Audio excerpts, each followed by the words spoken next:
What's up, everybody? Today we will be reading The Secret of the League, or The Story of a Social War by Ernest Braham. I haven't actually seen this anywhere else on YouTube in an audiobook form, so hope you enjoy it. Here we go. Chapter 1. Irene. I supposed I am old-fashioned. There was a murmur of polite dissent from all the ladies present, except the one addressed. Oh, I take it as a compliment nowadays, I assure you, but when I was a girl, a young lady would have no more thoughts of flying than a man. She paused almost on the notes of pained surprise at finding the familiar comparison of a lifetime cut off. Well, of standing on her head. No, replied the young lady in points, with the unfeeling candor that marked the youthful spirit of the age, because it wasn't invented. But you went bicycling, and your mothers were very shocked at first. I hardly think that you can say that, Miss Lizzle, remarked another of the matrons, because I can remember that more than 20 years ago one used to see quite elderly ladies bicycling. After the others had lived all the ridiculous down, reported Miss Lizzle scornfully. Oh yes, I quite expect that in a few more years you'll see quite elderly ladies flying. The little party of matrons seated on the Hastings promenade regarded each other surreptitiously, and one or two smiled slightly, while one or two shrugged slightly. Flying is very different, dear, said Mrs. Lizzle reprovingly. I often think of what your dear grandfather used to say. He said impressively that if the Almighty had indeed intended that we should fly, he would have sent us into the world with wings upon our backs. There was a murmur of approval from all except Miss Lizzle, that is. But do you ever think of what Godfrey replied to dear grandpapa when he heard him say that once, mother? Said the unimpressed daughter. He said, and don't you think, sir, that the Almighty had intended us to use railways, he would have sent us into the world with wheels upon our feet? I do not see any connection between the two things, replied the mother distantly, and such a remark seems to be simply irrelevant. Birds are born with wings, and insects, and so on, but nothing, as far as I am aware, is born with wheels. Your grandfather used to travel by the southeastern regularly every day, or now how could he have reached his office? And he never saw anything wrong in using trains, I am sure. In fact, when you think of it, you will see that what Godfrey said, instead of being any argument, was supremely silly. Perhaps he intended it to be, replied Miss Lizzle with suspicious meekness. You never know, mother. Such a remark merited no serious attention. Why should anyone, least of all a really clever young man like Godfrey, deliberately intend to be silly? There was too often, her mother had observed, an utter lack of relevance in Irene's remarks. I think it is a great mistake to have white flying costumes, as so many do, observed another lady. They look, but perhaps they wish to. Certainly, and they use lace as well. It really seems as though they do. Oh! There was a passing shadow across the group, and a slight rustle in the air. Scarcely a dozen yards above the promenade, a young lady was flying strongly down the wind with the languid motion of the swan stroke. She wore white and lace trimmings, and Mrs. Lizzle gazed fixedly out to the sea. Even Irene felt that vision was inopportune. There are always some who overdo a thing, she remarked. There always have been. That was only Velma Saint of the New Gaiety. She flies about the front every day for advertisements of the thing. I wonder that she doesn't drop handbills as she goes. There's plenty of room up on the castle hill. In fact, you aren't supposed to fly west of the breakwater, but there will always be some. A vague resentment closed the period. Are you staying at the Palatial this time? Asked the lady who had mentioned lace, feeling it tactful to change the subject. I think that you used to. Oh, I haven't, you seen, was the reply. The Palatial has been closed for the last 6 months. Yeah, it's a great pity, remarked another. It looks so depressing too, right on front, but they simply could not go on. I suppose that the rates here are something frightful now. Oh, enormous, my dear, but it was not that alone. The Palatial has always aimed at being a popular hotel, and so few of the upper middle class can afford hotels now. When then the new tax on every servant above one, calculated as 50% of their wages, I think, but there are so many taxes to remember, proved the last straw. Yes, it is 50%. I remember because I had to give up my between maid to pay the cook's tax. But I thought that hotels were to be exempt. Not in the end. It was argued that hotels existed for the convenience of the moneyed classes and that they ought to pay for it. So a large number of hotels are closed altogether. Others work with a reduced staff, and a great many servants have been thrown out of employment. Miss Lizzle laughed unpleasantly.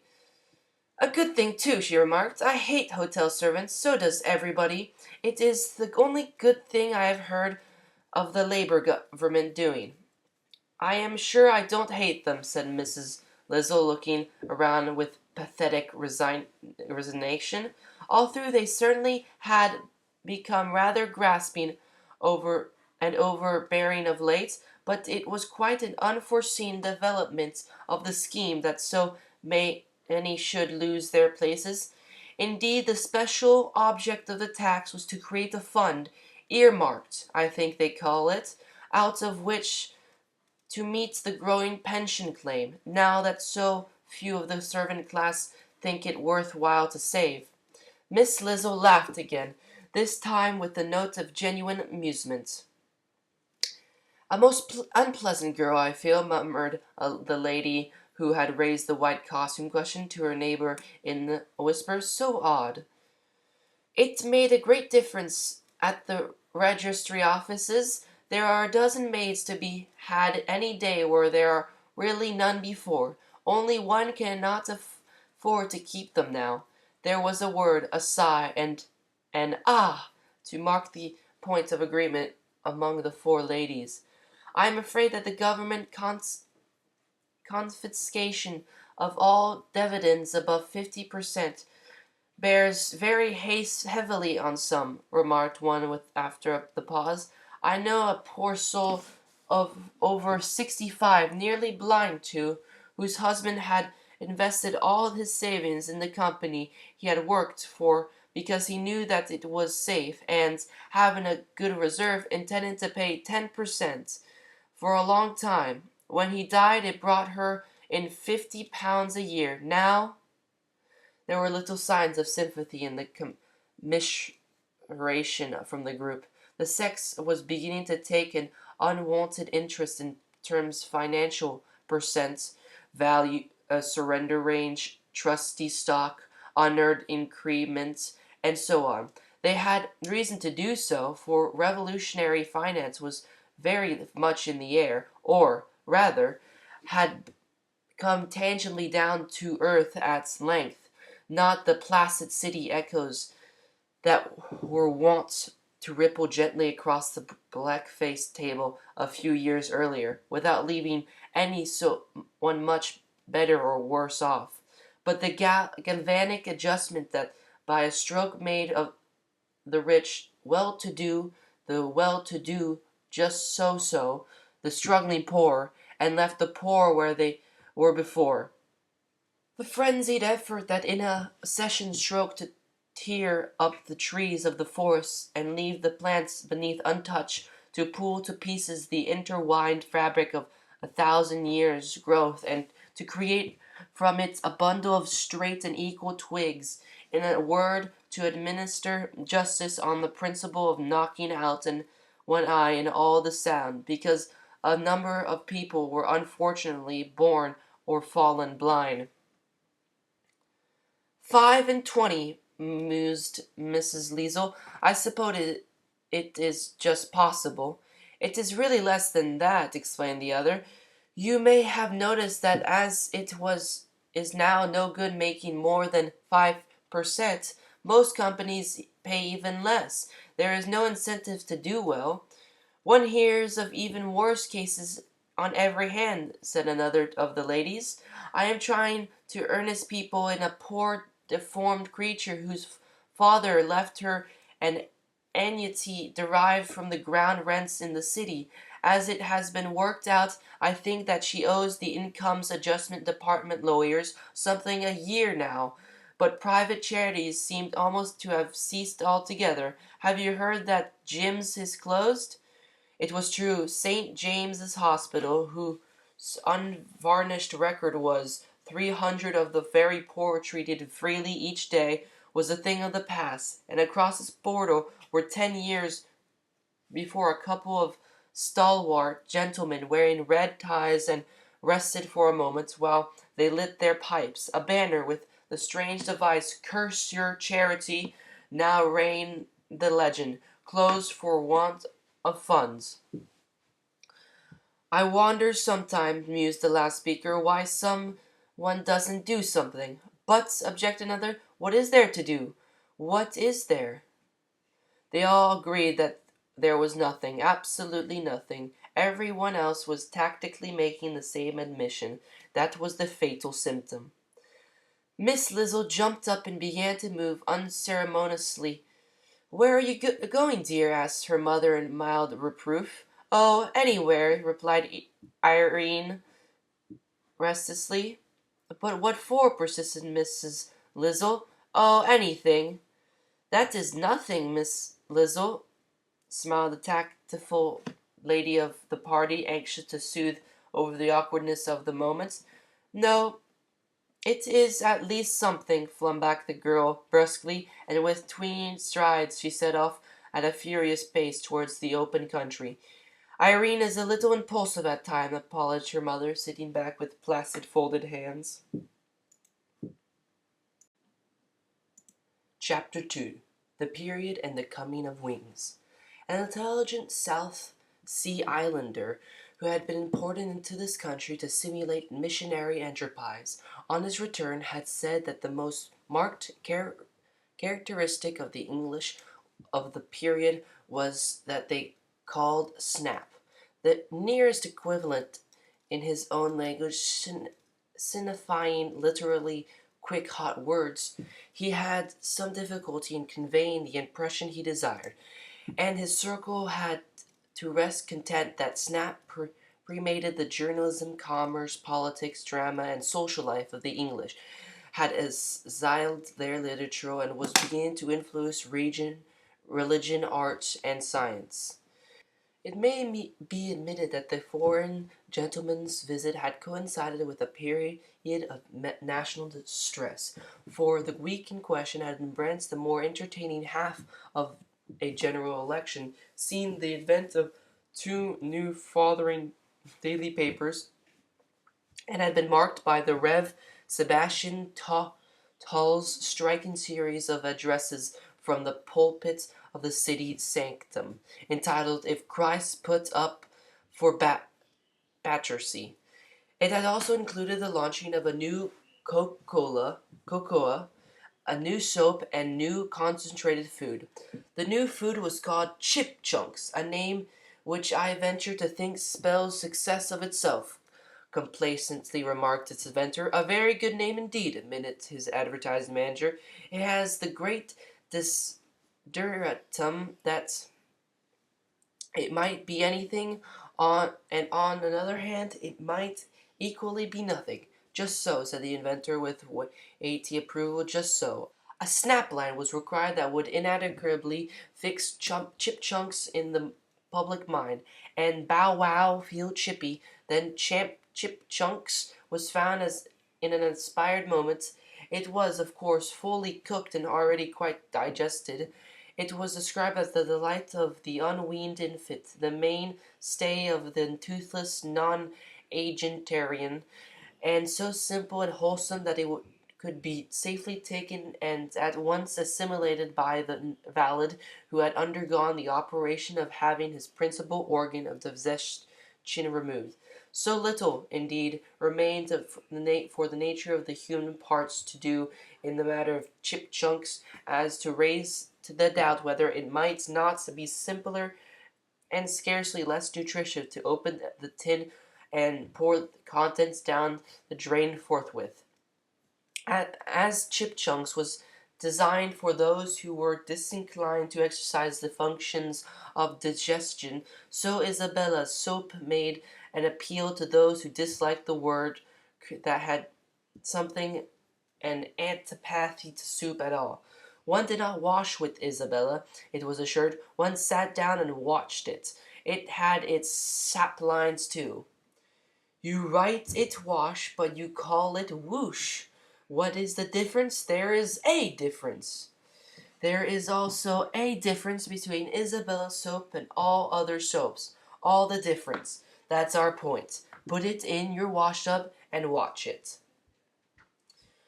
Cocoa was approached in a more sober spirit. Soap, many blow bottles of light and airy fancy, pills ricochet from one gay conceit to the other, meat extracts gambol with the irresponsible exuberance of bowls in china shops, but cocoa replied upon sincerity and statistics. King Cup cocoa was the last word of the expert. It won its way into the great heart of people by driving home the significant fact that it contained 0.00001% more phosphorus and 0.00002% less of something fatty than any other cocoa in existence. When the newspaper reader of the period had been confronted by this assertion in various guises 17,000 times, he had reached a state of mind in which 0.00001% more phosphorus and 0.00002% less fat represented the difference between vigorous manhood and drivingly imbecility. The Rev. Sebastian was all snap, his political midway dress described by himself as 7-minute sandwich sermonettes have already been referred to. Young men who were pressed for the time were bidden to bring their Bath buns or buttered scones and eat openly and unashamed. Workmen with bread and cheese and pots of beer were welcomed with effusion. This particular series extended over the working days of a week and was subdivided thus. Monday, the issues before the constituency. Tuesday, his address to the electors. Wednesday, the day of the contest. Thursday, which way are you voting? Friday, spoiled papers. Saturday, at the top of the poll and the leader of our party. Of the new papers, of their sprightliness, their enterprise, their general all-roundness, their almost wicked experience of the ways of the world from a quite up-to-due date fund the junior office, witticism of to a knowledge of the existence of actresses who do not act outwardly respectable circles of society, who play cards for money on Sunday, and exclusively for the benefit of their readers, places where quite high-class provisions, only normally damaged, could be brought cheap on Saturday nights. It is unnecessary to say much of their irresponsible coxerness, their bristling combativeness, their amazing power of prophetic penetration, and, it must be confessed, their inerectable air of somewhat second-rate infant phenomenship. Their crumbling yellow files still bears witness. As a halfpenny is half a penny, so a farthing is half a halfpenny, and the mind that is not to appall by the possibilities of the developments can people for itself this jurisdict Eden. The whip described its program as vervy and nervy, brainy and campaigny. The boom relied more on solidar attractions of the news of the world and pinpoint pars and knowledge in nodules order. Both claim to be written exclusively by brainy people, and both might have added, with equal truth, read exclusively by brainless. Avowedly appalling to the great intellect of the nation, neither fell into the easy mistake of aiming too high, and the humblest son of toil might take them up with the fullest confidence of finding nothing from beginning to end that was beyond his simple comprehension. But the most cursory review of the national snappishness would be incomplete if not ointed the field of politics, especially when the period in question contained so concentrated an acclamation of snap as a general election. Contents had long ceased to be decided on the merits of individual or parties, still less to be the occasions for this deliberate consolidation of policy. Each group had its label and its snap cries. The outcome as a whole, the decision of each division, with few exceptions, lay in the hands of a class which, while educated to the extent of a little reading and a little writing, was practically illiterate in thoughts, in experience, and in discrimination. To them a snap cry was immensely suited as representing a concrete idea and being in fact the next best argument to be decayed egg. The national disaster had never so far been evolved out of this rough and ready method. It could be traced to the variety of saving causes. At such a time the strict veracity of the cries raised was not to be too closely examined. Indeed, there was not time for contradiction, and therein lay the essence of some of the most successful snaps. Misrepresentation, if on a sufficiently large scale, was permissible, but it was advisable to make it wholesale, lurid, and apply not in an individual but to a party, emphasizing, of course, the fact that your opponent is irretrievably pledged to that party through thick and thin.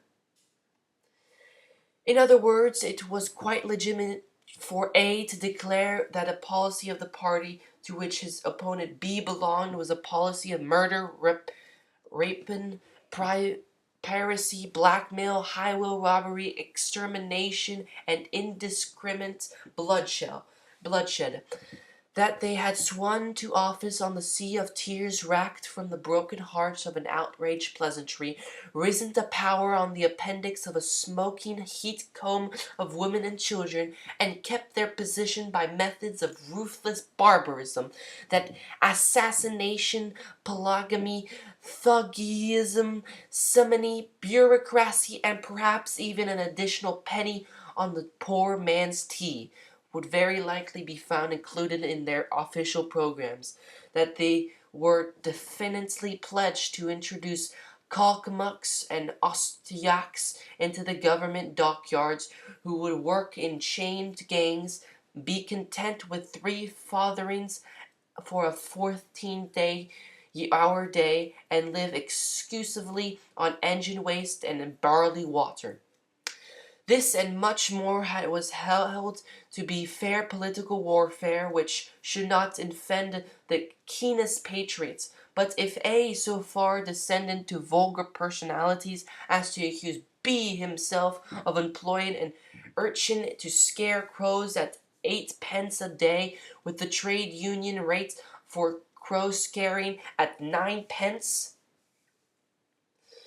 he stood a fair chance of having an action or libel defamation of character on his hands for in addition to the election. Under such a system, the least snappy went to the wall. Happy was the man who was armed not necessarily with a just cause, but with a name that lent itself to topical alliteration, who could resist the appeal to vote for Frank Blarney. Fresh brooms in Parliament, fewer bungles during the next 5 years, financial betterments at home, free breakfast tables for the people, flourishing business all around. Especially when it was couped with the reminder that every vote given to A.J. Wallflower is a slice of bread flinched from your innocent children's hard-earned loaf. Of course, the schools could not escape the atmosphere. The state-taught children were wonderfully snappy for the time being. Afterwards, it might be noticed that when the props were pulled away, that they were generally neither annoyingly dull or objectively parrots, or perhaps offensively dull pert, according to whether their nature was backwards or forward, or a mixture of both. The quadrilled units could remember wonderfully well for the time. They could apply the rules they learned in just the way they were taught to apply them for the time.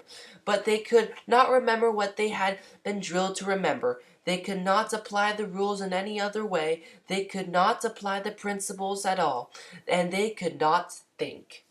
High and low, children were allowed to think. With 99 mothers out of 100, its proper name was idleness. I do not like to see you sitting down doing nothing, dear, said every mother to every daughter plaintively.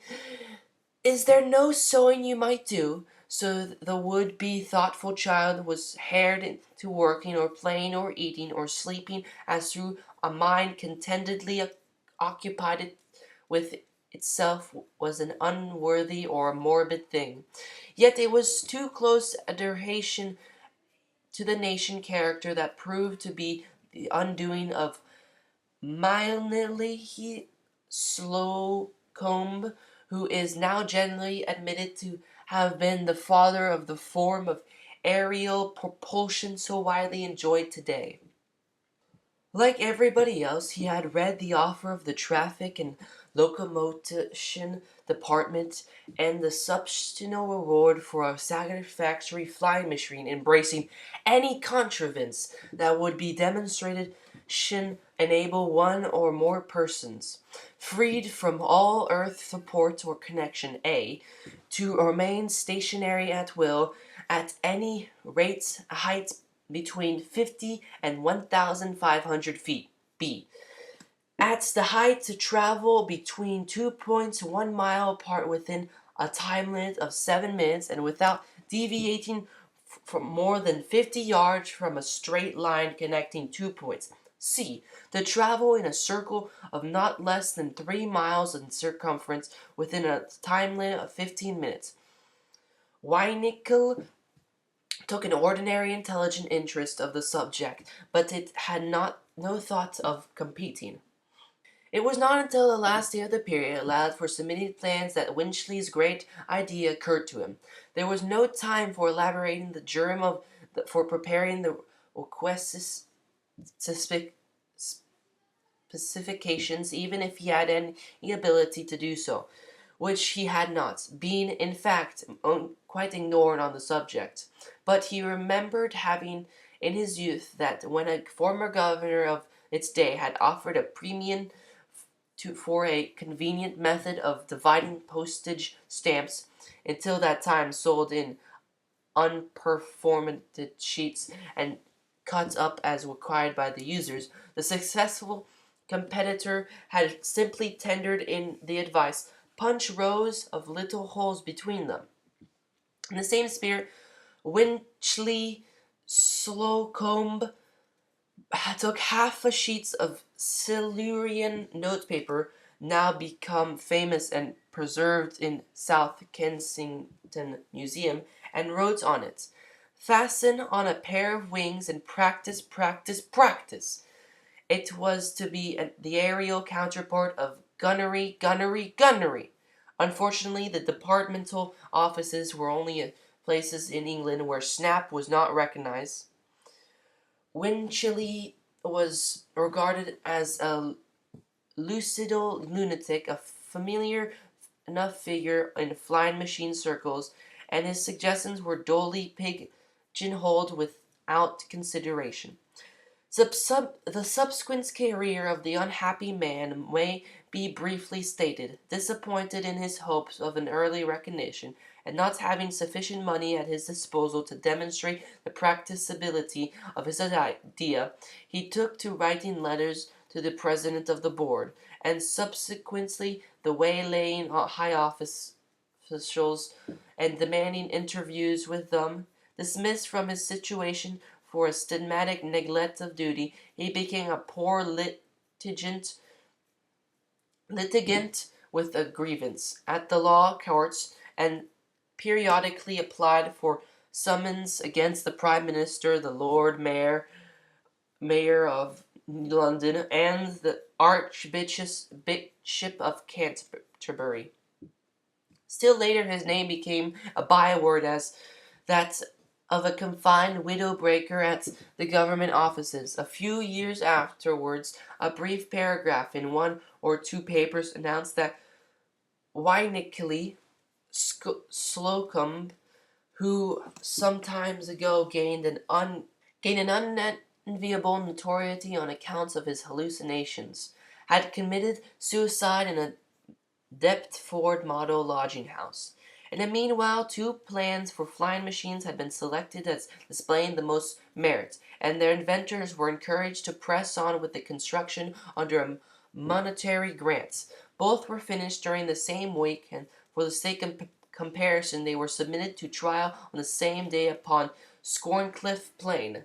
Vimbon 6, which resembled a much distant spider without spread legs, made the first ascent. According to instructions, it was to demonstrate its ability to go in a straight line by descending on a field near Military Canal beyond Seabrook, but from the moment of its release it continued to describe sorts of circles with a velocity hitherto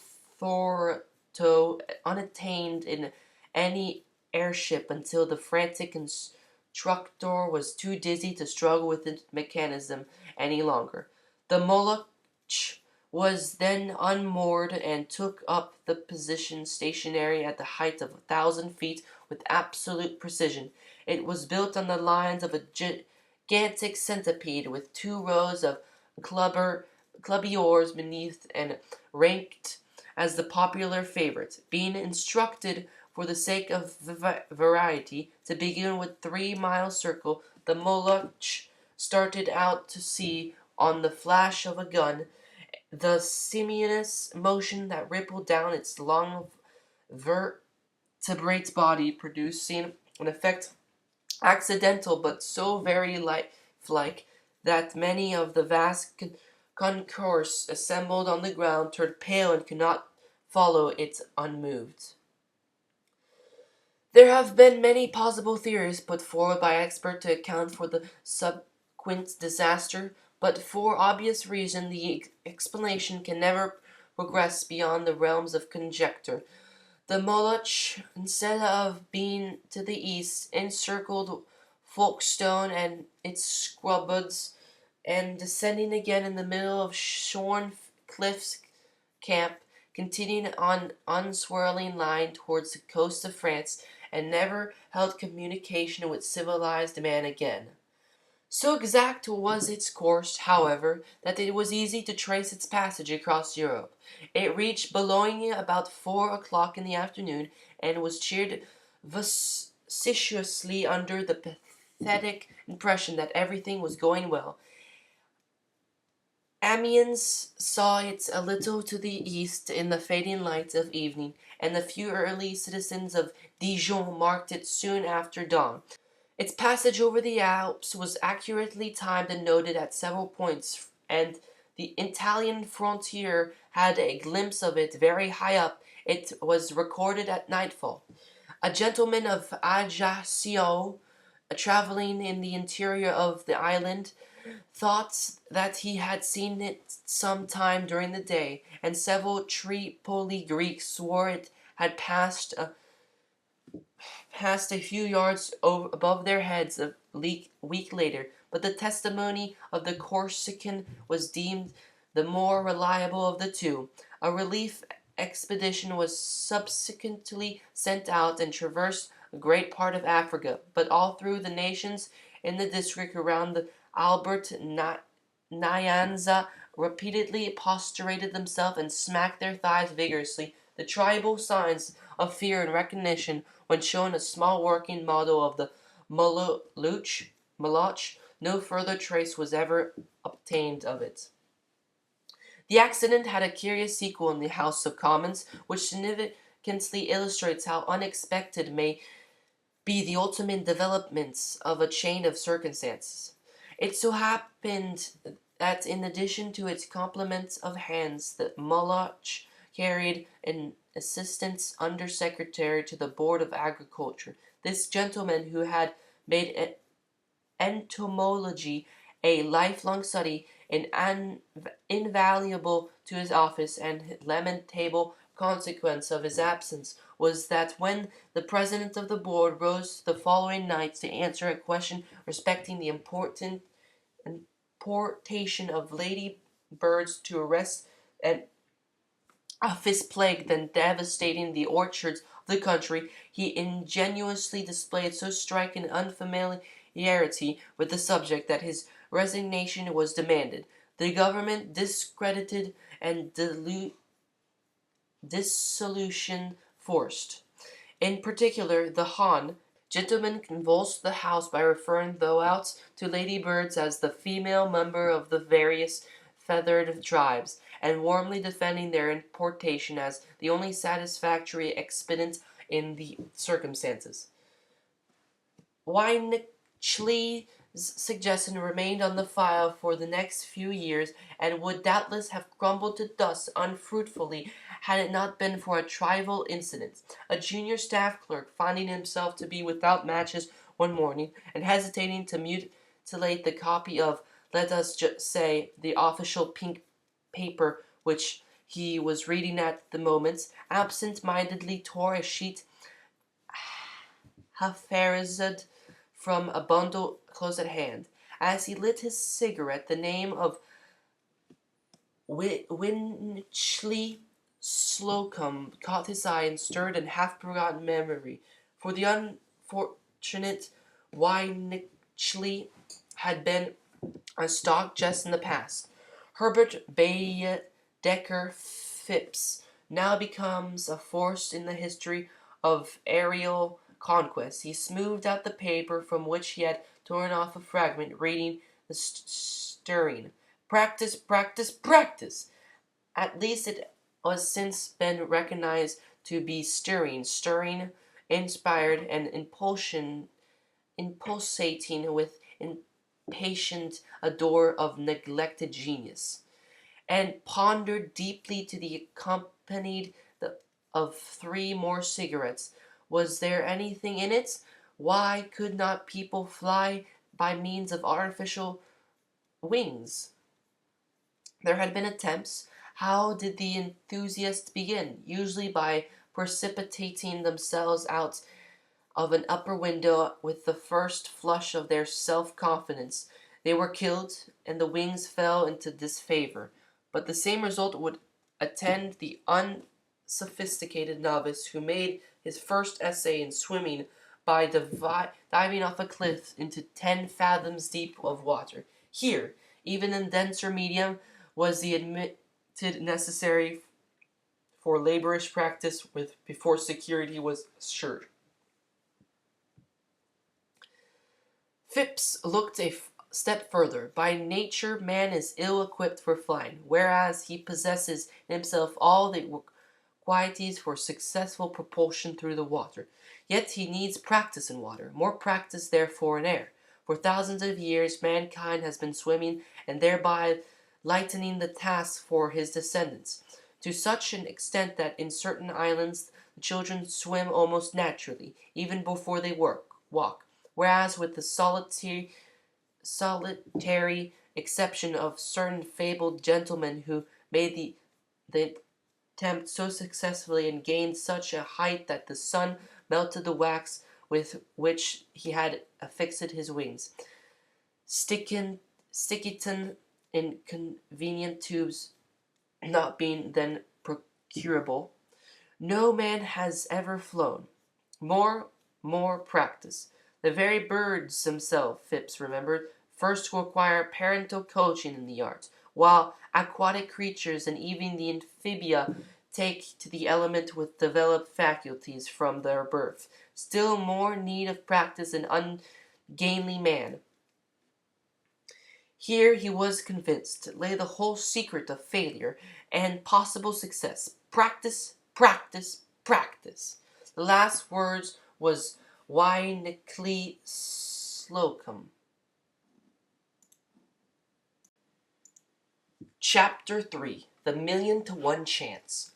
So wings came to stay, everyone admitted, although most people complained that after all flying was not so wonderful when one could do it as they thought it would have been. For at the first place the popular fancy had inclined towards pinning on the pair of gauzy appendages and soaring at once into empyrean heights with the spontaneity of a lark, or of lightly fluttering from point to point with ease and grace of a butterfly. They found that a pair of wings cost rather more than a high grand bicycle, and that the novice who could struggle from the stage into the nets placed 20 yards away after a month's course of daily practices was held to be very promising.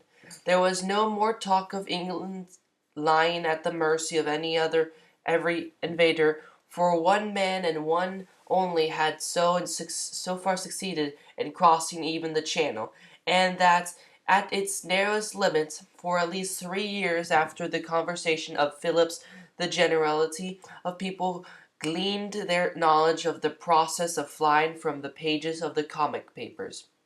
To the comic papers wings had been sent as an undiluted blessing. But if Alatics in their infancy did not come up with the wider expectation, there was many who found it a novel and exhilarating sport. There were also those who, discovering something congenial in the new force, set quickly and resolutely to work to develop its possibilities and to raise up its above the level of a mere fashionable novelty. There have always been some, and few not infrequently Englishmen, who have ostentatiously become preeminent in every development of science with the fixity of purpose. Their names rarely appear in the pages of history, but they largely write it. Hastings permit mixed flying. It was a question that had embittered many a town council. To one section it seemed intolerable that a father, a husband, or a brother should be torn for 20 minutes from the sight of his female relatives. To the opposing section it seemed horrible that coastless men should be allowed to spread their wings within 150 yards of shoeless women. I have no particular convictions, one prominent citizen remarked, but in views of the existing railway facilities, it is worth while considering whether we shall have any visitors at all this season if we stand in the way of families flying down together. The humor of the age was flowing mordaciously, even as the wit of France had done little more than a century before. The readiest jest carried a tang, whether turning upon personal poverty, municipal extravagance, or national incapacity. Opinion being evenly divided, the local rate of 17 shillings in the pound influenced the casting vote in favor of mixed flying. There were necessary preparations, including a captive balloon in which an ancient mariner, decked out with a pair of wings like a superannuated Cupid, was posted to render assistance to the faltering. The rates at once rose to 17 shillings and 6 pence, but the principle of the enterprise was admitted to be sound. So on this pleasant summer afternoon, an ideal day for a fly, said everyone. The heights above the old town were echoing to the ceaseless gaiety of the watching crowd. Politics had not yet ceased to be a novelty, while the air above the cleft by 100 pairs of beating wings. A remarkable sight, said an old man who had been opened the conversation with a sociable craving for the aged. 10 years ago we little expected this. Why, no, replied his chance acquaintance on the seat. I remember rightly, the tendency was all towards a combination, either of a balloon or a motor car, or a submarine and a bandbox. You don't fly yourself? The young man, and he was a stalwart enough youth, looked at himself critically as if mentally picturing the effect of a pair of wings upon his person. Well, no, he replied. One doesn't get the time for practice. When then consider the price of the thing, and the annual license. Oh, they won't let you forget that, I assure you. Well, is it worth it? The old man shook his head in harmonious agreement. Decidedly, for him it was not worth it. Perhaps you are in Somers' house, he remarked tentatively. It It is not the young who are curious. They have the fascinating study of themselves. Not exactly, replied the other, veiling by his diplomatic ambiguity the eminent firms of the West End drapers. But I happen to have rather exceptional chances of knowing what is going on behind the scenes in London. I can assure you, sir, that in spite of the last sixpence on the income tax and the hen roost tax, the Chancellor of the Exchequer has sent out stringent orders to whip up every penny in the hope of lessening a serious deficit. There may possibly be a deficit, admitted the old man with a bland assurance. But what do a few million, either one way or the other, matter to a country with our inexhaustible resources? We are certainly passing through a period of financial depression, but the unfailing lesson of the past has been that a cycle of bad years is inevitably followed by a cycle of good years, and in the competition with foreign countries our advantage of free trade ensures our preeminence. For it is a mistake now to ascribe optimism to youth. Those youths have by this time grown up into old men. Age is the optimist because it has seen so many things come right, so many difficulties muddled through. Also because they who would have been pessimistic old men have worried themselves into early graves. Your unquenchable optimist needs no pills to aid digestion. Then, he concluded, why trouble yourself unnecessarily on a beautiful day like this? Oh, it doesn't trouble me, laughed the other man. At least the deficit doesn't. Nor the income tax, I regret to say. But I'd rather kick at 10% on my season ticket and a few other trifles when I consider that there used to be better national value without them. And I rather think that most others have had enough of it. Patience, patience. You are a young man yet. Look around. I don't think I ever saw the grass greener for the time of the year, and my front yard I noticed only today that the syringa is out a full week earlier than I can remember. Ugh! What is it? Which way? Where? The clerk was on his feet suddenly and standing on the seat. Everyone was standing up, and in all a common impulse were pointing to the sky. Some woman screamed as they stood and watched, but after a grasp of horrified silence there was a cry warning cut short because too late. The mingling noises of the crowd seemed to shriek away in a breath. Everyone had read of the sickening tragedies of broken cross-core roads or the sudden loss of wing power. Aerolanguisis it was called, and one was taking place before their eyes. High up, very high at first, and a little to the east, a female figure was cleaving headlong through the air, and beyond all human power to save. So one would have said, So everyone indeed assumed, and when a second later another figure crossed their range, it only heralded a double tragedy. It drew a gasp that lingered, spun out loud, long, and turned to one loud, tumultuous shout. The next minute, men were shouting incoherently, dancing wildly, shaking hands with all and any, and expressing frantic relief in 100 frantic ways. Thus makes his timely entry into the Chronicle Tarek Staubolts, and reviewing the process of flying as then immaturely stood.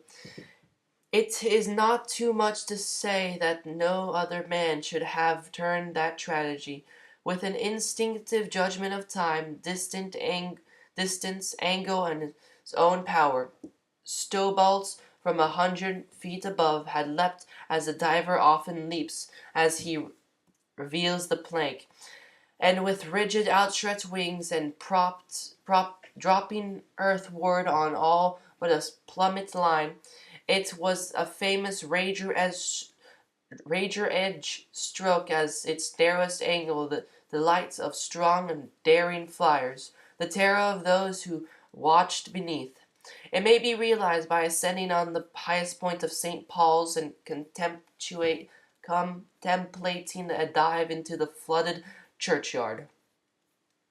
The moment was a classic one in the history of the wing. The air had claimed its victims as the water hath, and there was a legitimate pride, since the enterprise was no longer foolhardy, that they had never been withheld. But never before had a rescue been effected beyond the limit of the nets. It was not then deemed practicable, and an axiom of the sport. A broken wing is a broken neck, so far held good.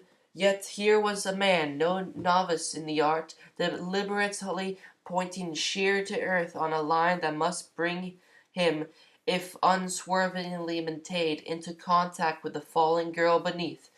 Point to the Up to that point the attempt could have been easily if daring. Beyond it nothing but the readiest self-possession and the most consummate skill could avert an irretrievable disaster to himself.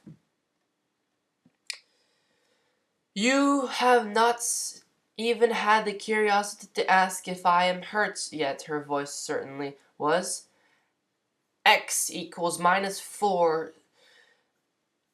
C to the power of 2 X to the power of 3, murmured Stowballs abstractedly. I assure you, he explained, leaving the highest mathematics at her approach, that I had quite satisfied myself that you were not.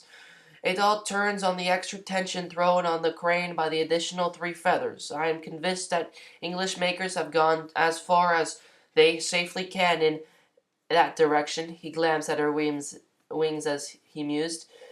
They were of the familiar detached feather, or Venetian blind, as it was commonly called, patterned and wonderfully graceful as their long sweep of elegant poise, made of the purest white celluloid, just tinted with a delicate and deepening pink at the base. They harmonized with the sea green costume, powerful bat shape, built up of gold beater skin. He had already folded them in rest, but in those early days the prudish convention of the air debarred the girl from seeking like repose. I should certainly discard the 3 outside feathers, he summed up. I shall certainly discard the whole thing, she replied. I do not know which felt the worse, being killed or being saved. He made a gesture that would seem to say that the personal details of the adventure were better dismissed. He was plainly a man of few words, but the mechanical defect still held his interest. One understands that you brave men always dislikes being thanked, she continued, like nervously, and indeed, what can I say to thank you?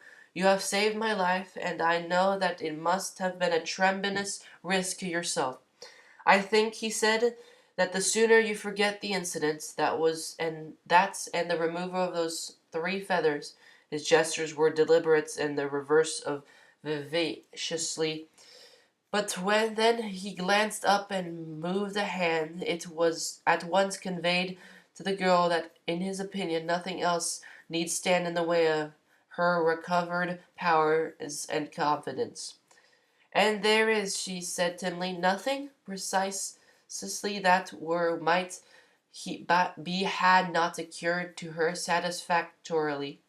"Nothing," he said without the air of his heroic in his generosity, "unless," he added, "you care to promise that you will not let—" He stopped with an easy self-possession and turned enquiringly to a man in some official dress who had suddenly appeared in the glen.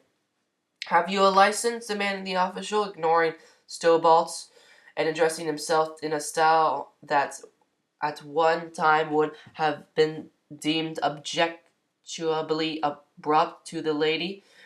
He was in point of fact a policeman, and from the thong on his wrist swung the truncheon, while the butt of the revolver showed at his belt. He wore no number or identifying mark, for it had long since been agreed that it must be objectionable to their finer feelings to treat policemen as though they were one cannot convict, for the sympathetic Home Secretary had already discontinued the numbering of convicts on the ground that had created a state of things undistinguishable from slavery, though not really slavery, but as though they were railway bridges or district council lamp-posts. Treat a man as a dog, and he becomes a dog, had been the invincible arguments of the band of humanitarians who had introduced what was known as the get up when you like and have what you want system of prison discipline, and treat a man like as a lamppost and he becomes a lamppost, had been the logical standpoint of the amalgamated union of policemen and plainclothes detectives. "Yes," replied the girl, and her voice had not quite that agreeable intonation that others of the force usually hear from the lips of fair young ladies nowadays. "Do you wish to see it?" "What else should I ask you if you had one for?" he demanded with an insolent boorishness of the heavy-witted man. "Of course I want to see it." She opened the little bag that hung from her girdle and handed him a paper without a word. "Muriel Ursula Percy Slay Hampden." It would be idle to pretend that the names pleased him, or that he tried to veil his contempt. "Yes," she replied. He indicated his private disbelief, or possibly merely took a ready means of exercising his authority in a way that he knew to be offensive, by producing a small tin box from one of his pockets and passing it to her without any explanation. The requirement was so universal in practice, however, that no explanation was necessary, for the signature, as the chief mark of identification, had long been preceded by the simpler and more effective thumb sign. Miss Hampden made a slight grimace when she saw the condition of the soft wax which the box contained, but she obsequiously pressed it with her thumb and passed it back again.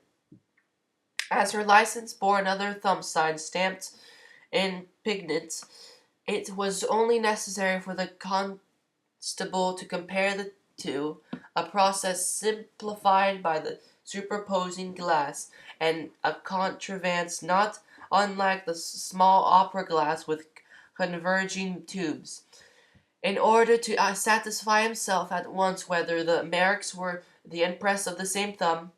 Apparently they were, for with a careless right "O" he proceeded in his sway, swinging the truncheon with an easy glance, the occasional striking off the hand of the overhanging branch. "I wonder," said Stobart, when the length of the zealous officer had quite disappeared in search of other fields for tactful activity, "I wonder if you are a daughter of Sir John Hampden?" "Yes," she replied, looking at him with renewed interest. "His only daughter. Do you know my father?" He shook his head. "I have been away, but I see the papers sometimes," he said. "The Sir John I mean," he explained as though the point were a matter of some moments, "was a few years ago regarded as the one man who might unite our parties and save the position." "There is only one Sir John Hampden," she replied, "but it was too late." "Oh, yes," he admitted, vaguely dismissing the subject. Both were silent for a few minutes. It might be noticed that people often came before thoughtful when they spoke of the past in those years. Indeed, an optimist might almost have had some ground for believing that a thinking era had begun. When he spoke again, it was with something of an air of constraint. "You asked me just now if there was anything." "Well, I have since thought—" "Yes?" she said encouragingly. "I have thought that I should like to meet your father. I hear everywhere that he is the most inaccessible man in London. But perhaps if you could favor me with a line of introduction—" "Oh, yes," she exclaimed gladly. "I am sure that he would wish to thank you. I will write to-morrow. I have paper and pencil here, such as I have been a sailor," he added, as though the simple statement explained the omnipresent resourcefulness, as perhaps it did. "If you prefer it," she said, accepting the proffered stationery. It did not make the least difference, she told herself, but the business-like expedition chilled her generous instincts. "I leave for town tonight," was all he vouchsafed. For a few minutes she wrote in silence, while he looked fixedly out to sea. "What name am I to write, please?" she asked presently. "Oh, Salt, George Salt," he replied in a matter-of-fact voice, without turning his head. "Is it Mr.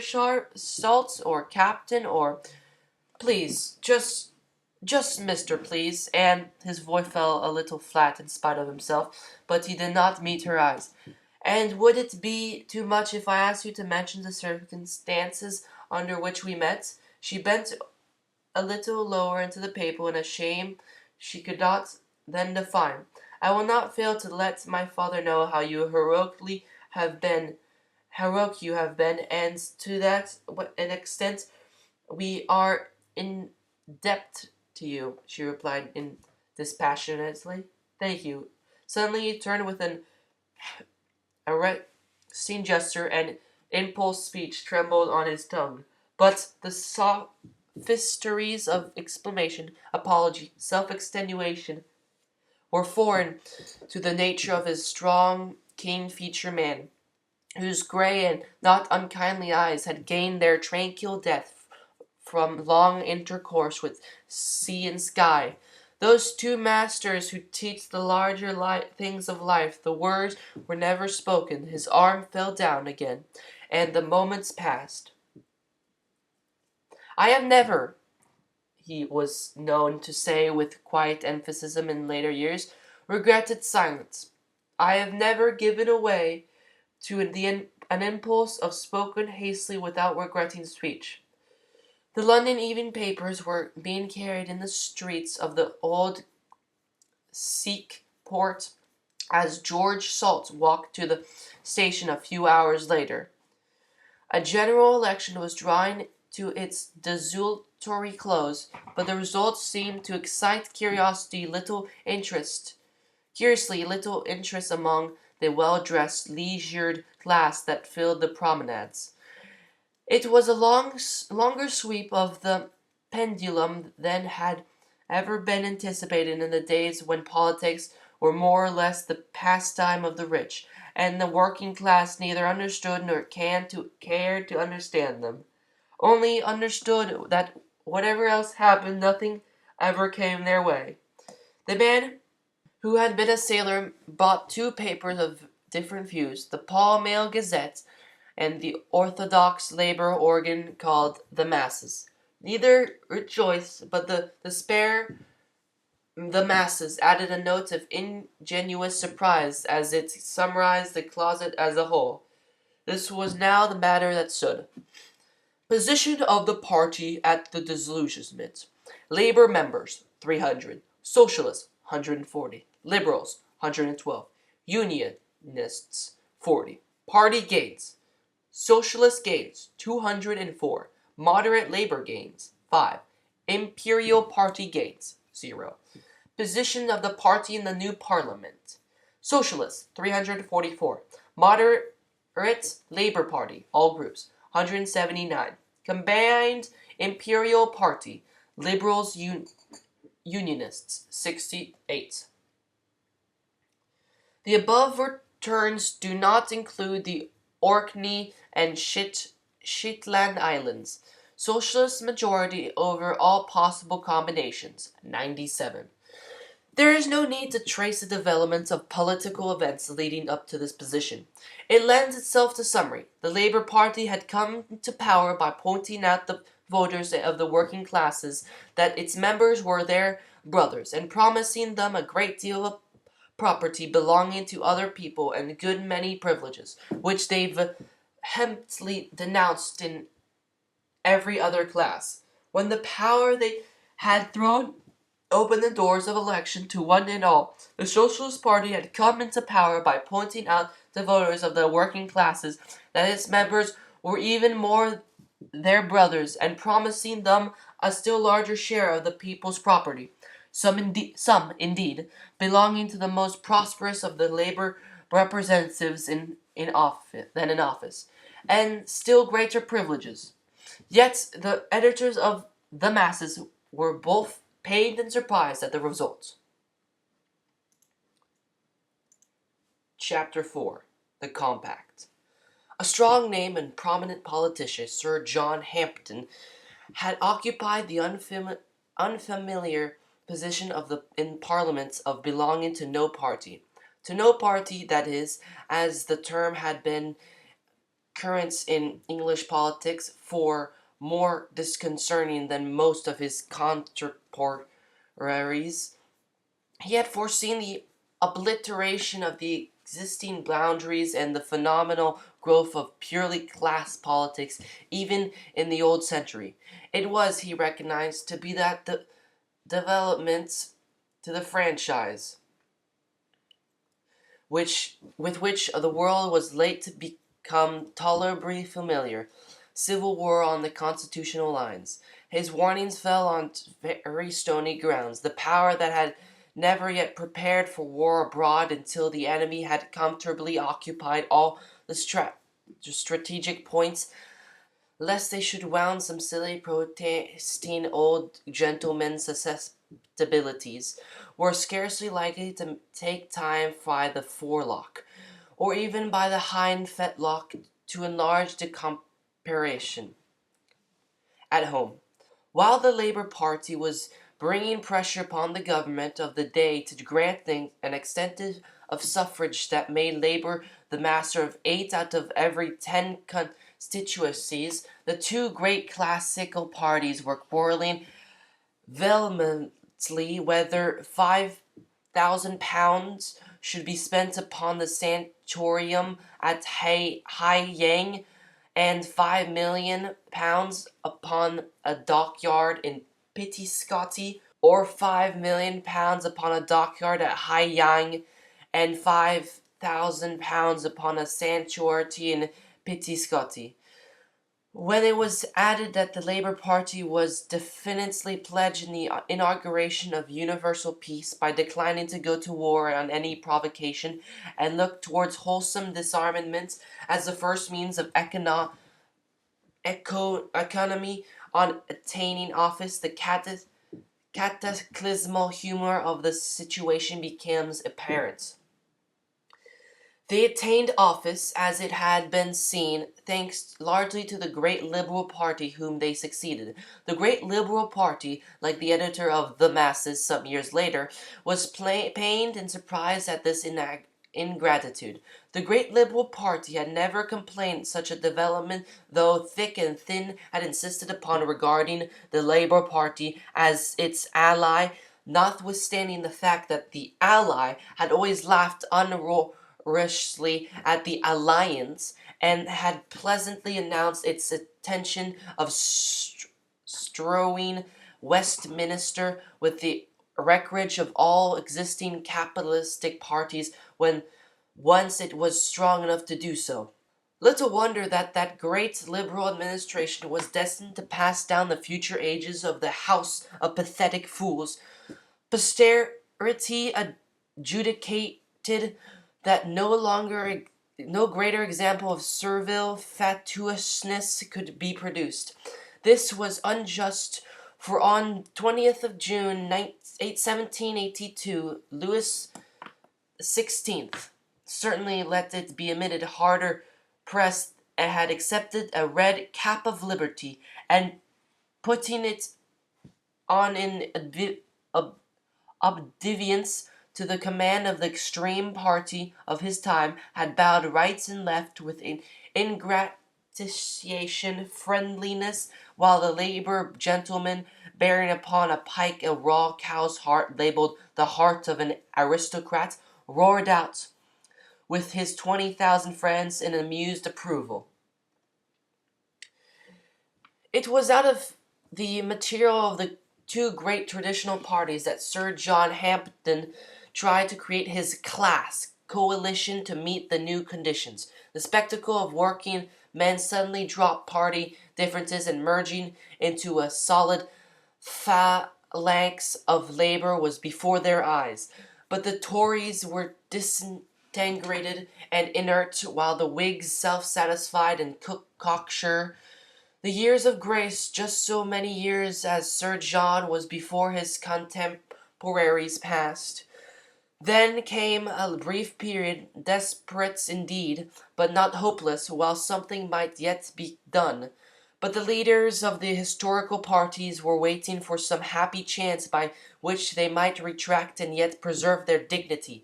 It was during this crisis that the party whose idea of dignity was symbolized by the escort of brass band on the green grocer cart, abolished the House of Lords, suspended the naval program, and confiscated all ecclesiastical landed property.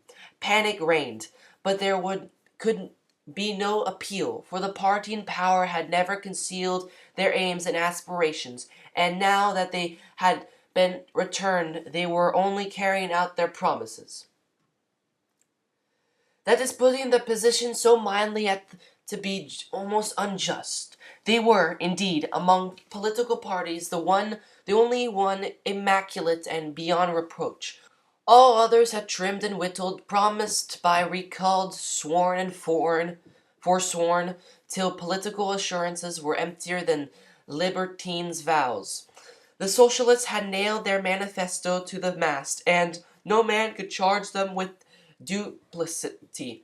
On every platform, from Caithness to Cornwall, they had stood openly and declared, "We are the enemies to capital. We are at war with society as it at present constituted. We are for the forcible distribution of wealth, however come by, the abolition of class distinctions, and leveling of humanity, with the unskilled laborer as the ideal standard." Good fellows all had in effect declared the Liberal allies, and they do not really mean that, not phraseologically accurately, that is. We go in for a little, say, serpent charming ourselves at elections sometimes, and when these excellent men are in Parliament, the refining influence of the surroundings will tone them down wonderfully, and they will turn out thoroughly moderate and conciliatory members. Don't you make any error about that, comrades. the socialistic Labour candidates had replied, and with a candour unparalleled in the history of electioneering, they had not merely hinted this or said it among themselves, but had freely and honorably proclaimed it to the four winds. If you like to help us just now, that's your affair, and we are quite willing to profit by it. But if you knew what you were doing, you would go home and all have the nightmare. So naive, smiled the great Liberal party. Suppose they have to talk like that at present to please the unemployed.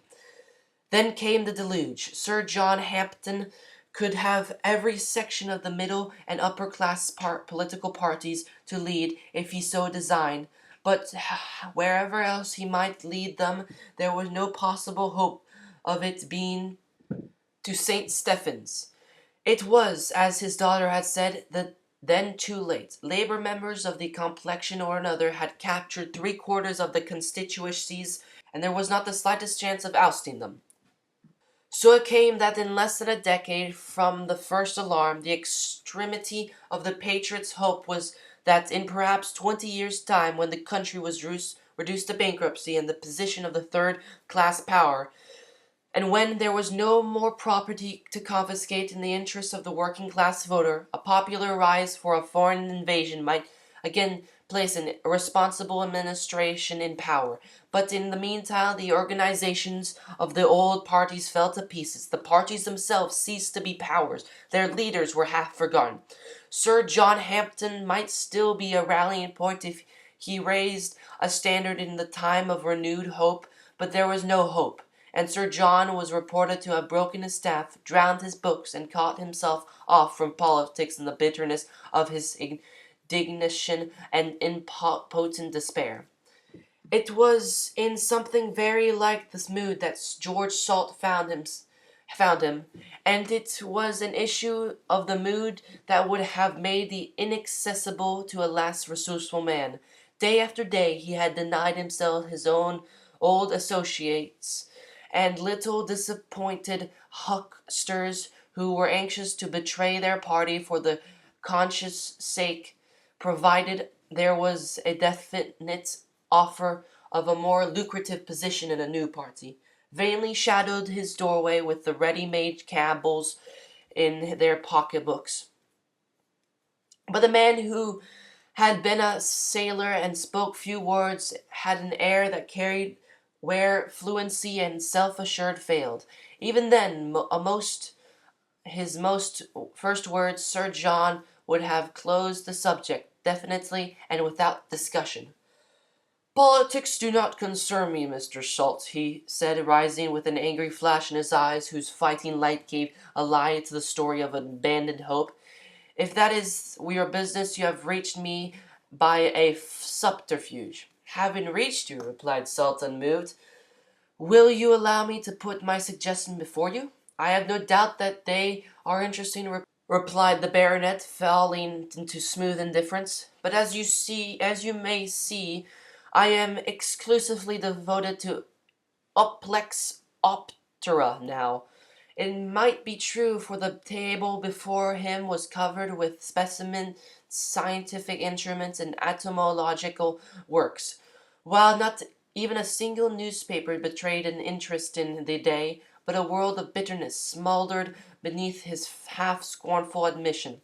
If, he continued in the same vein, you have an idea of for an effective series of magic lantern slides, you will find the office of Union of Imperial Agencies in Whitehall.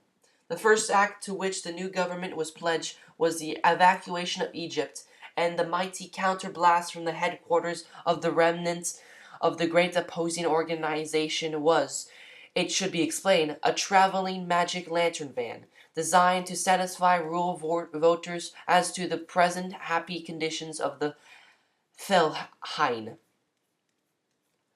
Possibly you should hardly complain that I am not prepared to go far enough, replied the visitor, but in order to discuss that, I must have your serious attention. I have already expressed myself, replied Sir John formally. I am not interested. If you will hear me, out and then repeat that I will go, urged Sultan with desperate calmness. Yet I have thrown up the profession of my life because I hold that there is a certain remedy, and I have come 100 miles tonight to offer it to you, for you are a man. Realize that I am vitally concerned. I am very sorry, replied John courteously, but without the faintest encouragement. But the matter is beyond me. Leave me and try some younger, less delusionist man. There is no other man who will serve my purpose. Sir John stared hard, as well he might. Others had not been in the habit of appealing to him to serve their purpose. You are the natural leader of our classes. You alone can inspire them.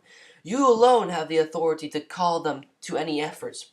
I have been invented to lead 100 forlorn hopes, replied Sir John, 12 years, 9 years, aye, perhaps even 6 years ago. Any of them might have been sufficient. Now I have my earwigs. Good night, Mr. Salt. The dismissal was so unmistakably final that the most stubborn persistence could scarcely ignore it. Mr. Salt rose, but only to approach the table by which Sir John was standing. I wish to have you with me on the bare merits of my plan, he said in a low voice, but you would not.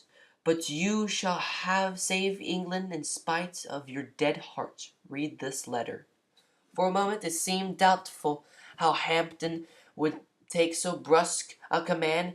Another second, and he might have imperiously ordered Salt to leave the house, when his eyes fell with a start upon the writing thus before him, and taking the letter in his hand, he read it through, read it twice.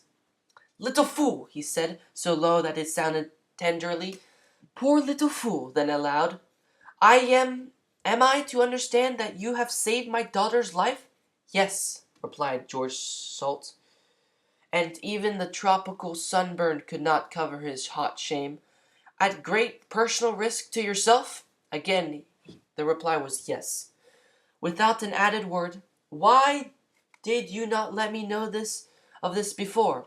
Does that matter now? It had been his master card, but a very humiliating one to play though out, to trade upon that moment's instinctive heroism, to assert his bravery, to apprise at its worth, and to claim a fit return.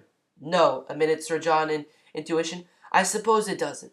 The position, then, that instead of exchanging the usual compliments applicable to the occasion, I express my gratitude by listening to your views on the political situation. And further, he continued with the same gentle air of irony, accepting Salt's silent acquiescence, that I proceed to liquidate my obligation fully by identifying myself with a scheme which you have in your pocket for the averting national disaster. No, replied Salt sharply, that is for you to accept or reject unconditionally of your own judgment. Very well, I am entirely at your service now. In the first place, then, I ask you to admit that the state of civil war morally exists, and that the only possible hope for our existence lies in adopting the methods of covert civil war to secure our ends. Admit? Good God! I have been shrieking it into deaf ears half my life, it seems, cried Sir John, suddenly stirred despite himself. They called me the Phantom Storm Petrel. Wolf cry, Hampden. Heavens knows what's not through an entire decade. Admit! Go on, Mr. Salt. Accept your first cause more easily than Lord Stirling swallowed socialistic amends to his own bills, and that is saying a great deal. Then, continued Salt, taking a bundle of papers from the inner pocket and selecting a docket of half a dozen typewritten sheets from it, I propose for your acceptance the following plan of campaign. He looked around the littered desk for a vacant space on which to lay the documents. With an impetuous movement of his arm, Sir John swept books, trays, and insects into one chaotic heap and spreading the summary before him, plunged into it forthwith. Chapter 5. The Downtrodden. "Comrades," announced Mr. Tubes with winning familiarity, "I may say now at once and for all that you've thoroughly convinced me of the justice of your claims. But that isn't saying that the thing's as good as done. So don't go slinging out it broadcast in the next pub you come to. There's our good comrade in the Chancellor of the Exchequer to be taken into account. And while I'm about to let me tell you straight about these cabinet jobs, whether at 20, 50, or 100 quid a week, aren't the softest things going, as some of you chaps seem to imagine." "Swap you, mate, then?" called the facetious L&N.W. fireman. "Yus, and throw the missus and the kids into the bargain. Got a deal?" In this modest little house in Righton, James Tubes, MP, Secretary of State for the Home Department, was receiving a deputation. Success, said his friends, had not spoiled him. Others admitted that success had not exchanged him. From time to time his first appearance in the Parliament had been dubbed Honest Jim, perhaps a somewhat empty compliment in view of the fact that every Labour constituency was barred unconscious satire at its own expense by distinguishing its representatives as honest, Tom, Dick, or Harry. And after his elevation to cabinet rank he still remained honest. More to the point, because of the appearance, he remained unpretentious. It is true that he ceased to wear, as a personal concession to the Prime Minister by whose side he sat, the grimy coil miner's suit in which he had first appeared in the House, to the captivating of all hearts. But, more fortunate than Caractacus, he escaped envy by continuing to occupy his humble villa in Kilburn. The expenses of a cabinet minister, even in a socialist government, must inevitably be heavier than those in a private member. But this admirable man illustrated the uselessness of riches by continuing to live frugally and comfortably upon a tenth of his official income. According to his intimate rumors, he prudently invested the superfluous 9/10 against a rainy day in the gilt-edged securities of countries where socialism was least rampant. Mr. Tubes never refused to see the deputation, and when their views had been laid before him, it was rare indeed that he was not able to declare a warm personal interest in the other objects. True, he could not always undertake to carry their recommendations into effect. As a minister, he could not always express official approvals of them, but they were rarely sent away without the moral support of that wink which the proverbially as significant and more compromising form of agreements. Whether the particular expression of the great voice of the people was in direction of the state adoption of Zulu orphans, or the compulsory removal of the park palings from the around private estates, the deputation could always go away with the inward satisfaction that, however his words might read to outsiders on the morrow, they knew that the man and a comrade, he, Jim Tubes, was with them heart and soul. It cost nothing, he was wont to remark broadly-mindedly to his home circle, referring, of course, to his own sympathetic attitude, for some of the ingenious proposals which he countenanced were found in practice to prove very costly indeed. And who knows what may happen next? But on this occasion, as far as accomplice lay within his power, there had been no need for mental reservation. The railwaymen had been patient under capitalistic oppression in the past. They were convincing now in arguments, and they were moderate in their demands for the future. It was no vae victis that these sturdy wearers of green corduroy trousers held out to their employers, but a cheery, "Come now, mates, fair does and well mess along somehow till the next strike." Mr. Duggett, M.P., introduced the deputation. It consisted of railway workers of all the lower grades, with the exception of clerks. After many influential attempts to get clerks to enter the existing labor ring, it had been seriously proposed by the labor wire pullers, who loved them in spite of their waywardness, and would have saved them and their votes and their weekly contributions for themselves, that they should form a union of their own in conjunction with the shop assistants and domestic servants, when the clerks, of whom the majority employed domestic servants directly or indirectly in their homes or in their lodgings, laughed slightly at this proposal, when the shop assistants smiled self-consciously, and when the domestic servants giggled openly, the promoters of this amusing triple alliance cruelly left them in their fates thenceforward, pettishly declaring that all three were a set of snobs, a designation which they impartially applied to every class of society except their own,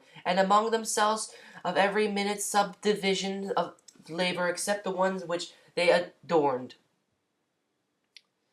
Its development upon the rising young greaser in the service of the Great Northern, to explain, as spokesman, the object of the visit. Under the existing unfair conditions, the directors of various companies were elected in large salaries by the unnecessary of parasitic group, the shareholders, while the workmen, the true creators of the every penny of income, had no direct hand in the management of the affairs. When they wished to approach the chief authorities, it was necessary for them to send delegates from their union, who were frequently kept waiting 10 minutes in an ante room. And though all through of late years their demands were practically always conceded without demur, the position was anomalous and humiliating. What seemed only reasonable to them then was that they should have the right to elect an equal number of directors from among themselves, who should sit on the board with the other directors, have equal power, and receive similar salaries. To be, in fact, your permanent deputation to the board, suggested the Home Secretary. That's it, with powers, replied the GN man. There'll be some soft jobs going, then, murmured a shouter who was getting on in years, reflectively. No need for the missus to take the young man lodgers if you get one, Bill? Said his neighbor jocosely. Whether it was the extreme unlikelihood of this ever being made a director, or some other deeper cause, the secret history of the period does not say. But Bill turned upon his innocent friend in a very aggressive mood. "What yer mean, young man lodgers?"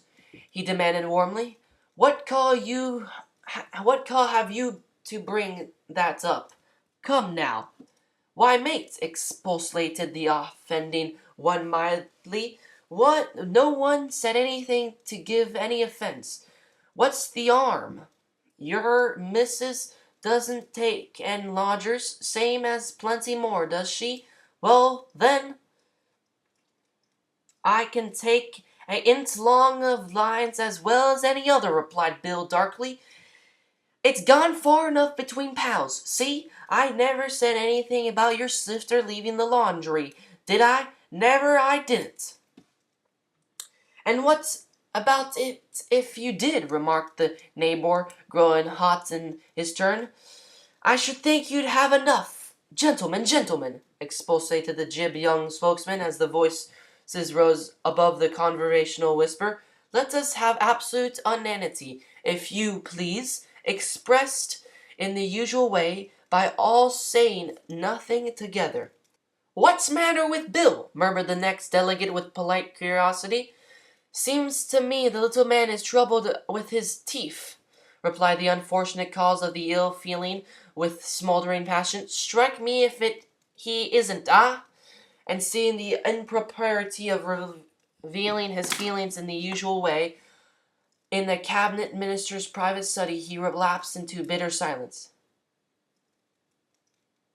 "What's matter with Bill?" murmured the next delegate with polite curiosity. "Seems to me the little man is troubled with his teeth," replied the unfortunate cause of the ill feeling, with smoldering passion. "Strike me if he isn't, ah?" And seeing the impropriety of revealing his feelings in the usual way in the cabinet minister's private study, he relapsed into bitter silence. Mr. Tubes having expressed his absolute approval of the details of the program, the second point was explained. Why it was demanded, should the provisions of the Employers' Liability Act apply only to hours during which the man was at work? Furthermore, why should they apply only to accidents? "Supposing," said Mr. William Mulluch, the spokesman in question, "that the bloke went out in a social way among his friends, as any bloke might, caught the smallpox, and got laid up for life with after effects, or died. Or suppose the bloke, after sweating through a day's work, went home dog tired to his miserable hovel, and broke his leg falling over the carpet, or poisoned his hand opening a tin of sardines. They looked to the present government to extend the working of the act so as to cover the disablement or death of employees from every cause whatever, natural death included, and whenever they might be at the time.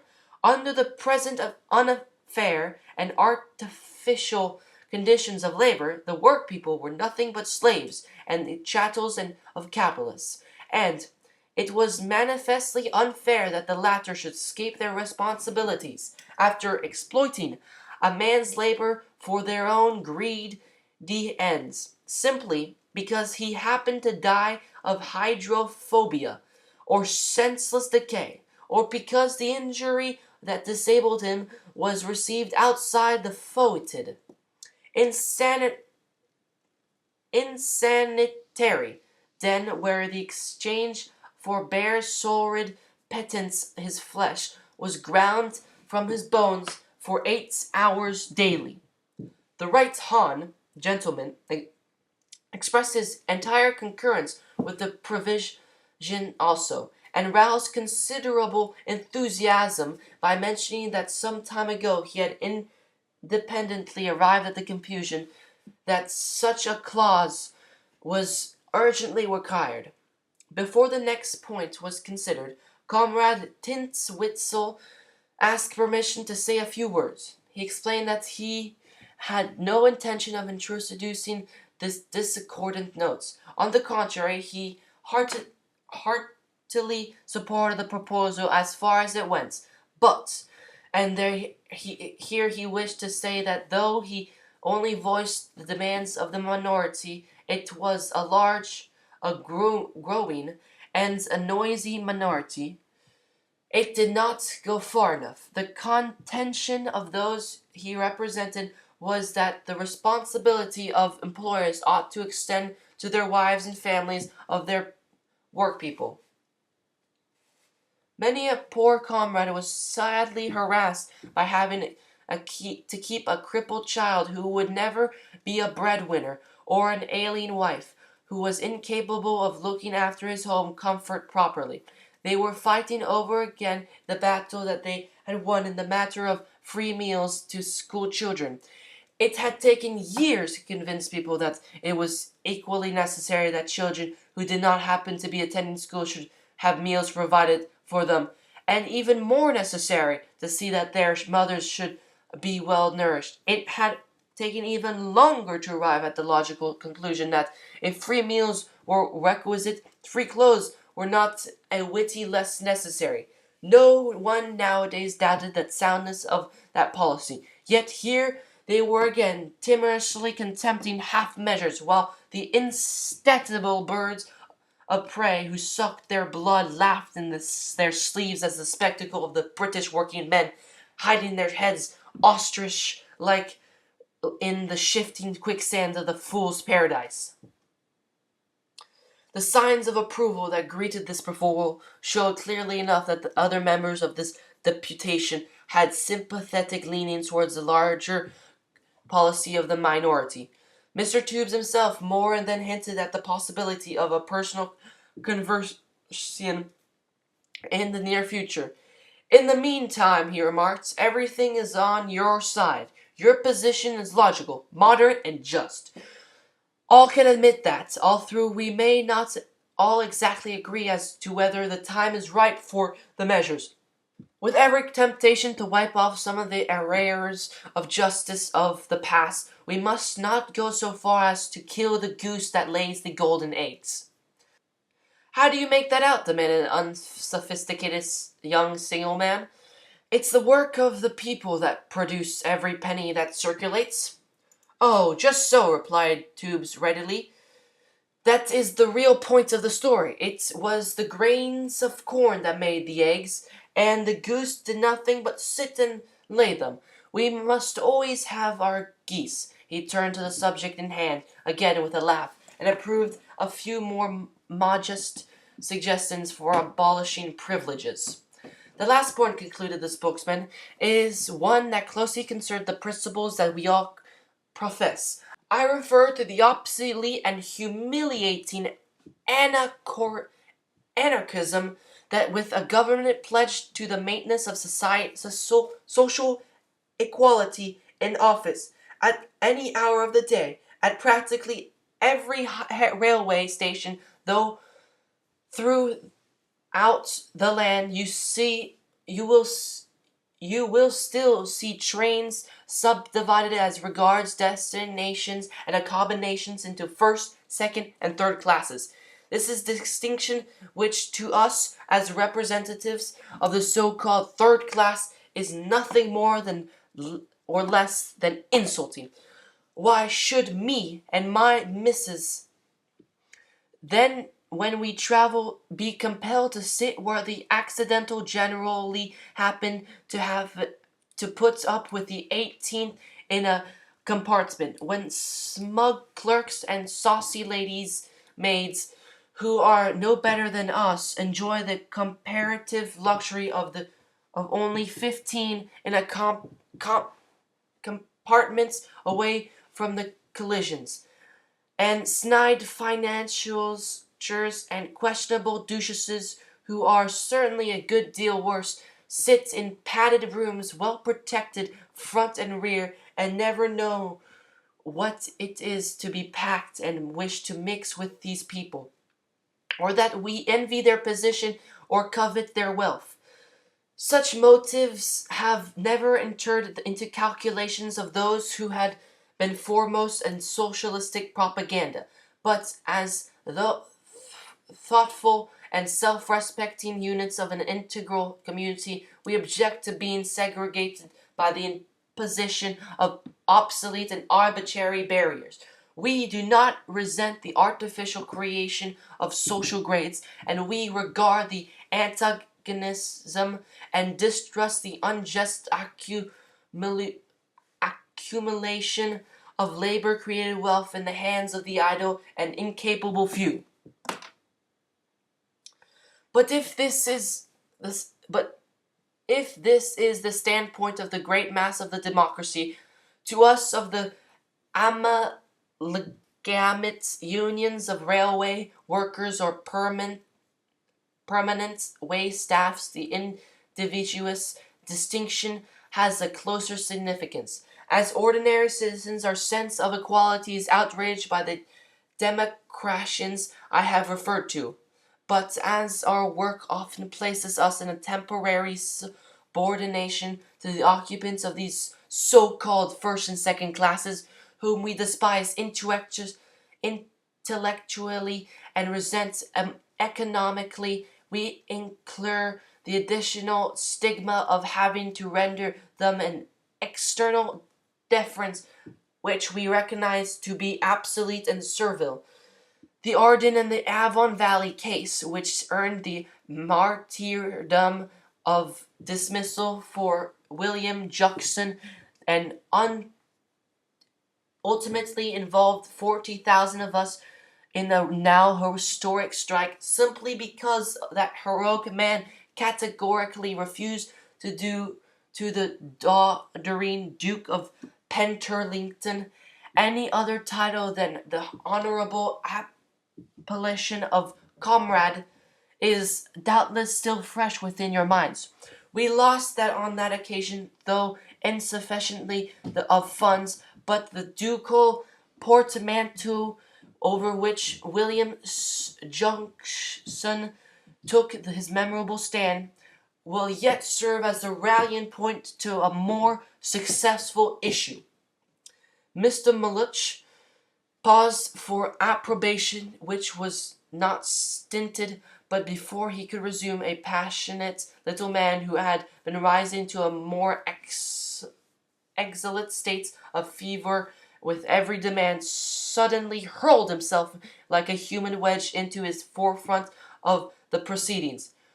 "Comrades," he exclaimed, breathless from the first, "with your kind permission, I would say a few words embodying a suggestion which, though not actually included in the agenda, is quite in harmony with the subject before us."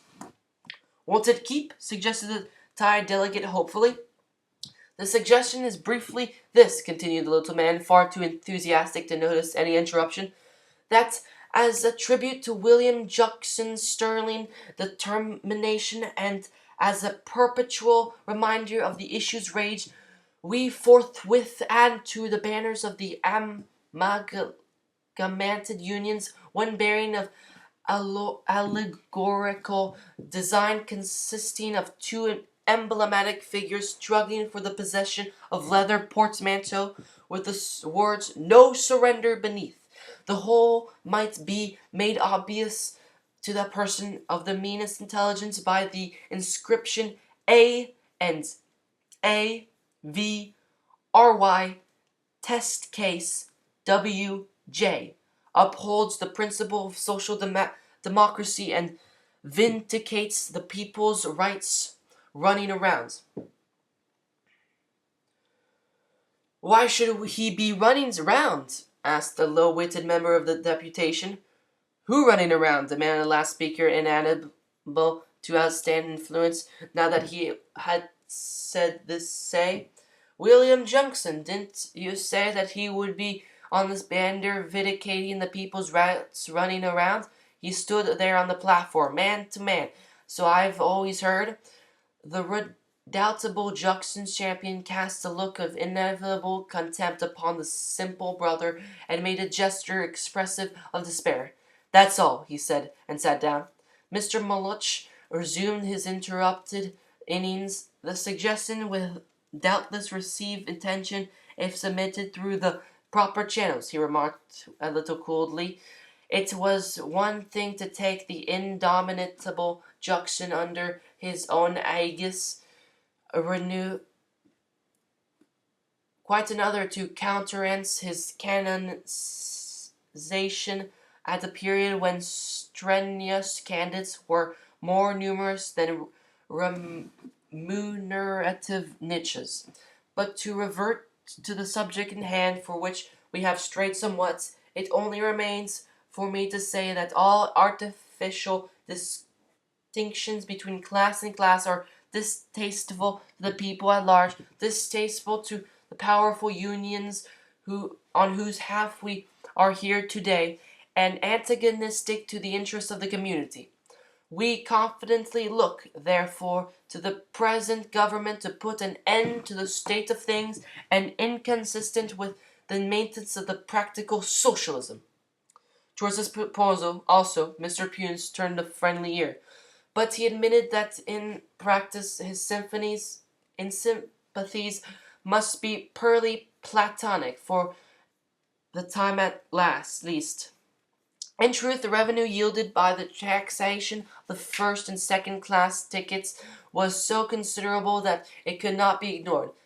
Many people adopted the third class rather than suffer the extraction and the receipts of all the railway companies in the kingdom fell considerably, to the great delight of the large section of the Socialistic Party that had not yet begun to think, but the majority of the wealthy still paid the price, and not a few among the weak, aged, and timorous, among children and old men and ladies, were driven to the superior classes which they could ill afford by the increased difficulty of finding a seat elsewhere, and by the growing truculence of the workmen who were thrust upon them in the thirds.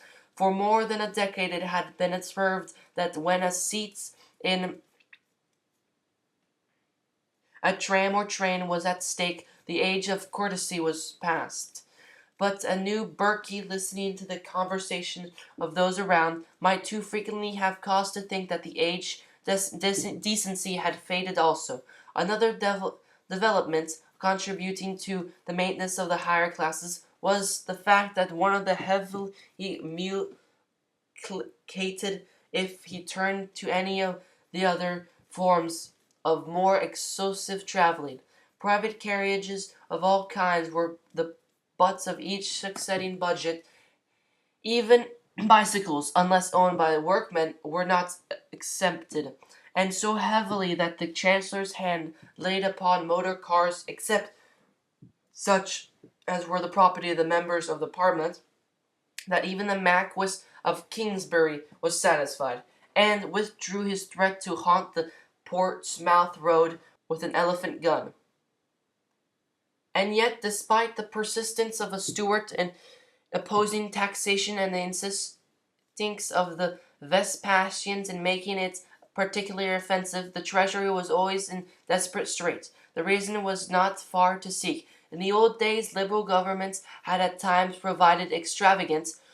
Tory governments had perhaps oftener proved even more extravagant, but in each case it was the tempered profusion of those who thought positions of education were too careless to count their pence and too unconcerned to be dazzled by their pounds. The Labour and the Socialist administration proved superlatively extravagant, and there is nothing more irredeemable than the spendthrift recklessness of your navy, who was unexpectedly come into money. The beggar was truly on horseback, or, to the travel with the times, he had set off in his motor car, and he was now bowling along the great high road towards the cliff-bound sea of national perdition.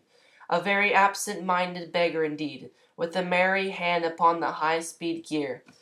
"I am with your heart and soul, therefore," declared Mr. Tubes, "as a man and a member of the cabinet. I am in principle, but the Contemplation Act for providing state maintenance of strikers in strikes approved by the Board of Trade makes it extremely undesirable to abolish the existing sources of revenue, at least until we see that the measure will involve." "Save on the Navy, then," growled the malcontents in the rear rank. "We have already reduced the Navy to the full extent that we consider it desirable to go at present, that is to say, to the common sense limits, equally with one of the other leading powers." "The Army, then." "We have already reduced the Army very considerably, but with the Navy on the lines which I have indicated, and an army traditionally weaker at the best than those of the great military powers, which are also naval powers, is it prudent?" The gesture that closed the sentence was clearly expressed Mr. Tube's own misgivings on the subject. He had always been regarded as a moderate, though the vacillating man among his party, and the reduced everything and chance it policy of the powerful section of the cabinet disturbed his rest at times. "Why halt ye between two opinions?" explained the clear and singular sweet voice from the doorway. "Temporize not with the powers of darkness, and the day of opportunity is now at hand. Sweep away arms and armies, engines of the war and navies, and one vast irresistible wave of universal brotherhood. Beat the swords into the plowshares, cast your guns into your instruments of music, let all strife cease. Extend the hand of friendship and equality, not only man to man, and class to class, but nation to nation, and race to race. Make a great feast, and in love and fellowship compel them to come in. So shall the graduate the reign of Christ anew on earth. Everyone looked at the speaker and then glanced at his neighbor, both with amusement, contempt, inquiry, here and there something of approval in his eye. The man Pearson, brother Ambrose, the ragged priest, Saint Ambrose of Shagwell, ran lip from lip as few recognized the tonsure barefoot figure standing on the shabby cassocks by the door. Mr. Tube alone, seated out of the range of whispers and a victim to the defective sight that the coil pit's heritage, though the world was inkling of his identity, and assuming that he was of late arrival of the deputation, sought to extend a gentle conciliation. The goal of complete disarmament is one that we never fail to strive for, he accordingly replied. But our impulse, comrade, must admit that the present is hardly the moment for us to make the experiment entirely on our own. Prudence! Exclaimed the ragged priest with flashing valiance. There is no more cowardly word in the history of the black art which you call statecraft. All your wars, all your laws, all tyranny, injustice, inhumanity, all have their origins in a fancied prudence. It marks the downward path of the whitened milestones more surely than good intentions pave the same decline. Dare, man. Dare to love your brother. Herod was prudent when he sought to destroy all the children of Bethlehem. It was prudence that led Pilate to deliver up our master to the Jews. The deadly ignis fatuus of prudence marched and countermarched, destroying the armies from the east and from the west through every age, formed the vast coalitions and dissolved them treacherously, made dynasties and flung them from the thrones. It led pagan Rome. It illuminated the birth of a faith now choked in the official bonds. It danced before the stricken Europe, lit the martyrs' fires, lured the cold greed of commerce, and now hangs a quick, sickly beacon over Westminster. But prudence never raised the fallen Magdalene, nor forgave the dying thief. Christ was not prudence. Gripe, who is he? Said a man who had the reputation for the facetiousness to maintain. Oh, I remember. He's been dead a long time. Ambrose rose on him the face that led men and the eye that quarreled. My brother, he almost whispered across the room, if you die with that in your heart, it were better for you that he had never lived.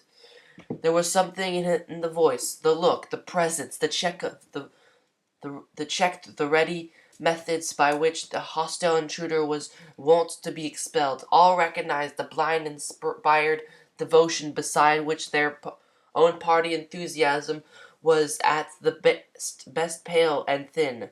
Even to men who were wholly indifferent to the forms of religion, Ambrose's self-denying life, his ascetic discipline, his fanatical wholeheartedness, his noble, almost royal family, and the majestic influence which he exercised over masses of the most wretched of the poor and degraded gave pause for thought, and often extorted a grudging regard. Not a few among those who had dispassionately watched their time, watched the rise and fall of parties, held the opinion that the man might yet play a widely prominent part in the nation's destinies, and involve a tragedy that could only yet be dimly guessed, for most men deemed him mad. Whatever you may wish to say in this, neither the time or the place, said Mr. Duggett mildly, We are not taking part in a public meeting which invites discussion, but we are here in a semi-private capacity to confer with the Home Security. There is no time or place unseasonable to me who come with supreme authority, replied Ambrose. Nor, if the man is worthy of his office, can the Home Secretary close his eyes to the representative of the people. The people? Exclaimed the startled member of the Amagans. What do you mean by the representative of the people? We are the representatives of the people. We are the people. You? Replied Ambrose scornfully, sweeping the assembly with his eye and returning finally to this disconcerting gaze to the man who spoke. You smug, easy, well-fed, well-clad, well-to-do in your little way, self-satisfied band of Farsees? You, the people of the earth, are the poor? Are you the poor? Are you the meek, the hungry, the persecuted? You are the comfortable, complacent bourgeoisie and labordom. You can never inherit the kingdom of Christ on earth outside your gates, despised of all, and stand his chosen people. There was a low, rolling murmur of approval growing in the volume before it died away, but it rose not within the chamber, but from the road outside. Mr. Tubes, whispered the introducer of the deputation uneasily, give the word, sir. Shall we have this man put out? No, no, muttered Tubes, with his eyes fixed on the window and turning slightly pale. Wait a minute. Who are those outside?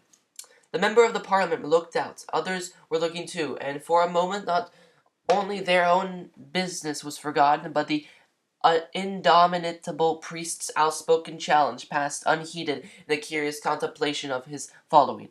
At this period, the sight was a new one in the streets of London, though afterwards it became familiar enough, not only in the capital, but to the inhabitants of every large town and city throughout the land.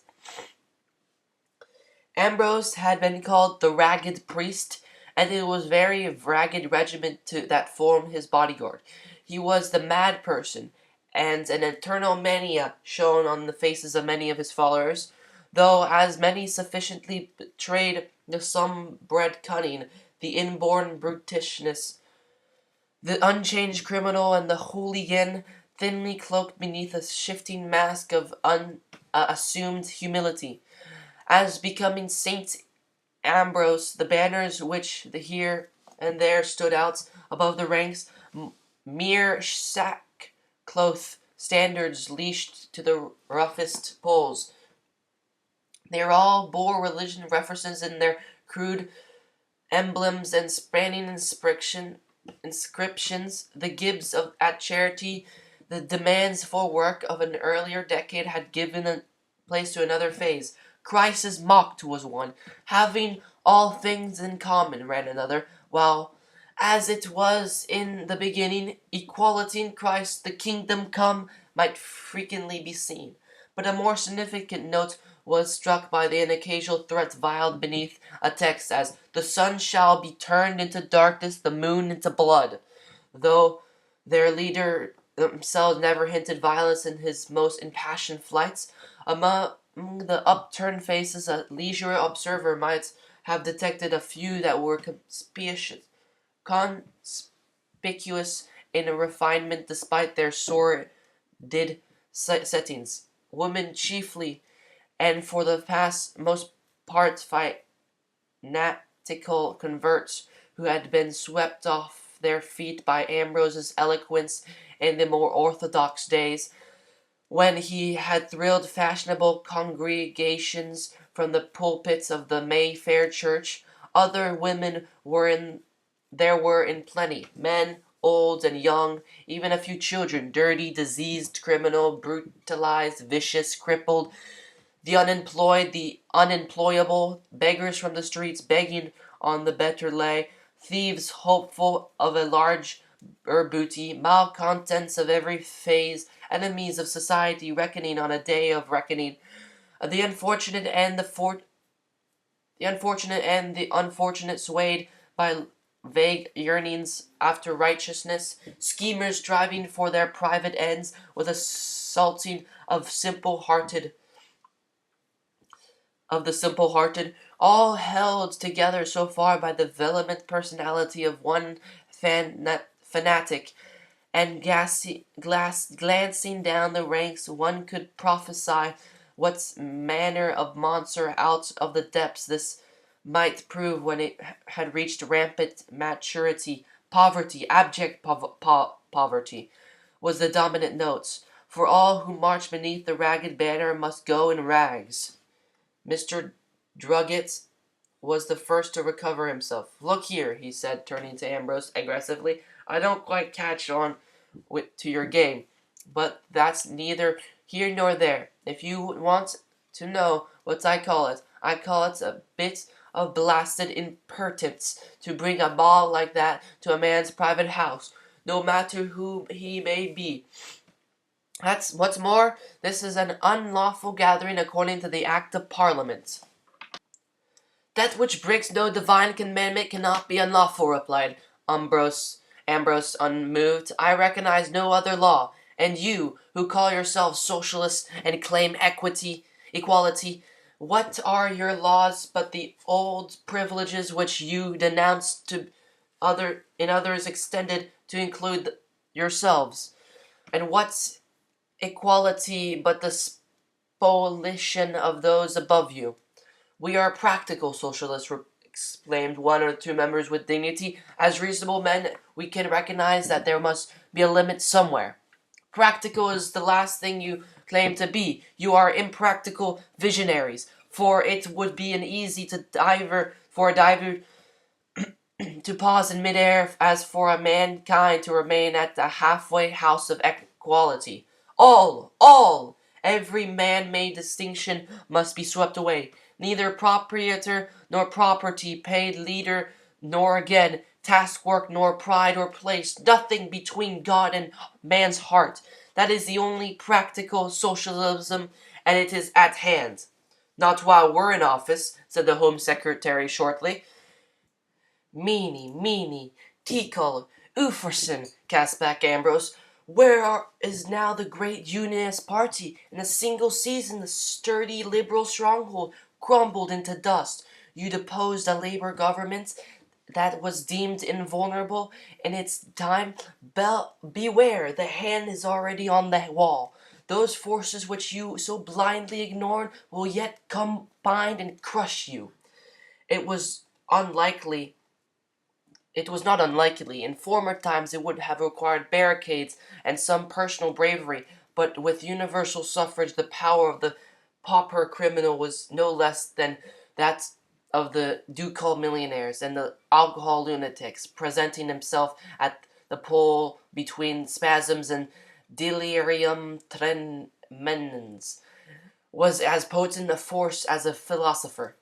A party composed of paupers, aliens, chronic, unemployed, criminals, lunatics, unfortunates, and historical and degenerate of every kind, together with so many of the working class as might be attracted by the glamour of a final and universal spoliation, led by sincere and impassioned firebrand, might yet have to be reckoned with. "And you, comrade," said a railway man with pardonable curiosity, when you've had your little fling, who's going to turn you out and come in?" "We!" exclaimed Ambrose with a touch of genuine surprise. "How can you be so blind? We represent the ultimate destiny of mankind." In another age and another place, a form of government called the States General, and largely composed of animal clerks, had been called to the readiness existing grievances. Being found too slow, it gave place to the National Assembly, and, to go yet a little faster, became the Legislative Assembly. This in turn was left behind by a more expeditious Girondins, but as even they lacked according to the bustling times, the Jacobins came into favor. The ultimate development of quick change equality was reached in the Hebrides from one to another, and had been put a step, and they were all the people. But while the State General looked for the millennium by the abolition of a grievance here and there and the lightening of a chaffing collar in the masses, the followers of Hubert found so little left for the to abolish that they abolished God. The experiment convinced the sagest of the leaders that humanity equally is only to be found in death, and, true to their principles, they equalized 1,000,000 of their fellow countrymen through the instrumentality of the guillotine, and from forms of moral satiousness grown from tender-hearted, the people no longer thirsted from another sanction of the people's blood, only for their money, and the place in the Fouquier Tinville, and the gentlemen with the wooden frame, their instruments of justice, were represented by a chancellor of the exchequer and an individual delivering blue papers. We represent the ultimate destiny of mankind. Absolute equality, announced Ambrose. Any other condition is inconsistent with the professions to which your party have repeatedly pledged itself.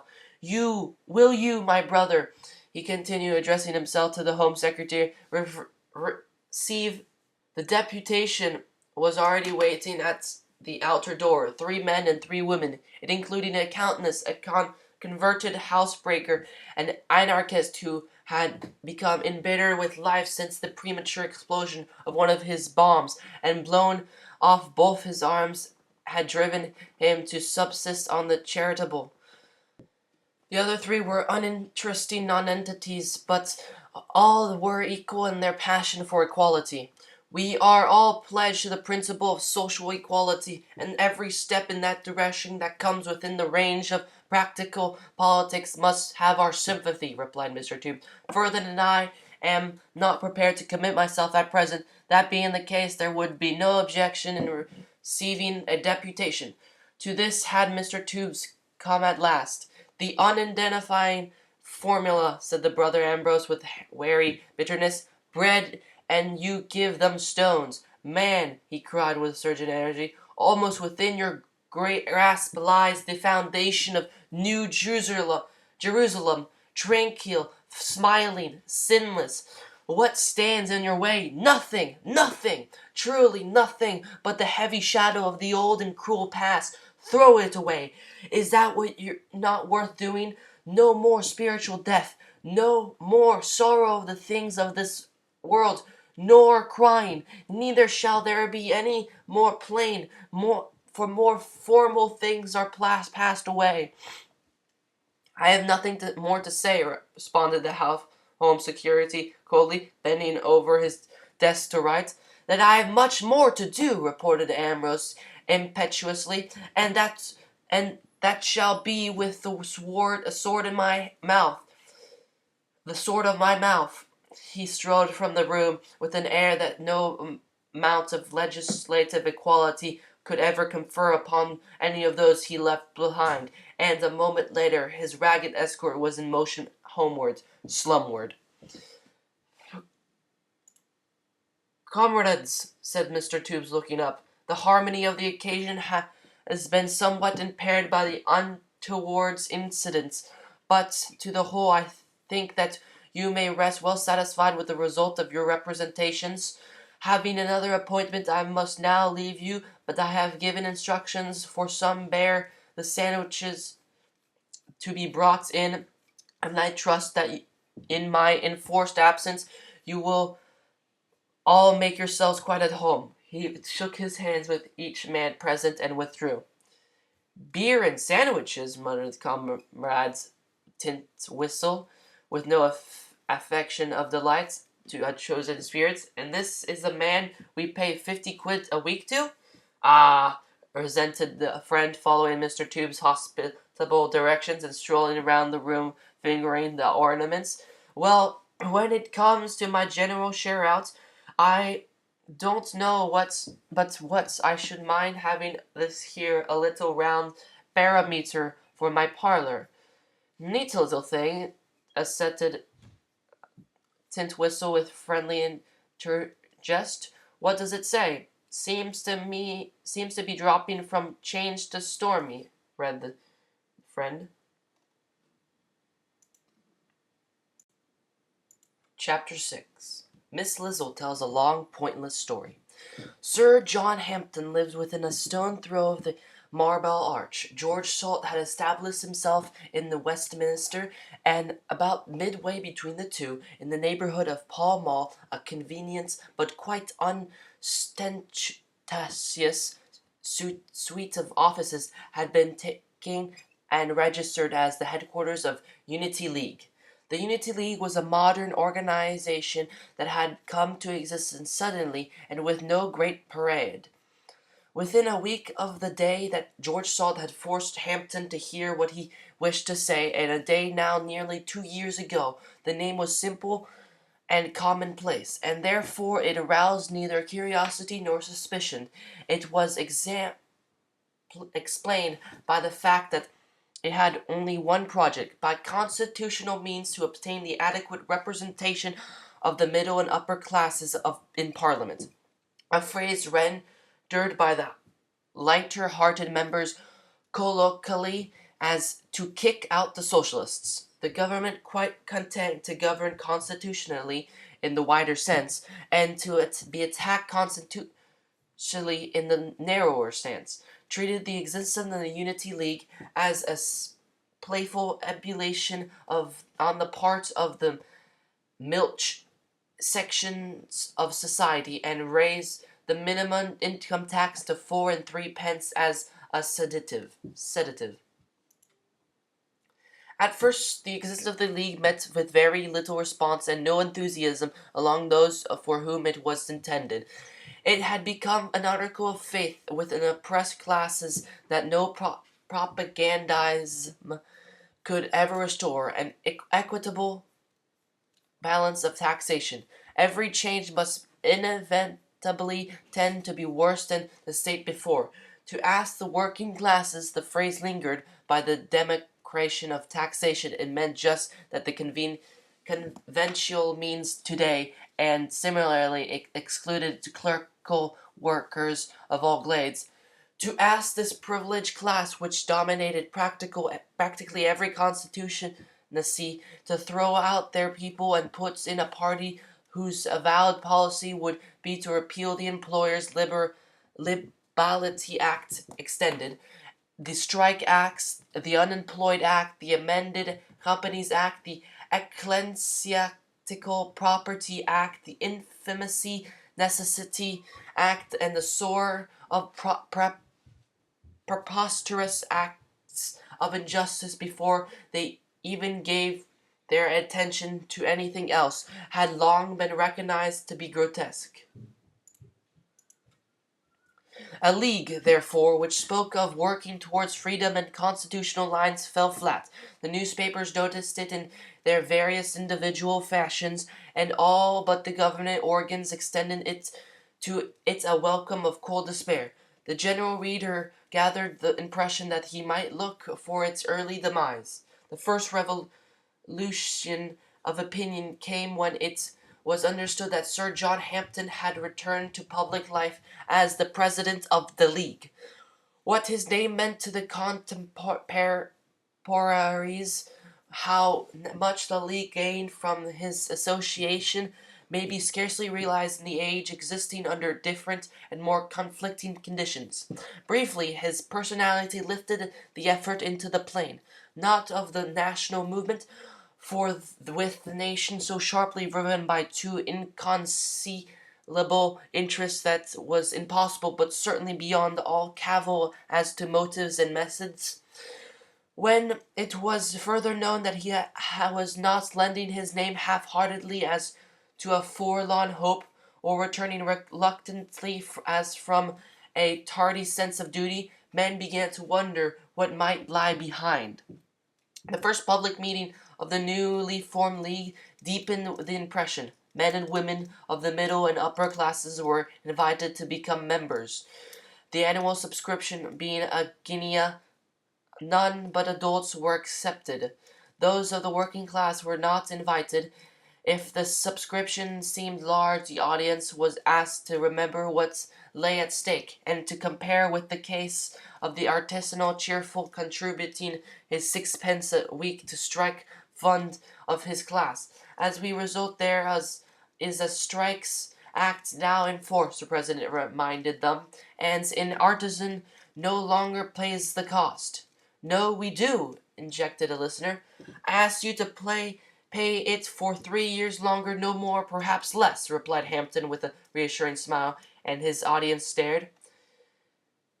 If the subscription seemed large for an organization of the kind of the audience was assured that it was by no means all or even the most that would be accepted of them. They must be prepared to make some sacrifice then called upon. The nature he could not indicate at early age. No balance sheet should be published, no detailed reports should be issued. There would be no dances, no garden parties, no clubhouses, no pretty badges. The president warned them that membership offers no facilities for gaining a precarious footing in the desirable society, though the medium of tea on the vicarage lawn or croquet in the home park. We are not playing at tin politics nowadays, he caustically remarked. That closed the exordium. In a different vein, Hampton turned to review the past, and with the chartered freedom of the man who had prophesied it all, he traced the board lines with the masterly force of coarse and conservative ineptitude, radical pusillanimity, labor selfishness, and socialistic tyranny. What would be the crowning phase of grab government? History foreshadowed it. Common sense certified it. Before the dark curtain of the last stupendous act of wealth and wisdom, the dignity and responsibility of the nation stood in paralyzed expectancy. There was a telling pause, a dramatic, poignant silence hung over the massed crowds that listened to the one man who could still inspire a kindling spark of hope. Then, just at the opportune moment, a friendly challenge gave the effective lead. And what does Sir John Hampden offer now? Absolute victory, replied the speaker, with the thrilling energy of quiet but assured conviction, and with it the ending of this nightmare dream of life in which we are living now, when every man in his half-guilty helplessness shuns his own thoughts, and all are filled with the new unnatural pain, the shame of being Englishmen. Blink the fact or not, it is civil war upon which we are now engaged. Votes are the weapons, and England and her destiny, nothing more or less, are the stakes. It was frequently been one of the curious features even of the most desperate civil struggles of the past, that while battles were raging all around, towns besieged, and thrones falling, commerce was at the same time being carried out as usual. Wordy controversies on trivial alien subjects were being hostily discussed by opposing sections, as though the pedantic pedantic differences were the most serious matters in the world, and the ordinary details of everyday life were proceeding as before. So it is today, but civil, social war is in our midst, and, again, blink it or not, we are losing, and wage it as it is being waged, we shall continue to lose. I am not here today to urge the justice of our cause, to palliate unwise things done, to indulge in regrets for wise things left undone. One does not discuss diplomacy in the middle of a battle. I am here to hold out a new hope for the triumph of our cause, for the revival of an era of justice, for the recovered respect of nations.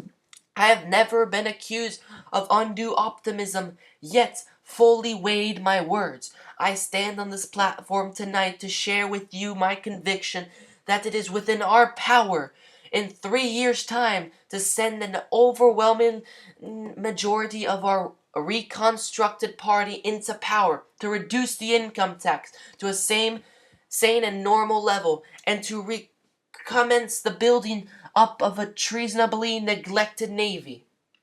Another man, perhaps any other man, would have been met by ridicule, but Hampton's reputation was unique. The point of the emphasis that could not fail to impress itself upon the listener was that there was something behind all this. It was a point that did not convey itself half so forcibly in the newspaper reports, so that, as socialists and their friends did not attend the meetings, even as members of the wealthier class had ignored the socialistic vaporings in the days gone by, any menace to the government that the League might contain was lost on them for the present. It was the moral of an old fable, the dog in luxury, grown slothful and unready. The subscriptions deterred few. It was an epoch when everything was, apparently, being given away for nothing, though never had the grandfatherly maxim that the business nothing ever is offered without its price, being so keenly observed, but superficially to ride in a penny bus entitled one to a probable pension for life, to buy a pound of tea was only the preliminary to being presented with a motor car or a grand piano. Fortunes lurked in cigarette boxes. Whole libraries sprang gratuitously from the columns of their daily papers. Not only auction, but silver spoons, inexhaustible, were compressed with the covers of each jar of meat extract and buried treasure. Mysteries, millionaires, and have you that £10 note? Men littered the countryside.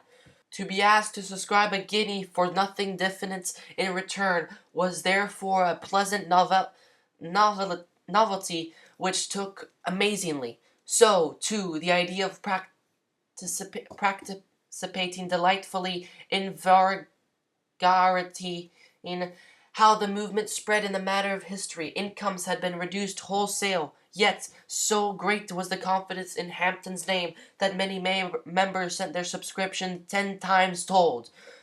When he asked, as he frequently did at the close of his meetings, for recruits who were willing to devote their whole time unpaid to the work of various departments, more than could be accepted were invariably forthcoming.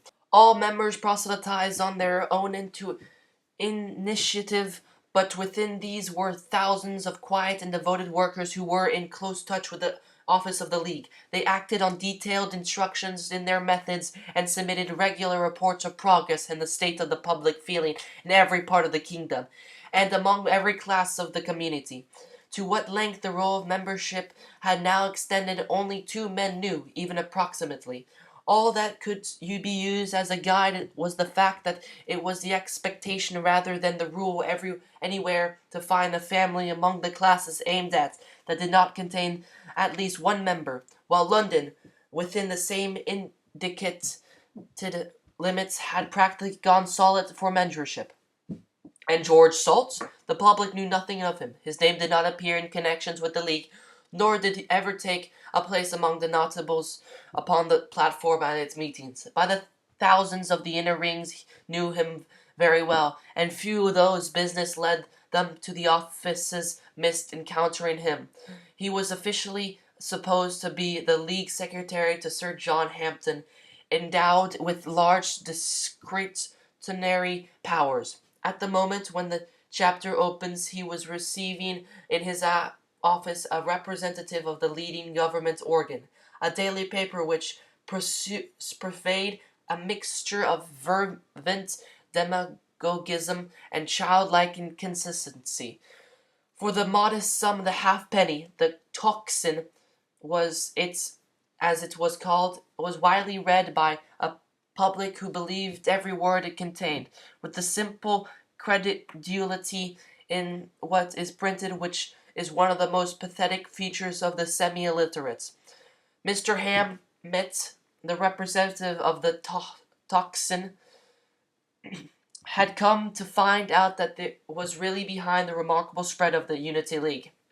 Possibly members of the government were beginning to fidget. Salt had seen him for the purpose of telling him everything else that he cared to know. The inquirers, the officials of the League were always candid and open, and laughingly disclaimed any idea of a mysterious secret society. So Salt admitted that they really hoped for a change in public opinion shortly, that they based their calculations on the inevitable swing of the pendulum, and so forth. He allowed it to be drawn easily for him that they had a great faith in the party organization, and that perhaps between themselves and not the publication, the government would be surprised by the substantial lowering of their majority at the next election, as a result of quite unostentatious spade work. As a party, we are not satisfied with the state of things, he said. We cannot be accepted to be satisfied with it, and we are certainly relying on a stronger representation in opposition to make our views felt. Quite right, said Mr. Hammett sympathetically. He opened the notebook in which he had made a few entries and put it away to indicate that his visit was officially at an end, and whatever passed between them now was simply one private gentleman talking to another, and might be regarded as sacredly confidential. Salt also relaxed the secretarial manner which he had taken the pains to acquire, and seemed as though he would be glad of a little human conversation with a man who knew life in Fleet Street, which meant, of course, that both were prepared to be particularly alert. I was at one of your meetings the other night, the Albert Hall one, remarked the newspaper man casually. Your chief fairly took the crowd with him. Now no being satisfied with the strong opposition for him, why he went bald-headed for sweeping the country and going in with a couple hundred majority or so. Salt laughed appreciatively. No good being downhearted, he replied. That was the end of all the good old organizations. We see no hope for the future, so you all may as well mark time, was their attitude, and they dropped out.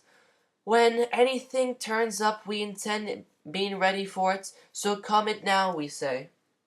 It seems to take all right, too, admitted Mr. Hammett. I was offered a level dollar by a friend of mine the other day that you had over 500,000 members. I took it in a sporting spirit because I know that 500,000 needs a lot of raking in, but I put it in a rather less myself. But, of course, as you are close about it, we can never settle up.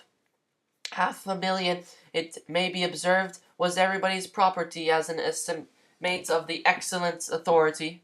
We don't publish figures, as a matter of fact, admitted Salt half reluctantly, but I don't know why there should be any very particular secret about it. Oh, every office has its cupboards and its skeletons, said Mr. Hamlet generously, but if one could see inside, he added with a knowing look, I think that should win. No, exclaimed Salt suddenly.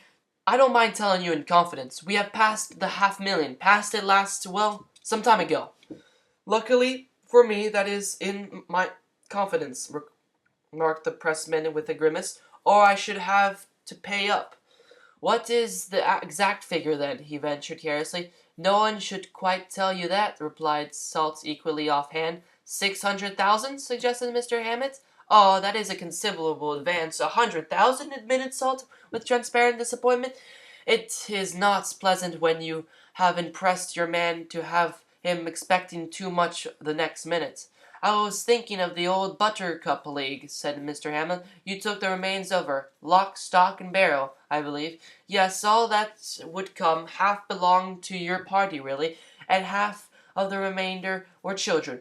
What an organization was in its time. 1.5 million. A smart young newspaper man noted Mr. Salt's open admiration of these figures, and convinced him that the newer league was not yet within measurable distance of half that total. And in the end it did what? He remarked. Salt was bound to apologize. What is there to do, after all? He admitted. What can you do but keep your people together and show them that you have their interest lies? Show them where your interest lies, and wait.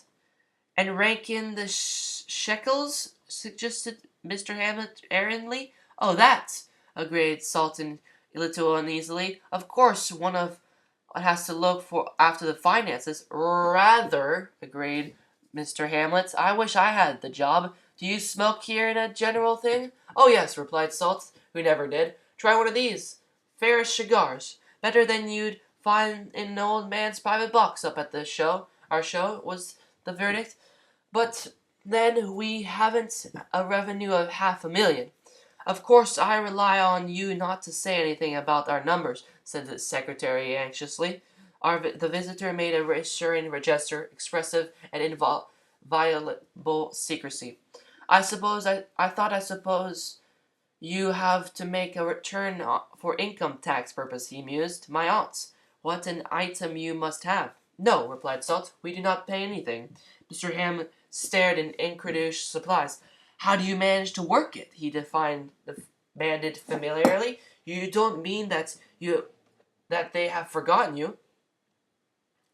No, it's quite simple, exclaimed Salt. Your friends make the funds and incomes of trade unions scared against the claims of taxes of every kind a few years ago, and we rank as a trade union. Don't call them by friends, please God, explained Mr. Hammett with an irritating disloyalty. I work as in a house of bondage. You don't publish any balance sheets, by the way, do you? No, we don't see why we should let everyone know how the money is being spent. No matter how economically things are carried on, there are always some who want to interfere. Especially if they sampled your weeds, suggested the visitor pleasantly. Pretty smug cribs you must have, but that's not my business. Between ourselves, what does Sir John draw a year? Nothing, protested Salt eagerly, too eagerly. As the president of the league, he does not receive a penny. Sharp Mr. Hammond, who prided himself upon being a terror for exposures and on having a record of 7 flagrant cases of contempt of court, read the secretary eagerness like an open book. But then there are committees, subcommittees, executives, emergency funds, and whatnot, he pointed out. And our unpaid league president may be chairman of one, the secretary of another, the grand master of a third, with the royal salary from each. Huh?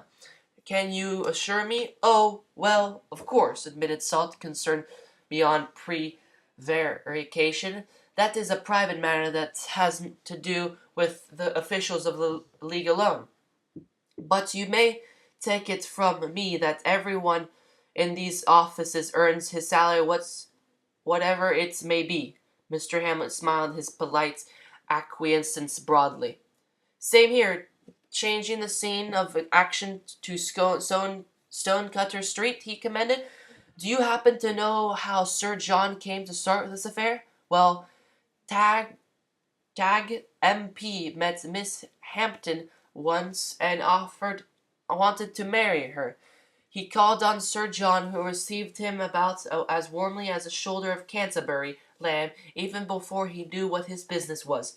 Then, when he didn't know, he gave such an exhibition of sheet lightning that Tag, who is really a very level-headed young fellow in general, completely lost his nerve and tried to dazzle him into consenting by offering him a safe and seat in the Hudson Field Division and a small place in the government if it consent to put up as a bracketed imperialist hyphen socialist. Then the old man kicked Tag out of the house and swore to do the same with his government within 3 years. At least that's what I've heard about the time, but very likely there isn't a word of truth in it. A tolerably safe inference on Mr. Hammett's part, as in point of fact he had coated Mr. Tag's romance on the spur of the moment. No, volunteered Salt. I don't think that it is a true story, or I should have heard something about it. It's rather curious that you should have mentioned it, I believe, but it's scarcely worth talking up your time with. No, not at all, I mean. Not that I am quite interested, protested Mr. Hammett. Well, of course it sounds rather absurd in the broad of day. the broad light of day, but I believe, as a matter of fact, that he was led into founding the League simply as a result of a dream. A dream? Exclaimed Mr. Hammond, deeply surprised. What sort of dream? Well, it naturally must have been a rather extraordinary dream to affect him so strongly. In fact, you might perhaps call it a vision. A vision? Repeated Mr. Hamlet, thoroughly absorbed in the mystery element thus brought in. Do I understand that this is Sir John's own exclamation? Hampton's sudden return to activity had indeed, for time to time, been a riddle of wide interest. Oh no, Salt hastened to correct. I expect that he would be the last man to admit it, or to offer any explanation at all. Of course, the history of the world had been changed in every age, though through dreams and visions, but that explanation nowadays, in a weighty matter, would run the risk of being thought trivial and open to ridicule. But what do you base your deductions upon, then? Demanded Mr. Hamlet, rather fogged by the serious introduction of this new light. Is Sir John a believer in clairvoyance? I am afraid that I must not state the real grounds for several reasons. If you won't think me discourteous, replied Salt firmly, but this I may say, that I had the occasion to see Sir John late one night, and that he had not the faintest intention of coming forward. Early the following morning I saw him again, and by that time the whole affair was cut and dried. Of course you are at liberty to confirm or contradict the story just as you like, if you should happen to come across it again. In a state of conscious bewilderment, though which he was powerless to insert himself, Mr. Hammond submitted to polite dismissal. The visible result of the interview was half a column peptonized personalities, the toxin, and rendered still easier of assimilation to the dyspeptic mind of being well cut up in the light paragraphs and garnished with subheadings throughout. The unseen result, except for to the privileged eyes of half a dozen people, was a confidential report which found its way ultimately onto the desk of the Home Secretary. The following points summarize Mr. Hampton's deductions. The Unity League probably has a membership of 500,000. It may be safely assumed that it does not exceed that figure by 100,000 at most. While largely recruiting by the device of holding out a suggestion of some indefinite and effective political scheme, the policy of the League will be that a laissez-faire and its influence may be safely ignored. Very little of its vast income is spent in propagandism or organization. On the contrary, there is a certainty that considerable sums of lying short notice at the banks, and strong evidence that equally large sums have been sent out of the country through the agencies of foreign houses. Many men of so-called good position enjoy the obvious sinecures posts under the League, and all connected with the organization appear to draw salaries disproportionate to their positions, and in some cases wildly disproportionate. The plain inference from the bulk of evidence that is that the League is and was formed to be the preserve for a number of extravagant and incapable unemployed, the so-called upper and upper middle classes, who have organized this means of increasing their incomes to balance the diminution which they have of late years experienced through the equalizing legislation of socialism. The money sent abroad is doubtless a reserve for the few of the higher class official to fall back on if future contingencies drive them out of this country. This information has been carefully derived from a varieties of sources, including John Hampton's secretary, a man called Salt. Salt appears to be simple, unsuspicious sort of fellow, and with the careful handling might be used as a constitutional means of securing information in the future should there be any necessity. The simple, unsuspicious secretary had dismissed Mr. Hammett with scarcely another thought as soon as that gentleman had departed. In order to fit himself for the requirements of his new sphere of action, Salt had, during the past 2 years, compelled himself to acquire the art of ready speech, which we are told is the most efficient safeguard of our thoughts. But he hated it. Most of all, he hated the necessity of engaging in such verbal chicanes as Mr. Hamlet's mission demanded. Of the mission he had the amplest particulars long before the representative of the toxins had passed this threshold. He knew when he was coming, why he was coming, and the particular points upon which information he desired. He could have disconcerted Hamlet beyond measure by placing before him a list of all persons who had been so delicately sounded, together with an abstract of the results, and finally he received, as a matter of ordinary routine, a copy of the confidential reports 3 hours before it reached Mr. James Tubes. Armies engaged in active warfare have their intelligence departments, and their secret service of the Unity League was remarkably complete and keen. "My name is Irene Lizzle," said the next caller, and there was being nothing particular to say in reply, Salt expressed himself by his favorite medium, silence, but in such a way that Miss Lizzle felt encouraged to continue. "I have come to you because I am sick of feeling things go on as they have been going for years, and no one doing anything. I believe that you are going to do something." "Why?" demanded Salt with quiet interest. It mattered. It might matter a great deal. Why this unknown Miss Lizzle should have been led to form that conclusion. "I have attended your meetings," continued Miss Lizzle composedly, "for of course I am a member of the ordinary way. I came once as a matter of curiosity, or because one's friends were speaking of it, and I came again because even then I was humbled and dispirited at the shameful part that our country was being made to play before the world.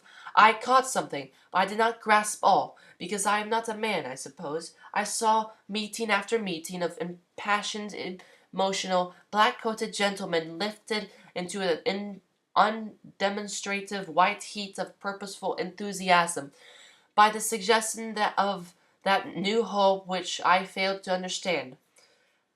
At one of the earliest Queen Hall's meeting I particularly noticed a young man who sat next to me. He was just an ordinary keen-faced, gentlemanly, well-dressed, athletic-looking youth, who might have been anything from an upper clerk to a millionaire. He sat through the meeting without a word or a sign of applause, but when the finished 20 volunteers were asked for to give their whole time to serving the object of the league, he was the first to reach the platform with a happier look on his face, in the solid English style, than I should have ever expected to see.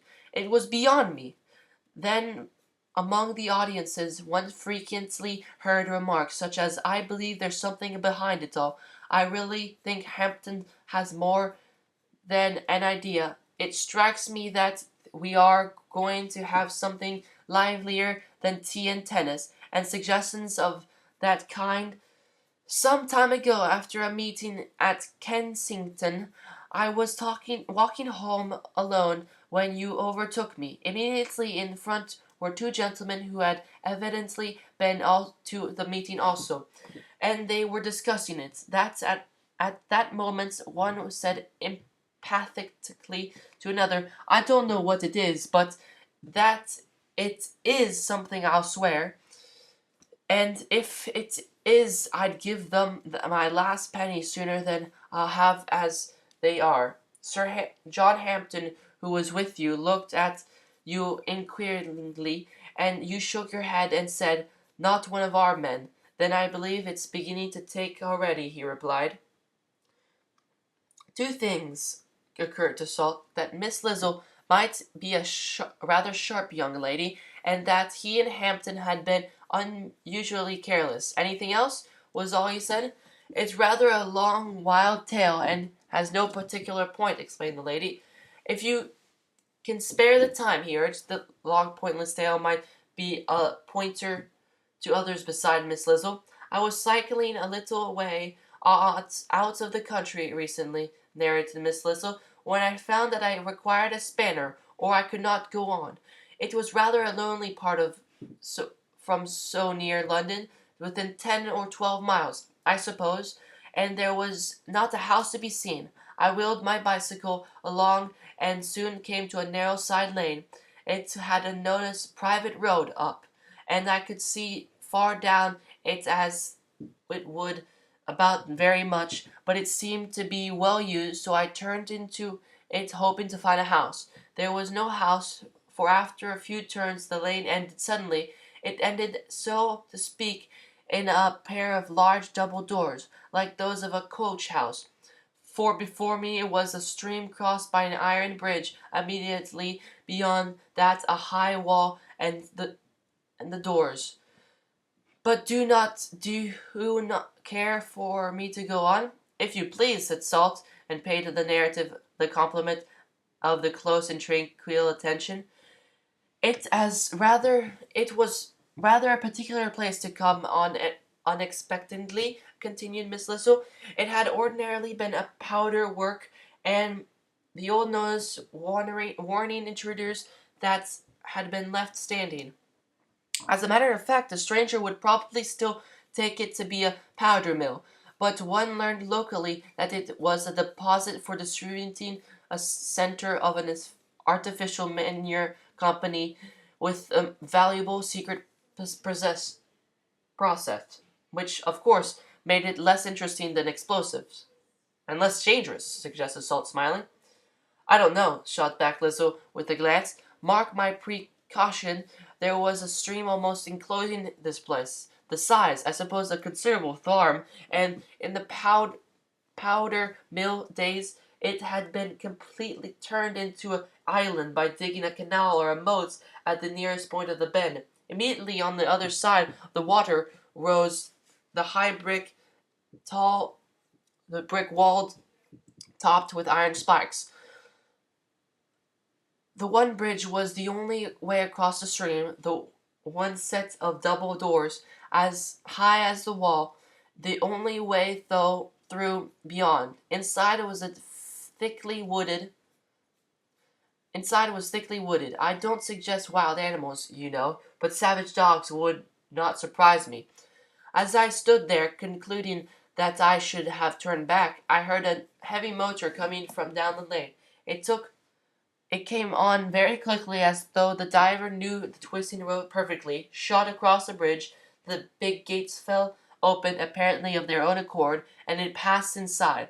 I had only time to note that it was a large trade vehicle with a square van-like body before the gates had closed again. Miss Lizzle paused for a moment, but she had by no means reached the end of her pointless adventure. I had seen no one but the motor driver, but was mistaken in thinking that there was no one else to see, for as I stood there undecided, a small door in the large gate was opened and a man came out. He was obviously the gatekeeper, and in the view of the notices, I at once concluded that he was coming to warn me off, so I anticipated him by asking him if he could lend me a spanner. He muttered rather surely that if I waited there he would see, and went back, closing the little door behind him. I thought that I heard the click of a self-acting lock. Presently he came back just as the unanimal as before, and insisted on screwing up the bolt himself, to get me away the sooner, I suppose. He absolutely started when I naturally enough offered him sixpence. I imagine the poor man doesn't get very good wages, and went quite red as he took it. And all ended happily, remarked Salt tentatively, as though he had expected that a possible relevance might have been forthcoming after all. Happily, but perplexingly, replied Miss Lizzle, looking at him full in the face as she unmasked the point of her long pointless story. For the surely workman who was embarrassed by sixpence was a gentlemanly neighbor of the Queen's Hall meeting, and I was curious to know how he should be serving the object of the League by acting as a gatekeeper to the Lacan Equalized Superphosphate Company. Salt laughed quietly and looked back with unmoved composure. No doubt many possible explanations will occur to you, he said with very possible candor. The simplest is the true one. Several undertakings either belong to the League or are closely connected with it, for increasing its revenue or for other purposes. The Lacan is one of these. And I have no doubt that even the position of doorkeeper is a responsible one, requiring the intelligence of an educated gentleman to fill it, or retorted Miss Lizzle. It must certainly be an exacting one. You know better than I do how many great motors vans pass down the quiet little lane every hour. They bear the names of different companies. They are ingeniously different in appearance, and they pass through London in various roads by roads. But they have one unique resemblance. They are all driven by mechanics who are astonishingly disconcerted by the offer of stray sixpence and shillings. It is the same at the little private wharf on the canal a mile away. It was quite a relief to find that the bargemen were common human bargees. Salt still smiled candidly. The slow, silent habit gives the best mark after all. And why have you come to me? He asked. Because I know that you are going to do something, and I want to help. I loathe the way things are being done down there. The Don meant that stately palace minister. I thought they happened to be really in the direction of Charing Cross, but it was equally inappropriate for the monuments of the government, like those of Wren lay around. Who can go on playing tennis as usual with a neighbor, an ambassador who learns his diplomacy in a slaughterhouse's union, represents us by acting alternately as a fool and a cad before astounded Paris, or have the interest in bridge when the Sultan of Turkey was contemptuously ordering us to keep our fleet out of sight of Mytilene, and we apologize and obey? I will be content to address envelopes all day long if it will be any use. Surely there are more secret processes down the other little lanes. I will even be the doorkeeper at another artificial manure works if there is nothing else. Salt sat thinking, but from the first he knew that for good or ill some degree of their confidence must be extended to a woman. It is the common experience of every moment when it swells beyond two members, or conspiracies would be much more dangerous to their foes. It may be monotonous, perhaps even purposeless as far as you can see, he warned. I do not know yet, and it will not be for you to say. Miss Lizzle flushed with the pleasurable thrill of blind sacrifice. I will not question, she replied. Only if there should be any need, you might find that an ordinary, uninteresting middle-class girl with a slangy style and a muddy complexion would be as devoted to Flora MacDonald or Charlotte Corday. Saul made a quiet, deprecating gesture. A girl with a fierceless face can be capable of any heroism, he remarked as he began to write, especially when she combines excellent intelligence with exceptional discretion. Only, he added as an afterthought, it may be uncalled for, and might be inconvenient in a law-abiding constitutional age. I quite understand that now. The conscientiousness addressing the circular shalls bound my horizon. Only please let me be somewhere in it when it does come. I say, Salt, drawled an inaccurate garbage young man lounging in the room to the room. Do you happen, Miss Lizzle, who had been cut off from the door by a screen, rose to leave. Oh, I say, I beg your pardon, she explained the young man. They told me that you were alone. I shall be engaged in a moment," replied Salt formally. "At 10 o'clock tomorrow morning, then, Miss Lizzle, please." She bowed and withdrew. The Honorable Freddie Tantory, who had lingered rather helplessly holding the door as she went out and favoring her with a criticizing glance. "Always making a rotten ass of yourself," murmured the gentleman plaintively. "General off his fault. Engaging lady clerk? Not bad idea, but you might have gone in for a really superior article if you were about it. Cheaper in the end. Oh, I don't know it, though." "Miss Lizzle came with the best of recommendations," said Salt almost distantly. One might have judged that he had no desire for Mr. Tantory's society, but that reasons existed why he should not tell him so. "Yes, I know," nodded Freddie sagely. "They do. Hockey girls, I should imagine, face the pomegranate type carved by the amateur whose hand slipped when he was doing the mouth. Prefer the pink and pneumatic style myself. Matter taste." Salt made no reply. The only possible reply was the one that he denied himself. He occupied the time by burning a scrap of paper with a single row of fingers. "I say, Salt, I was really coming about something, but I've forgotten what," announced the honorable youth after a vacuous pause. "Oh, I remember. That elusive old cheesecake of a hunk of mine. Do you happen to know where the valiant Sir John is to be unearthed?" "I imagine that your uncle is in Paris at this moment," replied Salt. "He is expected back tomorrow." "Paris!" exclaimed Freddie with some interest. "Good luck at the Pink Windmill, old boy. Anything in the air, Salt? Projected French landing at Brighton Pier next week? Seriously, don't you think League bits a gilded fizzle? Expected something of colored lights long ago?" "I think that we have every reason to be satisfied with the progress," replied Salt. "The weight of a great organization must exercise some influence in the end."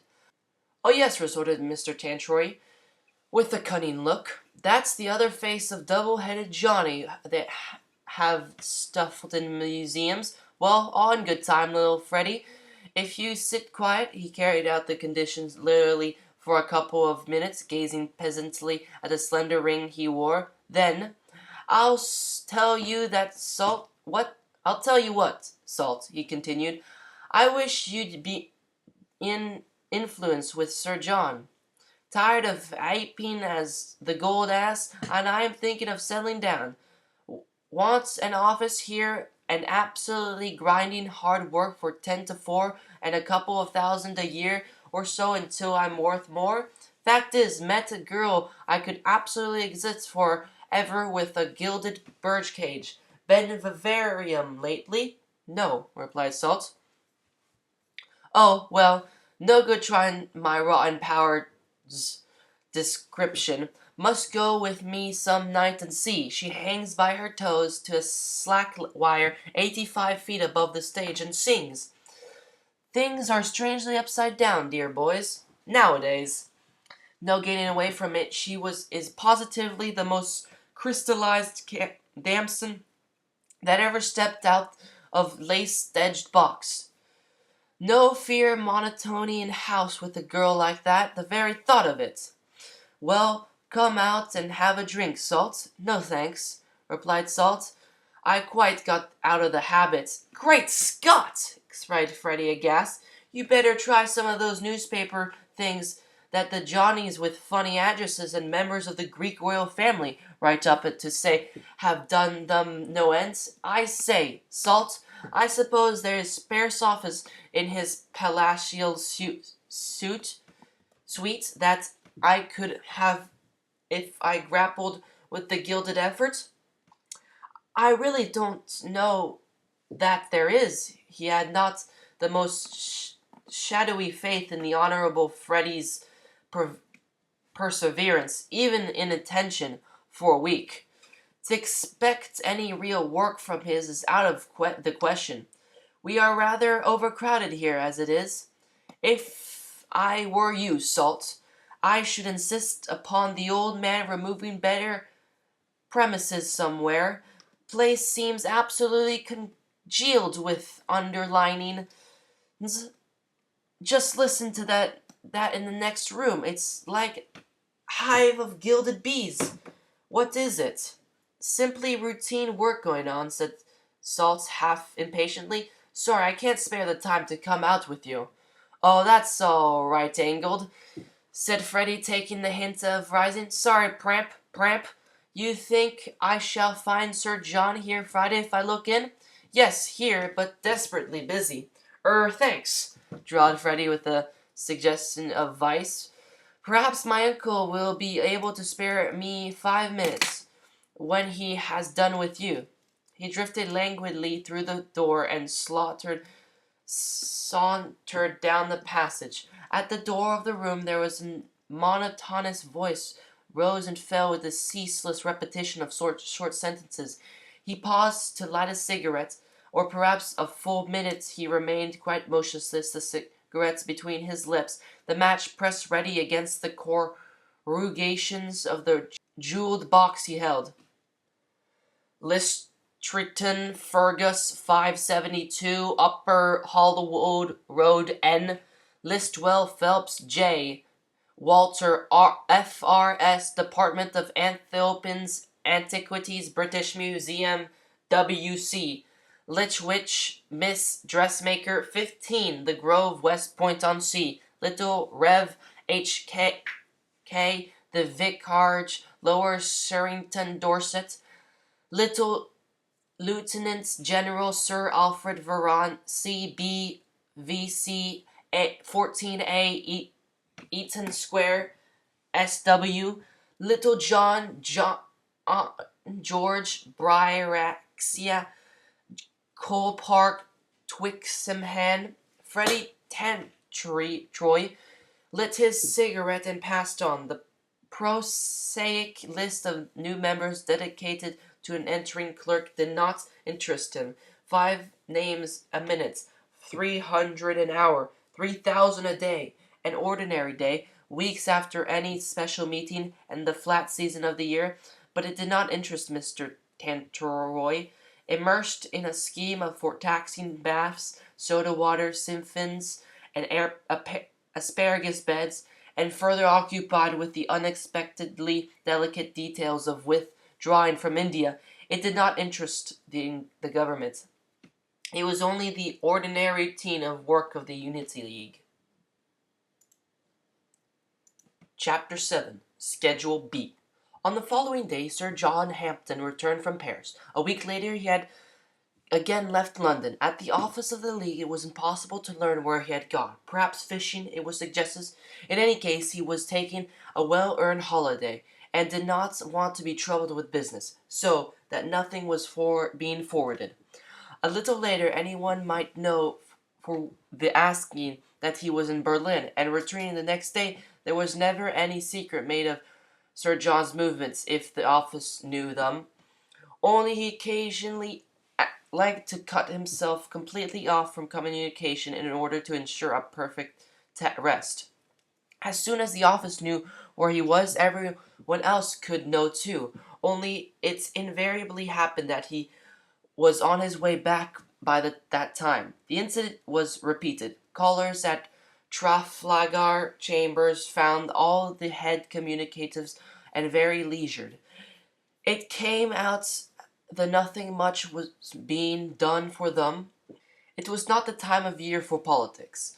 For all good they were doing, 3/4 of the offices might be closed for the next few months, and 3/4 of the staff taking a holiday. In fact, that was what they were doing to a large extent. It was Mr. Salt's turn as soon as Sir John got back. That time it was St. Petersburg. For a man who had been a sailor, George Salt displayed a curious taste when he came to take his holidays. The sea had no call for him, nor the coastline any charm. The island resorts, the Gulf centers, moors, lakes, mountains, rivers, all were passed by.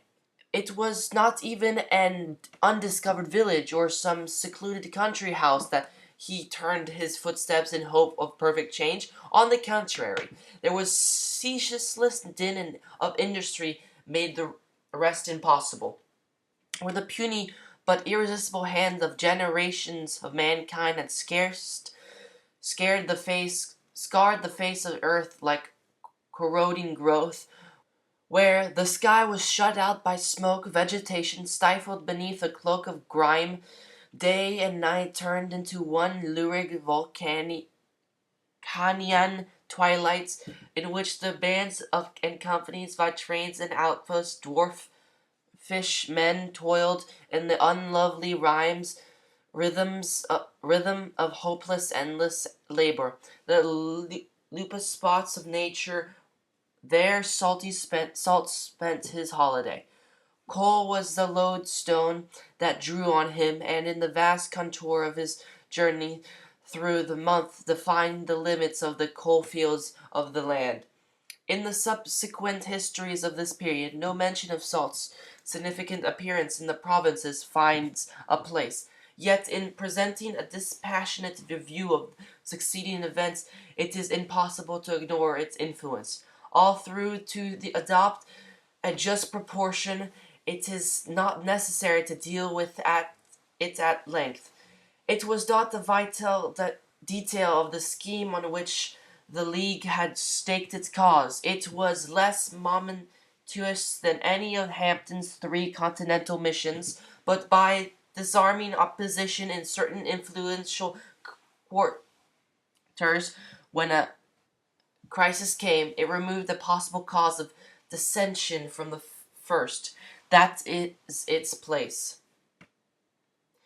It was indicative of the extreme care with which the operations had been developed, that even at this point there were only two men who had any real knowledge of what the plan of campaign would be. There were those who did not hesitate to declare that a hostile demonstration was being arranged by a foreign power with whom Hampton had come to an understanding. At a favorable moment, a pretext for a quarrel would be found, relations would be broken off immediately, ambassadors recalled, and within 3 days England would be threatened with war. If necessary, an actual invasion would take place, and in view of the sweeping reductions of the army and navy, no one thought it worth while to express a doubt that an actual invasion could take place. After arranging for a suitable indemnity, the invaders would withdraw, leaving a provincial government in power, with Hampton at its head. This was the extremist view, and the majority feeling at heart that however England might be internally riven and their liberties assailed, nothing could ever justify an unpatriotic course, held that Hampton was incapable of the step. Others suggested civil war, passive resistance to the payment of rates and taxes on the organized scale as to embarrass the government for supplies, an alliance on the basis not readily discernible with the rank and file of the Socialist Party, the secret importation of a sufficient number of aliens to turn an election, and the variety of other ingenious devices easily to suggest but difficult to maintain. Those who, like Miss Lizzle, observed the most, talked the least.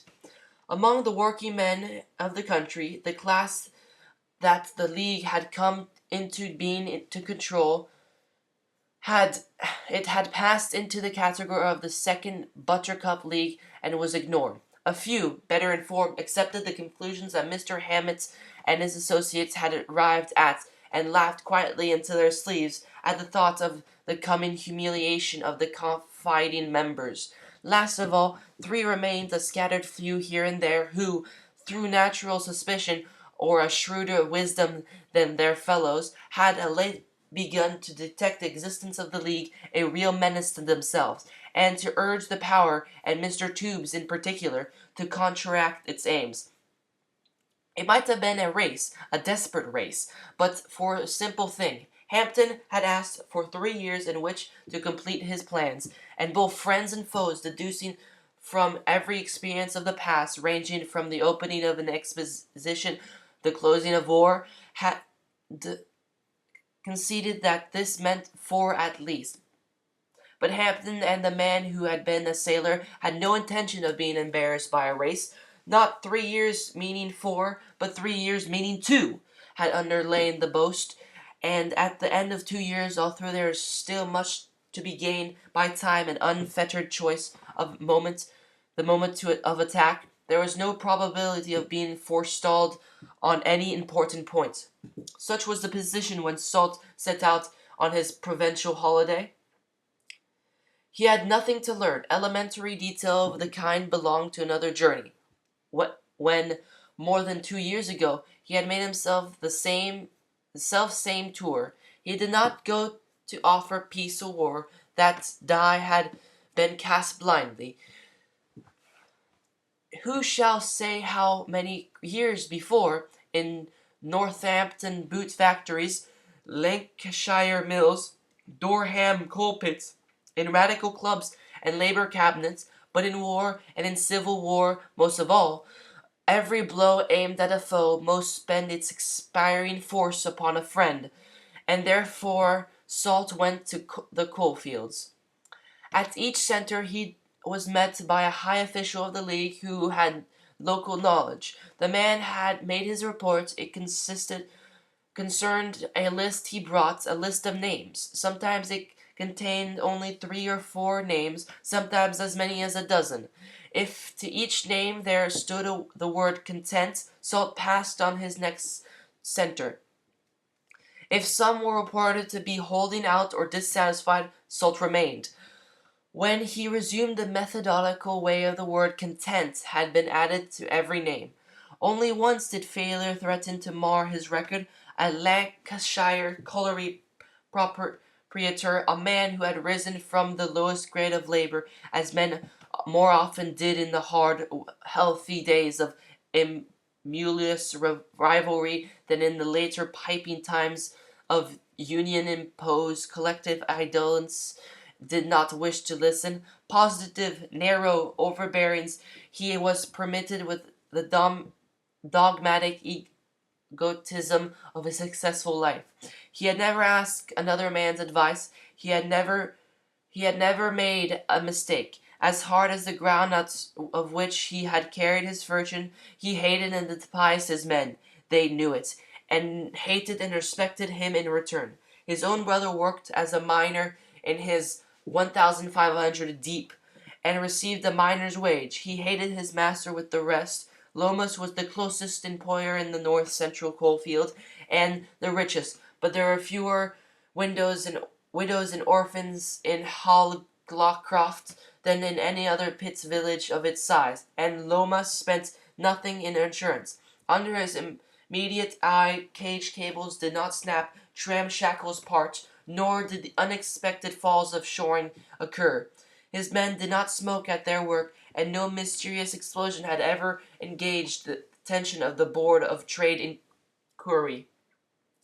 Salt found sitting in his shirt sleeves in a noble room, furnished in the taste of profusion of a crowded Pantechnicon, which the most costly specimens of 17th period of decorative art. He received with his usual manner, and that was the manner of bellicose curmudgeon towards an unwelcome deputation of suppliants. For emphasis between the frank didactic aphorisms which formed his arguments and his rules of life, he banged with his first lapis lazuli table and lowered his voice in a confidential aside to inform his visitor that £3,000 was the figure that the little piece of furniture had cost him, and that in matter of taste he struck at nothing. An unnecessary piece of information after one had cast an astonished glance around the bizarre room.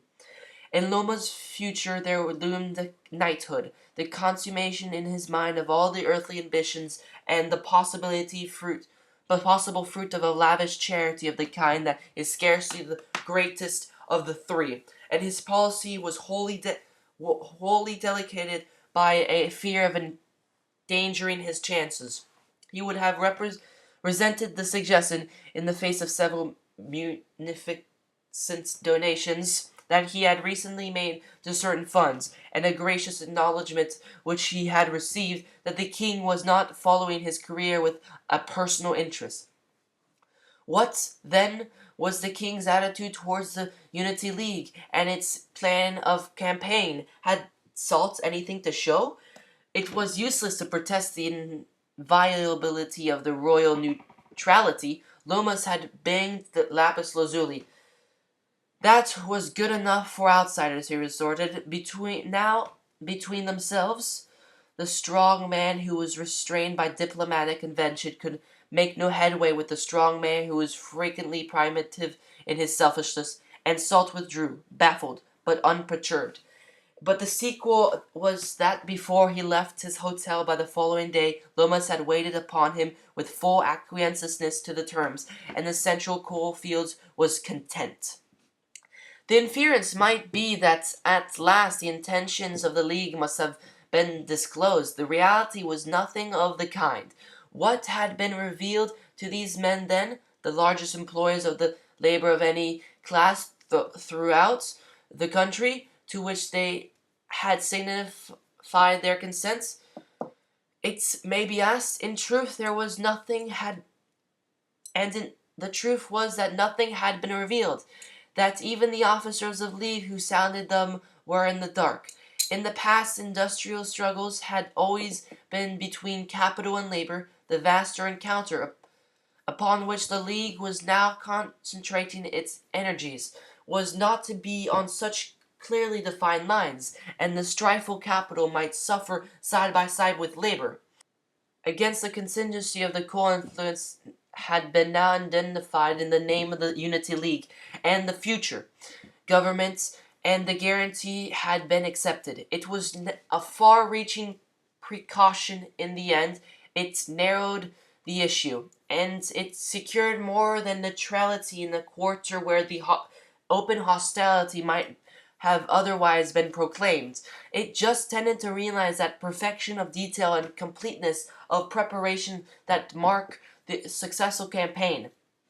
But if there was nothing more to learn, in the sense that the data upon which the League had based its plan had long since been completed, it was impossible for a thoughtful observer to pass through the lands without learning much. Even 2 years of increasing privilege had left a deeper mark. A lavish policy of bread and circuses was again depleting the countryside, choking the towns, and destroying the instinct civilized citizenship, just as it had speeded the decline of another power world 2,000 years ago. While wages had remained practically stationary, the leisure of the working man had been appreciably increased. It was now being discovered that the working man had no way of passing his leisure except in spending money. Betting and drunkenness had increased into direct lengthy to the lengthened hours of enforced idleness, and other disquieting indications of how the time was being spent, were brought home to those who moved among the poor. Where the money came from, the books of the great thrift societies that were once revealed, there is no longer any necessity for the working man to save. His wages were guaranteed. His risks of sickness and every other adversity were insured against. His old age was pensioned. His children were, if necessary, state adopted. Even the trade unions had abolished their subscriptions and dissipated their reserves. There was no need of thrift now, for the government was the working man's saving bank, and had cut out the debits pages of his passbook. It was almost a millennium. The only drawback was that, with all this affluence around, the working man found himself very much in the condition of a financial ancient mariner. There was a great deal of money being spent on him, and for him, and by him, but he never had any in his pocket, and the working man's wife was even worse off. Other classes there were which found themselves in the same position, but not by same processes. The rich were taxed up to their eyes, but the rich had obvious means of retrenchment.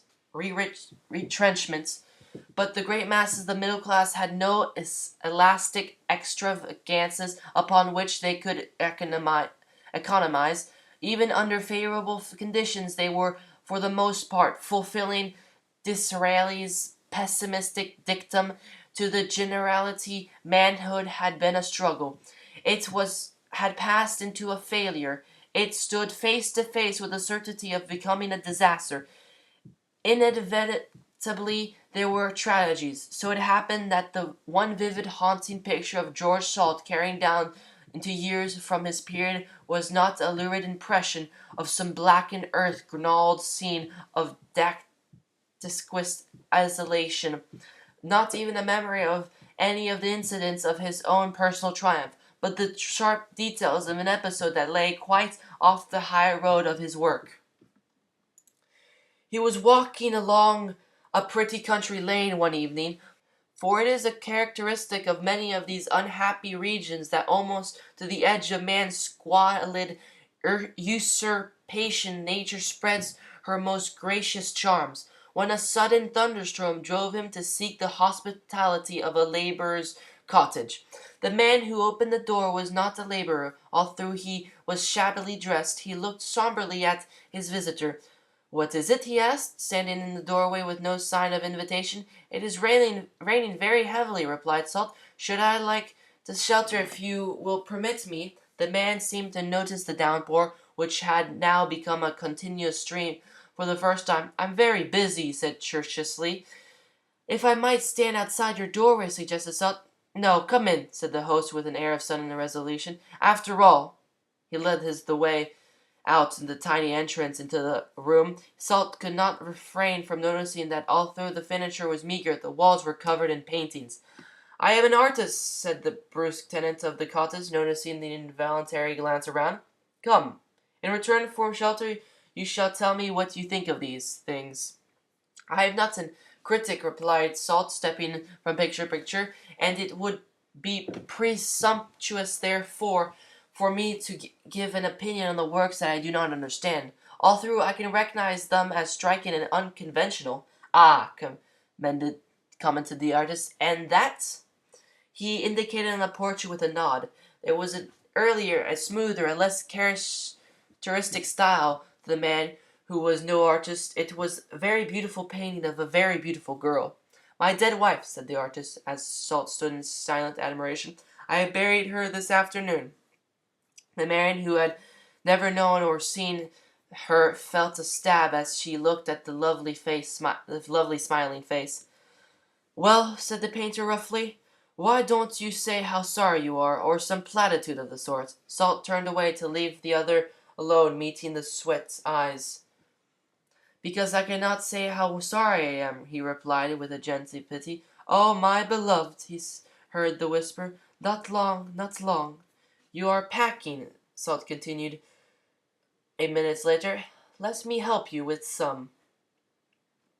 A heap of straw and shavings littered the floor. Boxes and cases stood ready at hand. "No," replied the man, looking modestly at his preparations. "I have changed my mind. I have to go on a journey to-night, but I shall leave this place as it is and secure the doors and windows instead." He brought tools, and together they nailed across the cottage window the stout old-fashioned shutters that secured them. Neither spoke much. "Come," said the artist, when the melancholy work was complete. "The storm is over. Our roads lie together for a little way." He locked the outer door and stood lingering reluctantly with his hand upon the key. "A moment," he said, unlocking the door again and entering. "Only a moment. Wait for me at the gate." Salt waited as he was directed, beside the dripping linen. The storm had indeed passed over, but the sky was low and gray. Little rivulets meandered in changing currents down the garden path. From beneath a narrow lane came the continuous sobbing rush of some unseen swollen watercourse. The hand of despair lay heavy across the scene. It seemed as though nature had wept herself out and was comforted.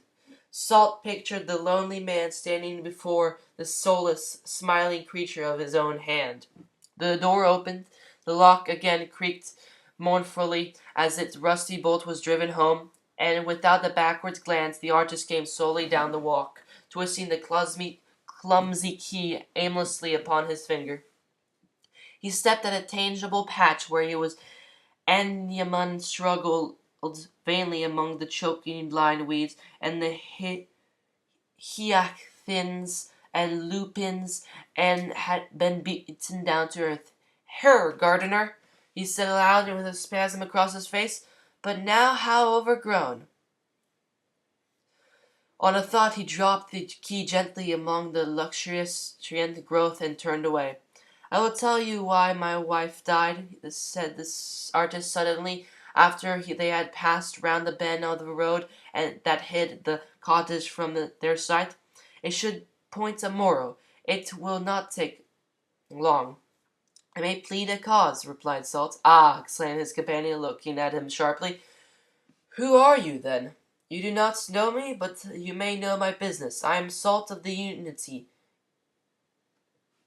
League." "Strange," murmured the other. "Well, then, Mr. Salt, my name is Leslie Garnett, and, as I have told you, I am an artist. 10 years ago, at the age of 30, I came into a small legacy, £300 a year to be precise. Up to that time I had been making a somewhat precarious living by illustration.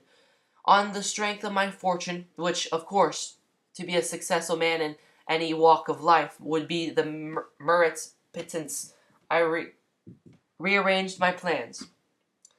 Black and white work of drudgery to me, and it would never be anything else, because it was not my medium, but it was the only form of pictorial art that earned a livelihood. Pictures have ceased to sell. At the same time, I had encouragement of thinking that I could do something worthy of existence in the higher branch of art. I don't want to trouble you the views.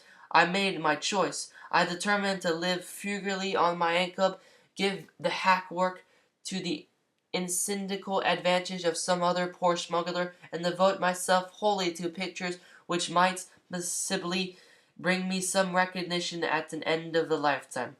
More probably not, but pictures which would certainly never enrich me. I do not think that the choice was an ignoble one, but, of course, it was purely a personal matter. It was very soon afterwards that I got married. I had thought that step earlier I might have acted differently. As it was, Hilda would not bear it. There seemed no need. We were very comfortable on our small income in a tiny way.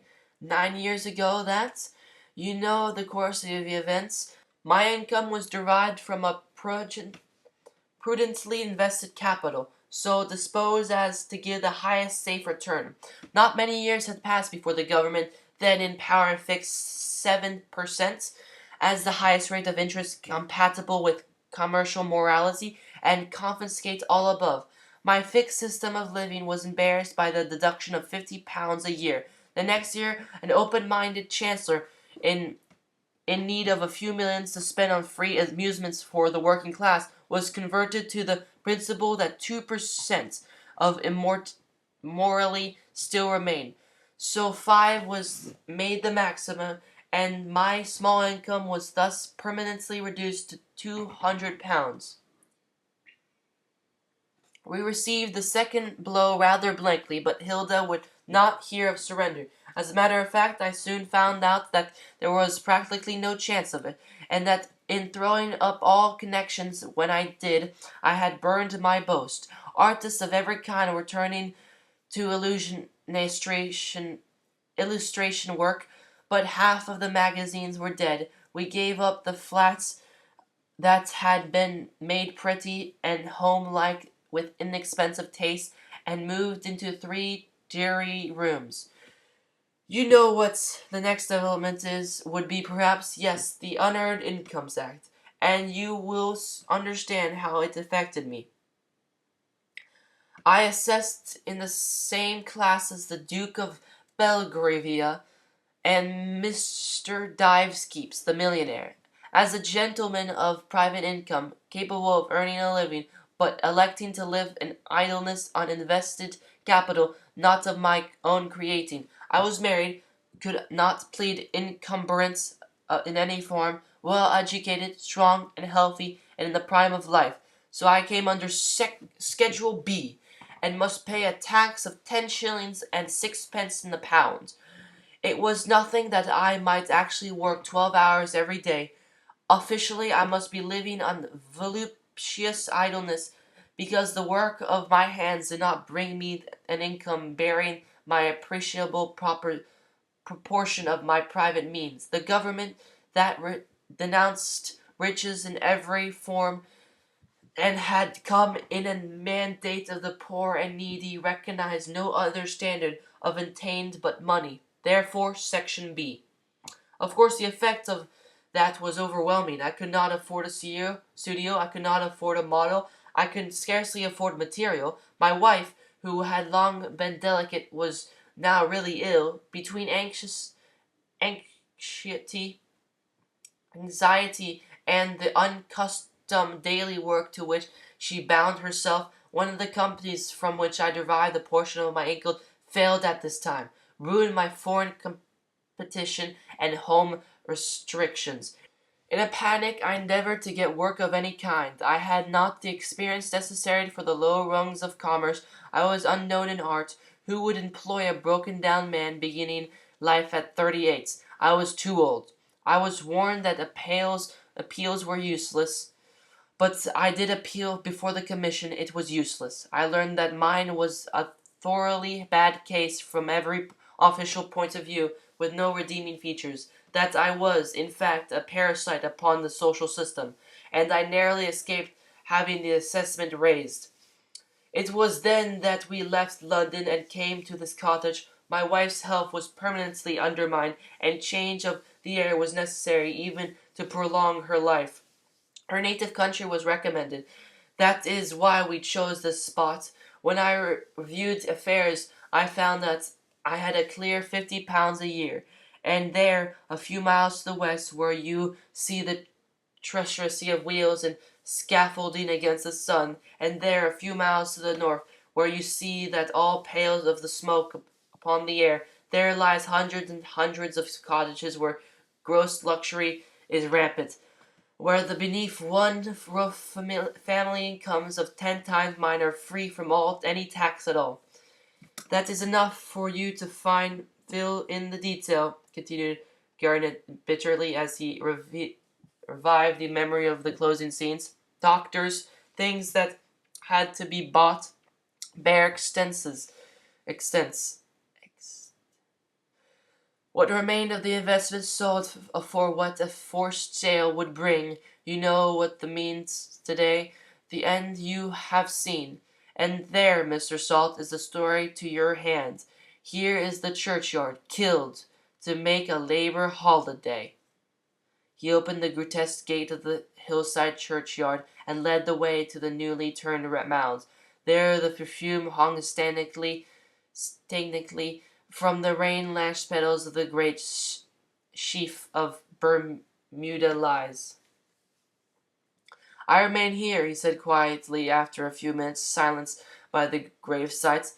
Your road lies straight on, among the field path. You can even see the smoke of Thornley from here, lying to your right. Salt did not reply, looking intently in the opposite direction. He was looking at the seaman's eye, another cloud of smoke that rose above three tree tops in the valley they had left. Your house, he exclaimed, pointing. Man, he cried suddenly with a flash of intuition, what are you doing? You draw your straw you fired the straw before we left? A sharp report was the only answer. Salt turned too late to arrest his arm, only in time to catch him as he fell. He lowered him. There was nothing else to do. Lowered him on the wet sobs that flanked the mound, and knelt by his side so that he may support him somewhat.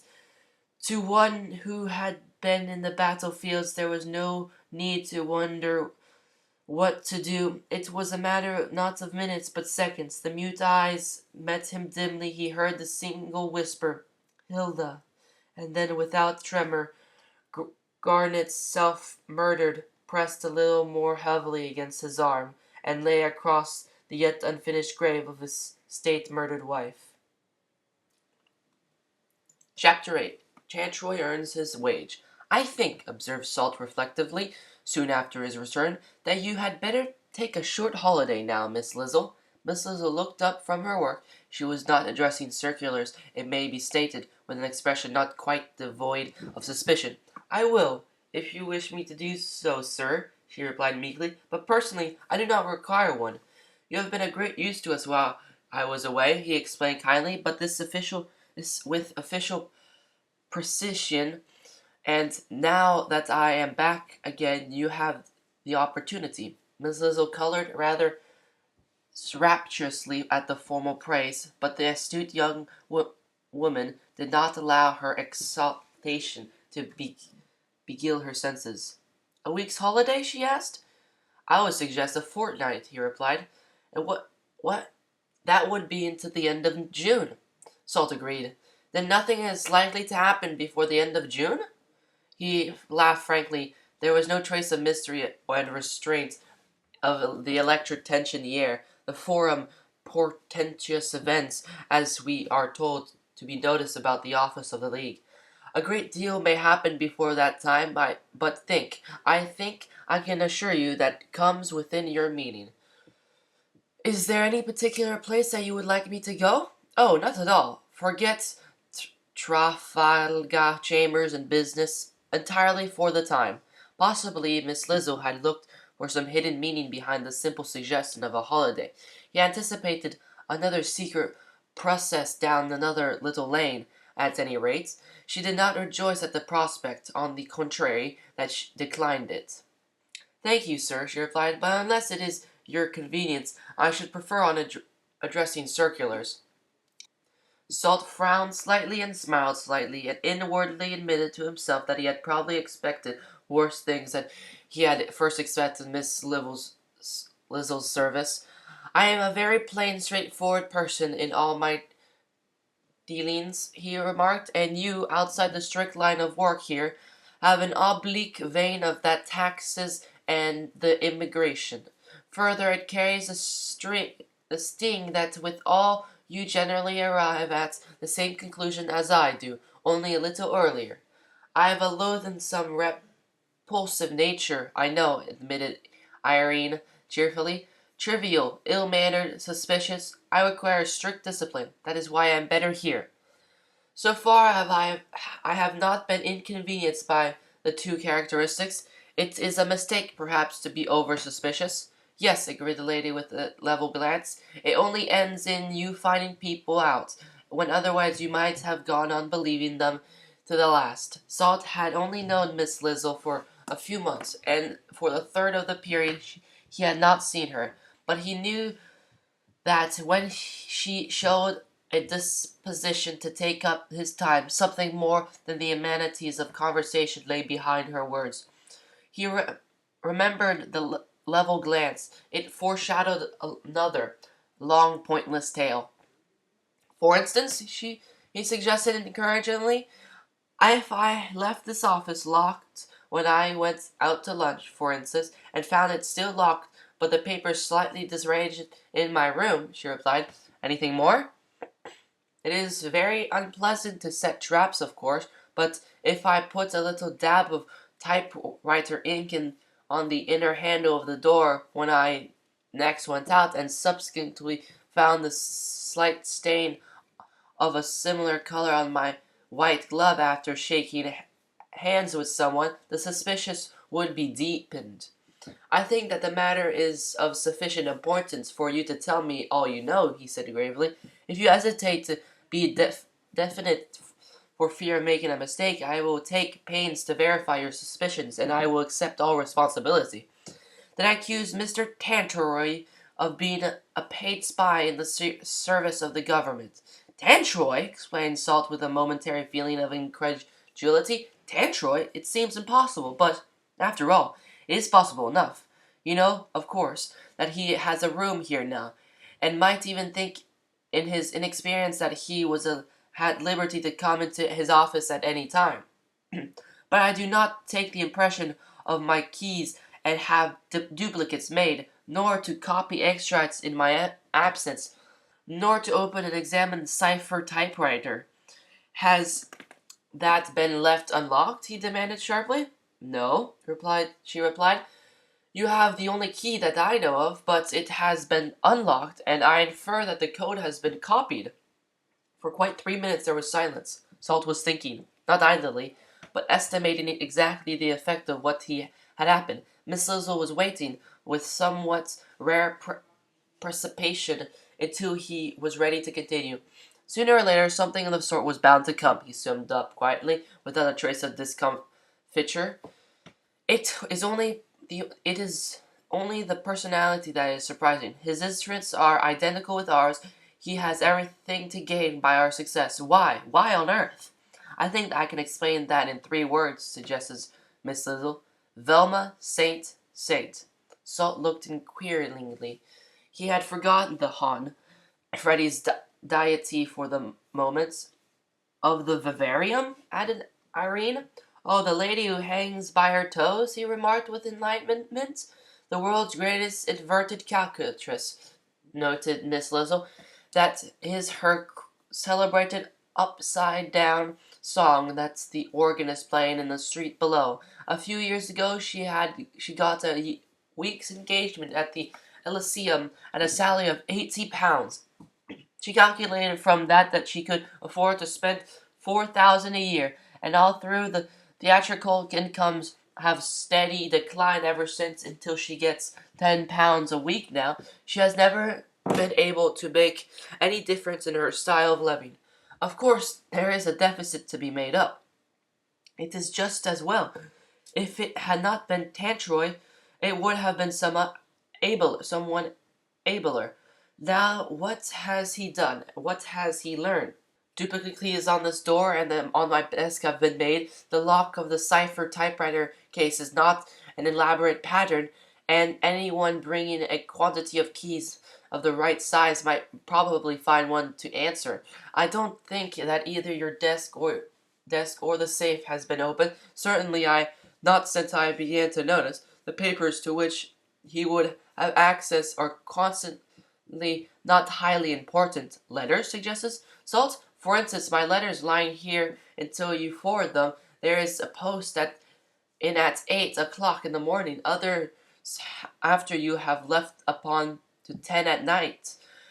There would be every opportunity for abstracting some, opening them at leisure, and then dropping them into the letter box again a little later.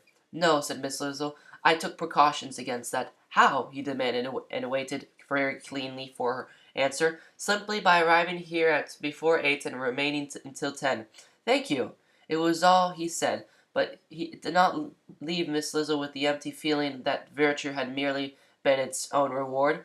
Perhaps I ought to add that Mr. Tantroy tried to get information from me, she remarked distantly. He came here frequently and wished me to accept presents. Box of chocolates at first, I think, and drooly afterwards. It was a mistake he made. Yes, assented Salt thoughtfully.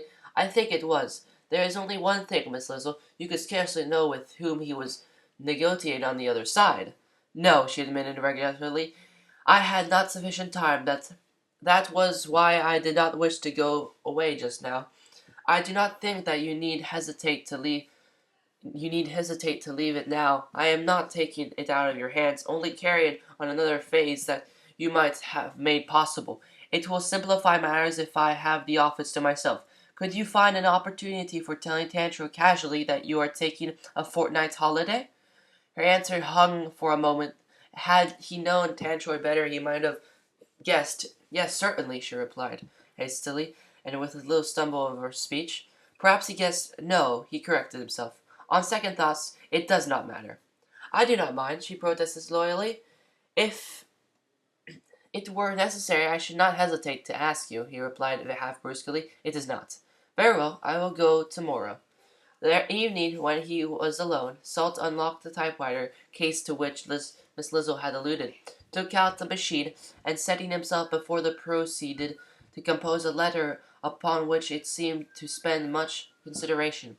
As his fingers struck the keys, upon the sheet of paper in the carrier, there appeared the following mystified composition: QJDNSCS. It was, in fact, as Miss Lizzle had said, a code typewriter. The letters which appeared on the paper did not correspond with the letters on the keys. According to the keyboard, the writing should have been MYDRSTRNWH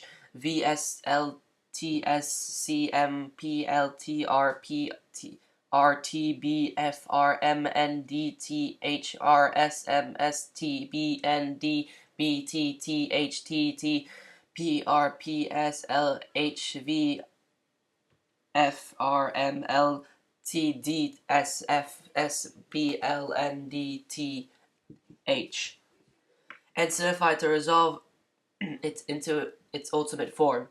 My dear Esther, I now have Salt's complete report before me, and there seems to be no doubt that the proposal I have formulated is feasibly, and the written without vowels, stop, capitals, or spaces. This gave a very serviceable cryptograph. But there was an added safeguard.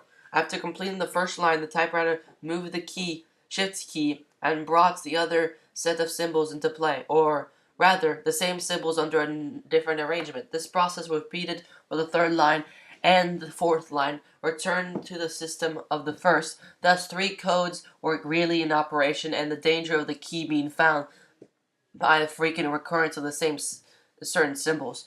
The most fruitful case of detection was almost overcome.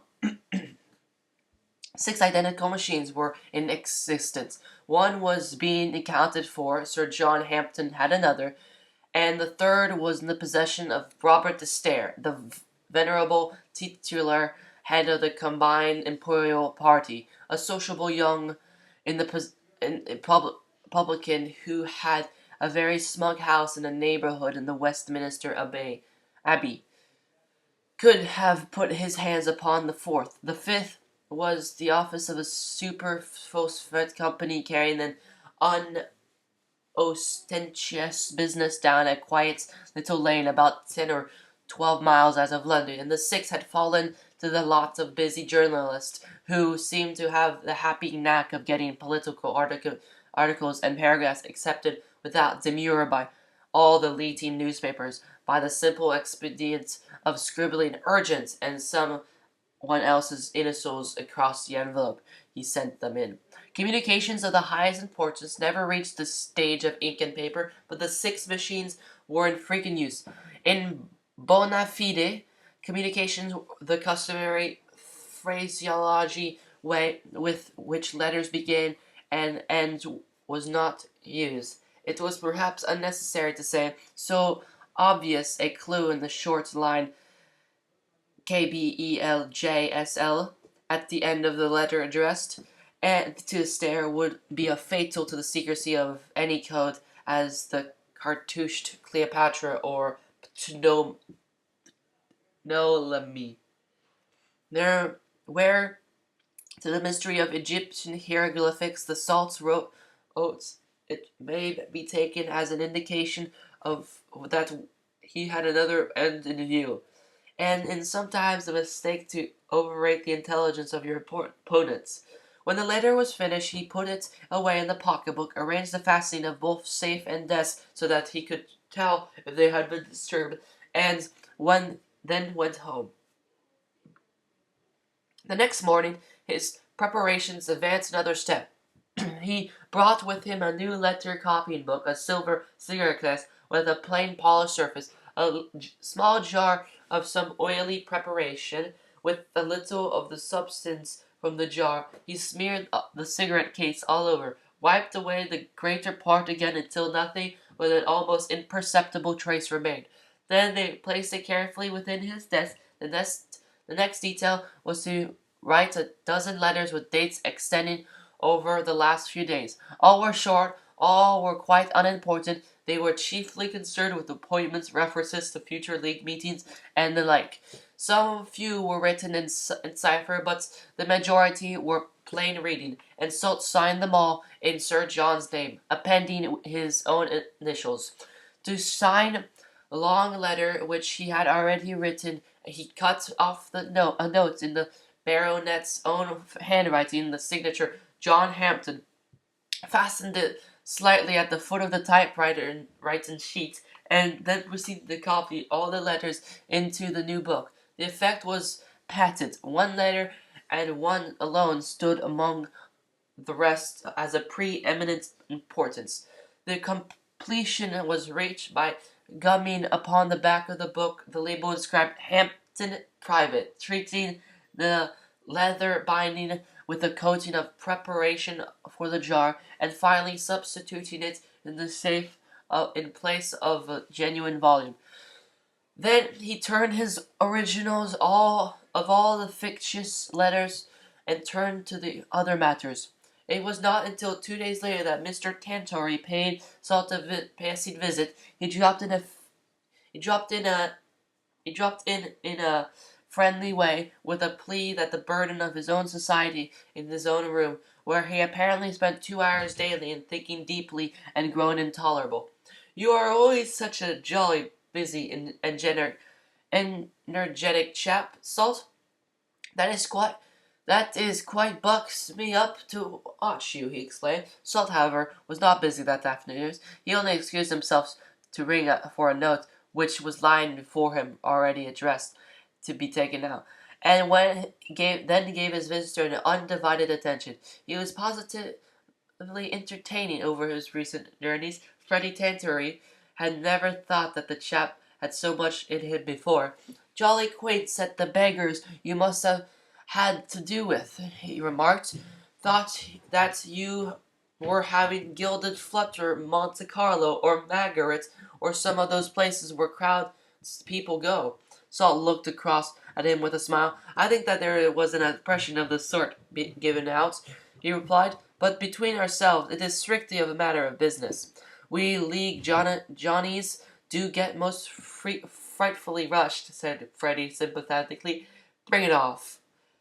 Better than I had expected. I don't think it will be long before we begin to move now.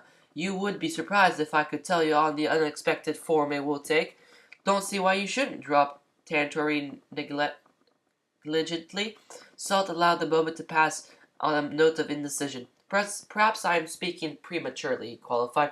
Things are only evolving at the moment. I don't suppose that there will be anything at all during the next few weeks. I have even sent Miss Lizzle off on a holiday. Notice the fair Irene's empty chair, said Freddie. How for long? I told her to take a fortnight. She can have longer if she wants. I wish Sir John could spare me, but simply won't hear of it. Don't fancy you find girl much good, though. She's painstaking, but put in her employer tolerantly. No initiative, declared Tantori solemnly. No idea of rising to the occasion or of making use of her opportunities. You notice that? To Freddie's imagination, it seemed as though Salt was regarding him in open admiration. He waged his head judicially. I knew you'd like me to keep eyes on things while you were away, he said, so I looked here occasionally as I passed. Don't believe she had any idea what to do. Invariably found her sitting here in gilded idleness every hour of the day. If I were you, should sack her while she is away. Salt thought it as well to change the subject. By the way, he remarked, I came across what seemed to me a rather good thing in cigarettes at Cardiff. I wanted to ask your opinion about them. It's a new leaf, Bavilion with a Virginian blend. Not on the market yet. I wish you'd try one now. There was nothing Freddie Tantery liked better than being asked to give his opinion on tobacco from the standpoint of an expert. He took the case held out to him, selected a cigarette with grave deliberation, and leaned back in his chair with a critical air, preparing to deliver judgment. Salt returned the case to its compartment in its desk. "It has a very distinct aroma," announced Freddie sagely, after he had drawn a few whiffs, held the cigarette under his nose, waved it slowly in the air before him, and restored it to several other devices of connoisseurship. "I thought so too," agreed Salt. He had bought the suitable pack of some obscure brand in the side street as he walked to the office 2 days before. "Cardiff?" mused Tantory. "Variety grotesque holes you seem to have explored, Salt." "Oh, I had to see a lot of men over the place. I got a few packets of these from a docker who had them from a South American merchant in a roundabout way. Smuggled, of course." All along his conversation had touched upon the laborers, mill hands, miners, and the other sons of toil. Apparently, as Tantroy noted, he had scarcely associated with many of the other class. He was lying deliberately in a manner calculated to alienate the sympathy of the many excellent people. For there is a worthy and not inconcernable class with the inner radical conviction that all through in a just cause the sixth commandment may be suspended, as it were, the act of Parliament, and the killing of your enemy become an act of virtue. Yet in no case is it permissible to tell him a falsehood. If it is necessary to deceive him, in the end must be gained by leading him to it by inference. But Salt belonged to the hard gain school, which believed that in doing things thoroughly, and when an act of service he swept the sophistries away, he had to mislead a man whose very existence he believed to be steeped in treachery and falsehood, and as the most effectual way he lied deliberately to him. "Frantic adventure," drawled Tantry. "Didn't know the League dealt with people that kind." "Of course, I saw all sorts," corrected Salt hastily, as though he feared that he had indicated too closely the trend of his business. "Only it happens that those were the most amusing." And to emphasize the fact, he launched into another anecdote. At an out-of-the-way village there was neither hotel nor inn. His business was unfinished, and it was desirable that he should stay the night there. The last he heard of the small farmhouse where apartments were occasionally let, and, making his way there, he asked if he could have a room. The woman seemed doubtful. "Of course, I am a stranger. I should wish to pay you in advance," said Salt. "It isn't that, sir," replied the hostess, "but I like to be sure of making people comfortable. I don't think that we shall disagree about that," he urged.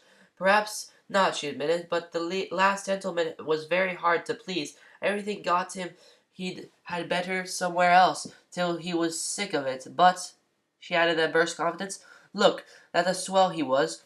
I knew that nothing would satisfy him when I saw him come on the motor car, puffed out in the rheumatic tires, and wearing a pair of them blasé kids' boots."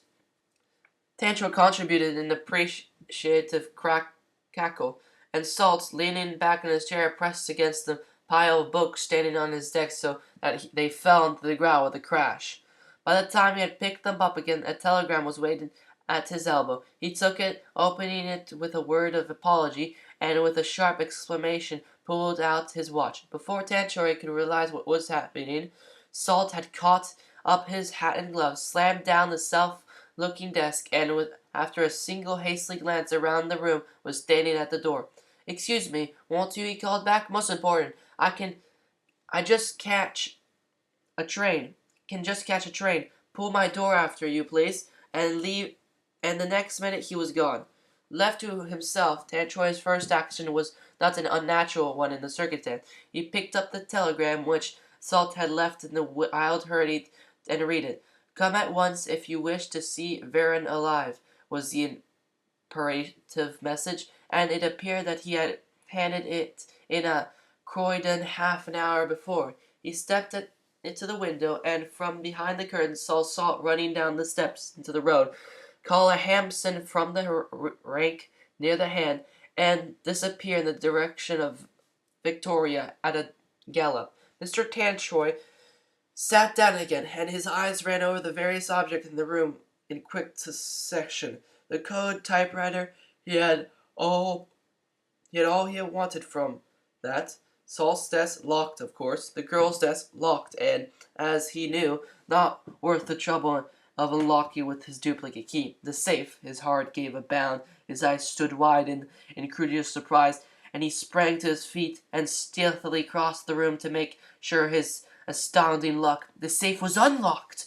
The door stood just an inch or so ajar, and Salt, having failed to notice it in his hurried glance, was on his way to Croydon, leaving a pretentious, breathless glance drawn into the social circle before those feverish, artificially the natural artificiality inseparable from any phrase of civilization stood to compare to the sturdy, healthy tree badly brought up, neglected, petted, and the Honorable Frederick Tantroy had grown up to the form of the vicious foes which he had adopted. Beneath it lay his real character. A moderately honest man would have played his part, but an utterly weak one could not have played it. It demanded certain qualities not compatible. There were risks to be taken, and he was prepared to take them. And in their presence his face took a stronger, even better look. He bolted the door on the inside, picked a few sheets of paper from the desktop, and without any signs of nervousness or haste began to do his work. It was fully 3 hours later when Salt returned, for with the same that extreme passion of covering every possible contingency that marked his career, he had been to Croydon. Many a better scheme had failed through the neglect of a smaller detail. The room, when he entered, was secured, the door locked exactly as he had left 3 hours before. For all the disarrangement he had caused, Tantroy might have melted it out of it. On the top of his desk, at the side nearest to the safe, lay a pocket of octavo scrambling papers. He took out a sheet and twice counted them. 31. He had left 34. His face betrayed no emotion. Satisfaction at having outwitted a spy was merged in a regret that there must be one. And playing on Hampton's account that his nephew should be a traitor, he unlocked his desk and carefully lifted out a cigarette case, pulled open the safe door, and took the fiction letter book. To the naked eye, the fingerprints on each was scarcely discernible, but under the magnifying lens, the imposing glass, all doubt was finally dispelled. They were there. They corresponded. They were identical. Thumb to thumb, finger to finger, and line to line. They fitted over one another without a blur or fault. It was, as it often proved to be in those days, hanging evidence. Saw relocated the safe, tore out the used pages of the letter book, and reduced them to ashes on the spot. The last important remains of the book he took with him to his chambers. They were burned them from cover to cover before he went to bed. It had served its purpose. It was not legitimate trace remained. Around the stolen copy, the policy of the coming strife might crystallize, and afterwards any issue might rise. Salt could look for it with confidence. Finally, if the foreseen arose, the way was clear for Sir John to denounce a shameless fraudery, and who could contradict his indignant word? Chapter 9. Secret History. Under succeeding administrations, each pledged to a larger policy to themselves and a smaller one towards everyone else. Most of the traditional outward forms of government had continued to be observed. Thus, there was a minister for the colonies. Through the colonies themselves had shamefacedly one by one dropped off one into the troubled waters of weak independence, or else clung on the pathetic loyalty in spite of the rebuff after rebuff and the disintegration of all mutual interests until nothing but the most shadowy bond remains. There was a Secretary of State for War, in spite of the fact that the flag that which the government nailed to the mast when it entered into negotiations with the aggrieved and aggressive power bore the legend "Peace at any price." None but a coward strike the weak. There had been more than one First Lord of the Admiralty whose maritime experience had begun and ended on the familiar deck of the Colonor. There was practically all the usual officers of ministerial rank and the recipients of ministerial salaries. Apart from the enjoyments of the titles and the slavery, however, there were a few members of the cabinet who exercised no real authority. Lord Henry Stokes had been the last of the upper class politicians of standing to accept office under the new regime. Largely in sympathy with the democratic tendency of the age, optimistic as to the growth of the moderation and restraint in the ranks of the Mushroom Party, and actuated by the most sterilizing patriotism, Lord Henry had essayed the superhuman task of premiership. Superhuman it was, because no mortal could have combined the qualities necessary for success in the face of the fierce distrust and jealousy which his rank and social position excited in the minds of the raw recruits of his own party. Superhuman because no man possessing his convictions could have long reconciled with them the growing and not diminished illiberty of those whom he was to lead. There was ascensions, suspicions, and recriminations for the first. The end came in the tragic scene, unparalleled among the many historical spectacles which the House had witnessed. A trivial point in the naval estimates was under discussion, and Lord Henry, totally out of sympathy with the bulk of the nomination following, had risen to patch up the situation on the best terms he could. At the end of the studiously moderate speech, which had provoked cheers from the opposition and murmurs of dissent from his own party throughout, he was wound up his plea for unity, toleration, and patriotism with the following words: "It is true that here no government measures is at stake, no crisis is involved, and honorable members of his side of the House are free of party trammels and at liberty to vote as it seems best to each. But if the notion should be persisted in, an inevitable conclusion must be faced, an irretrievable step will have been taken, and the moral outcome of that act who dare trace the end?" There was just a perceptible cause of sullen silence. Then, from among the compact masses that sat behind their leader, rose a coarse voice, changing with the squiggling laugh. "Give it up, Henry. It's a riddle about morals. Suppose you ask Lil Flo?"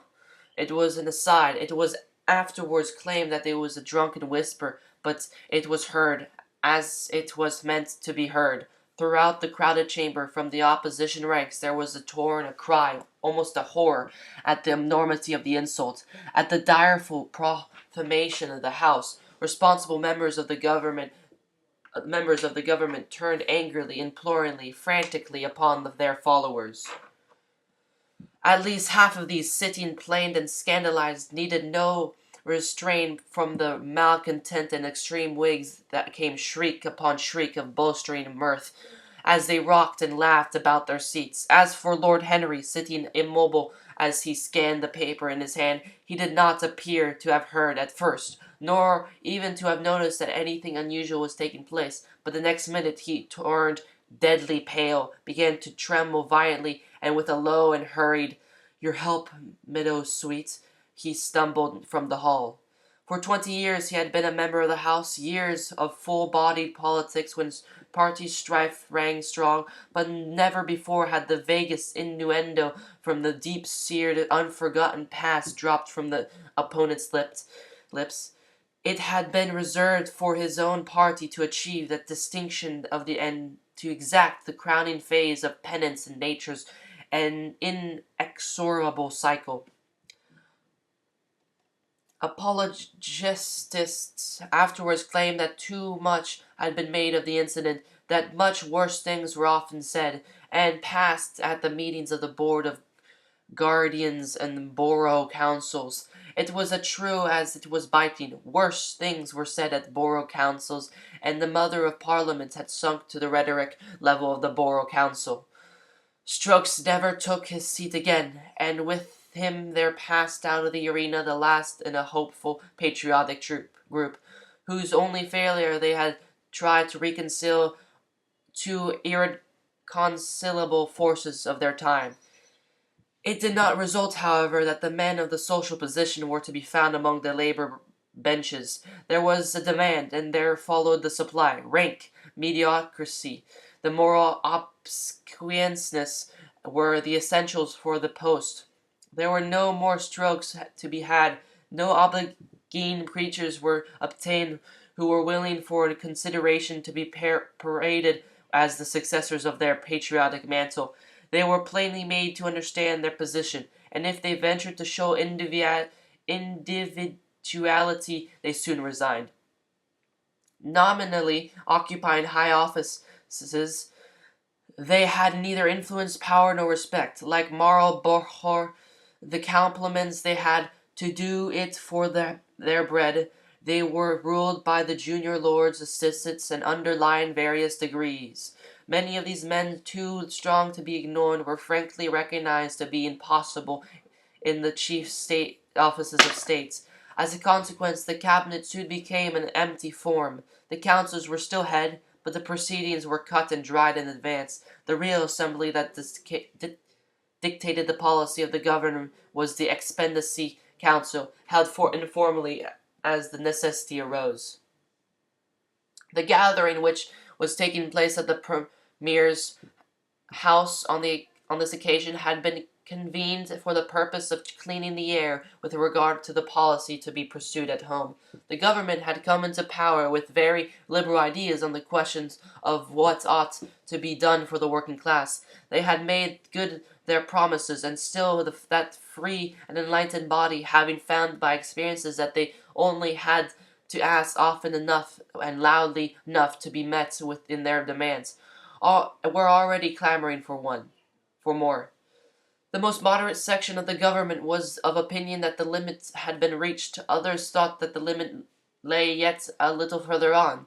The irresponsible denied that any limit could be fixed at all, that there had been an experience of every administration for a long time past, and each one had turned out to be succeeded in malcontents. Mr. Strummery, the Premier, did not occupy the official residence provided for him. Mrs. Stummery, an excellent lady who had once been heard to remark that she could never understand why her husband was called Prime Minister when he was not a minister at all, flatly declared that the work of cleaning windows alone in the house of Downing Street put it out of the question. Even Mr.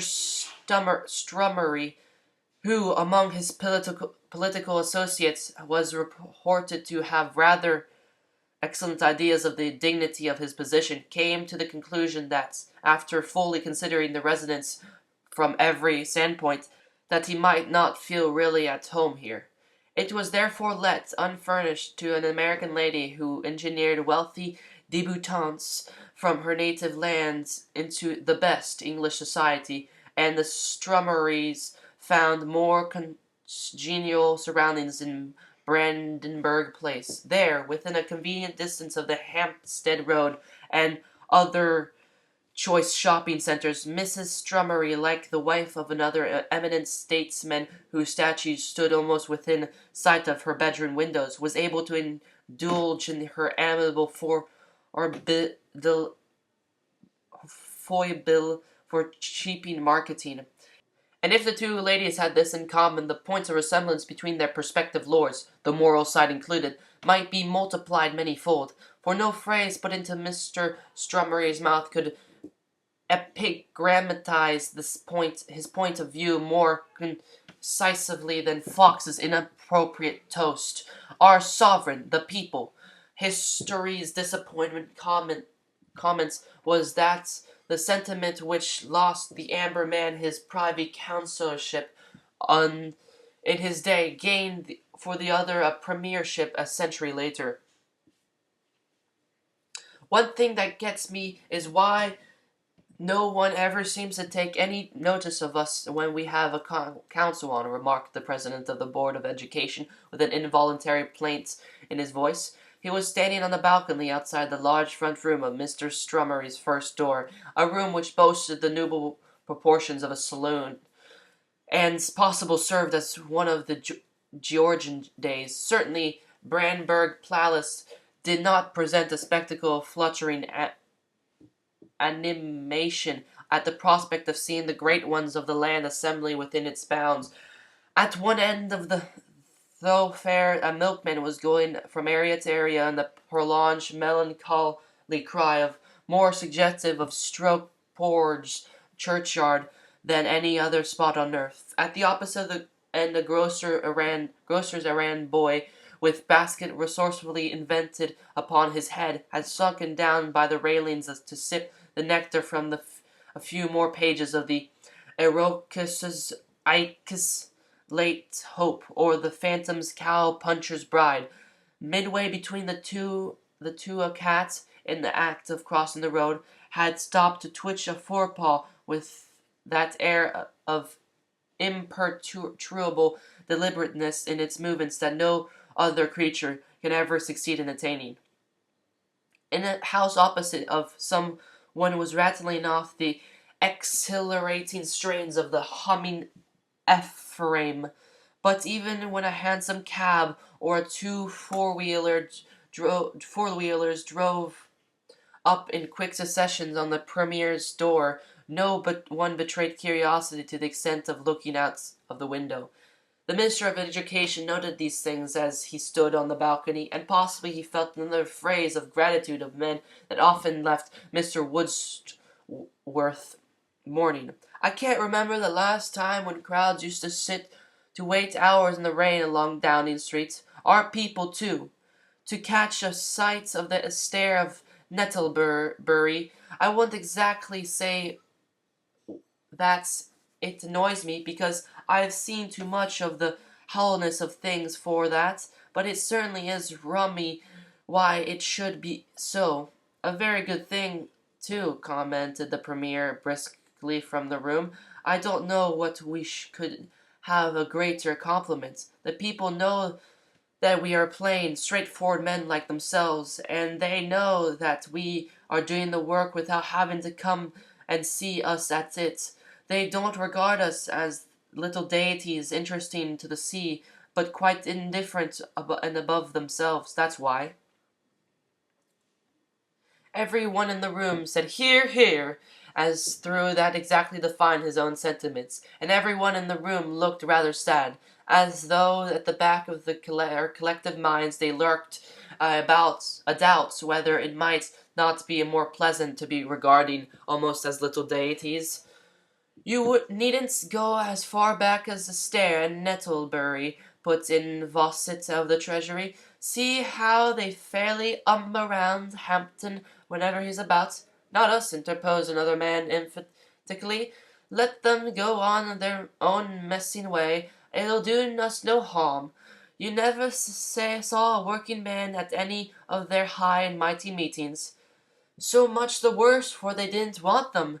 But there ought to have been working men there from the very first meeting until now. The speaker was one of the most recent additions to the potential circle of the Brandenburg Palace Councils, and the freedom of criticisms which he allowed himself had already been the subject of plain comments on the part of the section of his seniors. Well, suggested someone with politely pointed meaning, I don't know what's to prevent one individual from attending one meeting if he so wants. He'd probably find one going on somewhere as this minute if he looked around hard. Doesn't seem to me that anyone's holding him back. Now, removed Mr. Grumpling, the Postmaster General. Let the man speak if he has anything on his mind. Come now, comrade, what do you mean? I don't know what I mean, replied the comrade, at which there was a general shout of laughter. I don't know that what I mean, he continued, having secured general attention by the simple device of oratory, because I am told in those government quarters where I ought to have be able to find information that no information has been collected, no systematic inquiries made, nothing is known in fact. Therefore, I do not know what I mean because I do not know. None of us know what the Unity League means, but I know this that a hostile organization of over 1.5 million strong. This scent came forcibly from every corner of the room. Not half was the milder form it took. Of over 1.5 million strong, continued the speaker grimly. Perhaps more, in fact, than all our trades unions put together, with one income and very less than that of all the trade unions put together used to have, and funds in the hand probably more, is a living menace in our midst, and ought to have been closely watched. It keeps them quiet, urged the foreign undersecretary. Too quiet. I don't like my enemy to be quiet. I prefer them to be talking large and telling us exactly what he is to do. They're going to chuck us out, Tyrrell. That's what they're going to do, said a sarcastic comrade playfully. So was the Buttercup League. So was the Liberal Conservative Alliance. Lo, history repeats itself. I see a long line of strong men fallen in the past. Premiers, popes, kings, general, ambassadors, replied Tyrrell. They all took it for granted that they got their positions and could keep them without trembling about their enemies any more. That's generally the repeating point in history. Mr. Strummery felt that instances were perhaps getting too near home.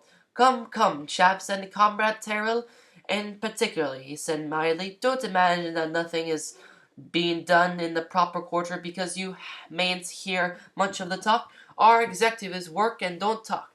I think that you may trust our good comrade Tubes to keep an eye on the Unity League. I wish he'd keep an eye on the clock, retorted the captious member. Not once, he added conclusively, but 3 times out of 4. There were a vigorous knock at the front door and hurried steps of some ascending the stairs, with the consciousness that he was late. Talk of tubes, and you'll have a puncture, confided the comrade in humorous bent to his neighbor, and on the words the Home Secretary, certainly with the very little breath left in him, entered the room and made his apologies. The special business for which the Council had been called together was to consider a series of reports from the constituencies, and to decide how to be influenced by their tenor. The government had no desire to wait for the general election in order to find out the views of the electors of the country. Given a close summary of those sentiments, it might be possible to fall with their wishes, and thereby to be spared the anxiety of an election until their septennial existence had run its course, or if forced by the action of their own malcontents to take that unwelcome step, that at least to cut the ground beneath their opponents' feet in advance. If there was not complete unanimity among those present, there was no distinct line of variation. Men of the extremest views had naturally not been included, and all through the prevailing opinion was that the conditions of labor had been put upon a fair and equitable bias during their tenure in office, or as far as directions as it was possible to go without utterly stampeding capitalists and ratepayers from the country. There were many who were prepared to go yet a little further if it seemed desirable. Judging from the summarized reports, it did not seem desirable. From the mills of Lancashire and Yorkshire, the coal pits of the north and west, the iron fields of the Midlands, the quarries of Derbyshire, the boot factories of Northampton, and the lace factories of Nottingham, from every swarming port around the coast, and from the vast cosmopolitan clearinghouse, the capital itself, came the same tale. The people did not find themselves so well off as they wished to be. They were, in fact, rather poorer than before. There was nothing local about it, and the Thurso flagstone hewer shared the symptoms of their Celtic brothers, digging out tin and copper from beneath the Atlantic waters beyond the Pendine. The Pendroke dockhand and the Ipswich mechanic were in just the same position. When the industries collapsed, as the industries had an unhappy character for doing about the period, no one had any reserves. It was possible to live by the provisions of the government, but the working man had been educated up in requiring a great deal more than the bare living.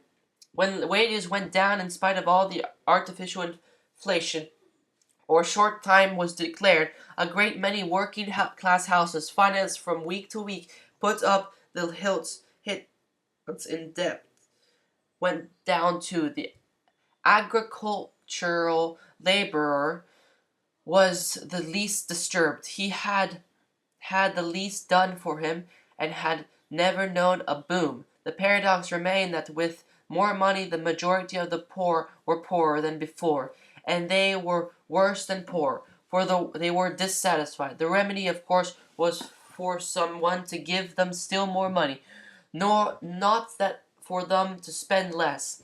The shortest way to that remedy, as they had been well taught by their agitators in the past, was to clamor for the government to do something else for them, and therefore they were clamoring now. That is the position, announced Mr. Tubes when he had finished reading the general summary. The question it raises may not be exactly urgent, but it is at least pressing. On one hand, there is an undoubted feeling of the grievance existing among a large proportion of electors of our own people. On the other hand, there is a serious question of finances not to be overlooked. As the matter is one that must ultimately concern me more closely than everybody else, I will reserve my own opinion to the last. The view taken by those present had already been indicated. Their platform was that the moderate socialism they wished to always to be understood that they were practical. They had the interests of their fellow working men, certainly no other class of the community, at heart, but as practical socialists they had a suspicion, taking the condition of the exchequer in the consideration, that for a moment they had reached the limit of the practical socialism. There was an undoubted dilemma. If a mistake of policy on their part could let in the impractical socialists, the result would be disastrous. Most of them regarded the danger as infinitesimal. Like every other political party during the last 2 centuries, they felt that they could rely on sound common sense of the community. Still, admitting a possibility, even if it is microscopic, might not be more, say, practically socialist. The word patriotic had long been expunged from their vocabulary. In the end, to make some slight concessions, if there existed a more material inducement, it was not referred to, and any ingenious comrade used it as an argument in favor of the complacence, a homely proverb, and in the indivisibility of quarreling with one's bread and butter, would have promptly discouraged. Yet all through the actors themselves in this great morality play apparently overlook the consideration. It is impossible for the spectator to ignore the fact. Some few members of the cabinet might have provided for a rainy day, but even many of the official class, and practically to all the rank and file, a reversal at the polls must mean that they would have to give up a variety of highly esteemed privileges and return to private life in a less interesting capacity, some in very humble ones indeed. In the end, it was bound to end in compromise. They would not play into the hands of the extreme party and ignore the voices of the constituencies. They would not be false to their convictions and be dictated by the electors. They would decline to bring the suggested minimum wage bill, and they would not impose the personal property tax. They would meet matters by extending the National Obligations Act and save money to estimatees. They would be sound and commonplace. The formal proceedings have been concluded. It was opened for anyone to introduce any subject he pleased in terms of censure, inquiry, or discussion. Comrade Tyrrell was on his feet at once and returned to the subject that lay heavy on his mind. Is the Home Secretary in possession of any confidential information regarding the Unity League? He demanded. And can he assure us, in the view of the admittedly hostile object of the organization, that adequate means are being taken to neutralize any possible lines of action it may adopt? The question to the first part of the question is in the affirmative, replied Mr. Tubes in his best parliamentary manner. As regards the second part, I may state that after considering the reports I have received, it is not anticipated that the League offers any serious menace to the government. Should the necessity arise, the Council may rely upon the Home Office taking the requisite precautions.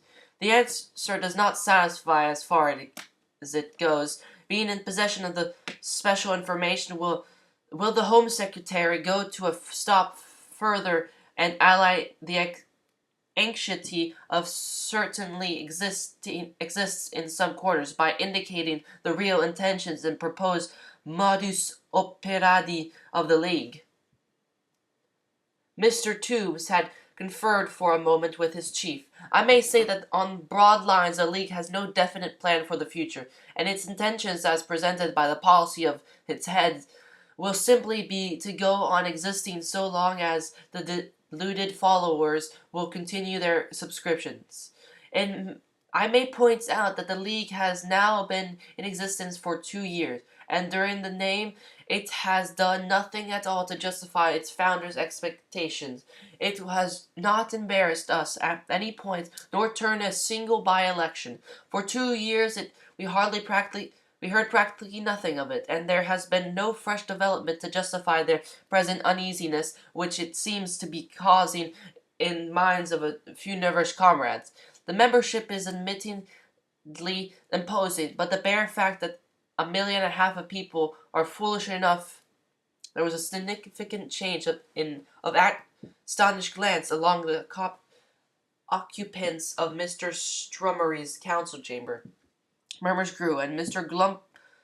Gumpling voiced the general feeling by calling the Home Secretary's attention to the figures he had mentioned, doubtless inadvertently. No, admitted Mr. Tubes carelessly. That is our latest estimate. From recent information, we have reason to think that the previous figure we adopted was too low, or the League may have received large additions lately through some accidental calls. We are now probably erring widely on the other side, but it is the safe side, and I therefore retain that figure. Mr. Tyrrell had not yet finished, but he was listened to it with respectful attention now. Is the Home Secretary in a position to tell us who this man Salt is? Was his next inquiry. The Home Secretary looked frankly puzzled. Who is Salt? He replied innocently enough. That is the essential point of my inquiry, replied the comrade. Salt, he continued, his voice still stilling the laughter it had raised, is a man behind the Unity League.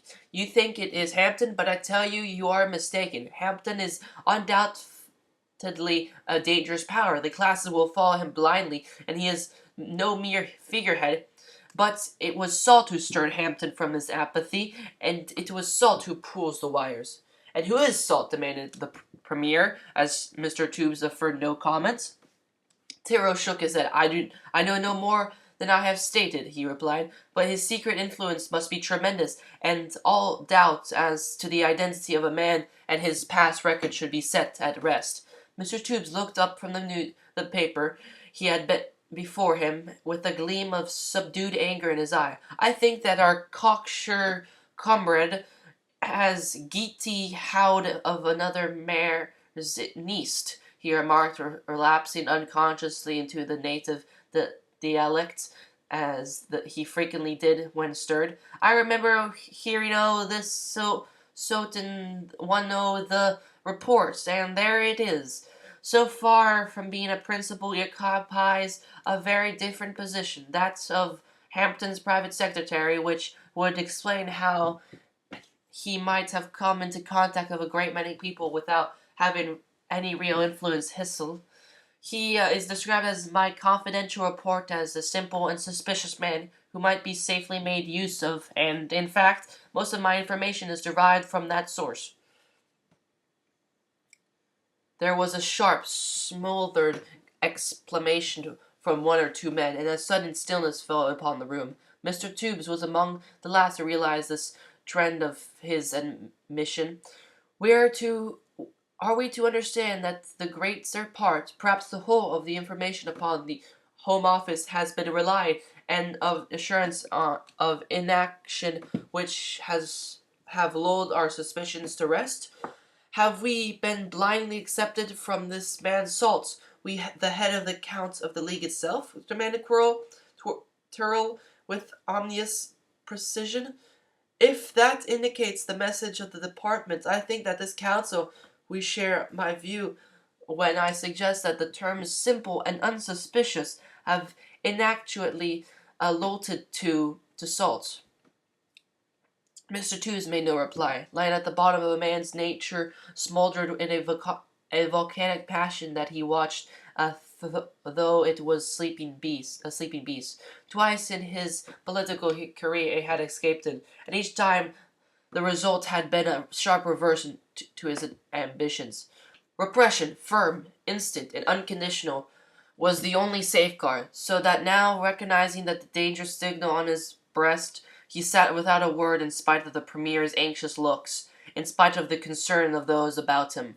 "I will not press for a verbal reply," continued Tyrrell after a telling pause. "The inference of silence makes the superfluous. But I will ask whether the Home Secretary is aware of that Salt has been quietly engaged in canvassing the provinces for a mouth, and wherever he was, any information about his object and results." "Yes," he continued vehemently, turning to those immediately about him. "For a month past this simple, unsuspecting individual from whom we derive our confidential information has been passing quietly and unmarked from town to town, and if you were to hang a map of England on the wall before me, I would undertake to trace his route across the lands by points of marked discontent in the reports to which I have just listened."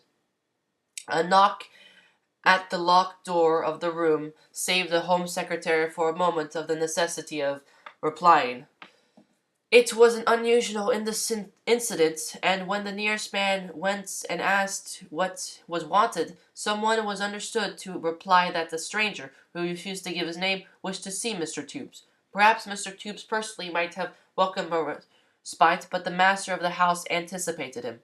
"Tell him, whoever he may be, that Mr. Tubes cannot be disturbed just now. He says it's important, very important," urged the voice with a suggestion of largeness received to more to come, in its eagerness. Let's him write it down and wait," said Mr. Stramery decisively, and the matter was supposed to have ended. The momentary interruption was broken the tension, and perhaps saved Mr. Tubes from a passionate outburst. He rose to make a reply without a sign of anger or any fear that he would not be able to smooth away the awkwardest impression. "As far as canvassing the provinces is concerned," he remarked plausibly, "it is open for any man, whatever his politics may be, to do that from morning to night all his life if he likes, so long as he isn't for an illegal object. As regards Salt having been engaged this way for the past month, it is quite true that I had no intimation of the fact so far. I may explain that as my department has not yet come to regard the Unity League as one of the sub-objects in the world to which it must devote its whole attention. I am not in the habit of receiving reports from on the subject every day, nor even every week. It may be, however, there's another knock upon the door." Mr. Tubes stopped, and the Premier frowned. In the space between the doors and the carpet there appeared a scrape of paper. The next moment it came skimming a few yards into the room. There was no attempt to hold further communication, and the footsteps of the silent messenger were heard descending the stairs again. Mr. Fawcett, who sat nearest to the door, picked up a little oblong card. He saw, as he could scarcely fail to see, that it was an ordinary visiting card. On the upper side, as it lay, there appeared a roughly penciled sign, two lines at right angle drawn through a semicircle. It appeared superficially to be. As he handed it to Mr. Toombs, he reversed the position so that the name should be upmost, and again he saw, as he could scarcely fail to see, that the other side was blank, and thoroughly penciled diagram was all the message it contained. It may be, however, the Home Secretary was repeating himself half melancholically. He took the card and glanced at the symbol it bore. It may be, however, he continued, as through he had been no interruption, that I shall very soon be in possession of the full facts to lay before you. Then, with a few whispered words to the Premier, and a comprehensive murmur of apology to the rest of the company, he withdrew. Fully a quarter of an hour passed before there was any sign of the absent minister, and then it did not take the form of his return. The conversation in his absence had worked round the engaging alternative of whatever it was more correct to educate one's son at Eton or Margaret College. When a message was sent up requesting the Premier's attendance in another room, after another quarter of an hour, someone was heard to leave the house, but it was 10 minutes later before the two men returned. It was felt that in the atmosphere that some new development was at hand, and they had to run the curious scrutiny of every eye. Both had an air of constraint, and both were rather pale. The Premier moved to his seat with brusque indifference, and one who knew Tubes well passed a whisper, warning that Jim had got his storm cone fairly hoisted. The door was locked again, chairs were drawn up to the table, and a hush of marked expectancy settled over the meeting. The Prime Minister spoke first. In the past half hour a letter has come into our possession that may cause us to alter our arrangements, he announced badly. How it came into our possession doesn't matter. All that does matter is it's genuine. Tubes will read it to you. It is signed John Hampden, addressed the Robert Stair, and dated 3 days ago. Contributed the Home Secretary just as briefly. The original was in cipher. This was deciphered from. My dear Esther, I now have Saul's complete report before me, and there seems to be no doubt that the proposal I have formulated is feasible, and the moment almost ripe. Salt has converted all the most important industrial centers, and everywhere the reports of our agents are favorable to the plan. Not having found universal happiness and a complete immunity from the cares incident to humanity in the privileges which they so ardently desired and have now obtained, the working classes are tending to believe that the panacea must lie, not in greater moderation, but in extended privilege. For a moment the present government is indisposed to go much further, not possessing the funds necessary for enlarged concessions, and fearing that increased taxation might result in a serious stream of immigration among the moneyed classes. For a moment the working man hesitates to throw in their lot with the extreme socialists, distrusting the revolutionary and anarchical wing of that party, and instinctively feeling that in temporary advantage which they might enjoy would soon be swallowed up in the reign of open lawlessness that must inevitably arise. For a moment, therefore, there is a pause, and now occurs the opportunity, perhaps the last in century, for us to retrieve some of the losses of the past. There are scruples to overcome, but I do not think that an alliance with the moderate section of the labor interest is inconsistent with the aims and traditions of the great parties which the League presents. It would, of course, be necessary to guarantee to some allies the privilege which they now possess, and even to promise more. But I am convinced, not only by past experiences, but also by specific assurances from Captain Quarters, that they would prefer to remain as they are, and form an alliance with us rather than grasp at large gains and suffer absorption into another party which they dare not trust. From the definite nature of this statement, you will gather the negotiations are more than in the air. The distributions of cabinet offices will have to be considered at once. B might be first gain over the offer of an exchequer. He carries great weight with a considerable section of his party, and is dissatisfied with the recognition so far. Heap is a representative man who would repay early attention, especially if, as he is at the moment, envious of R's better treatment. But these are matters of detail. The great thing is to get back on any terms. Once in power, by a modification of the franchise, we might make good our position. I trust that this, a desperate remedy in a desperate time, will earn at least your tactic acquiescence. Much is irretrievably lost. England remains yet. Yours sincerely, John Hampden. 6 men were on their feet before the signature was reached. With an impatient gesture, Strummery waved them collectively aside. We all know your opinion on the writer and the letter, and we can all put it into our own words without wasting time in listening, he said with suppressed fury. In 5 minutes' time I shall entirely reopen the consideration of the reports which we meet this afternoon to discuss. Has any effort been made to learn the nature of Esther's reply? Inquired Turrell.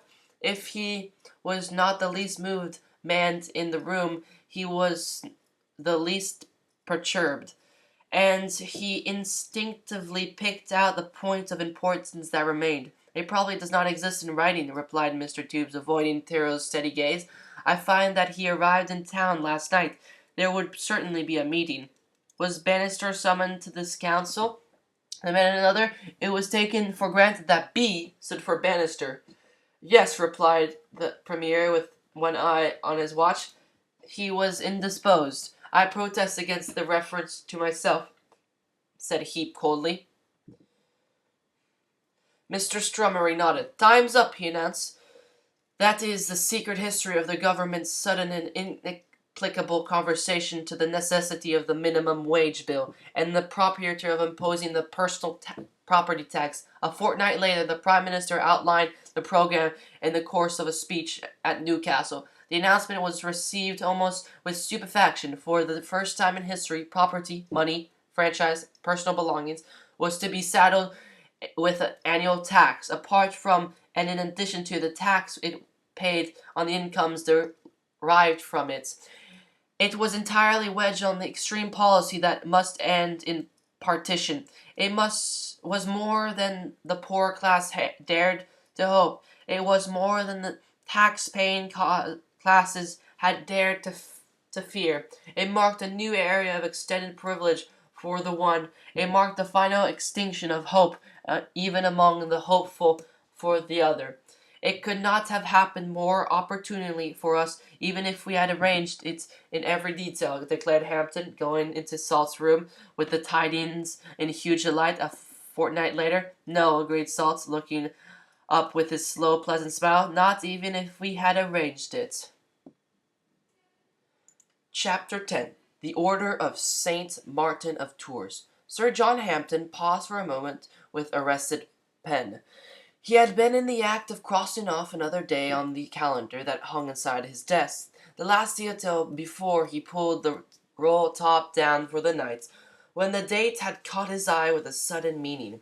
A week today, Salt, he remarked, looking up. A week today, repeated Salt. That gives us 7 more days for details. Hampden laughed quietly as he bent forward and continued the red line through the 14.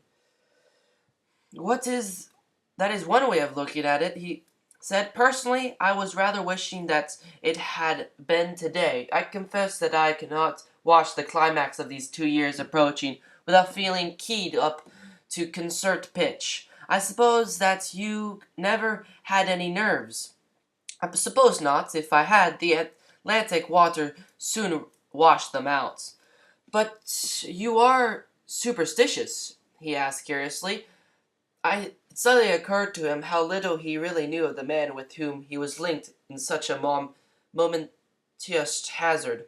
Oh yes, blue water inoculates us all with that. Fortunately, mine does not go beyond trifles, such as touching posts and stepping over pavestones, a hobby and not a passion, or I should have to curb it. Do you really do things like that? Well, I remember Northland, the great nerve specialist, telling me that most people have something of the sort, a persistent feeling of impending calamity unless they can form some trivial impulse. I am exempt. Yes, contempted Salt, or you would hardly be likely to cross off the date before the day is over. Good heavens, exclaimed Hampton, what an age we live in. Is it tannin or the dregs of paganism, and you think it would be tempting Providence to do it while there are 5 more hours to run? I never do it, as a matter of fact, admitted Salt, with perfect seriousness. Of course, I know that nothing would happen in the 5 hours if I did, but all the same, I rather think that something would. I hope that something will, said Hampton cheerfully. Dinner, for example. Did I ever strike you as a gourmet, Salt? Well, nevertheless, I am a terrific deliverer in regular meals. All through, I don't care a straw how simple they are. You may read of some marvelous Trojan workings under very heavy pressure for 24 hours, and then snatching a hurried glass of Chateau d'Yquem and a couple of Abertny biscuits, and going on again for another 24 hours. Don't believe it, Salt. If he is not used to it, his knees go. If he is used to it, they have gone already. If I were a general, I solemnly declare that I would risk more to feed my men before an engagement than I would risk to hold the best position all along the front. Your hungry man may fight well enough for a time, but the moment he is beaten, he knows it. And strangely enough, we English have won a good many important battles after we have been beaten. He had been locked up in the safe and desk as he ran on, and now they walked together down the corridor. At the door of his own office, Salt excused himself for a moment and went in. When he rejoined the baronet at the outer door, he held in his hand a little square of thin paper in which was printed in bold type, July 14. You will regret it, said Hampton, not wholly jestingly. He saw at once that it was a tag for the day, torn from his calendar that Salt had. No, he replied, crumpling up the scrap of paper and throwing it away. I may remember, but I shall not regret. When you have to think twice about doing a thing like that, it is time to do it. You have no particular message for Deland? None at all, personally, I think. You will tell him as much as we decided upon. Let him know that his post will certainly be one of the most important outside the central office. What time do you go? At 10, train from Marylebone. Delland will be waiting up for me. There is an early restaurant train in the morning at 7:20, getting in at 10:40. I shall breakfast en route and come straight on here. That's right. Look out for the young Hampshire in the train. He will probably wait on you, but you won't recognize him unless you remember the manners Clinton knows in profile. He regards it as a vast joke, but he is very keen, and sleeps all the time you aren't feeding. Can't do better. Good night. Salt laughed as he turned into Pall Mall, speculating for a moment, by the light of his own knowledge, how little time this strenuous, simple living man to things he advocated. If he had been able to follow Sir John's electric brougham for the remainder of the night, he would have had still more reason to be skeptical. When Hampden reached his house and strode up to the door with the elastic step of a young man, despite his iron gray hair and burden of responsibility, instead of the bronze Medusa knocker that he had dropped from the hands of Sarpi and Donato in its time, his eyes encountered in the smiling face of his daughter as she swung open the door before him. He had been sitting at an open window in the dull-fronted house until she saw the Hampton livery in the distance. "There is some one waiting in the library to see you," she said as she kissed her cheek. "He said that he would wait 10 minutes. You had already been 7. Who is it?" he asked in quiet expectation. It was not unusual for Muriel to watch for him from the upper room, and to come down into the hall to welcome him. But tonight he saw at once that there was a mild excitement in her manner. "Who is it?" he asked. She told him half a dozen whispered words, and then returned to the drawing-room in the society of a despairing companion, who glanced to be a poor and distant cousin, while Sir John turned towards the library. "Tell Styles to remain with the brougham if he is still in front," he said at a passing footman, and the visit might perhaps presage anything. A young man, an inconspicuous young man with a blue serge suit, rose from the chair of the Jacobean oak and Spanish leather where he had been sitting with a bowler hat between his hands and a cheap umbrella across his knees, and made a cursory bow as he began to search an inner pocket. "Sir John Hampden?" he inquired. "Yes," replied the master of the house, favoring his visitor with a more curious attention than he received in return. "You are from Plantagenet House, I believe."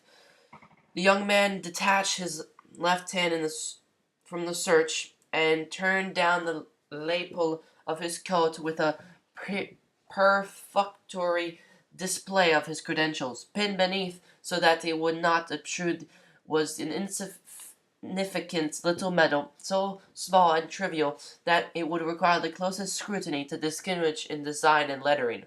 But Sir John Hampden did not require any assurance upon the point. He knew by evidence of just such another medallion, which lay in his own possession, that upon one side, from the engraved name of the holder, ran the inscription, "Every man according to his purposeness in his heart." Upon the other side, a representation of Saint Martin dividing his cloak with the beggar.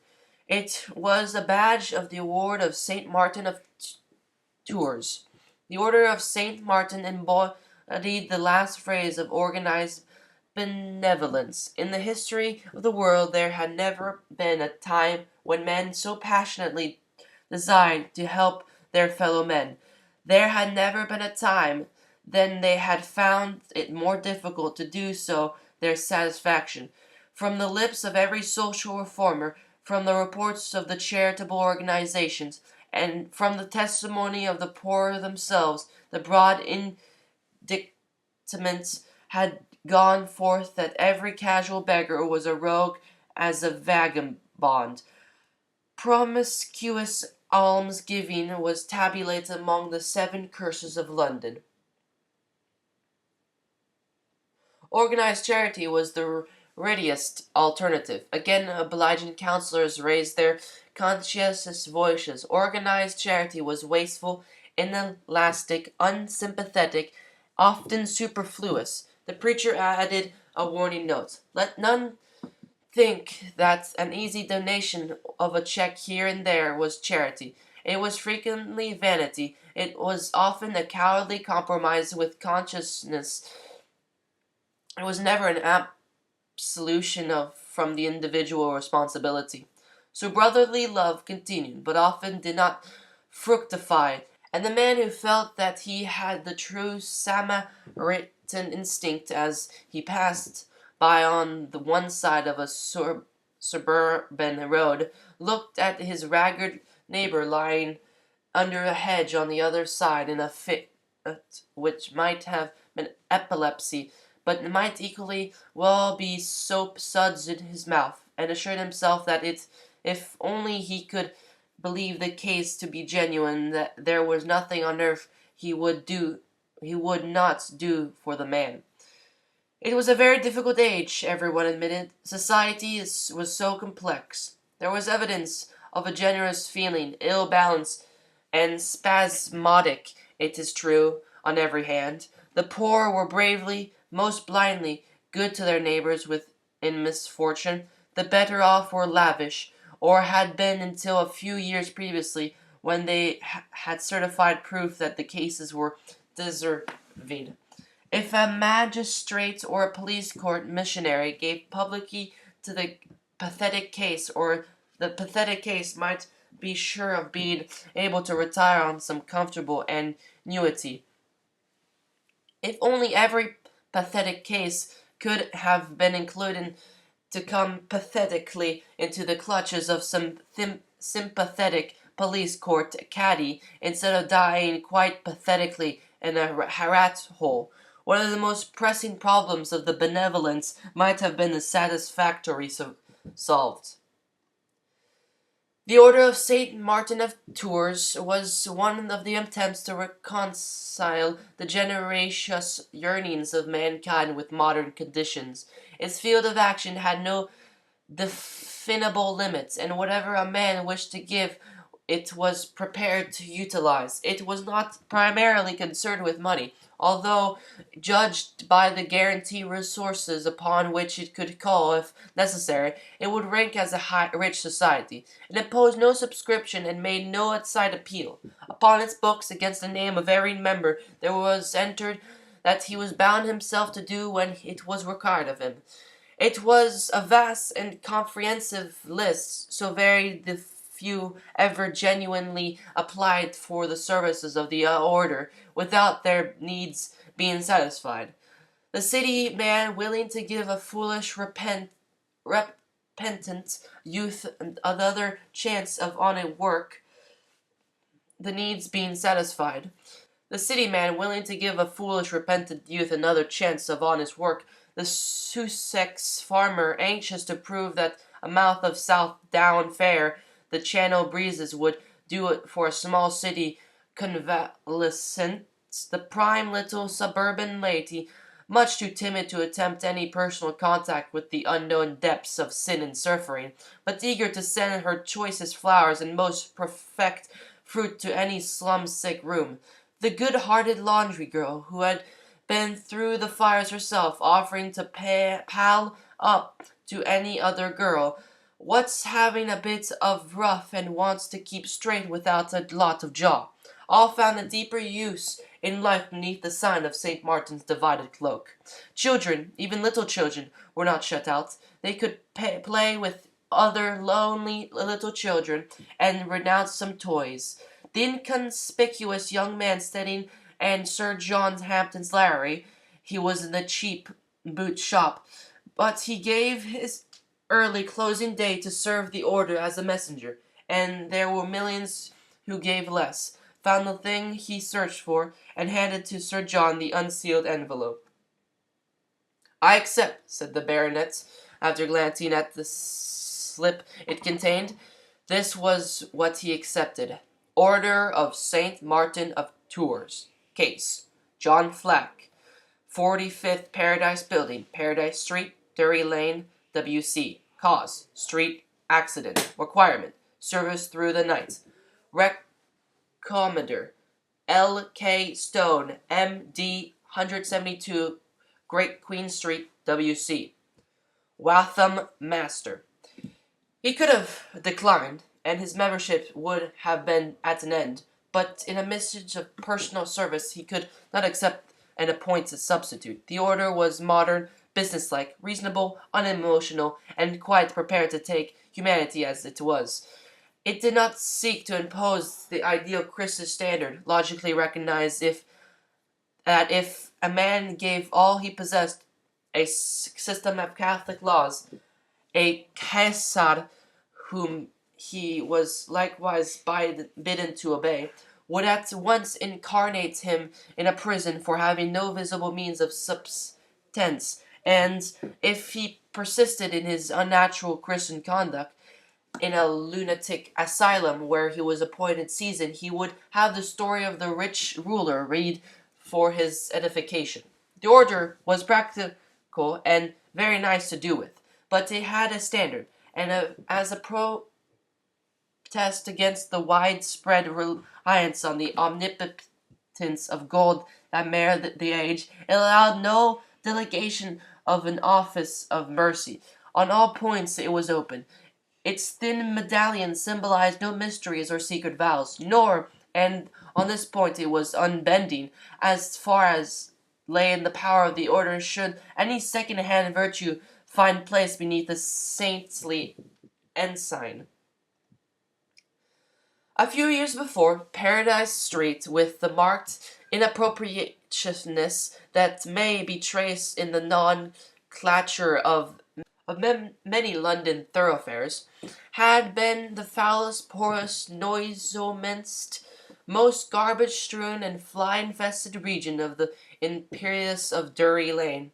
It was not markedly criminal, it was merely filthy, and when the small disease broke out in central London, it was generally found that they radiated from Paradise Street like whiffles from a dead dog thrown out into a pond.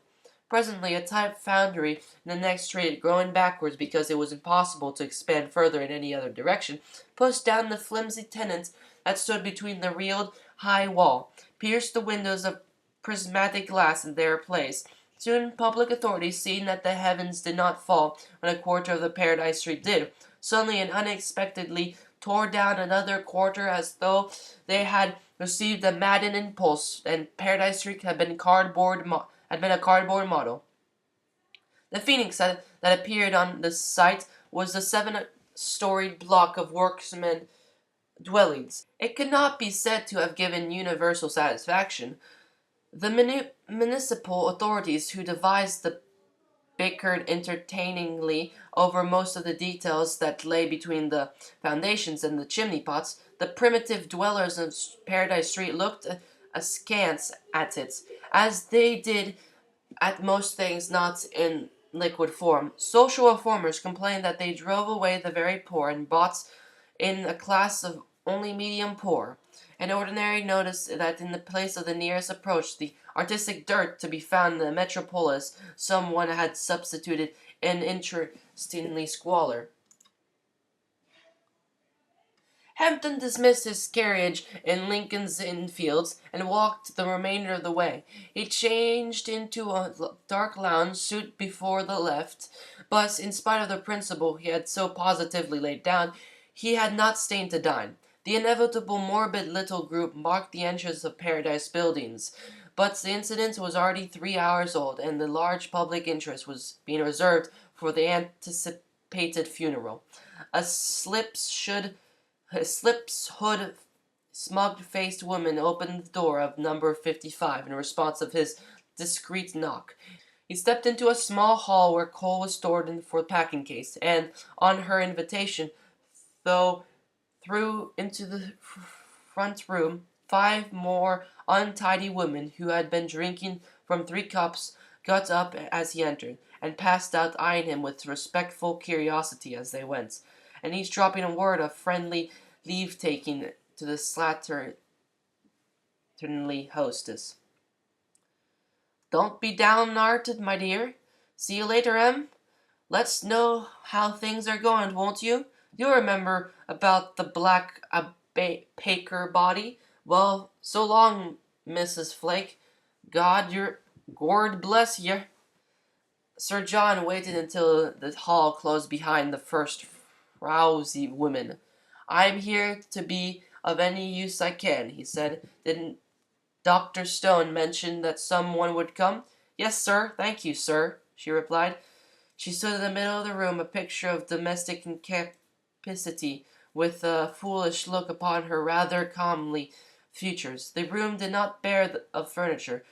It was not devoid of working-class comforts, but the dirty dishes, dirty clothing, dirty floor, and told the plain tale. I do not know any particular of this case yet. He saw at once that he would have to take the lead in every detail. Did the doctor speak of coming again or leave any message? Yes, sir, she repeated readily. She lifted an ornament on the mantelpiece and gave him a folded sheet of paper torn from a notebook that had been placed there for safety. He had the clearest impression that it would never have occurred to the woman to give it to him unasked. To Rep of O. Saint M, ran the penciled scrawl, shall endeavor to look at 8-8.30.LKS. Even as he took out his watch, there came a business little knock on the door, an active step in the hall, and beneath the conventional greetings, two men were weighing one another. Dr. Stone had asked the order to send a man of common sense who could exercise authority if need be, and one who would not be skirmishing in surroundings. For reasons of his own, he had added that if the qualifications he combined, that of being a justice of peace, much the better. Dr. Stone judged that he had the man before him. Hampton saw a brisk, not too well-shaven man in a suit, with a straw hat and a serviceable stick in his hands. Until he threw them on the table, there was a kindness and decision behind his alert eyes, and the manner was that of a benevolent despot marshalling poor patients. And he had few others as a regiment before him, marching them and right and left in companies, bringing them sharply to the front and bidding them to stand there and do nothing until they were told. You haven't been into the other room yet, he asked. No, well, he stopped with his hands on the doorknob, turned back like a pointer on the suspicion of a trail, and looked keenly at the woman. Then around the best-strewn room. If her eyes had slid the least betraying glance, Hampton did not observe it. But the doctor, without a word, strode to the littered couch, put his hand beneath the bare cushion, and drew out the half-filled bottle. There was a glugging ripple for a few seconds. The contents had disappeared down the sink, while the terebinth odor of cheap gin hung across the room. Not here, Mrs. Flack, he said sharply, and without changing her expression of vakish good nature, the woman meekly replied, No, sir. Dr. Stone had led the way into the inner room and closed the door behind him. A man, asleep, insensible, or dead, lay on the bed, his face half hidden in bandages. This is the position, exclaimed the doctor, speaking very rapidly, for the time was mapped out with a little waste in there is to be between the squares on the chessboard. This man went out of here a few hours ago and walked straight into the empty motor bus that was going on around this way. That's how they put it. They all put it. He walked right into the thing. Why? He was sober enough, and attendant of some kind at some of the West End clubs, because, as I am good reason to suppose, he was thinking absorbedly of something else. Well, they carried him in here. It ought to have been in hospital, of course, but it was his own doorstep it took place, you see, and it doesn't really matter, because tomorrow morning— He will die, then? Asked Hampton in a whisper, interrupting the quick jester.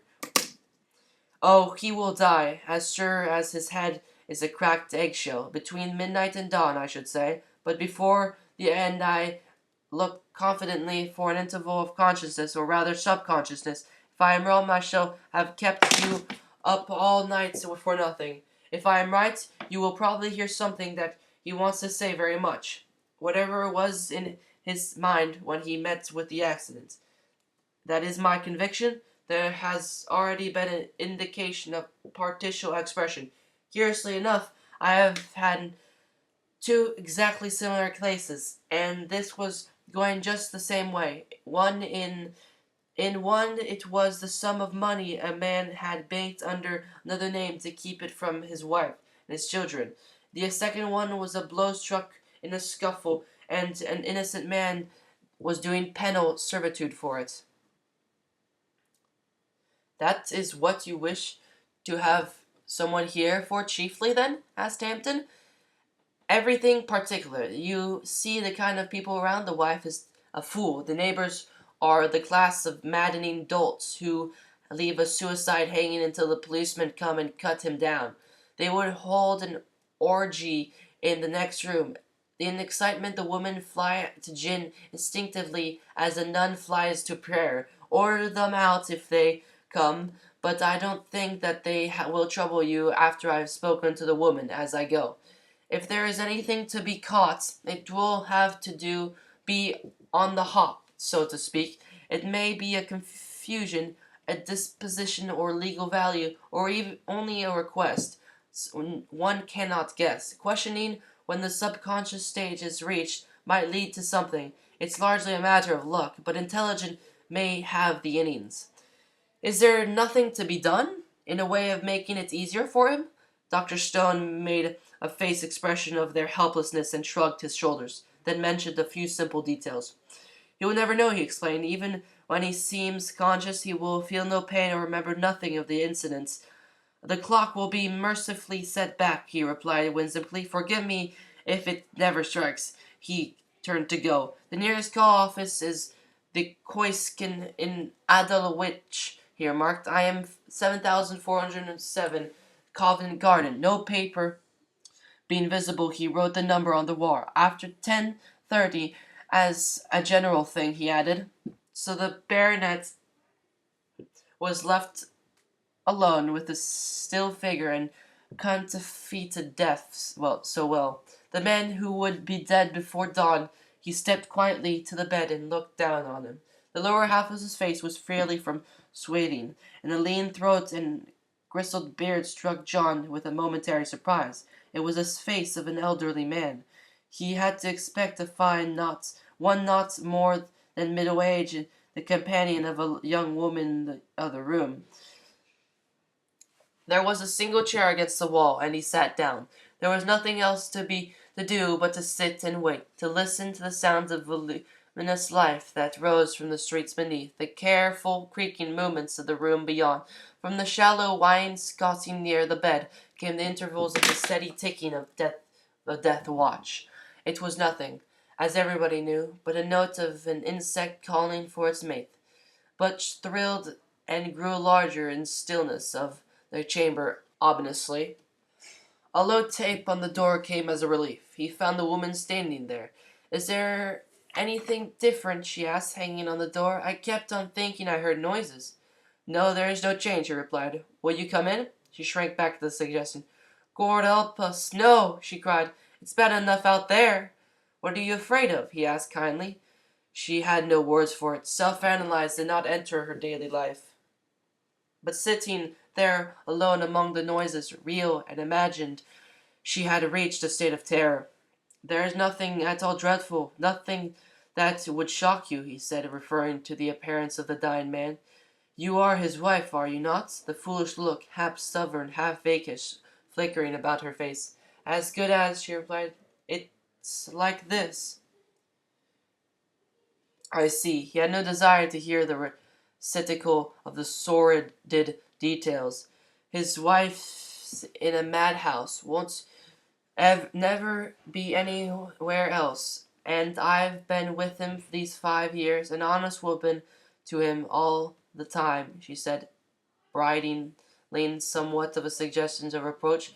No one's got no better right to the thing, I'm sure. Her eloquence was stirred not so much to defend her reputation as by the fear of some one might step in to claim the things.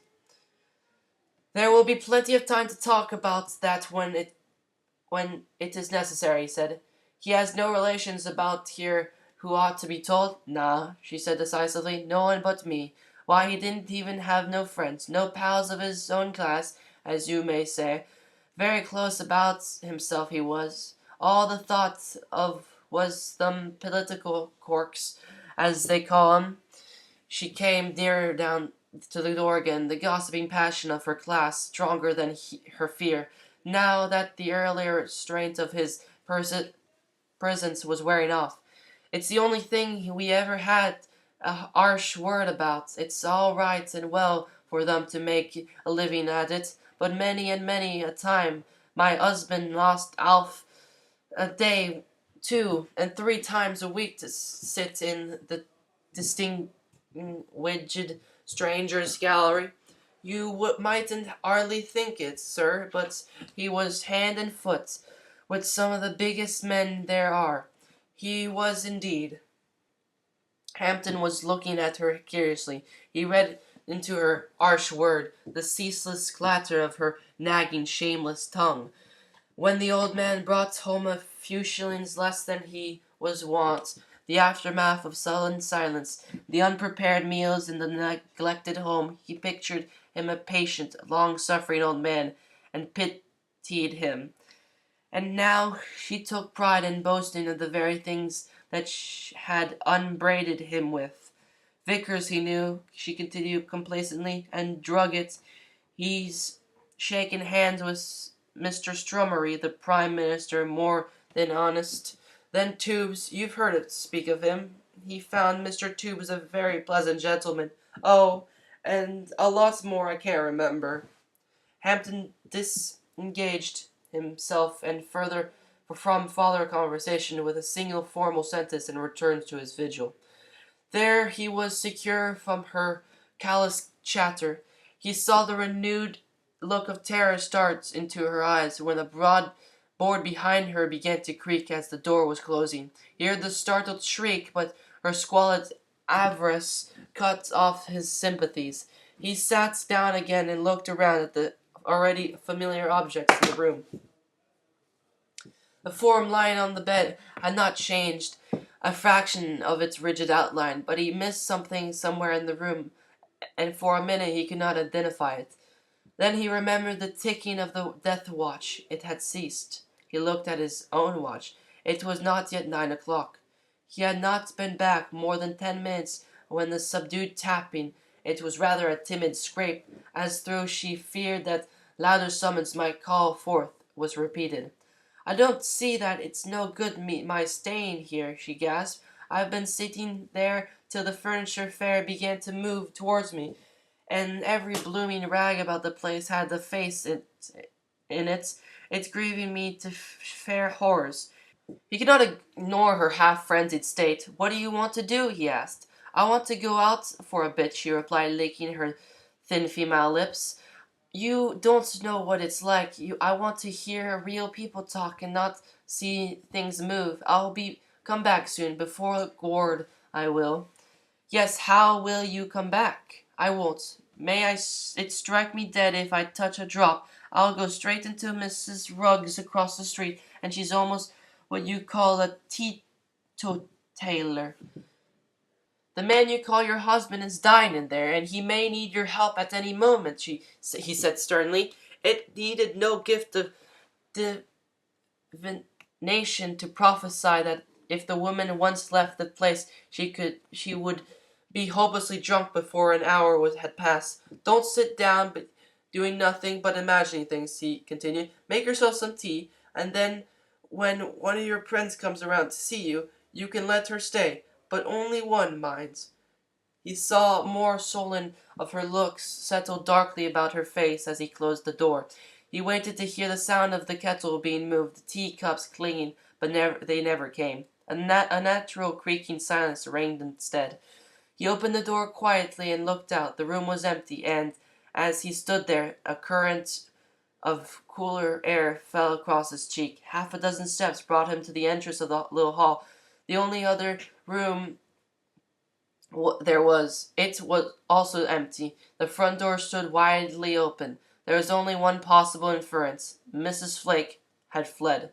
Sir John had confessed to possessing nerves, and a few men in the situation would have been an inviting one. Still, there was only one possible thing to do. He closed the door again, noticing as he did that the action locked it. As he stood there a moment before returning to the bedroom, its tranquil occupant lying in his rigid, unbreathing sleep.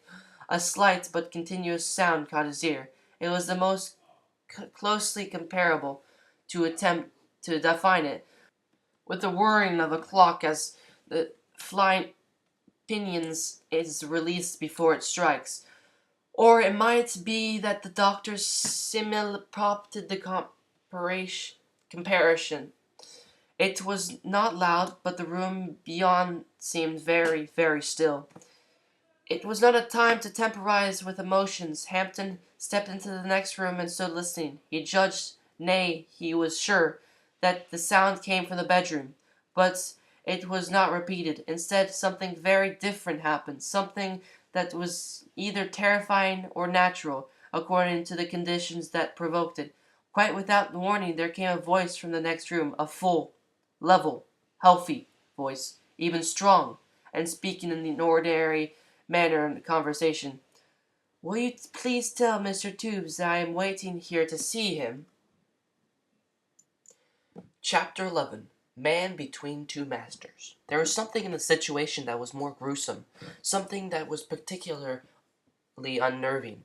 In his anticipation of this moment, as he had sat almost by the bedside, Hampton had conjectured that the dying man would perhaps lift a hand or move his head uneasily with the first instinct of returning consciousness. A sigh, a groan, might escape him. Incoherent words follow.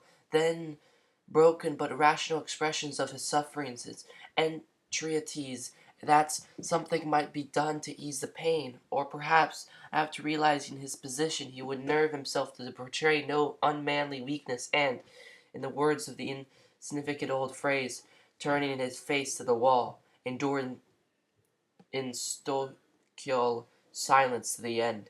It would be painful, perhaps actually distressing, but it would not be unnatural. There had been no groan, no sigh or broken words, no indication of weakness or suffering behind the half-closed door, nothing but the curious clock-like sound that had gone before the voice. And that voice! It was full and strong and vibrant, and as ordinary as his own could ever be. Standing in the middle of the living-room, Sir John could not deceive himself. It came from the other room, where a minute before he had left the dying, yes, the almost dead, man lying with the stark outline on the bed. There was no alternative. It was from those pallid lips that the words had come. It was by that still, inanimate man that they were spoken. The suddenness of the whole incident was shocking in itself, but that was not all. The mere contrast to what he had looked for was disconcerting. But there was something more. The curious, unexpected nature of the request, if request it was not within its elements of mystery, but above all, beyond and all else, was the thought that for a dreadful moment held his heart and soul in icy bonds. What sight when he returned to the inner room, as return and once he must. What gruesome sight would meet his eyes? What phantoms his misgiving raised, every man may conjecture for himself. Follow, then, another step in the imagination, and having given a somewhat free and ghastly fancy rein, pushed the chamber door cautiously and inch by inch, or fling it bloody open as you will, then pause upon the threshold, as Hampton did, in sharp surprise. Nothing was altered. No single detail had undergone the slightest change. On the bed, rigid and very sharp beneath the single unclean sheet, lay the body of a mangled man. Not a fold of his shroud-like wrapping differed from its former line. It did not seem possible that the breath had stirred him. Had the voice been a trick of the imagination? Hampton knew, as far as mortal man can be sure of any mortal sense, that the voice had been as real as is his life itself.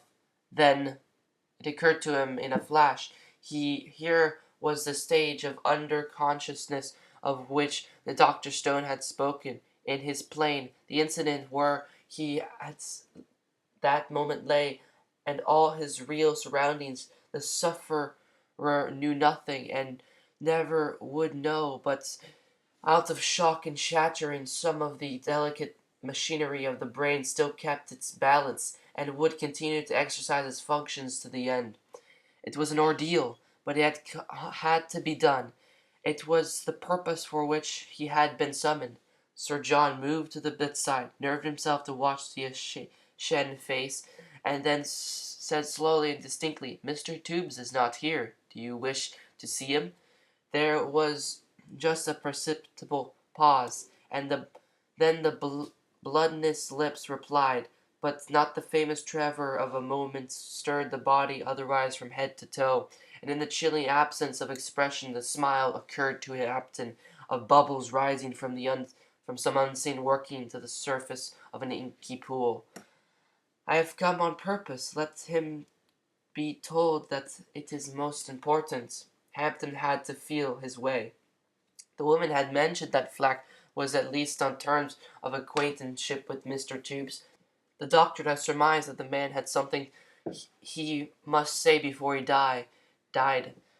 But was this the one true line, or a mere vagary of the subconscious states, a twist of the tortuous labyrinth that would lead to nothing? "He is not here at present," he said. "If you will tell me what you wish to say, I'll write it down so I cannot fail to reach him." "No, I cannot tell anyone else. I must see him. Mr. Tubes is a very busy man. You know that he is Home Secretary. Is it of sufficient importance to telegram for him?" This time the answer followed on his last words with startling rapidity, until the last phrase was the only variation of the delivery of the sentence, and sometimes there was a pause as though of the working of the mind to make the revolution before it reached the point of the mental clutch. At others it dropped its gear at once. "It is important enough to send a coach and four for him," was the reply. Hampton might not have been Hampton might not be convinced of this, but he was satisfied of one thing: the coherence of idea was being regularly maintained. How long would it last? It occurred to him to put the question. "I shall have to go out either to send a telegram myself or find someone who will take it," he explained. "Until Mr. Shoup comes and sends his reply, you will remain here?" It was rather eerie to be holding a conversation with a fragment of the man's brain, with the man himself for all particular purpose eliminated. But he seemed to have arrived at a practical understanding with the centres of some consciousness. "I will remain," was the unhesitating reply, and Hampton felt assured that the line would not be lost. He had not definitely settled in his mind what to do when he opened the door leading to the common stairs. A small child who had been loitering outside in the crouching position staggered back in momentary alarm at his sudden appearance. It was a ragged girl, perhaps 10 or 12 years old, with cruelly unwieldy boots upon her stockingless feet, matted hair, and a precocious face full of unchildish knowledge. The inference that she had been applying either an eye or an ear to the keyhole was overwhelming. Her fear, it was only the slum's child's instinct of flight, died out when she saw the gentleman. "Toffs," so she ran her experience, "did not hit you for anything." "He's in here yet, ain't he?"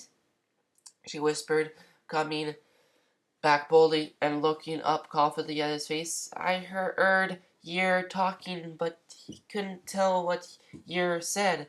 How long do yer think he'll last?" Sir John looked down at the child who had never been young, in shuddering pity. "It was me what picked his ad up, but they wouldn't let me go in," she continued, as though the fact gave her a standing in the case. "Did yer see it in there?" She looked proudly at the right hand with horrid significance. "Come in here," he said, after considering. "Can you run an errand?"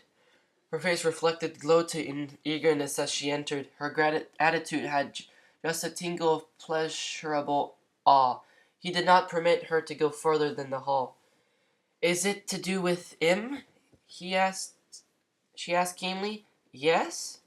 "It is to go to the post office in Fleet Street. You must go as fast as ever you can." "I can go anywhere as well as any boy, and as fast if I take my boots off. When that's where Italian knifed her man, him that what took up with Shiny Sal in the lane a year ago. It was me that fetched the police. He left her standing there, her face to the chink of the door before he had turned away, and went into the next room to write the message. He desired to make it neither too insistent nor too immaterial. John Flank of 45th Paradise Building, Paradise Street, Drury Lane, has met with fatal accidents and earnestly desires to see you on important business. It was the form it took.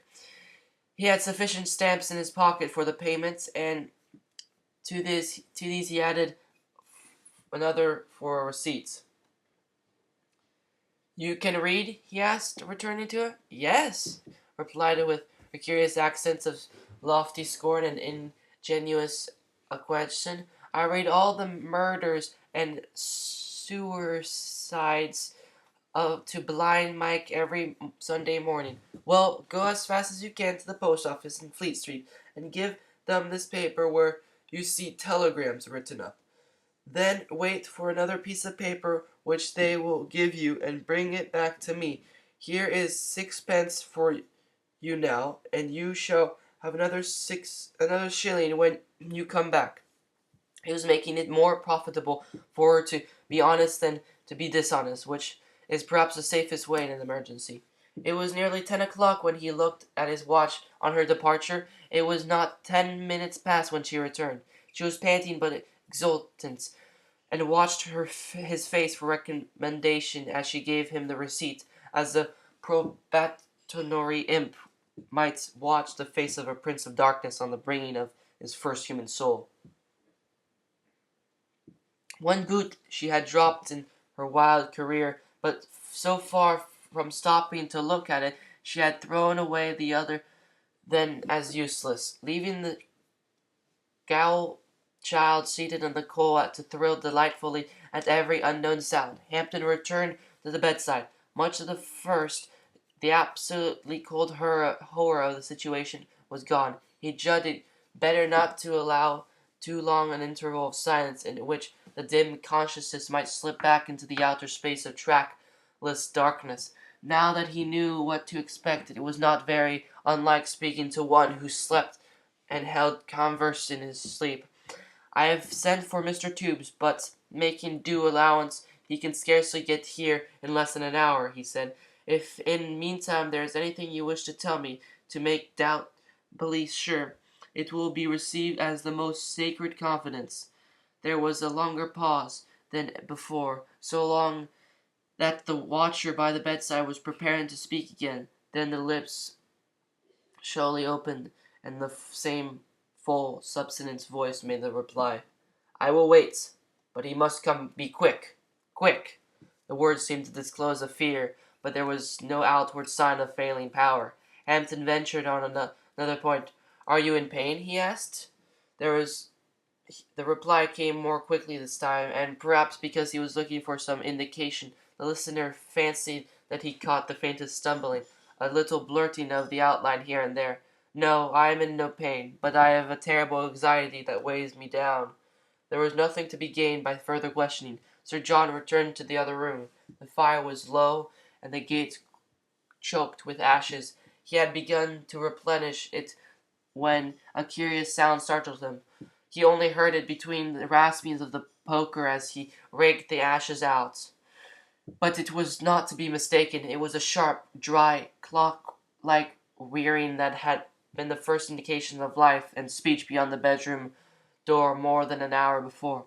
A board creaked behind him, and he turned with an exclamation to see the dreadful child standing in the middle of the room. Barefooted, she had slipped noiselessly in from the hall at the first tremor of that unusual sound, and now, with her dilated eyes fixed fiercely on the door, her shrieking form bent forward, she slowly crept nearer step by step. Her face quivered with terror, her whole body shook, but she went on as surely as through a magnet drew her. "What are you doing?" cried Hampton sharply. "Why did you not stay where I told you?" She turned her face, but not her eyes, towards him. "Yer heard it, didn't yer?" she whispered. "Ain't that what they call a death rattle what comes?" He took her by the shoulder and swung her impatiently around. "Go back, you imp," he commanded. "Back and stay there, or you shall go out." She crept back, looking fearfully over her shoulder all the way. Something else had happening to engage Hampton's attention. In the next room the man was speaking spontaneously, as he had done once before, but beyond all doubt the voice was weaker now. The momentary interruption, the child's absence, had drowned the first part of the sentence, but Hampton caught the word that strung every faculty he possessed. League. League will then suddenly issue a notice to all its members putting an embargo, a boycott, if you will, on. The voice trailed off, and all through he sprang to the door. Sir John could not distinguish another word, but that fragments alone was sufficiently startling. The president of the Unity League, it could only have one meaning, for it was true. How much of their plan lay open, and to how many was it known? A terrible anxiety of this poor battered wreck, unconsciously loyal to his class in death, to give the warning before he passed away, seemed to indicate nothing but the frayed thread of one existence stood in the league's path yet. Was there anything to be done? That was Hampton's first thought. There was plainly one thing to learn, if possible, before Mr. Tube's arrival. How much was known? Nothing was changed, only the death watch ticked again. He leaned over his bed in his eagerness, and stilling throbbing excitement of his blood, tried to speak in a tone of commonplace indifference. "Yes, continue." There was no response. "Repeat the sentence," he commanded, constraining his voice in his desperation, and endeavoring by mere force of will to impose its authority on the indefinite consciousness. Just as well might he have commanded the man to get up and walk, had that elusive thread that held him to the mortality been broken. Hampton bent still lower. The pallid face was no more pallid than before, but before it could scarcely have been more deathlike. The acute test could not have found a trace of breath. He put together gradual failings of the voice that little more than an hour ago had been as full and vigorous as his own. The unfinished sentence, the silence. Suddenly he straightened himself by the bedside with a sense of guilt that struck him like a blow. What was he thinking, hoping? Who was he? Sir John Hampton, president of the Unity League? Not in that room. The man who watched by the bedside stood there even as the humblest service of the Order of St. Martin, pledged while in that service to succor in trouble, sorrow, need, sickness, or any other adversity. It did not occur to him to debate the point. His way seemed very strange and clear. His plain duty to the dying man was to try by every means in his power to carry out one of his overwhelming desire. Its successful accomplishment might aim a more formidable blow at his own ambition than almost anything else that could happen. It could not ward off the attack upon which the League was now concentrating. Nothing could do that. But an intimate knowledge of the details of a scheme of retaliation might act in 100 adverse ways. Hampton did not stop to consider what might happen on the one side and on the other. 1,000 years of argument, of sophistries, could not alter the one great fact of his present duty. He had very simple consciousness, and he followed it.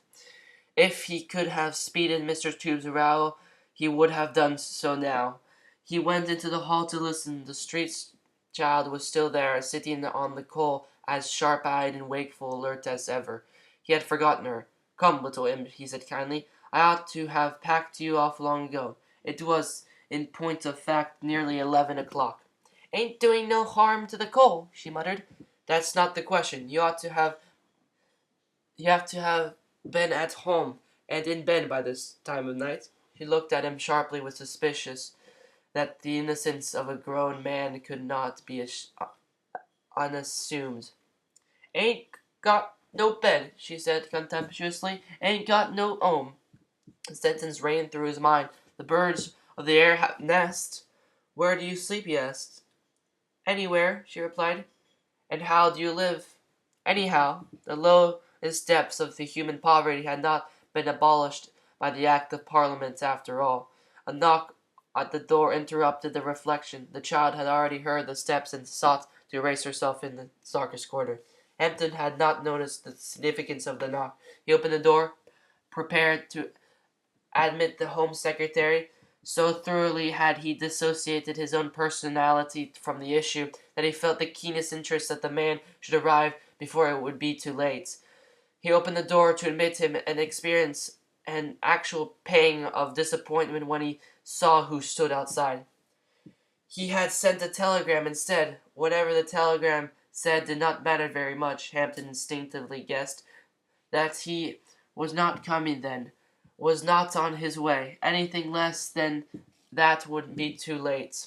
He took an orange envelope and opened its breath, the flaring gas that piped and whistled at the stairhead. There is no reply, he said quietly, folding the paper slowly and putting it away in his pocket, where it's not that the gain of Hampton of the League was so immense one might have thought to see him at the moment that he felt ashamed of something in life. The members of the Parliament had every department of the postal system merely at their service. The statement may not be out of place, for this was what the telegram contained.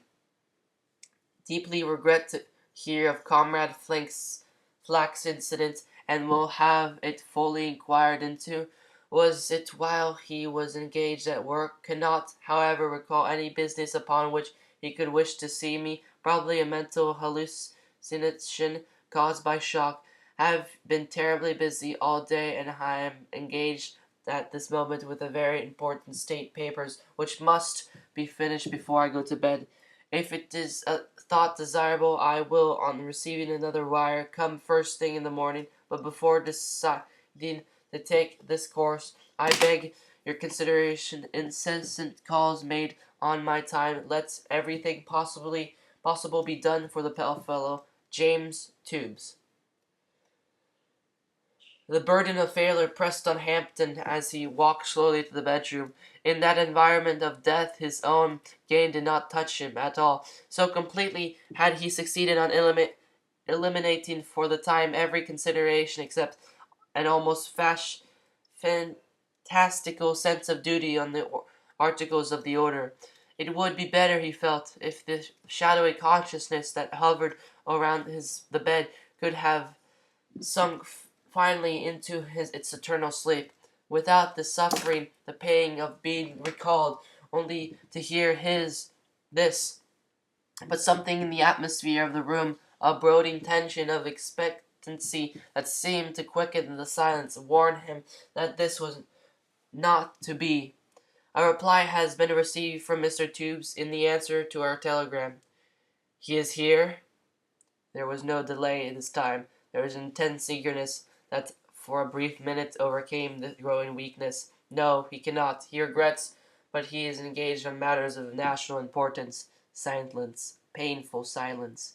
In it Hampton seemed to share the cruel frustration of so great a hope deferred.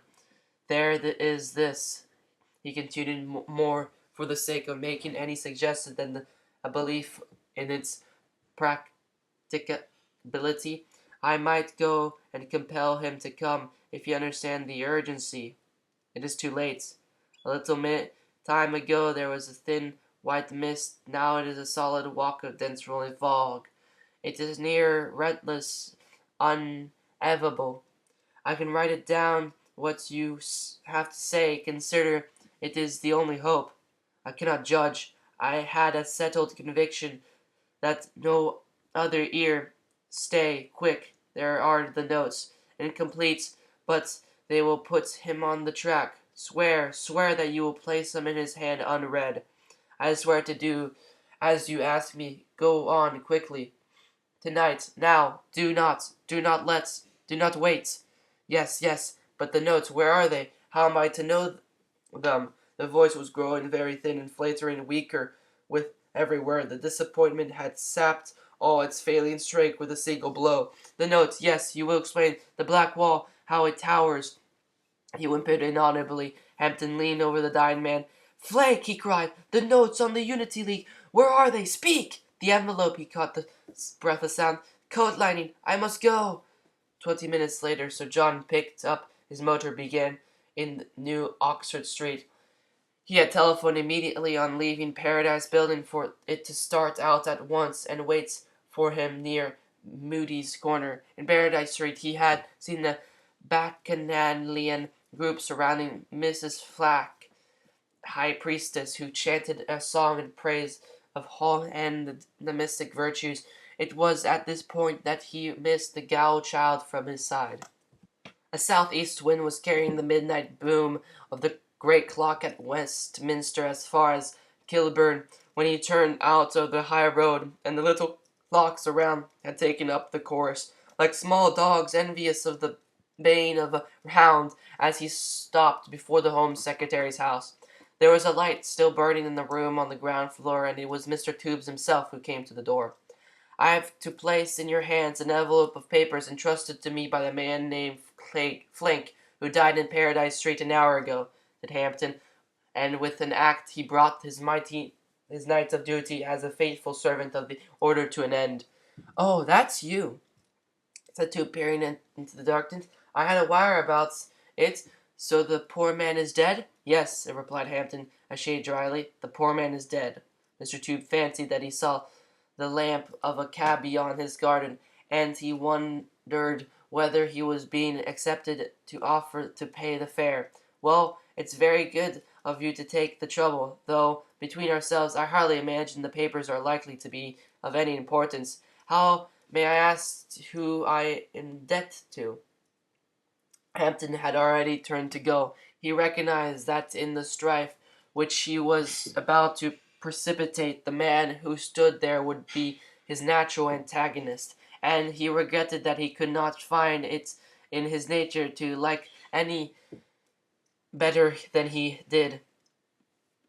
"What I have done as a servant of the Order of St. Martin," he replied. "What am I about to do?" he added. "I shall do it as Sir John Hampden." And leaving Mr. Toombs standing on the doorstep in vast surprise, the electric carriage turned its headlamps to the south again. Chapter 12. By Telescribe.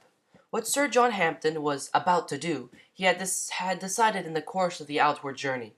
There was nothing in his acts, past or prospective, that struck him as illogical. He would have said, indeed, that they were the possible outcome of the circumstance.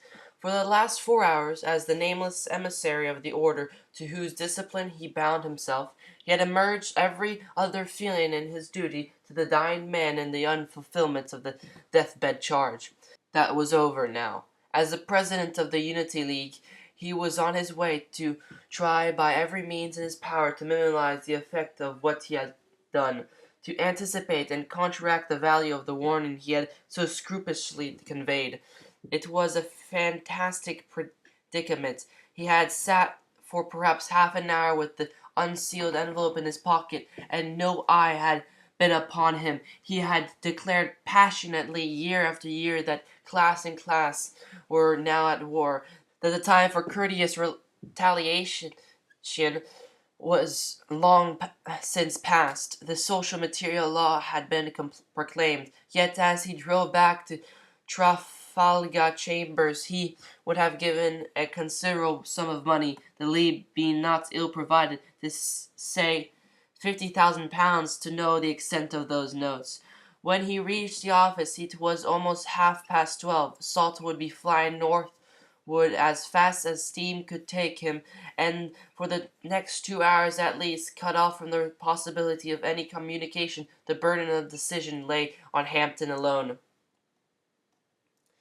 He had already made it. Within an hour he would have pledged the League to a line of policy from which there was no retreat. Before another day had passed, the government could recall the little band of secret service agents and consign their reports to the waste paper basket. Everyone would know everything. Everything? He spat until the remembrance of the cheap frayed envelope in Mr. Toombs' possession drove the smile away.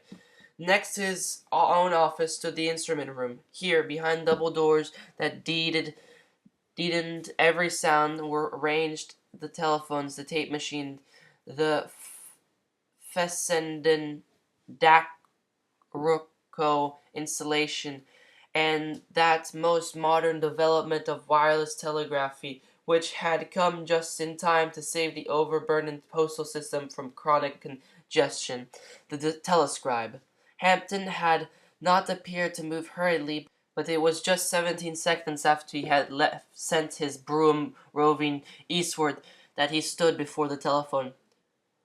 1432 St. Paul's, please. There was a sound as the rushing water and crackling underwood. Then the wire seemed to clear itself like a swimmer rising from the sea, and a quiet, far-away voice was whispering in his ear. Yes, I'm Lydiate. I'm at Trafalgar Chambers, said Hampton, after giving his name. I want you to drop anything you are on and come here. If my motor is not waiting for you at the corner of Chancery Lane, you will meet it along the Strand.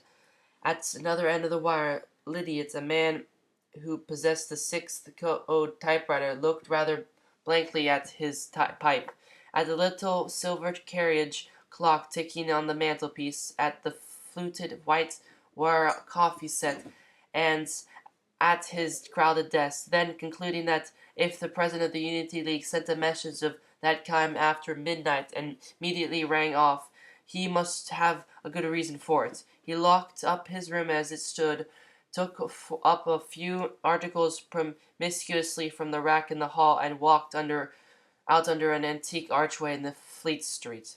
In the meantime, the exchange was being urged to make another attempt to get on with 2743 Vincent, this time with success. Mr. Salt is not here, I repeat, sir, the indignant voice was protesting. He is out of town. Yes, Dobson, I know, replied St. James. I am Sir John Hampton. What train did your master go by? Beg your pardon, sir, Vincent, apologized Vincent.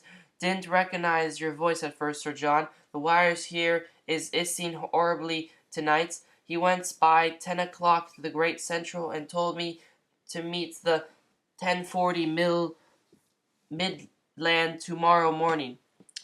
He did actually go by the 10 train. I added him the dispatch case through the carriage window not 5 minutes before the whistle went. He was sitting with his.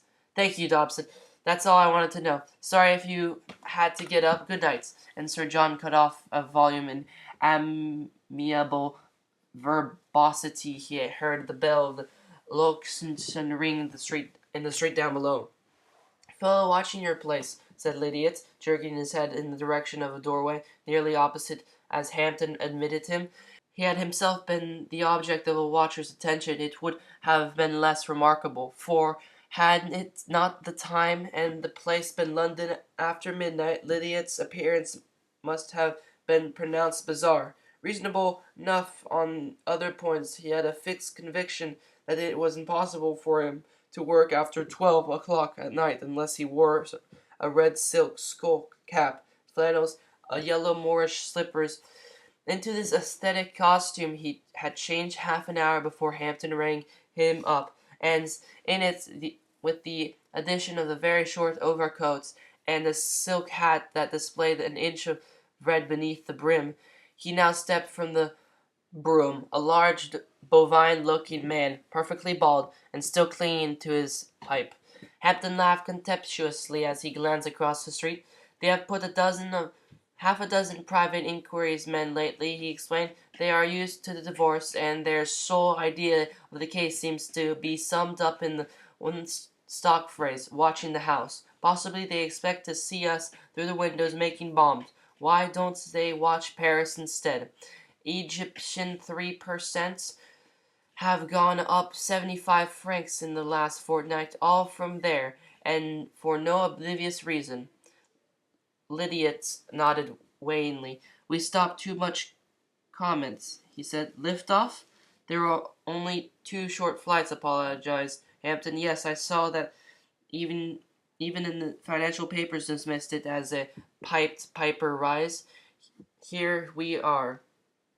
They had not lingered as they talked, although the journalist ranked physical haste and bodied exertion a typified by flight of stairs among the forbidden things of life. Hampton had brought him to the instruments room in view of what he was asking of Lydia. Some explanation was necessary, but he put it into the narrowest possible form. It was framed not to be persuasiveness but necessity. Salt is away, something has happened, and we have to move a week before we had calculated. Lydia nodded. He accepted the necessity as proved. Explanation would have taken time. His training and occupation made him chary and encouraging 2 words when one would do. Beneath midnight and the hour when the newspaper are closed up and the rotaries begin to move. I should like, continued Hampton, in today's issue of every morning paper a leader, 2-inch, 6-inch items of news, one home, one foreign, and a single column 6-inch advertisement set in the middle of a full white page. Lydia had taken off his hat and overcoat and placed them neatly on a chair. It occurred to him as a fair omen that Providence had dealt kindly with him in not giving him an opportunity of changing his clothes. He now took his watch and hung it on the projecting stud of the telephone box. Yes, and the minimum? He did not think, as a lesser man with equal knowledge of Fleet Street might have done, that Hampton had gone mad. He knew that conventionally such a program was impossible, but he had known of impossible things being done, and in any case he understood the emphasis that this was what Hampton would have done under freer circumstances. That is what I leave to you. The paragraphs and comments at some length I shall look for. The provinces are out of the question, I suppose. The 8 leading London dailies must be dealt with. You give me carte blanche, of course. Financially? Absolutely, absolutely. Guarantee everything to them. Let them arrange for special trains at all the termini. Let them take over all the garages, motor companies, the cab yards in London, going concerns for 12 hours. They will all be in it except the Toscan and the masses. We can deal with the distributing houses later. You see the 3 points. It is the patriotic thing to do at any cost. They can have anything they like to make up time. It is absolutely essential. Yes, said Lydia. And the matter? Hampton had already taken a pencil sheet of paper from his pocket.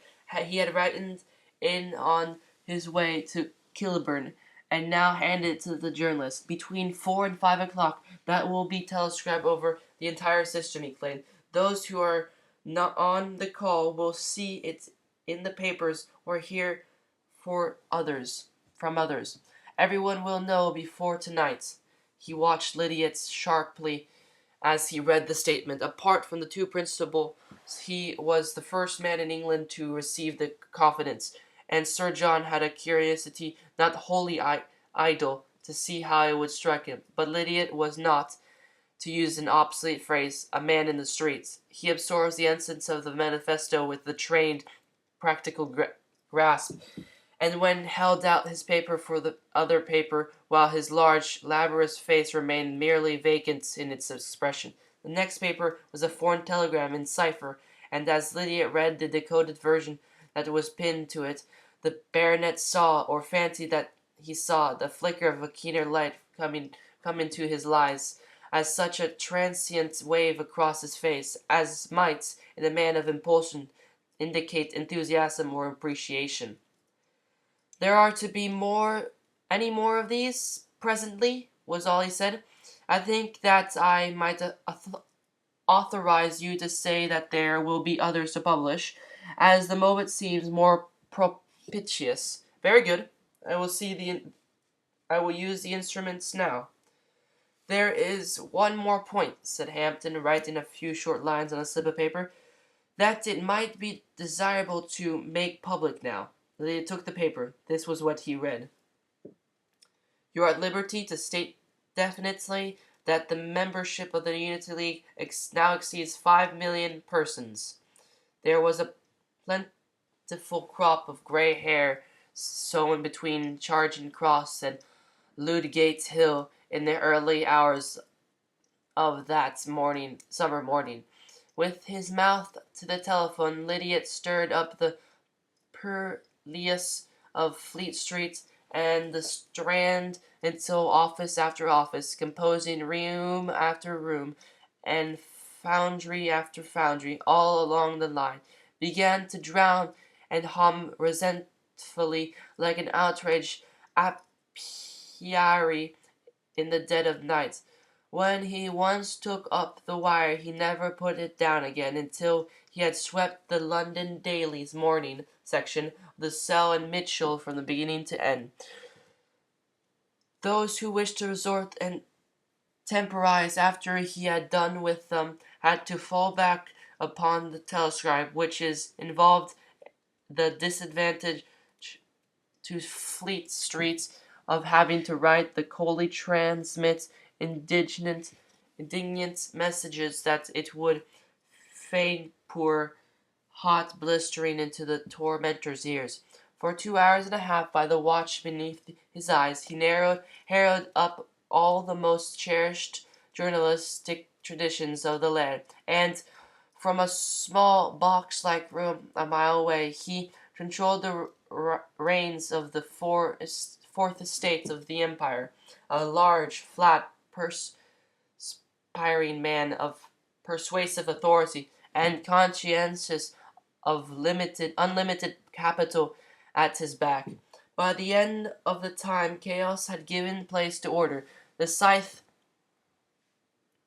had shown an animal disposition with the readiness suggesting that it was possibly knew more than it had told in the past. The ensign was won over by the persuasion and the condition of the navy. The mailed first was clubbed and bullied and cajoled with big names until it was dazed. For 7 minutes Lydiate poured patriotism into the ear of the Beacon's editor and gold into the coffers of the Beacon's manager, and then turned aside to win over the Daily Newsletter by telling it that the Daily Chronicler was doing, and the Chronicler by reporting Newsletter's acquiescence. The Morning Postcard remained obdurate for half an hour, and only capitulating after driving down and having an interview with Hampton. The Great Daily, well, for more than a year the Great Daily had been the property of and organ of the League, only no one had suspected it.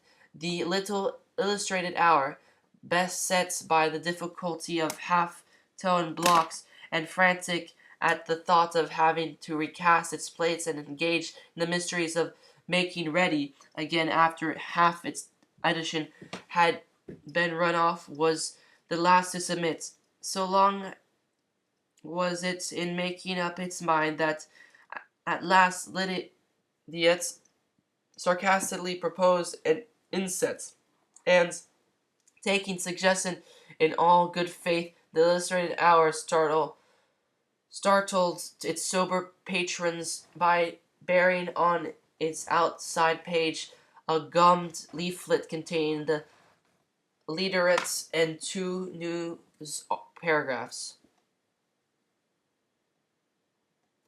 So the list spun out. Lydiate did not touch the provinces, but 16 London dailies, including some sporting and financial organs, marked the thoughtfulness of his work. At 3:30 he finally hung up the receiver, and taking the brougham, rode like another Wellington over the field of his still palpitating Waterloo. His appearance bovine, imperturbable despite the shameful incongruity of his grab when revealed in the tremulous and romantic dawn of a day and of an epoch, and further set off by the unimpeachable correctness of the equipage from which he alighted, was a thing that rankled in the minds of lingering compositors and series until their dying days. A few minutes after his departure, Hampton returned to the telephone and desired to make a curious connection. One telescribe. Who is there? He asked. When one telescribe responded, a man at the other end explained that it was a clerk on the main platform of one telescribe, name of Firkin, in the fact that was of metropolitan interest. Is Mr. Woodbarrow there yet? It appeared with increased respect that Mr. Woodbarrow was in his own office and could be informed of the gentleman's name. Please tell him that Sir John Hampton wishes to speak with him. In 2 minutes another voice flittered through the wire, a voice which Hampton recognized. What are you running with now, Mr. Woodbarrow? He asked, when brief courtesies had been exchanged. Mr. Woodbarrow had an enquiry and was about to report that a 5 HP Tangai was supplying all the power over the needed at that hour. Nothing was coming through, he explained, except a few press messages from America, a little business from Australia, and some early news from China. I should be obliged if you would put on the news the two Westinghouses as soon as you can, and then let me know when you can clear the trunk lines for a minute. Within the next hour I want to send an open board message. There was no response to this matter-of-fact request for an appreciative 5 seconds, but if ever silence through a telephone receiver conveyed an impression of blank amazement at the other end, it was achieved at that moment. Do I rightly understand, Sir John? Inquired Mr. Woodbarrow at the end of those 5 seconds. That you wish to repeat a message over the entire system? That is quite correct. It will constitute a record. An interesting occasion, then. Have you calculated the fees, Sir John? No, I have not had the time. You will let me know when the power is up. Mr. Woodbarrow only just began to realize the magnitude of the occasion, and tingling with anticipation, promised to act with all possible speed. And going to his own room, Sir John took up an agate pen and proceeding to write with special ink on a prepared paper this encyclical dispatch. A library of books had been written on the subject of the telescribe within 2 years of its advent, but a general description may be outlined untechnically in a page or two. It was, for the moment, the last words of wireless telegraphy. It was efficient, it was speedy, it was cheap, and it was transmitted with facility. It had passed the stage of being wondered at and had reached that of being used. It was universal. It was universal, that is, not in the sense that tongues are universal in heads, for instance, but to the search for a parallel as universal as letterboxes are now on doors, books, cases in houses, or cuffs around men's wrists. There were, in points of numbers, about 3 million on the index box. It was speedy because there is no call required, no intervention of a connecting office to wait for. That was purely automatic. Above the telescribe box in one's hall, study, or sitting room was a wooden panel studded with 8 rows of small brass knobs, 16 knobs in each row. These would be depressed or raised after a manner of an electric light stud, and a similar effect was produced. A connection was thereby made. All the country, England and Wales, was mapped out into 16 primary divisions, oblong districts of equal size. The top row of brass knobs corresponded with these divisions, and by pulling down any knob, the operator was automatically put into communication with the part of the system through the medium of a huge central station that reared its trellised form like an Eiffel Tower above the hill of Harrow, and the subsidiary stations which stood each in the middle of its division. The second row stage was reached by subdividing each primary division into 16 oblong districts, and with these second rows of knobs corresponded. 6 more times the subdivided process was repeated, and each subdivision had its corresponding row. The final division represented plots of the ground so small that no house or cottage could escape location. Pulling down the corresponding studs on eighth rows instantly and automatically established the connection. The written communication could be transmitted, and in the twinkle of an eye it was traced on a sheet of paper in the receiving box.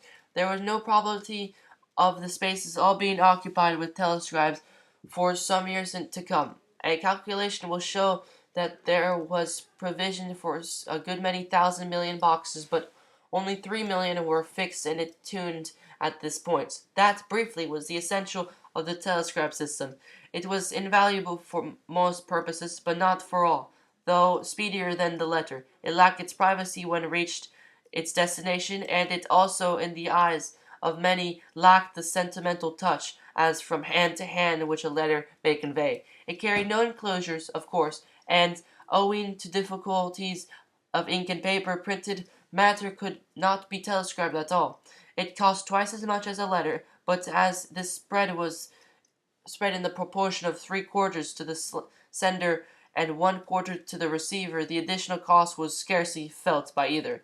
Thus it came about that although the telescribe had diminished the volume of telegrams by 90%, had had made it possible still to cope with a volume of ordinary postal correspondences which up to the time had threatened to swamp the department. It was actually superseding nothing. At 4 o'clock, Mr. Woodbarrow called up Sir John and reported that the two great engines were running smoothly, and that for 3 minutes the entire system would be closed against any messages except his. In other words, while the in circuit was open 3 million boxes, the out circuit was closed against all except one. It was not an absolutely necessary precaution for overlapping telescripts stored latent until the way was clear, but it was not an occasion on which to hesitate about taking every safeguard. The momentaneous order was already written. Mr. Hampton opened the lid of a small flat box supported on the telescribe shelf by four volcanite feet, put the paper carefully in, and closed the lid again. He had pulled down the 8 rows of metal stubs in anticipation of Woodbarrow's message, and there was only one more thing to do. A practical, unemotional man, and not unused in an earlier decade to controlling matters of national importance with energy and decision. He now stood with his hand above the fatal switch, not in any real doubt about his action, but with a kind of fascinated time languor.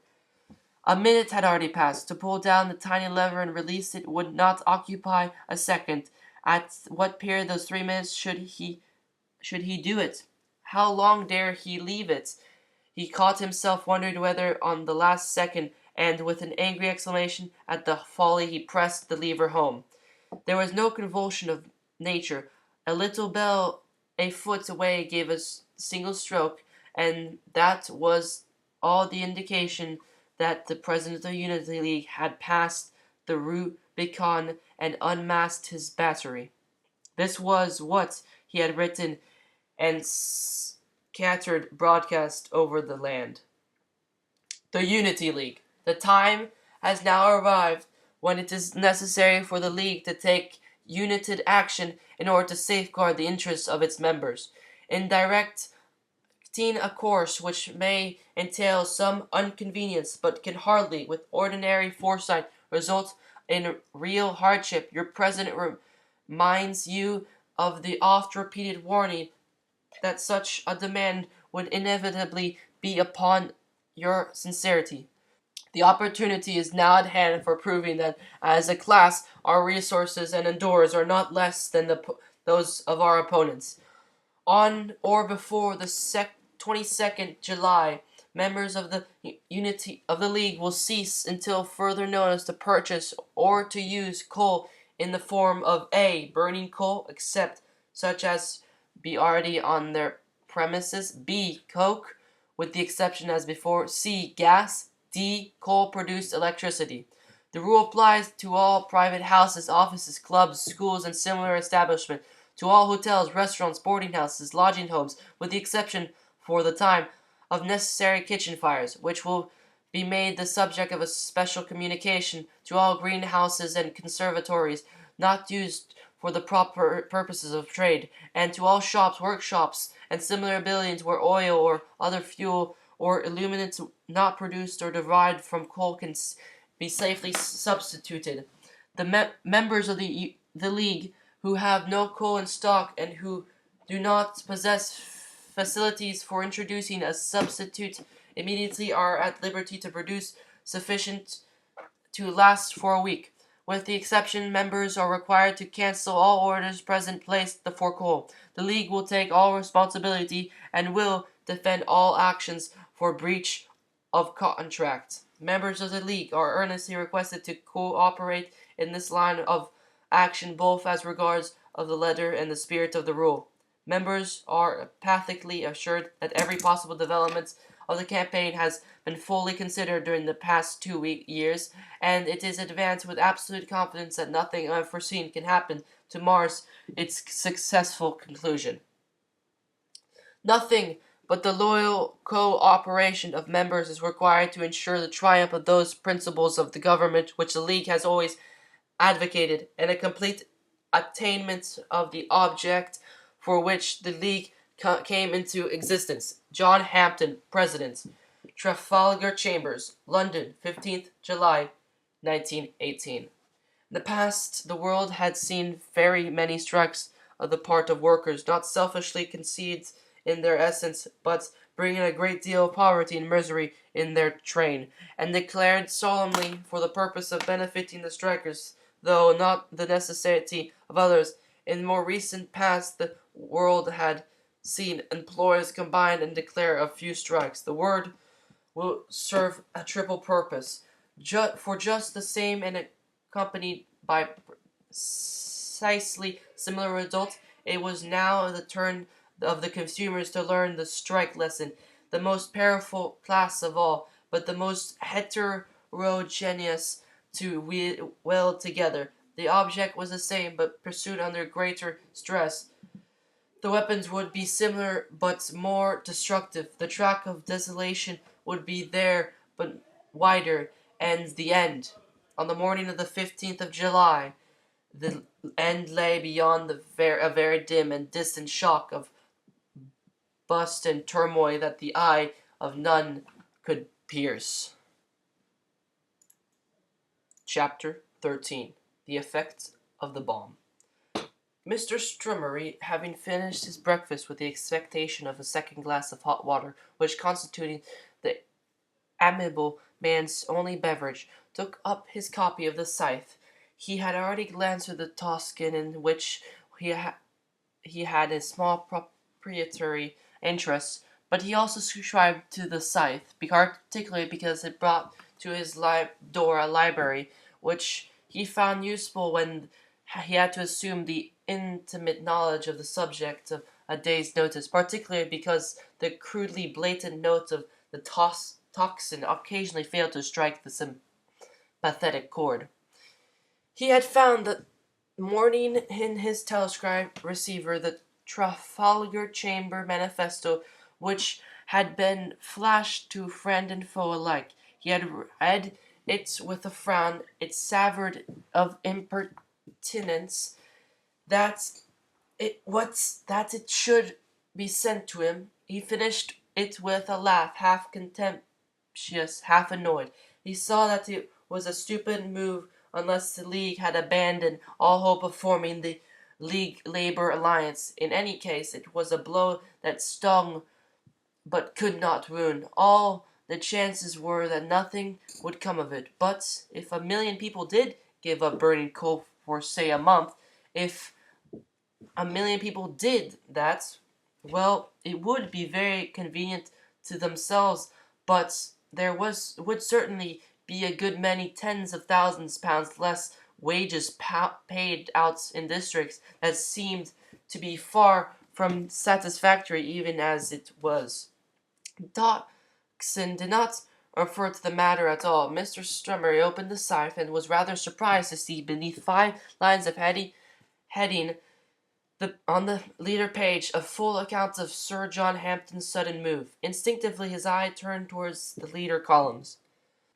As he had half expected, there was a leader on the subject, not very long, but wholly benedictory, in rather less measured phrases than the premier organ usually adopted, and with other signs of haste, readers were urged to enter wholeheartedly into this development of bloodiless civil war, of which the impending Personal Property Act had been the first unmasked blow. He glanced on, not troubling about the views advanced, until a casual statement drew a smothered exclamation from his lips. An argument which will be used in a particular form by the 5 million adult members now on the books of the League, ran the carelessly dropped information.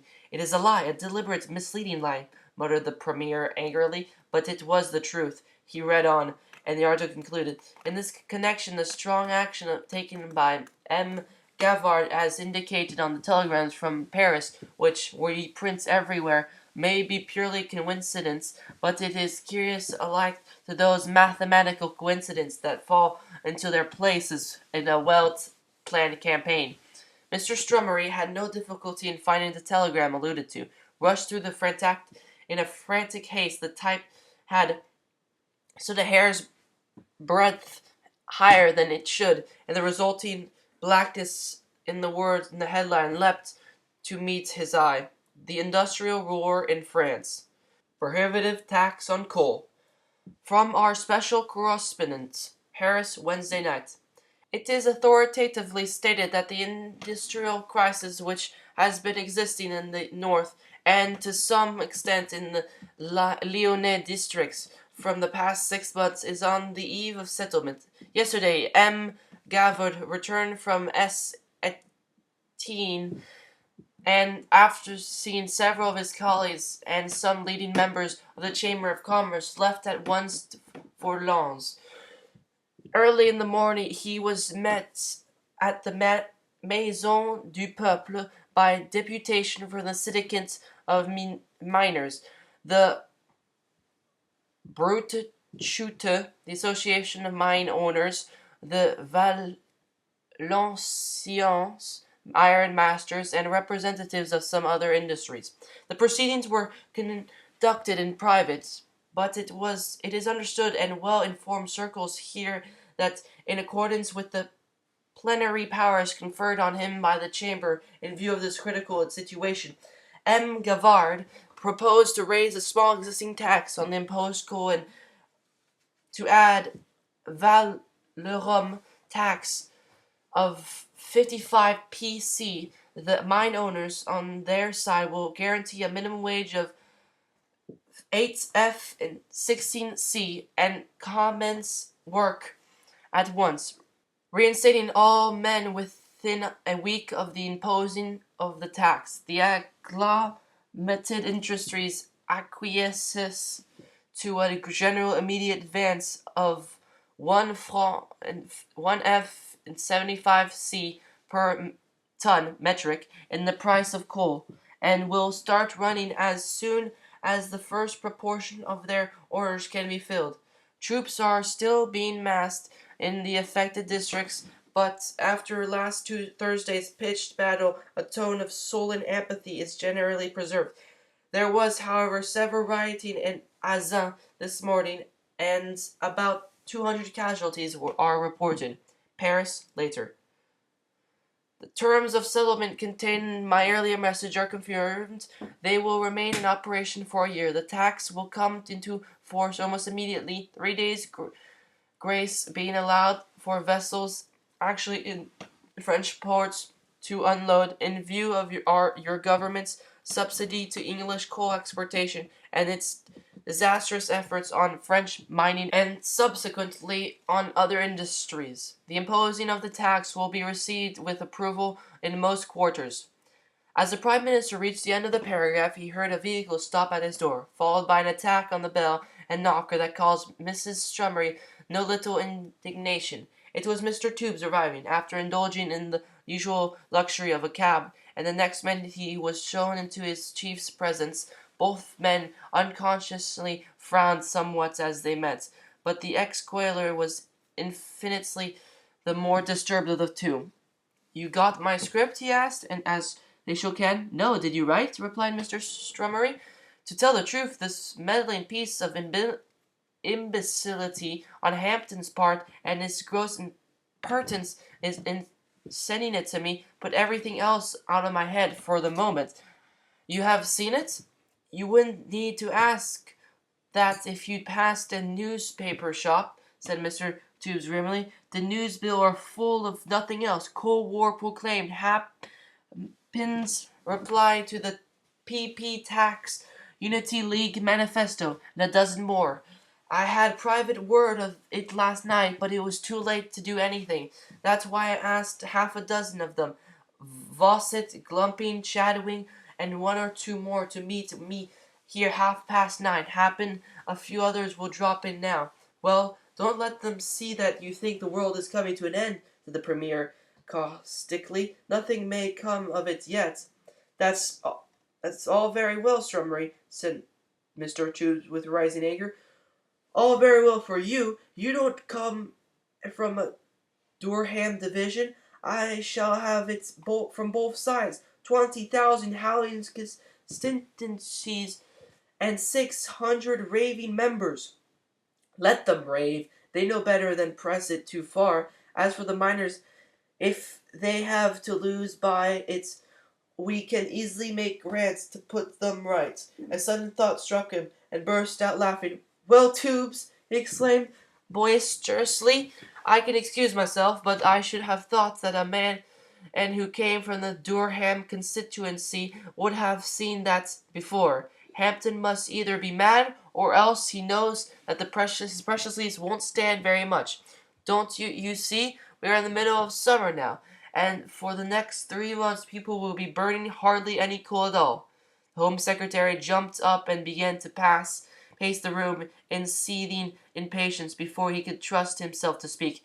"Don't talk like that before the House with 50 practical men in it. For God's sake, Strummery," he explained passionately, "Hampton couldn't well have contrived a more diabolical moment. Do you know what the conditions are? Well, listen. No one is burning any coal, and so it will be no hardship for them to do without. But every one is on the point of filling his cellar at summer prices to last all through the winter, and Hampton's 5 million—" "I don't believe that," interposed the Premier hastily. "Well, I do now," retorted his colleague bitterly. "His 5 million are the 5 million biggest users of domestic coal in the country. They use more than all the rest put together, and they all fill their cellars in the summer or autumn." "Then," suggested Mr. Strummery. "Then they won't now," replied Mr. Tube. "That's all. The next 10 weeks are the busiest in the year, from the deepest working to the suburban coal chutes. Go to and take a look around if you want to see. Every wagon, every coal yard, every railway siding, every pit bank is chock full ready. Only the cellars are empty. If the cellars are going to remain empty, what happens?" He threw out his hands passionately with a vigorous gesture. It suggested laden coal carts, crowded yards, overburned railways, all flung a stage back on the already congested pit heads, and banking up coal like waters on the divided Red Sea into a scene of indescribable confusion. The Prime Minister sat thinking moodily, while his visitor paced the room, and it bit his lip with unpleasant violence. In the blades of morning sun, as he crossed and recrossed the room, one saw that Mr. Tubes, neither tall nor stout, but large, loosely boned, loosely dressed, loosely groomed, had light eyes, strong yellow teeth which came prominently into view as he talked, and a spotted swallow complexion which conveyed the unfortunate and unjust impression of being dirty. "We shall have to do something to carry them on till the winter, that's all," declared Mr. Strummery at length.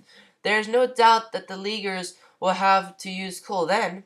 It's no good thinking that we can settle it offhand with a few £1,000 of strike pay, Strummery, said the Home Secretary impatiently, because we can't. You know, you have to know the conditions to see how that is. If there's a strike, the article has to be supplied from somewhere else at more money, and everyone except those who want to strike keep on very much as before. But here, by God, they have us all along the line. Everything from 50 to 100,000 miners less required at one end, and anything from 5 to 10,000 coal carters at the other, and between, and dependent on each lot all through. His ever-ready arm emphasized the situation by a comparative sweep.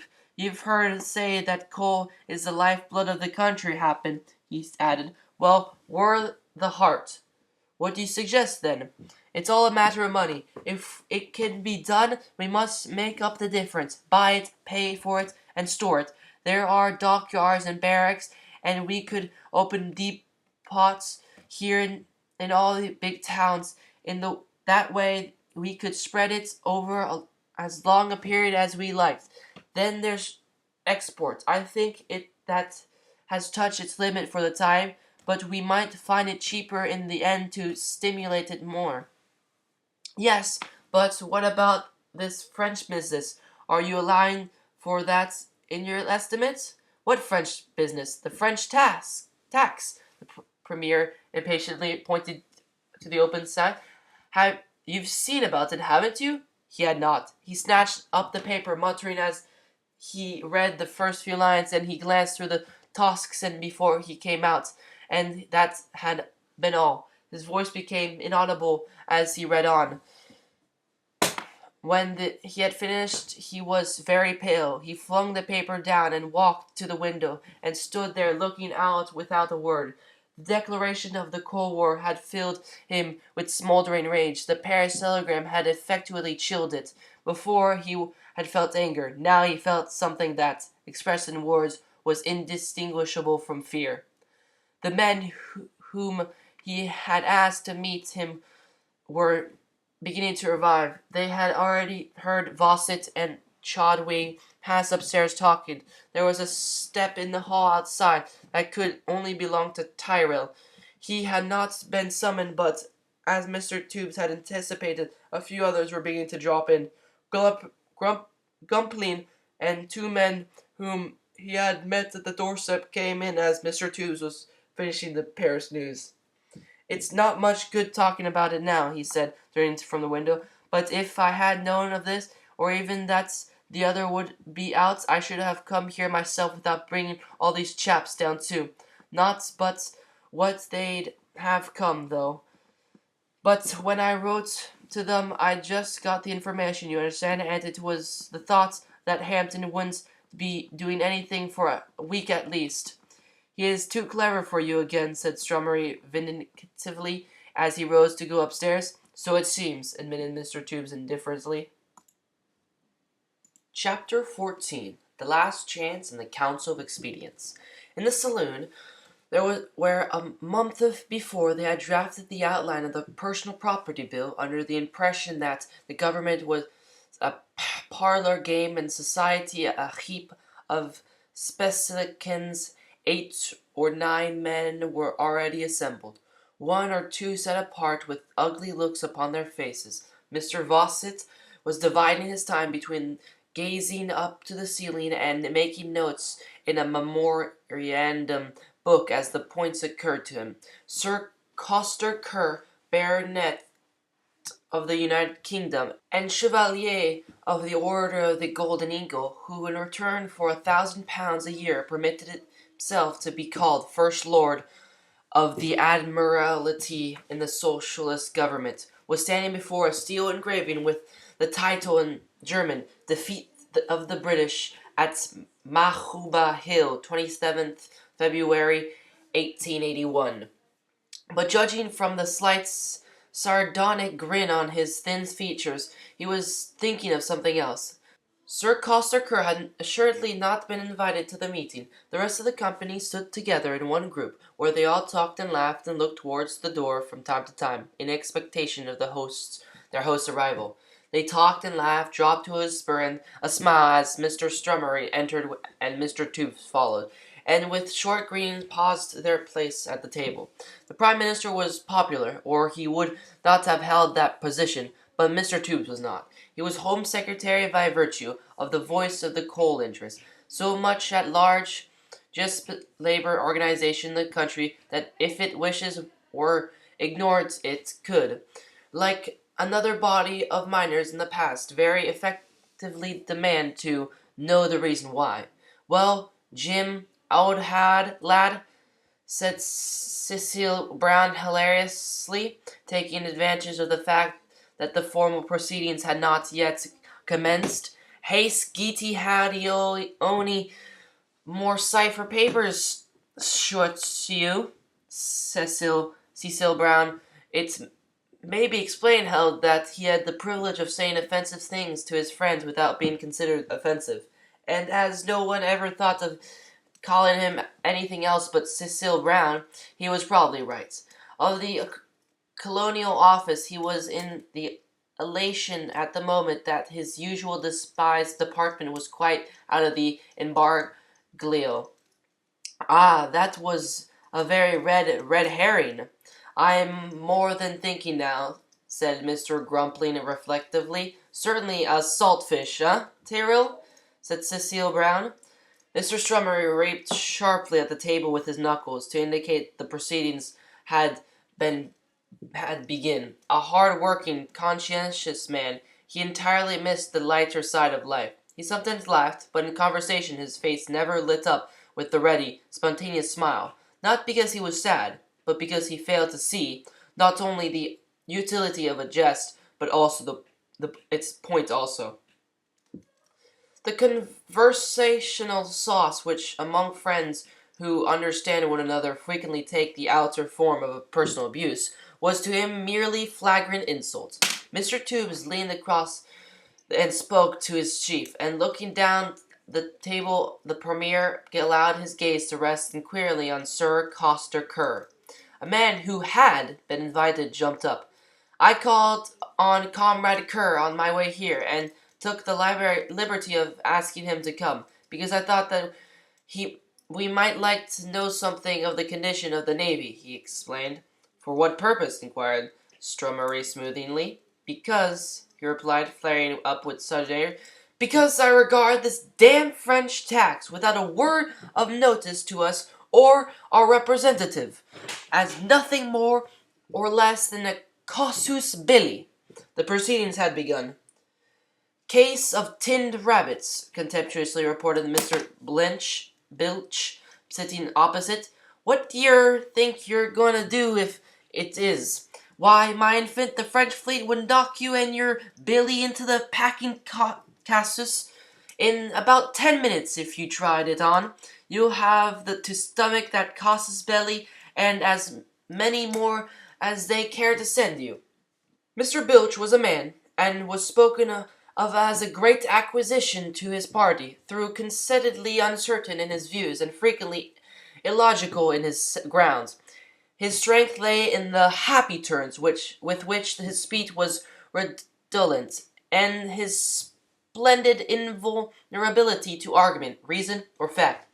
He had formerly been a ragsorter, and would doubtless have remained inarticulate and unknown had he not one day smoothed out a sheet of the toxin from the bin before him as he ate his dinner. A full reported speech was therein described as perhaps the greatest oratorical masterpiece ever delivered outside Hyde Park. Mr.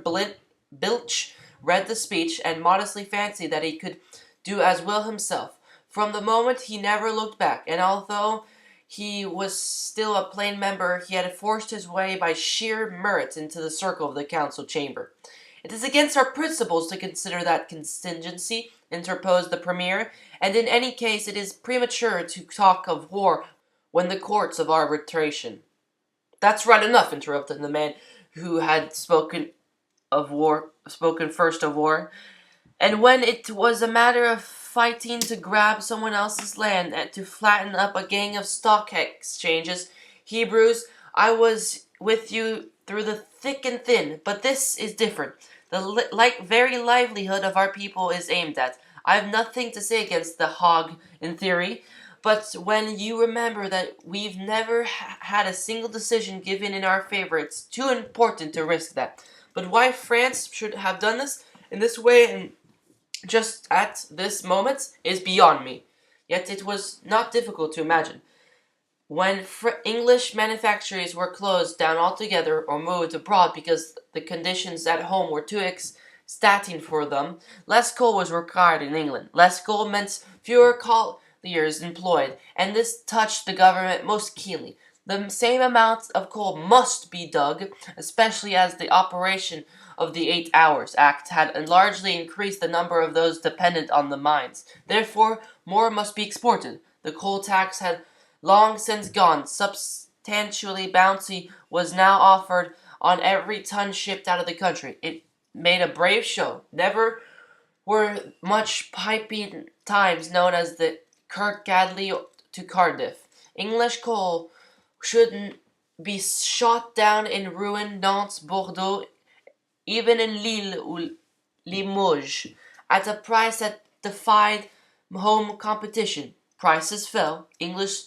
colliery proprietors reduced wages. French miners came out on strike, a general strike, and for the time being French collieries ceased to have any particular existence. But France was requiring 1,000,000 tons of coal a week, and having done the mischief, England could only, at the moment, let her have 250,000 a week, while German and Belgian coal had been knocked out of the competition and diverted elsewhere. The great industries had to cease working. Chaos, civil war, and anarchy began to reign. Why France should have done this is beyond me.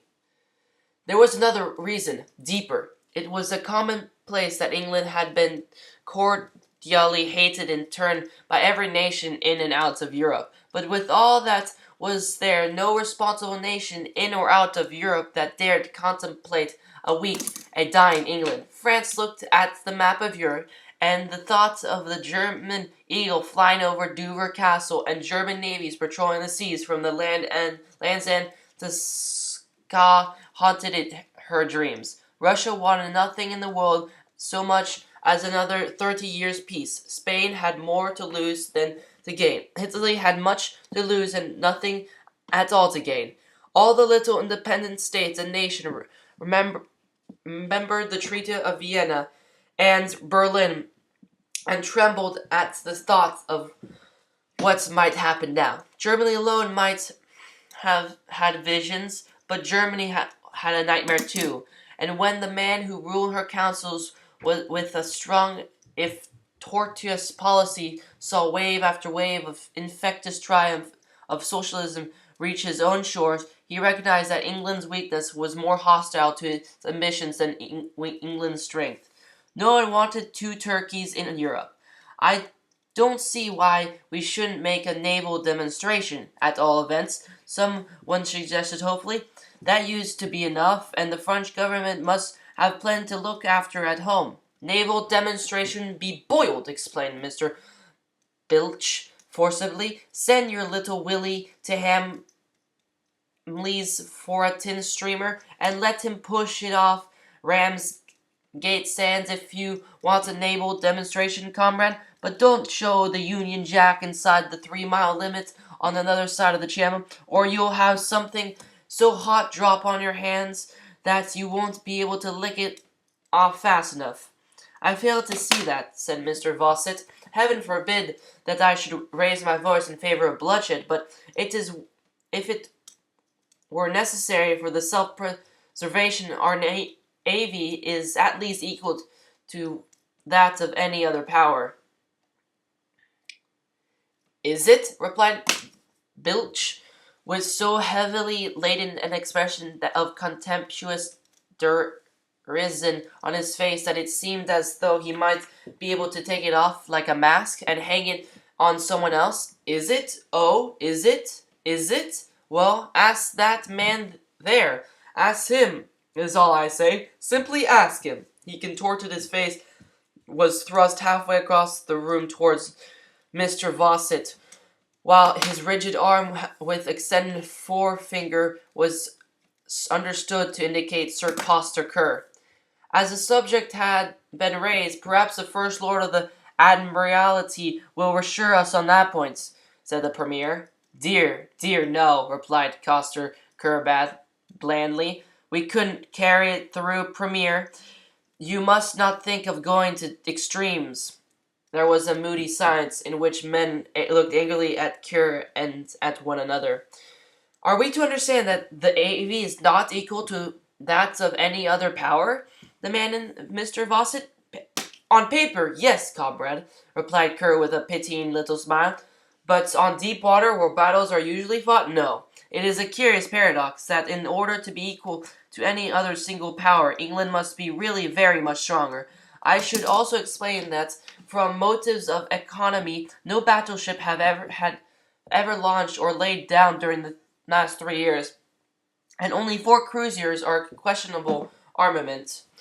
Then, as regards gunnery, from motives of economy, actual practice is never carried out now, but the championship dating from last year lies at present with the armed cruiser Radium, stationary regulance target 1 to 1/2 mile distance, speed 4 knots, quarter charge, 3 hits out of 27 shots as regards effective range. Tell them this, struck in Mr. Bilch. They'll understand it better. Tell them that the Intrepidity could sail round and around the Channel Fleet and bloody well throw ourselves over the moon and down on to their decks without ever once coming into range. Tell them that. The picture so graphically drawn by Comrade Bilch is substantially correct, corroborated Sir Coster Kerr. The Intrepid, together with 3 other battleships of her class, has an effective range of between 4,000 and 5,000 yards, more than that of any English ship. But you have been told all this so often, comrades, that I feel it cannot interest you. Sir Coster was having his revenge for the 2 years of subservience at £1,000 a year. Then perhaps you will tell us, as First Lord of the Admiralty, the job you are paid for doing. That's what you imagine the Navy is kept for, demanded a commoner with fierce resentment. As far as I've been encouraged to believe in that capacity, replied Kerr with easy insolence, I imagine that his duties consist nowadays in patrolling the lobster pots, and in amusing the visitors on the various seaside promenades, by turning the searchlights on. We won't ask you to remain any longer, said the Premier. Sir Coster Kerr rose leisurely. Good morning, comrades, he remarked punctiliously, and going home wrote out his resignation from motives of patriotism, and sent a copy of the letter to all the papers. A man who had been standing by the door listening to the conversation now came with a copy of the early edition of the Pall Mall Gazette in his hands. You needn't sweat yourselves about being equal to a single power or not, he remarked with an unpleasant laugh. Look at Fudge there, and he threw a paper on the table as though he washed his hands of it and many other things. Mr. Bilch secured it, and turning the space which his left blank for the inclusion of news received up to the very moment of going to press, he read aloud the single item it contained. Cold War, Berlin, Thursday morning. The action which France is reported to have taken had for some time been anticipated here. On all sides there is an opinion amounting to conviction that Germany must at once call into operation the lying dormant in the penalizing tariff and impose tax on imported coal. It is agreed that otherwise, in her frantic endeavors to restore the balance of her export trade, England would flood this country with cheap coal and precipitate a state of things similar to that from which France is just emerging. Emphasis is laid on the fact that such measures will be self-protective and in no ways aggressive. It is not anticipated the tax will exceed 2 mix or 50 pf, or at the most 3 mks per ton. Export value 8 and 11 pence, murmured a late arrival, one of the 50 practical men in the house. Yes, imagine that 2 marks 50 will just about knock the bottom out. Is there nothing we can offer them in exchange, demanded someone? Nothing we can hit them back with? Cecil Brown, who was suspected of heterodoxy on this one point, crystallized the tariff question in 3 words. Nothing but tears, he replied. If there's one thing that fairly makes me hot, it is the way we always have to wait for someone else to tell us what's going on, said the comrade who had brought in the Pall Mall Gazette, looking from the Foreign Office Undersecretary resentfully. A fellow in Holborn here pocks the paper under my nose and asks me what we're going to do about it. And there I don't even know what is being done at us. I know to what I want to know is what our ambassadors and foreign office thinks they're there for. It's always the same. And when there be the question in Parliament and we'll know nothing, makes us look like a set of kidding amateurs. The fact had been noticed. Former governments had not infrequently earned the title in 1 or 2 departments. Later governments had qualified for it in every department. The reason lay on the surface. The members of those parliaments and the men who sent them were themselves bunglers and amateurs in their daily work and life, except in the stereotyped product of machinery. Accuracy was scarcely known. The man who had built a house in England at that period, the man who had a rabbit hutch built to order, a man who had stipulated for one article to be made exactly like a copy, the man who had been so unfortunate as to require the plumbers in, the man who had to do with labor in any shape or form, the man who had been faithfully promised delivery or completion by a certain stated time, the woman who shopped, the person who merely existed with open eyes, could all testify out experiences, some heart-rending, some annoying, some simply amusing, that precision and reliability scarcely existed among the lower grades of industry and commerce. It was a period of transition. The worker had cast off the love, the delicacy, the intelligence of craftsmen, and he had not yet attained to the unvarying skill of the automaton. In another century, one man would only be able to fix throttle value connections on a hot water pipes, but his fixing of throttle values would be a thing to dream about. While the initial letter A's of his brother, whose whole life would be devoted to engraving the initials letter A's on brass dog collar plates, would be as near unswerving perfection as mundane initials ever could be. Makes us look like a set of tinkers and maters. One inference is plain enough, said Mr. Gupling, smoothing over the suggestion. These 3 things weren't going to happen altogether of their own accord. There's a deep game somewhere, and seeing that that's at stake, our power ought to be wide enough for us to put our hands on them and stop it. There was a murmur of approval. Having been taken by surprise, the immediate peremptory stopping it was the particularly attractive one. But there was malcontent who were not to be appeased so easily, and a comrade Penfarthing, who had arrived in the meantime, raised the old cry in the new form. I won't exactly say that we've been betrayed, he declared, glancing at the group of orthodox ministers who sat together, but game or no game, I will say that we've been damned badly served with information. Domrat Turtle stood up. He had not yet spoken at all, and he was accorded instant silence. 4 men were beginning to look at him. It is now nearly 11 o'clock, he said in his quick, incisive tone, and some of us have been here upwards of an hour. We met to consider a situation. That situation still remains. I may ask that the Home Secretary, who is doubtfully qualified for the task, should tell us the extent of the danger and its probable effects. If Mr. Tubes possessed a double qualification, he also labored under a cross-spitting disability. As a representative of the Moline constituency, a practical expert, and a leading member of a government which existed by the goodwill of the workers, largely of miners, it would be scarcely in his interest to minimize the gathering cloud. As the Minister of the Home Department, the blacker he made the pitch, the greater the volume of obloquy he drew upon his head for not having foreseen the danger. The more relief he asked for, the fiercer the opposition he would encounter from the hostile sections and from the perturbed heads of the depleted treasury. We are still much in the dark as to what has really happened, is happening, and will happen, he remarked tamely.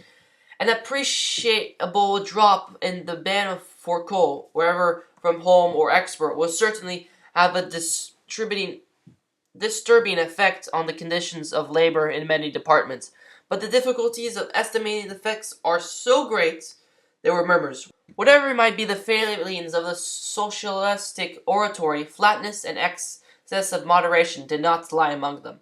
Figures, suggested Tyrrell pointedly. Perhaps Comrade Tyrrell will take the job in hand instead of me, said Tubes bitterly, but without any show of anger. Doubtless he'd get a better hearing. No, replied Tyrrell gravely. The moment is too critical for recrimination. If the Home Secretary lays the position frankly before us, he will have no cause to complain of an unsympathetic hearing, nor, as far as I can speak, of an wholehearted support in taking means to safeguard it. It occurred to Tubes then, for the first time in his life, and it was almost like a shock to feel it, that the man who had always seemed to throw himself in sharp antagonism to himself might be actuated by higher motives than personal jealousy after all. He continued his speech.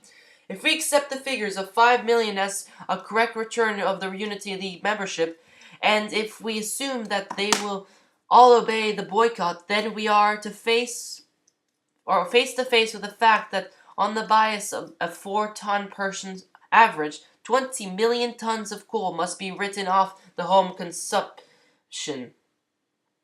But 4 tons per head average includes the entire industrial consumption of the country, objected Mr. Fawcett. That is so, admitted Mr. Tubes, but it also includes a great many people who use the coal and practically nil.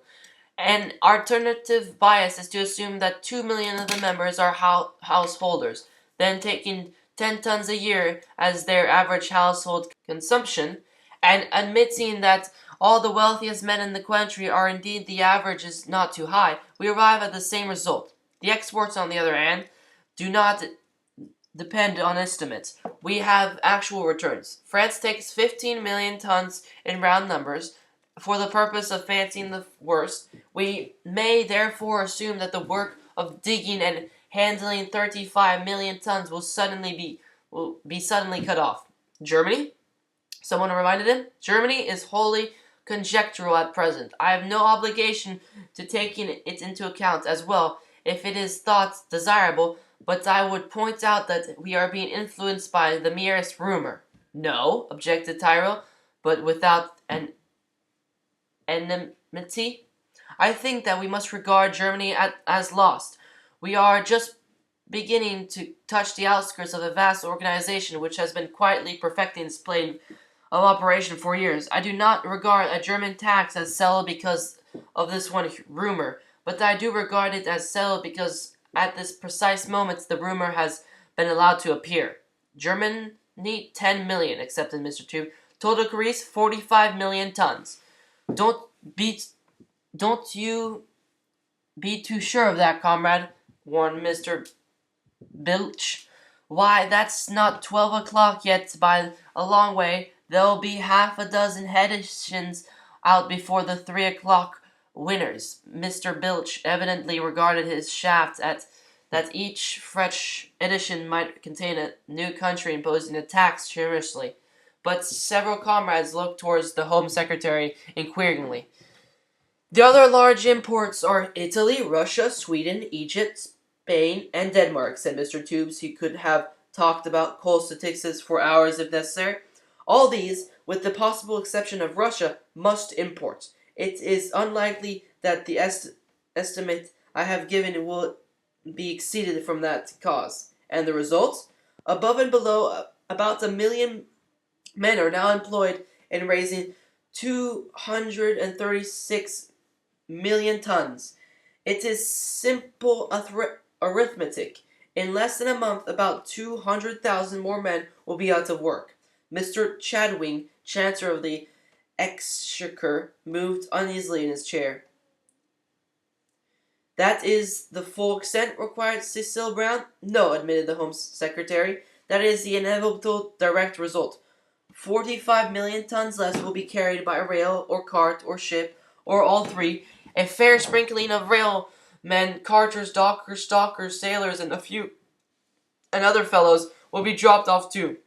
There will be a few railway trucks built this next year, less doing at the fire great trade, several thousand horses not wanted, a slight falling off in the road mending work. There is not a trade in England from steeple building to hop picking that will not be a little worse off because of the 40 million tons. Then the 200,000 out of work miners will burn less coal at home, the ships and the engines will burn less, and the workshops and smithies will burn less, and the whole process will be repeated again and again, for coal is like a snowball in its cumulative effect, and it cannot stand still. If Mr. Tubes had come to compromise, he had remained to publish broadcasts. Perhaps no one quite understood the danger yet, for the mind, used the everyday effects, does not readily grasp the extent of the calamity, and 6 hours before there had not been a cloud, even the size of a man's hand, on the horizon.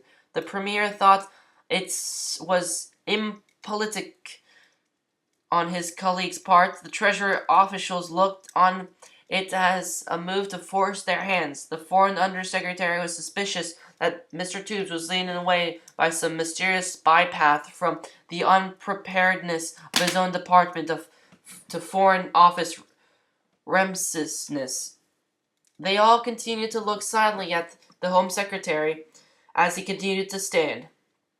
The indirect effects will resolve about 2 million people to some extent, he summed up. That, at least, is the worst, said Cecil Brown with an encouraging smile. For Mr. Tubes remained, stating, the Prime Minister made an impatient move. The Treasury head looked at one another and said it with their eyes. He is really overdoing it, the Foreign Office man scowled unconscientiously, and Cecil Brown continued to smile conscientiously. The worst is this, that a great many pits are working today at a bare profit, partly in the hope of better things, partly because we stimulate the trade. The crisis we are approaching will hang over the coalfields like a blight, and one crippled industry will bring down another. All the poor miners will close down. You need only to look back to '93 to see that neither I nor anyone else can give you a forecast of what will involve.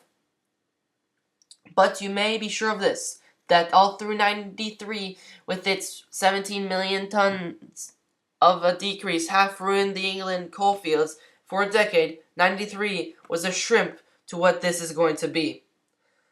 Then let us stimulate the trade more until the crisis is over, suggested Cecil Brown. Mr. Tubes gave a short, dry laugh. I commanded that course to Comrade Chadwing, he said, as he sat down. The Chancellor of Exchequer was busy with his papers. Let me dispel any idea of the kind at once, he remarked without looking up. The moment is not only an unfortunate one, it is an utterly impossible one for making any extra disbursement, however desirable. Well, said Mr. Bilch, looking around the mouldy assembly, Eternally, it seems that the situation is like this here, mates. The Navy is no messing good at all. Same as I told you, the Army's a bit worse. Treasury empty, yes. The Home Office don't know what's going on at home. The Foreign Office possesses about the same amounts of valuable information as to what is happening abroad. Lively, ain't it?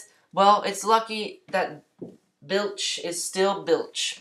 No one rose to his moderate humour. Even Cecile Brown had forgotten how to smile.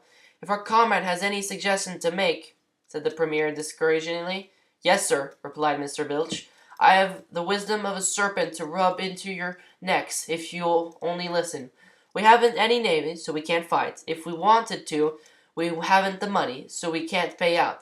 Tubes here doesn't know what's going to happen at home, and Jevons doesn't rightly know what's happened abroad. What is to be done? I'll tell you. Wait, wait and see. Wait, and let them all simmer down again. Why, he cried boisterously, looking round on them in good-humored, friendly contempt.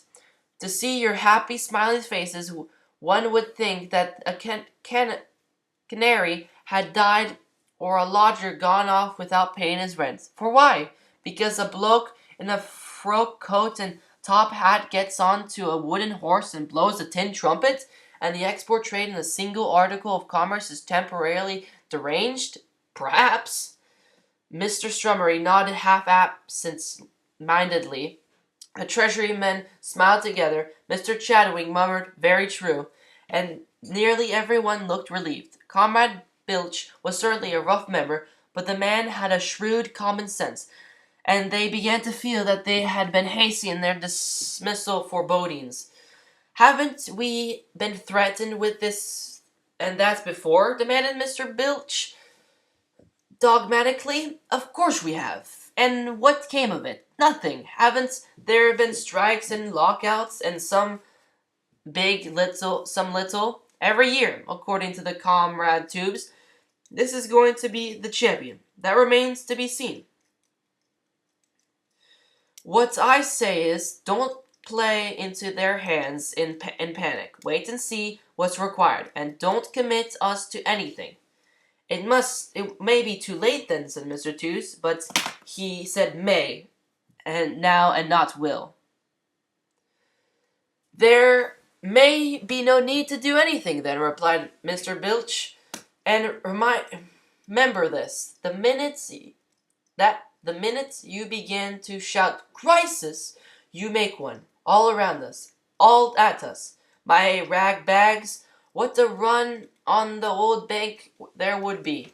But if you go on just as usual, taking no notice of no one, why, before there will come a wet day or a cold night, and Johnny Hampton's aunt will say to Johnny Hampton's grandma, 'My dear, I feel positively starved. Don't you think that we ought to have a little fire without Johnny knowing?' And the old lady will say, 'Why, don't you know, my pets, I was just going to say the same thing myself. Suppose you run out and buy a sack of coal.' And then you can say, 'Cough drop, every blessed aunt and mother and every cousin in the Unicorn League will be getting in her little stock of coal.' It was what everyone wished to believe, and therefore it was easily persuadable. It was a national characteristic. The country had never entered into a war during the past 50 years without being assured by every authority, from the commander-in-chief down to the suburban barber, that as soon as the enemy got a little tap on the head they would be making for home, howling for peace as they went. All these men had known strikes. Many of them had been involved in them. Some had controlled their organization. They had seen the men of their own class slowly and patiently facing poverty and hardship for the sake of a principle, and enduring day after day and week after week, and even necessary month after month. They had seen the women of their own class preaching courage and practicing heroism by the side of their men, while their bodies were racked in by cold and hunger, and their hearts were crushed by the misery around. They seen even the children of their class learning the unnatural fortitude. They accepted it as commonplace of life, an asset on which they could rely. but they did not believe that any other class could do it. Nor did it occur to them to consider whether the officers of an army are usually behind the rank and file in valor, sacrifice, or endurance. Doubtless, there were among them some who were not deceived. But they willfully subordinated their clear judgment to the policy of the moment. Tyrrell was that was the one exception. There can be no fatal mistakes of the dangerous position to which we have been maneuvered, then assume that we shall be easily delivered from it by the weakness of our opponents, before we have the least indication that weakness exists, he declared, as soon as Mr. Bilch had finished speaking vigorously, but without any of that certainty and personal feeling that had gained him many enemies in the past. I agree with every word that Comrade Tubes has spoken. We all do, and we all must admit or be blind. What on earth, then, have we to hope for in the policy of drift, of setting tight and doing nothing in the hopes of things coming round and of their own accord? It is madness, my comrades, sheer madness, I tell you, and a month hence it will be suicide. He dropped his voice and swept the circle of faces with a significant glance. It is thoughts of such madness on the part of others that we are here today. Mr. Chadwing smiled a thin smile of expectancy. It is one thing for a comrade with no official responsibility to say that a certain course does not satisfy him, he said. It may be quite another thing for those who have to consider ways and means to do anything different. Perhaps Comrade Tyrrell will kindly enlighten us as to what in our position he would do. I see two broad courses open, replied Tyrrell without any hesitation in accepting the challenge. Both, as you will readily say, have their disadvantages, but neither is so fatal as inaction.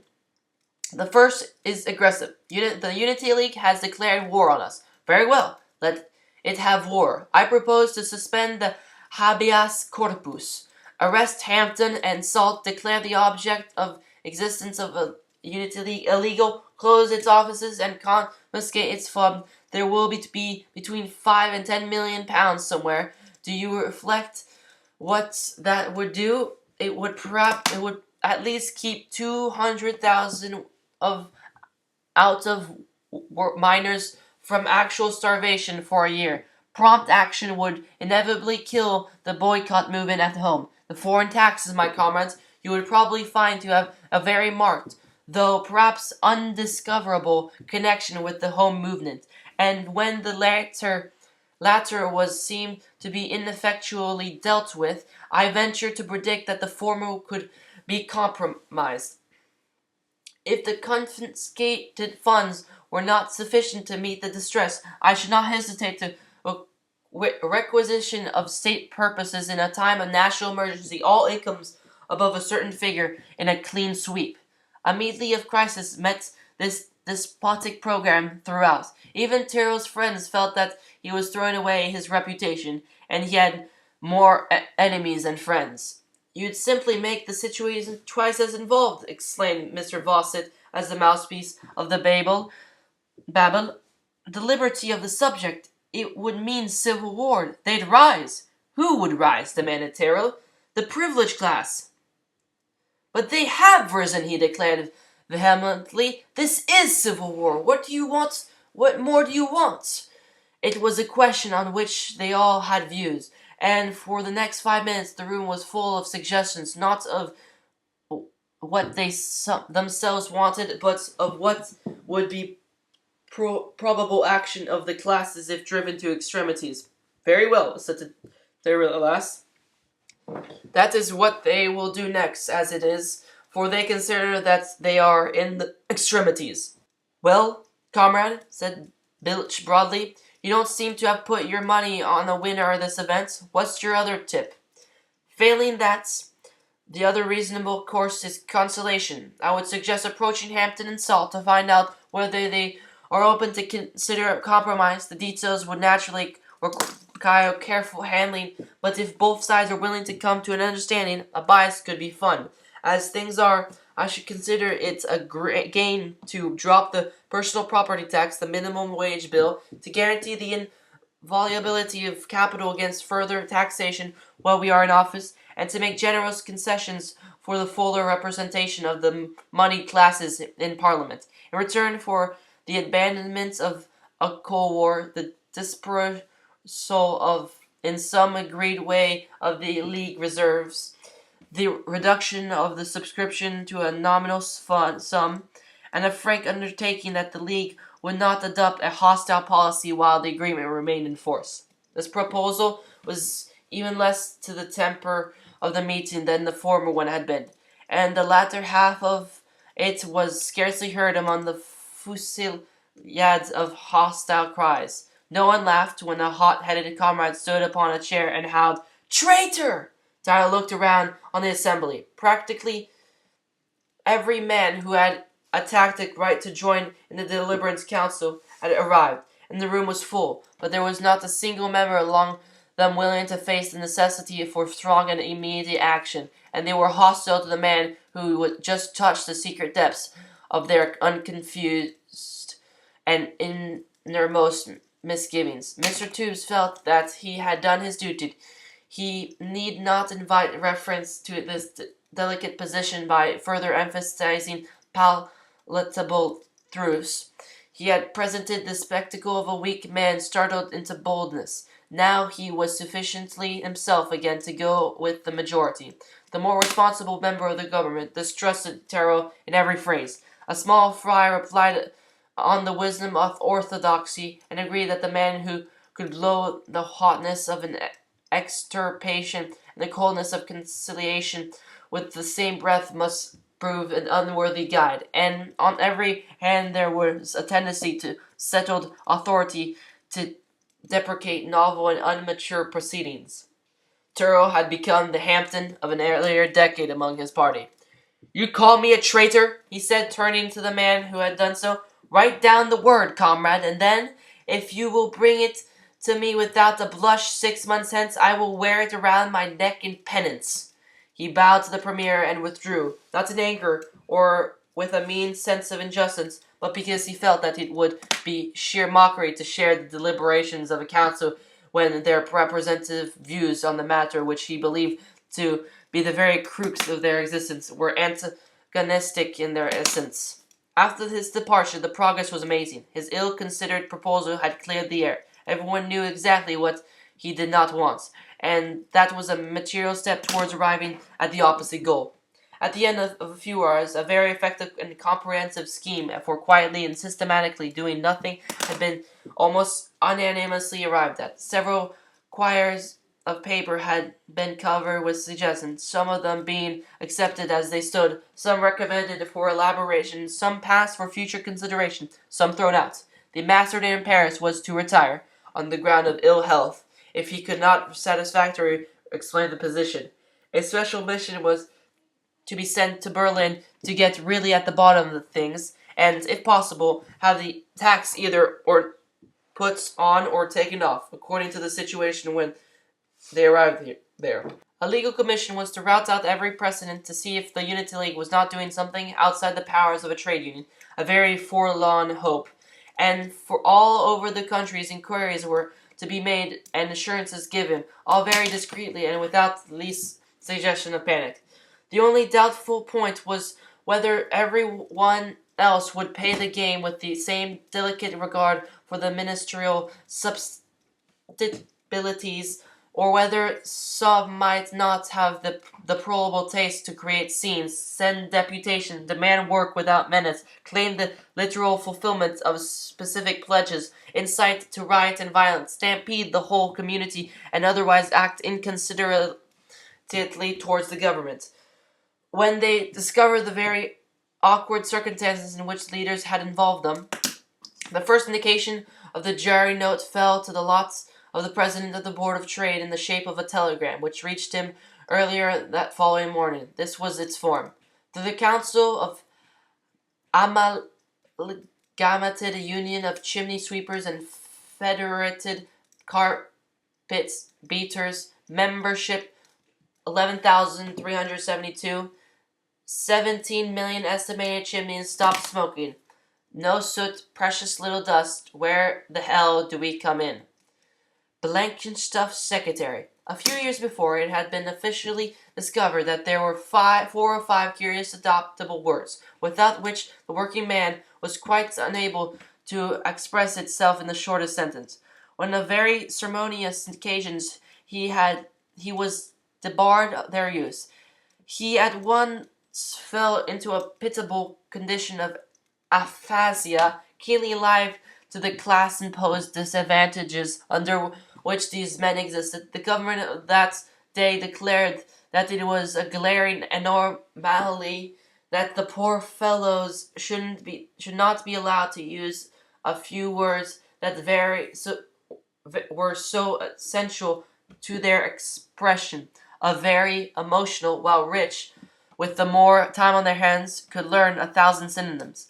A law imposing a shilling fine for each offense, 5 shillings in the case of a gentleman, for even then was law for the rich and another for the poor, was therefore repealed, and the working man was free to swear as much as he liked, anywhere, which, to do him justice, he had done all along.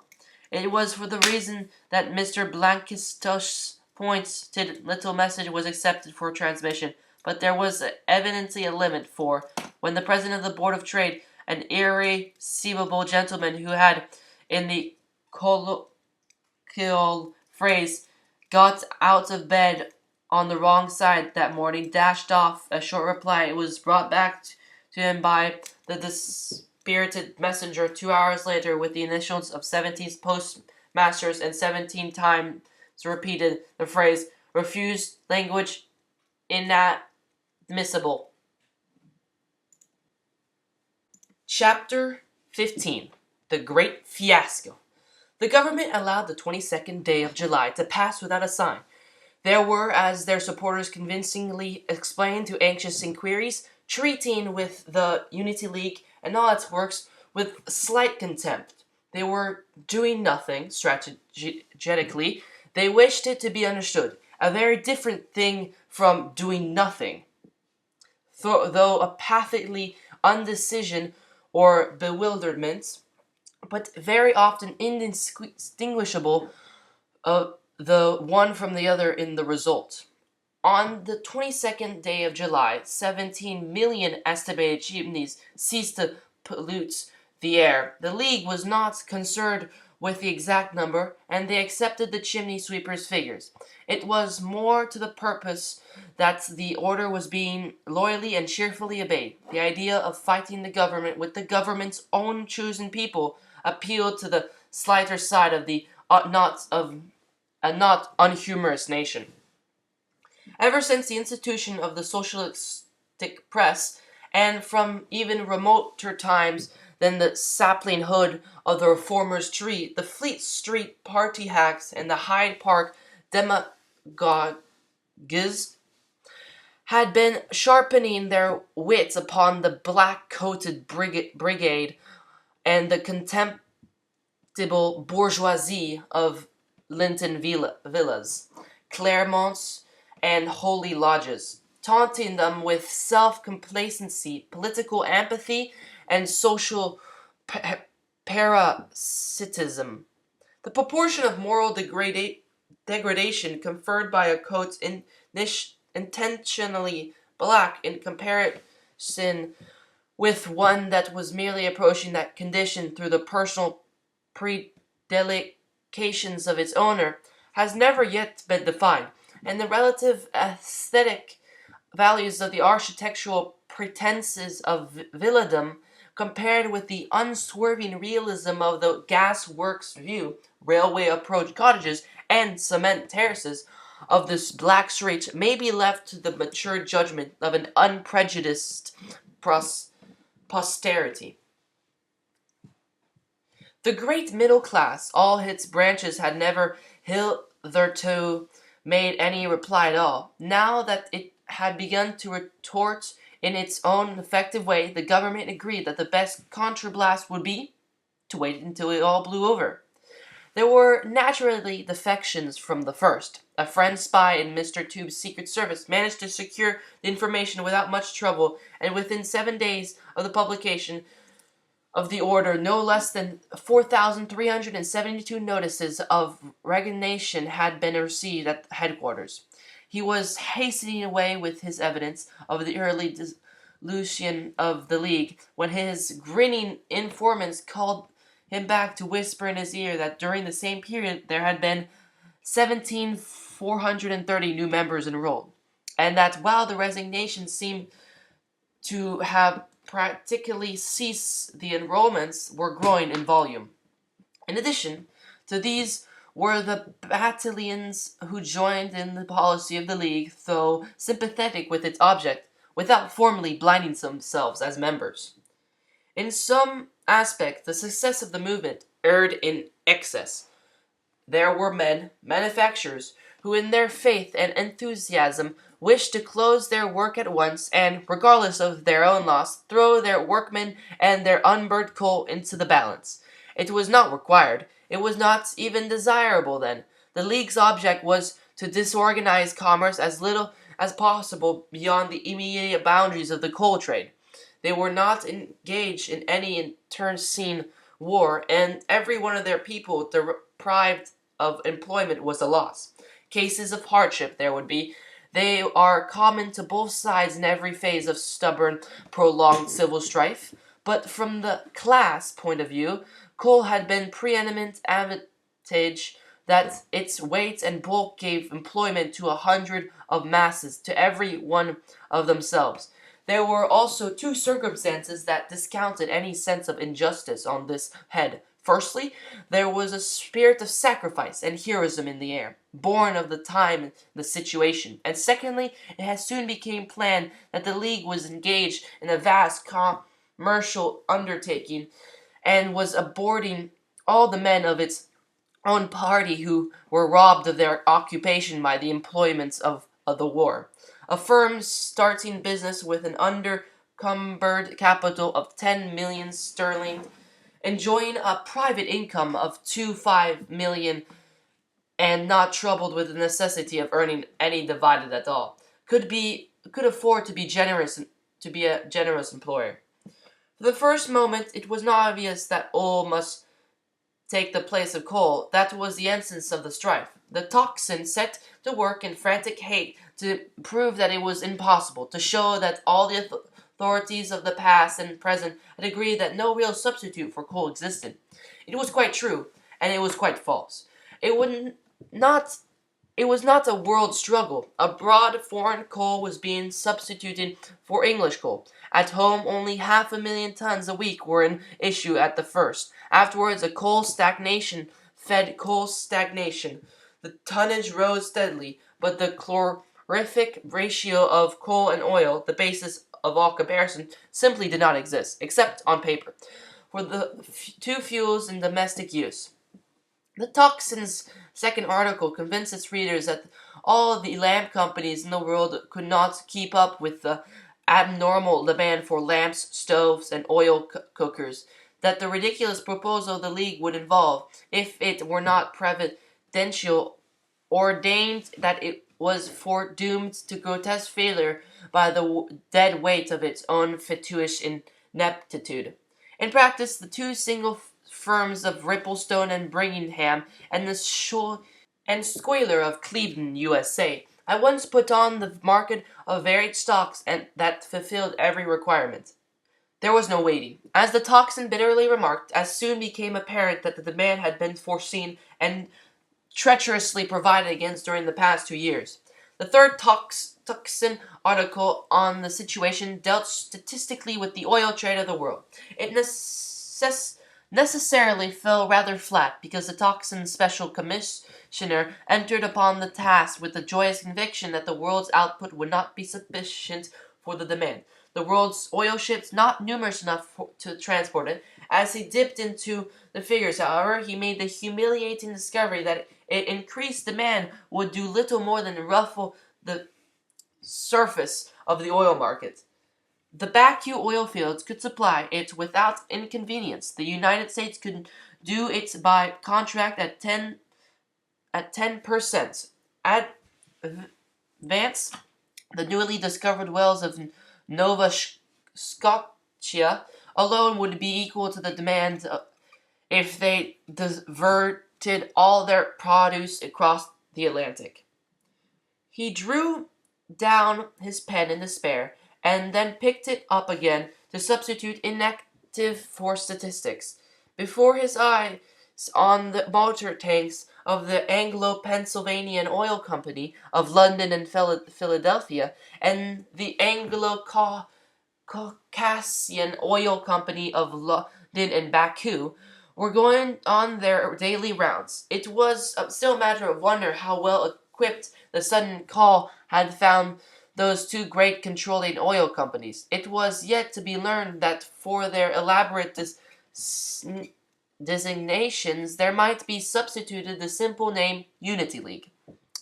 It was submitting the Toxin young man to rather a cruel handicap to send him to the British Museum reading room for a few hours with instructions to prove impossible what Salt and Hampton had been straining every nerve for the 2 years to make inevitable. 3 articles exhausted his proof that a successful coal boycott under modern conditions was utterly impossible. He went out into the city and the suburbs, interviewing coal merchants and coal agents with the object of drawing a harrowing picture on the gloom and depression that had fallen upon these unfortunate creatures at the hands of their own class league. He found them all bearing up well under the prospect, but much too busy to give him more than a few minutes of their time. Every one of them had been appointed an oil agent to the league firms, and league members were ordering them their oil through them, just as heretofore they had ordered coal. It was very easy, profitable work for them. They had nothing to do but transmit the orders to the league firms, and the fast business-like motor tanks distributed the oil. But half of the coal carters were now under notice to leave, and there were indications that work was very scarce. Each motor tank displaced 20 men and 20 horses. Already, it was said, thousands of horses had been sent out to grass from London alone. Externally, as far as the captain was concerned, at all events, things were going on very much the same as before, when the struggle was a fortnight old. Elsewhere, signs were not lacking. The government had received disquieting reports from its agents here and there, but so far it was meeting this situation by refusing to not acknowledge that it existed. A march on Staffordshire miners of the Staffordshire miners had been averted by the men's leaders being privately assured that it would embarrass the government's plans. The march had been deferred under protest. So far the organization answered to the wheel. But the mill days were clamorously demanding exceptional relief for the exceptional conditions. Monmouth had seen a little rioting, and in Glamorgan the bands of incendiaries called beacon men who set fire accumulations of coal stacked in the collieries had already begun their work. Cardiff was feeling the effect of having a Glasgow and the Tyne ports were all in the same position. Most of the railways had found it necessary to dispense with their entire supernumerary staff, and most of the rail workshops had been put on a short time. In London alone, between 4,000 and 5,000 of the outworked gas employees were drawing government pay. About the third week in August, the Premier, Mr. Tubes, and the Chancellor of Exchequer had a long private conference. As a result, Mr. Strummery called an emergency council. It was a thin, acrimonious gathering. Someone brought the tidings that 7 more companies in South London were substituting diesel oil for steam. He had all the dairy developments statistically worked out on paper. Nobody wanted to hear them, but he poured them out into the unwilling ears, down to the climax that it represented 247 fewer men were required at the pits. It served as a text, however, for Mr. Chadwing to hang his proposal on. After a month of inaction, the government was at length prepared to go to the length of admitting the abnormal conditions prevailed. Oil had thrown 250,000 their people out of employment. Let oil keep them, he proposed, to retaliate with a 50% tax on imported oil, to come into operation under emergency procedure on the 1st of September. There were men present to whom the suggestion was taxing a raw article, necessary to the great proportion of the poor, was frankly odious. They were prepared to attack the proposal as a breach of faith. A few words from Mr. Strummery, scarcely more than whispered, explained the necessity of the tax and the menace of the situation. Those who had not been following events closely paled to learn the truth. The treasury was leaving from hand to mouth, for the city had ceased to take up its bills unless something happened before the New Year dawned. It would have to admit in its inability to continue the unemployment grants, already 250,000 men and their dependents, in addition to the normal average upon which its estimates were based, had been suddenly thrown up upon the resources of the department. If Mr. Tube's forecast proved correct, double that number would be on their hands within another month. The development of 500,000 starving men who had been taught to look to the government for everything, looking and finding nothing, could be felt on each individual imagination. The oil tax came into operation on the 1st of September, under the plea of becoming more businesslike. A great many of the parliamentary safeguards had been swept away, and such procedure was easy. All grades of the petroleum had already advanced a fewer pence the gallon under the decreased demand, and the poor users had expressed their indignation when they found one day that the price had suddenly leapt to half as much again.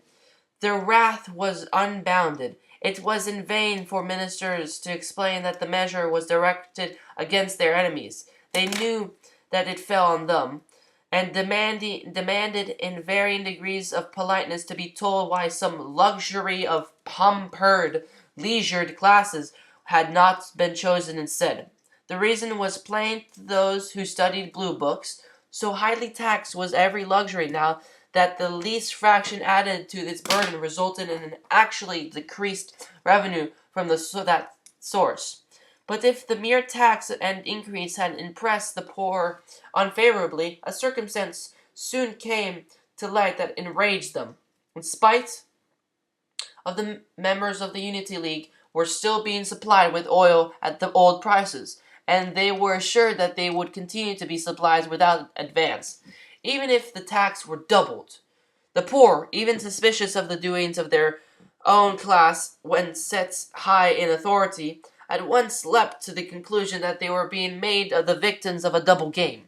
It was nothing to them that the Anglo-Pennsylvanian and the Anglo-Caucasian companies were now trading at a loss. It was common knowledge that their richer league neighbors had not paid the price of their oil increased, and they all knew well that they themselves had, with the lack of balanced reasoning that had formerly been one of the government's best weapons, they at once concluded that they alone were paying the tax, and the unparalleled injustice of it sowed a crop of bitterness in their hearts.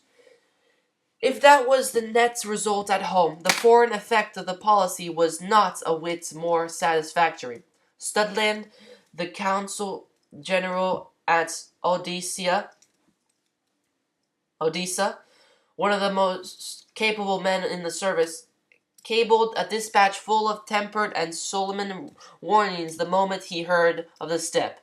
It was too late then, if indeed his words would have been regarded. Russia replied by promptly tripling her existing tax on imported coal, and at the same time gave Germany rebates terms that practically made its tax on English coal. It was said that Russia had only been waiting for a favorable opportunity, and the more anxious to develop its own coal fields in the Donetsk basin than to import at all. As far as the treasury was concerned, the oil tax yielded little more than was absorbed by the 30,000 extra men thrown out of work in Russia's action. The government had given a rook for a bishop. A little time ago, the cabinet had been prepared to great winter as a friend, without quite possessing the ingenuousness of their amiable comrade Bilch. They had thought cynically of the pampered aristocrats shivering in Mayfair drawing rooms, of their comfort-loving middle class sitting before their desolate suburban hearths, of blue-faced men sitting out breakfast for freezing offices, and of pallid women weeping as they tried to warm the hands of the little children as they put them in their icy beds. And now all the cynical sympathy had apparently been in vain. There was not going to be any cold breakfast, freezing offices, or shivering women and children. Warming stoves and radiators raised the temperature of a room much quicker than a fire did, and kept it equable without any attention. Oil cookers took the place of the too often erratic kitchen range. Mrs. Strummery innocently threw the Premier into a frenzy one morning by dilating on the advantages of a Britannet stove which she had been shown by a Tottenham Court Road ironmonger. The despised, helpless classes were going on very comfortably. They were going on even gaily. Oil scramblers constituted a new and popular form of entertainment for long evenings. Of Wimbledon came the information that candle Cinderellas would be the tremendous rage during the approaching season, and in Cheapside and Strand the penny hawkers were emitting money with the novel of diverting coal-sack puzzles. But the winter was approaching, though no longer as a friend. If England should say tomorrow that Lancashire was saying that day, there were portents of stirring times in the airs. Already Northumberland, Durham, and Yorkshire were muttering in their various uncouth dialects, and Lanark was subscribing to disquieting sentiment in its own barbarous tongue. Derbyshire was becoming uneasy. Staffordshire was scarcely answering to the wheel. Nottingham was in revolt against what is it considered to be the most compliant attitude, the too compliant attitude of the representative committee. The rioting in Monmouth was only restrained from becoming serious in its proportion by the repeated assurances from Westminster that the end was in sight, and the beacon men of Glamorgan were openly boasting that before long they would light such a candle that the ashes would fall upon London like the Vesuvius cloud. Still nearer home was the disturbing spectacle of the railwaymen thrown out of work, the coal carters, the stablemen, the gas workers, the canal boatsmen, the general labourers, the tool makers, the wheelwrights, the chimney sweepers, the brush makers. The sequence of dependents could be traced, detail by detail, through every page of the trade directory. They had been taught to clamor to the government in every emergency, and this administration they regarded as particularly their own. It was not the case of Frankenstein's monster getting out of hand. This monster had created its Frankenstein, and could dissolve him if he proved obstinate. All that Frankenstein had ventured to do so far had been to reduce the unemployed grants to 3/4 of its normal rates, in view of the unprecedented conditions of action had not been well received. In view of the unprecedented conditions of labor, the unemployed had looked for more rather than less. Then the was fixed. They had been given to understand that it represented the minimum on which any and out of work men could be decently asked to live. Why, then, had their own party reduced it? Funds? Tax some luxury?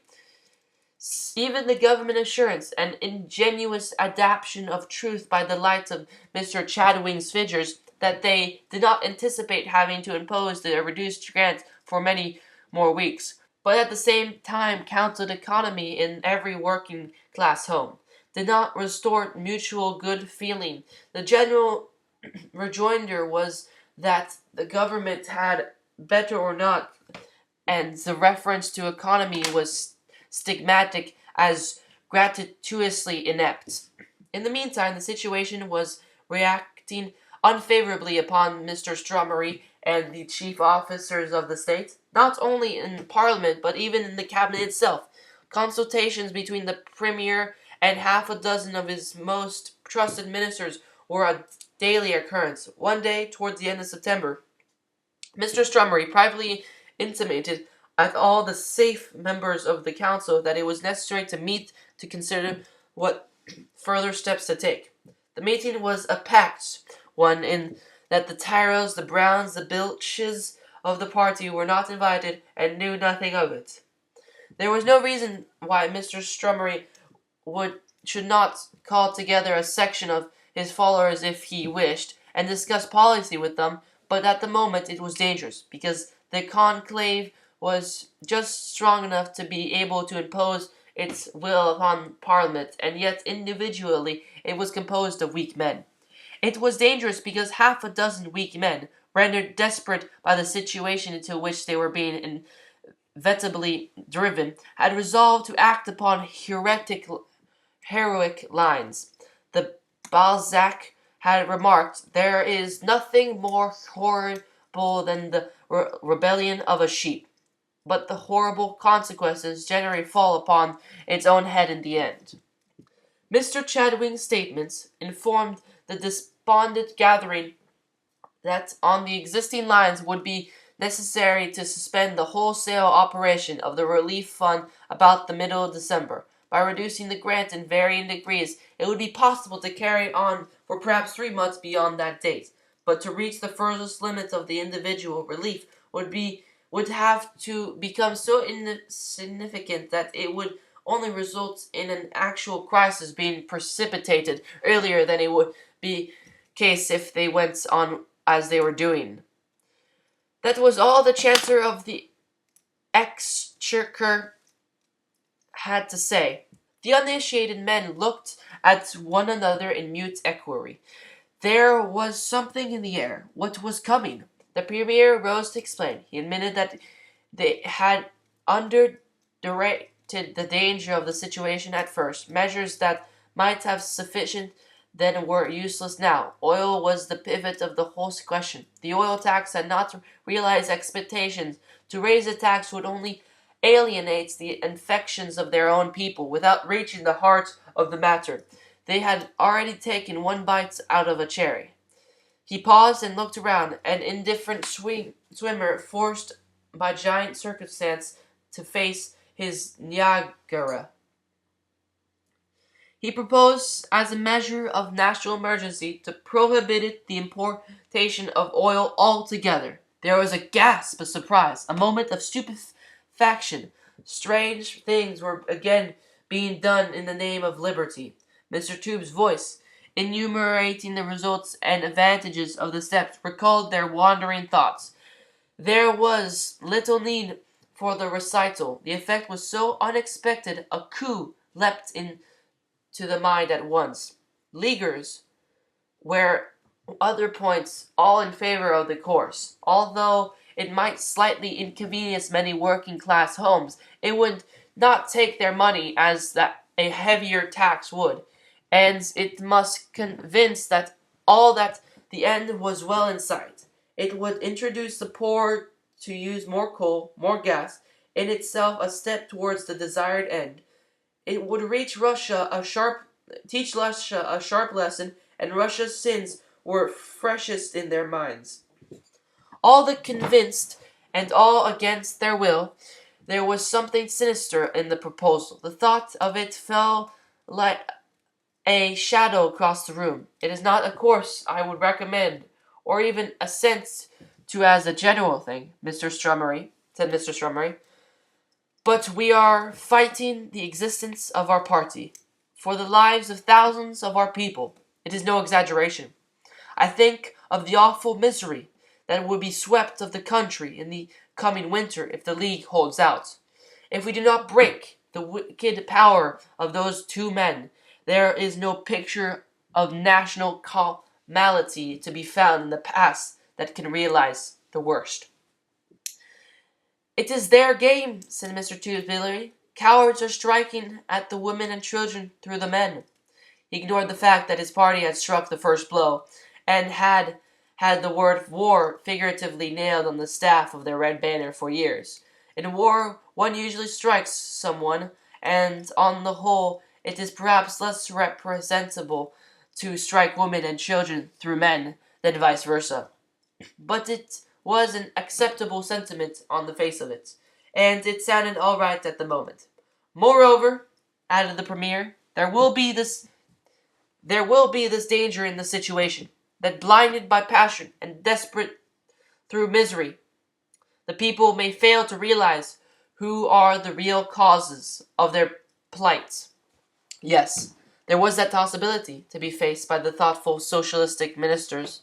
The people were not very subtle in their reasoning. The most pressing fact of their existence would be that the government, which had promised to keep them from starvation in return for their votes, had their votes and was allowing them to starve. I think that we must all agree to the necessity of the step, said one of the minor men, although our feelings are all against it. Quite so, admitted Mr. Strummery. Let us hope that being a sharp remedy, it will only need to be a short one. Surprise was the essence of the coup, and the businesslike procedure of Parliament permitted this when the government was backed by a large automatic majority. The expeditious passing of the measure was a foregone conclusion, yet a few shrewd warning voices were raised against it even among the stalwarts. The regular opposition voted against it as a matter of course. The most moderate section of the Labour Party and the extreme Socialists, who both elected to sit on the opposite side of the House, refrained from voting, and the few ministers who were discredited between their private opinions and their party duty were diplomatically engaged elsewhere. The bill first received the attention of the House on the 25th of September, the day after the Premier had called his informal meeting. It became law on the 28th, and 3 days later, the 1st of October, Great Britain was absolutely closed against the introduction of mining burning oils on any terms. The country received the measure with both mixed feelings, but on the whole, with the admission that it would be effective with an expression of dislike. The coal mining districts hailed it with enthusiasm, and the same reputation was accorded it among the affected industries.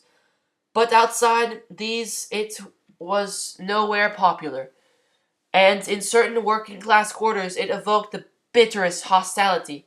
It was felt even by those who stood to gain much by the overthrow of the League, that their instincts rebelled against the means. Possibly the underlying feeling was distrust of the exercise of power so despotic. It was admitted that the League's action was respect to coal stood on a different plane. Any member could at once resign. It was questionable if one could not use coal and still remain a member. Certainly no coercion was used, but in the matter of an oil, a necessary commodity was absolutely ruled out, and whether he wished or not, or everyone must obey. By the 8th of October, the retail price of petroleum was at an average quantity of 2 shillings 2S9D. The gallon, and the price was rising as the end of the stock came in sight. One curious circumstance excited a remark. The Unity League members were still being supplied at the original price. The League was keeping its word gallantly to the end. The government had calculated that that the two interested companies might have a reserve that would last a week. The average stock which the consumer might be supposed to have in hand would carry them on the further 5 days, and the economy which they had doubtless practiced might hold the climax for 5 more. The 17th of October came to the confidently mentioned in the government circles as the date of the League's surrender. It might have been merely coincidence, but on the 17th of October, Mr. Strummery chose to entertain a few of his colleagues to dinner in the house. In spite of the host's inevitable jug of boiling water, an air of genuine humor, almost of gaiety, pervaded the board. Mr. Tubes was entertainingly reminiscent. Chadwing succeeded in throwing off the weights of the treasury. Comrade Stubb, fresh from the soil, proved to have a dry humor of his own, and Cecile Brown, who was always socially welcome, made a joke in which almost surprised the Premier into a smile. Mr. Tubes was in the middle of a sentence when Cecile Brown, with his face turned towards the door, laid his hands upon the speaker's arm. "A minute, Tubes," he said. "There is something unusual going on out there." "Perhaps it is," began Chattering, and stopped. The same thought had occurred to at least 3 of them. Perhaps they were coming to tell them that Hampton had accepted his defeat. Whatever it might be, a dozen members who had entered the room in a confused medley were making their way towards the Premier's table. A man who seemed to concentrate their attention was in their midst. Some were apparently trying to hold him back, while others urged him on, while yet some in the distance off he broke away from them all, and running forward reached the table first. It was Comrade Bilch, so disheveled, red, and heated that it did not occur to anyone to doubt that he was drunk. For the second he stood looking at them stupidly, and then he suddenly opened his mouth and poured out so appalling a string of vile and nauseating abuse that men who were near drew aside. "Why, in heaven's name, don't you take him away?" exclaimed Cecil Bryan, appealing to those who formed the ground beyond the table. They would have done so, but Comrade Bilch raised his hands as though to enjoin attention for a moment. A change seemed to have come over him, even in a brief dashes of time. He walked up to the table and leaped heavily upon it with both fists, while his breath came in throbs, and the color played about his face like the reflection of raging fire. When he spoke, it was without a single oath. All his uncleanness had dropped away from him, as though he recognized the threadbare poverty in the face of the colossal news he brought. "Gentlemen," he said, leaning forward and breathing very hardly, "you would have it, and you have got your way. You've made oil contraband, and not a drop can be landed in Great Britain now. It can't be brought, but it can be used when is here, and the Unit League that you have done it all to starve has got 200 million gallons safely stowed away in Hanville. Yes, while our people will have to grope and freeze through the winter, they are quite comfortably provided for. And you, whether you leave the bar on or whether you take it off, you have made us the laughing stock of Europe." An odd silence fell on the group. Not the most shadowy suspicion of such a miscarriage had ever stirred the most cautious. All their calms had been in the direction of swallowing the unpalatable measure, not of doubting its efficacy. They seemed to be the puny antagonists of some almost superhuman power that not only brushed their most elaborate plans aside, but actually led them on to pave the way of their own undoing. Mr. Tewes was the first to speak. "It can't be true," he whispered. "It is impossible." "Oh, everything's impossible with you, especially when it's happened," retorted Mr. Bilch contemptuously. "Pity you didn't live when there was real miracles about." "But the time," protested someone. "How could they do it in the time?" "Time," said Mr. Bilch. "What more do you want? They've had 2 years. They've used 2 years. If those—" He stopped suddenly, jerked his head twice with a curious motion, and fell to the ground in a fit. There was plenty good friends to look after him without troubling the ministerial group. The dinner party broke up in the face of so inauspicious a series of events, and even another hour had passed. The story of that gigantic fiasco had reached every club in London, and was being cabled to every capital in Chapter 16. The Dark Winter. The autumn of 1918 had proved unusually mild. It was said that many of the migratory birds delayed their exodus for weeks beyond their normal times, and in sheltered gardens and hedgerows in the south of England, flowers and fruits were making an untimely show. But about midday on the 24th of November, it began to grow dark, and, without any indication of fog, it grew darker, until the greater part of England and Wales was plunged into a nocturnal gloom. As there was a marked fall in the temperature, men looked up to the clouds and predicted snow, but they were wrong. Had it snowed, it might have been a white winter of 1918, for that night the frost began, and the 24th November had already become an ill-omened date to usher in the frost. It did not believe its character. The next day broke clear but bitter, and those who read newspapers learned with curious interest that during the night the seven-tailed comet of 1744 had been observed by several astronomers. To the great confusion of their science, for its appearance was premature by around 100,000 years, the phenomenon afterwards grew into a portent to the vulgar mind, for that was the beginning of the great frost that lasted several weeks without an intermission.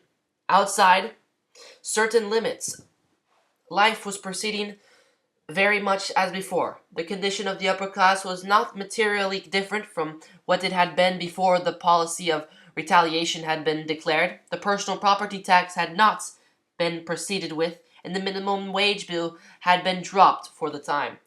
There was diplomatic explanations.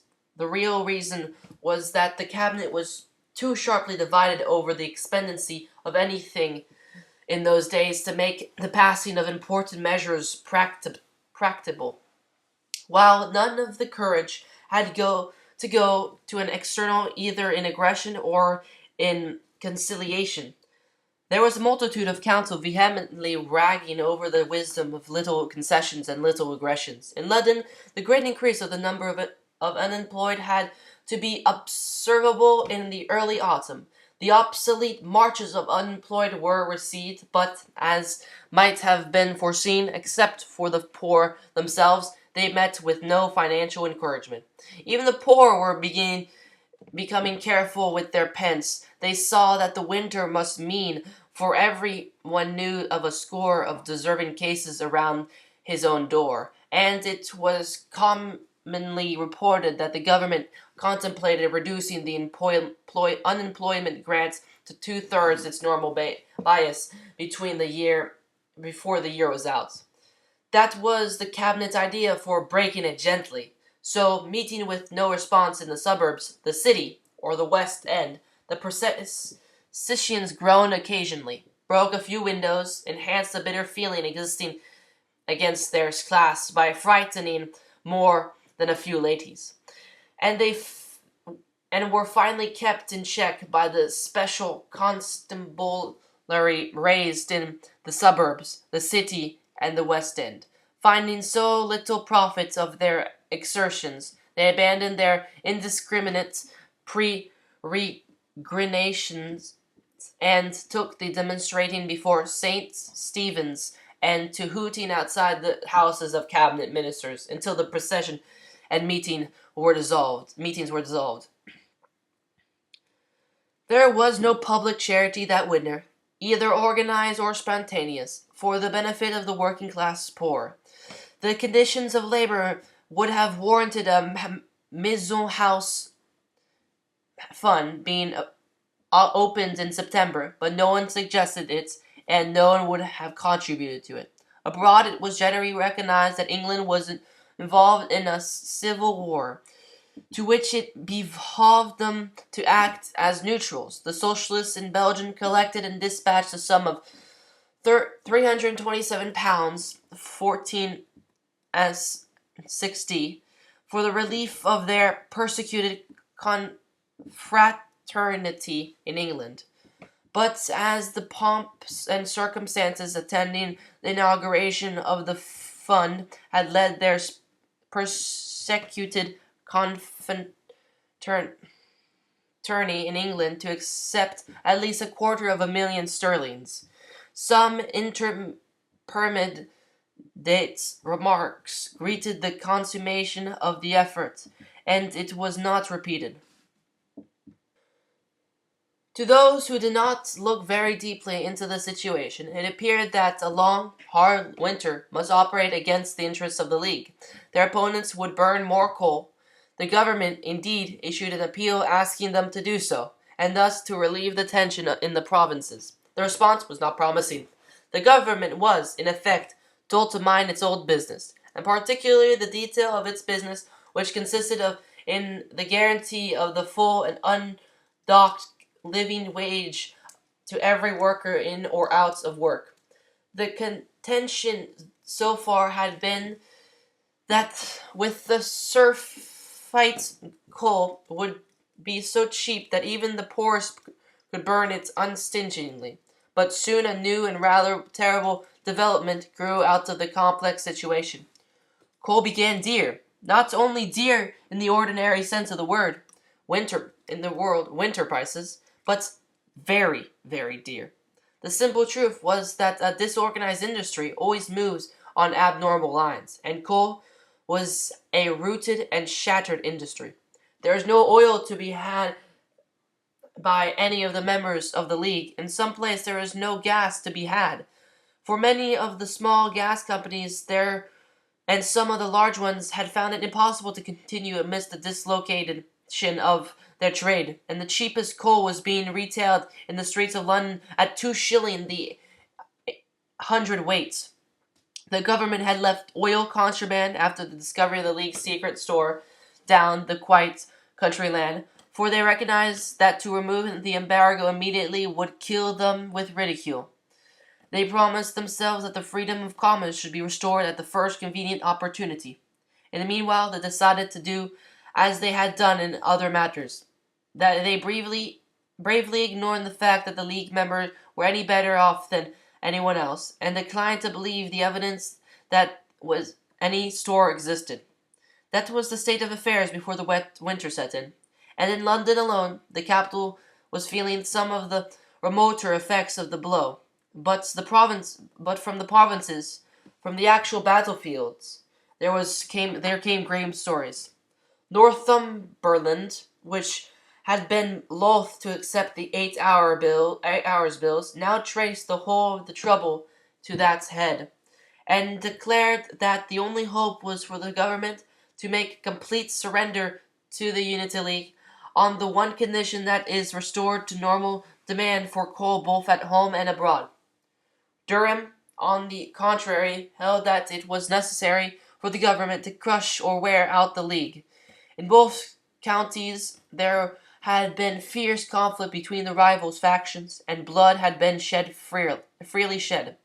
After a single day's riding at Newcastle and Gateshead, 17 dead bodies had been collected by the ambulances. The beacon men in Glamorgan were setting fires to the pits themselves in a spirit of fanaticism. In one instant a fire had spread beyond the intended limits, and an explosion in which 70 of their unfortunate fellow workmen perished, had been the net result. The Midlands were the least disturbed, and even where Walsall had seen a mass meeting at which 30,000 colliers and other affected workmen had called instantly with threats upon the government, a pathetic ignorance of the Treasury's plights to purchase the nation's coal pits at once and resume full time at the mall, as the only means of averting a national calamity. And all this had been taking place in the mild autumn, while the government was still paying out sufficient relief funds to ensure the actual starvation would not touch anyone. Long before it had driven to take the country into its confidence, the spectre of cold and hunger had not yet been raised to goad the men to madness. So far, they regarded existence at least as assured, and the question that was stirring them to rebellion was not the fundamental one of the right to live, but almost academic issues of the right to live apart from the natural vicissitudes of life. The government had other troubles on hand. The two principal causes of anxiety among these, if not actually of their own hatching, had certainly sprung from a common stock. The Parliament sitting at College Green deemed the moment opportune for issuing a Declaration of Independence and proclaiming a republic.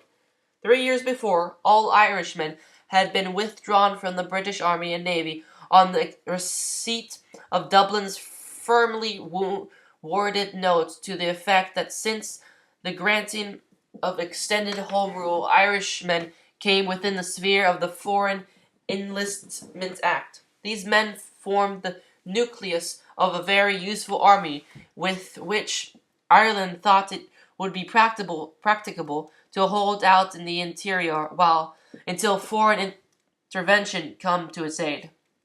Possibly England thought so, for Mr. Strummery's ministry contented itself with issuing that the members described as the firm and dignified protest.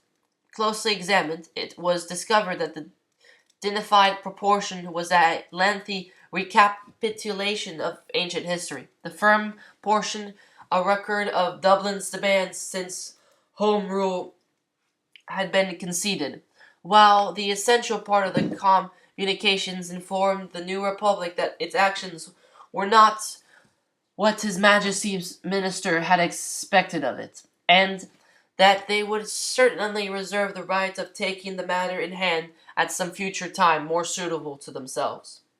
The other harassment was that Leicester lay at the mercy of an epidemic of smallpox, which threatened to become historic in the annals of the scourge.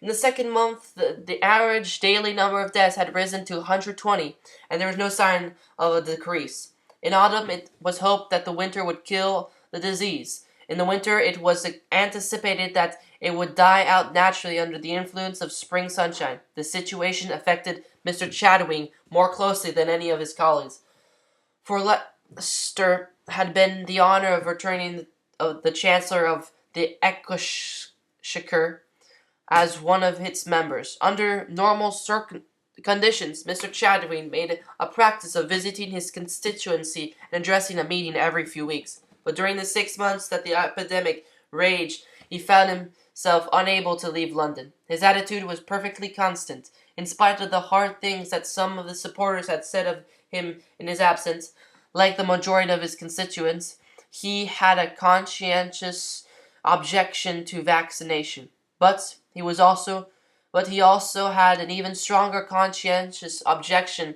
to encountering smallpox infection. The 24th of November ushered in a phase of the strife. It marked the beginning of the dark winter. Earlier in December, the newspapers began to draw comparisons between the weather then prevailing and the hard winters on the record. At the date, it was noticeable how many rustic-looking vagrants were to be seen walking aimlessly about the streets of London. The unemployed from the country were beginning to flock in for the mere sense of warmth. The British Museum, St. Paul's Cathedral, the free libraries, the other places where it was possible to escape from the dreadful rigor of the streets, were crowded by day. At long At night, long queues of miserable creatures haunted the grid of restaurants and sheltered sides of theaters, the windows of printing houses, and any spot where a little warmth exhaled. On the night of the 4th and the 5th and 6th of December, the thermometer on Primrose Hill registered 3 degrees below zero. On the 7th, peasants were observed feeding among the pigeons in the main street of Highgate, and from that time onwards the wild birds of the rare kinds were no unusual sight in the London parks about the public building. In the country it was remarked that the small birds had begun to disappear, and the curious might read any morning of frozen goldfinches being picked up in Camberwell, larks about Victoria Park, and sterlings and robins and blackbirds and such like fry everywhere. By this time, dairymen had discovered that it was impossible to deliver milk unless they carried a brazier of live coal on their cart or hand truck. Local correspondents in the provinces had ceased to report ordinary cases of death from cold and exposure. There were cases in the streets of London every night. Early in December, Sir John Hampden was approached unofficially by a few members of the Parliament, including one or two of minor official ranks, to learn his terms. The suggestions were tentative on both sides, and nothing was stated definitely, but out of the circumlocution it might be inferred that he expressed his willingness to rescind the boycott, and to devote £5 million to public relief at once, in return for certain modifications of the franchise and an immediate dissolution. Nothing came in the movement, and during the first week of December the government sent round to the post offices and to all the crown tax collectors notices that the license ordinarily falling due on the 1st of January must be taken out on or before the 15th of the current month. The king's taxes similarly collected in advance. The League did not make any open comment on this departure, but every member merely ignored it, and the process. And when the 16th of December was reached, it devolved upon the officers of the crown to enforce the payment by legal process. In the language of another age, the government was faced by 5 million passive registers. It soon became apparent that instead of getting in the taxes a fortnight before the time, the greater part of the revenue from that source would be delayed at least a month later than usual. On the 20th of December, 1,350,000 state-supported unemployed of various grades presented themselves at the appointed trade unions committee rooms, workhouse offices, and unemployment bureaus, treasury depots, from which the fund was administered, to receive their weekly wage. As they passed in, they were confronted by a formal notice to the effect that the disbursement was then reduced to half its usual amount. As they passed out, they came upon another formal notice to the effect that after the following week the grant would be temporarily suspended. Possibly that also embodied an idea of breaking it gently. The cry of surprise, rage, and terrified foreboding that rose from every town and village of the land when the dreadful news was at length understood can never be described. Its echoes were destined to roll through the pages of English history for many a generation. The immediate result was that rioting broke out in practically all parts of the country except the purely agricultural. The people who had been promised a perpetual life of milk and honey had murmured when they were offered bread and water. Now it seemed every prospect of the water reaching them as ice, and the breadboard being empty, and their murmuring took a sharper edge. In some places there were absolute stampedes of reason. Injustice, it had to be remembered that by this time the most pitiless winters of modern times had been heaping misery on misery for a month, that the chance of finding work or relief was recognized to be the forlornest hope, and that very, very few had a reserve of any kind. The indiscriminate disturbance of the 20th of December was easily suppressed. A few people had been free for a generation loses the gift for successful writing in the face of ardent discipline. Even the most inadequate strength But for constitutional purposes, the body of the dragoon rioters in England was worth more than a whole Vladimir's Batu, east of the Baltic. On the 27th of December, the certified unemployed drew their dismissed pittance for the last time. They left the buildings in many places with the significant threat that they would return that day week, and if there was nothing for them, would warm their hands there at the least. There was renewed rioting that day also. The forces of law and order had been strengthened. The rioters appeared to have been better organized. In one or two towns, the rioting began to approach the continental level. Bolton was afraid to have proved itself far from amateurish. The Nueton was spoken of as being distinctly promising, and at the end of the day, public buildings had to be requisitioned in several places to lay out the spoils of victory and defeat. 2 days later, every newspaper contained an open letter from Sir John Hampden to the government, in which he unconditionally offered them, on behalf of the Unity League and in the name of humanity, sufficient funds to pay the half grant for 4 weeks longer. It was a humane offer, but its proper name was strategy. It embarrassed the government to decide whether to accept or decline. It embarrassed them if they accepted, and if they declined, it embarrassed them most of all. They declined, or, to be precise, they ignored the offer. By this time, England might be said to be under famine. London, in its ice-bound straits, began curiously to assume the appearance of a medieval city. By night, one might meet grotesquely clad bands of revelers returning from some ice carnival, for the Thames had long been frozen from the Tower of Gravesend by the light of lanterns and torches which they carried. None of those had nothing to lose ventured out into the streets at night, except by companies. Thieves and bludgeoners lurked in every archway, and arrests were sudden made. Beggars importuned with every wow and in every tone, and new fantastic creeds of extravagance. New parties sent out their preferred discipline to proclaim utopias at every corner.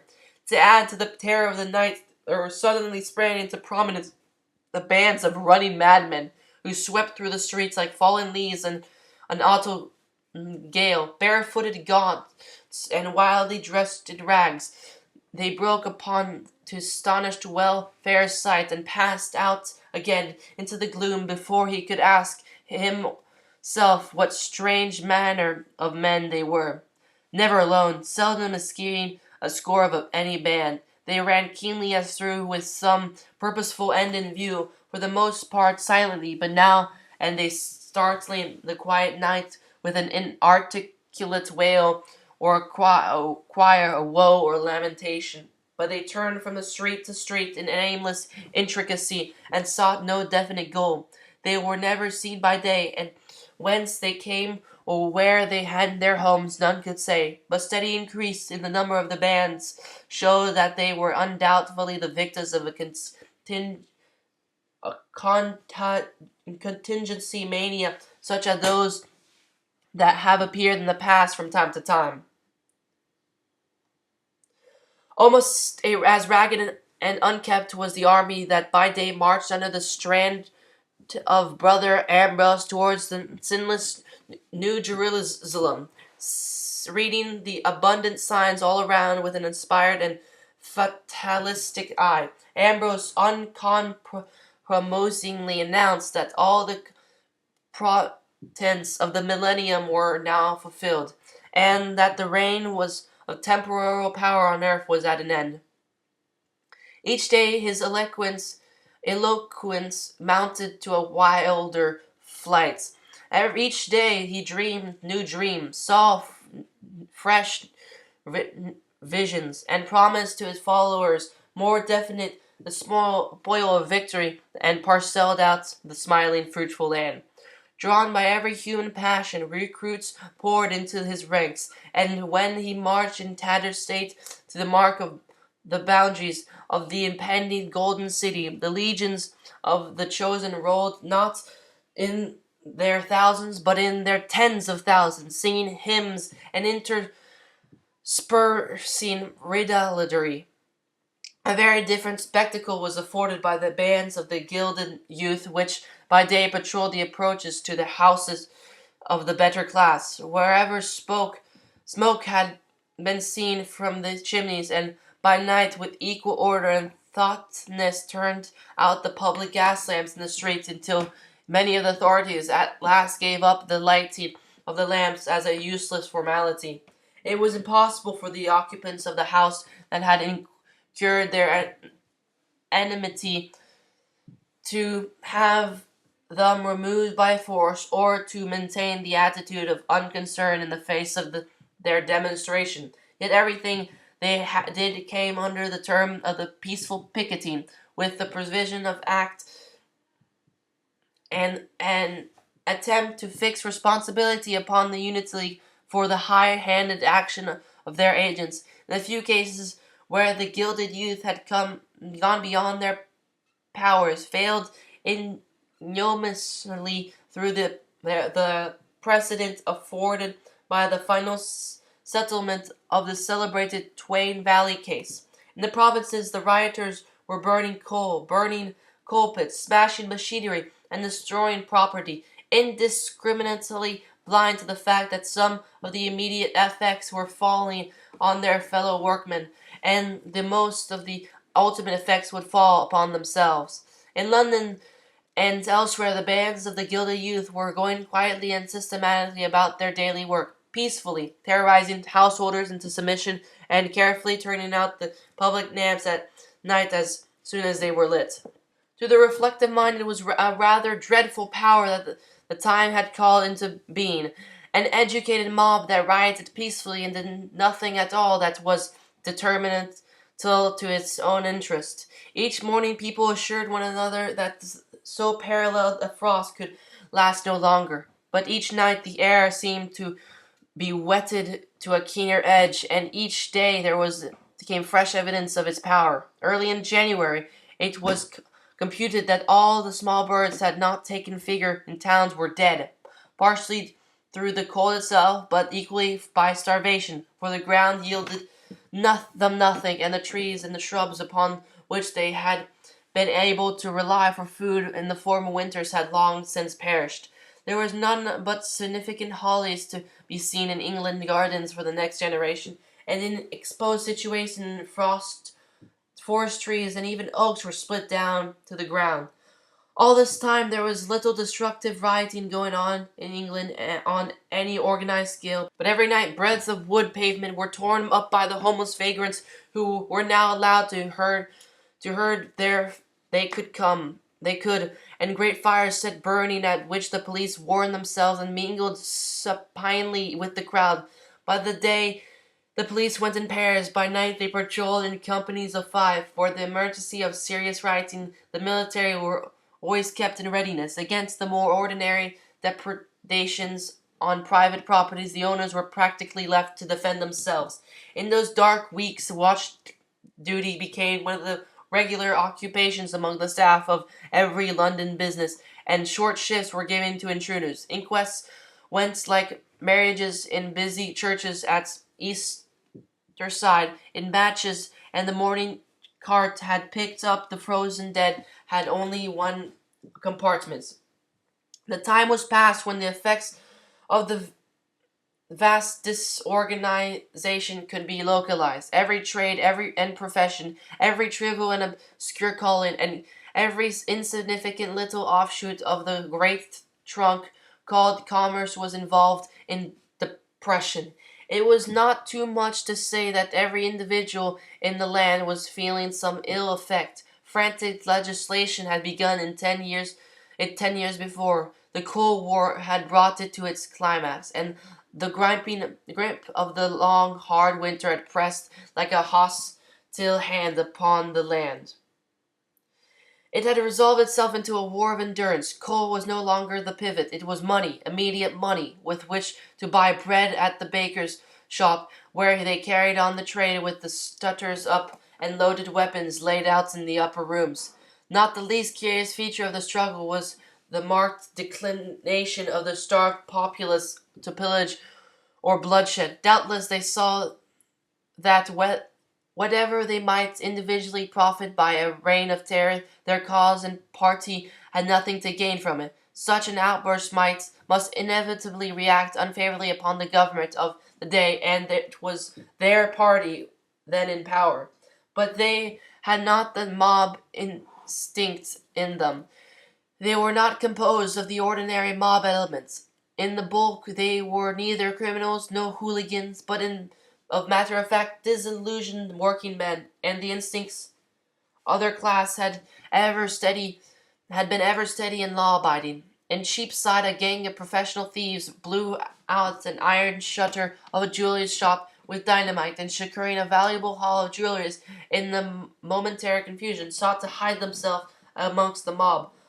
Far from entering into their aspirations, the mob promptly conveyed them to the nearest police station and returned to their owner the valuable articles that had been scattered about the sleep. The climax of the incident was reached by half a dozen of the most stalwart unemployed gladly accepting a few shillings each to guard the broken window until the shutter was repaired. At the collieries, the mills, the workshops, the seats of labor, there was outrage against poverty, but away from the immediate centers there was neither cupidity nor resentment. Whenever disturbances of the kind took place, they were invariably a pursuit of food or warmth. The men were dispirited, and by this time they regarded the cause as lost. Their leaders in and out of Parliament were classed either as incompetent generals in a war or as traitors who had misled the people. The people only asked them now to make the terms of surrender so they might live, and they did not hesitate to declare roundly that the old times when they had to look after themselves more had not been body and soul at the disposal of semi-political unions were perfectible on the whole. The position of the cabinet was daily growing more critical. Its chief were extracted and insulted whenever they were seen. All the approaches to the house were held by military guards, and the members reached its gates singly and almost by stealth. Every day placards written and printed were found displayed in public places, calling on the government that had no money to let in one that had. You thought more of your position than of our needs when Hampton offered us help, ran one that Mr. Strawberry found nailed to his front door. You have always thought more of your position than of our needs. You have used our needs to raise yourselves to those positions. Now, since you are no longer represent the wish of the peoples, give away to others. The delay of the government in throwing up an utterly untenable position was inexplicable to most people. Many said the reason that Hampton refused to take office under the existing franchise, and no one but Hampton could form an administration in that crisis that could hope to live for a day. Whatever the reason might be, it was obvious that the government was drifting towards a national tragedy that would be stupendous, for in less than a month's time it was agreed on all hands the daily tale of starved and famished dead would have reached its thousands. Still, the government hung on, backed in sullen submission by its automatic majority.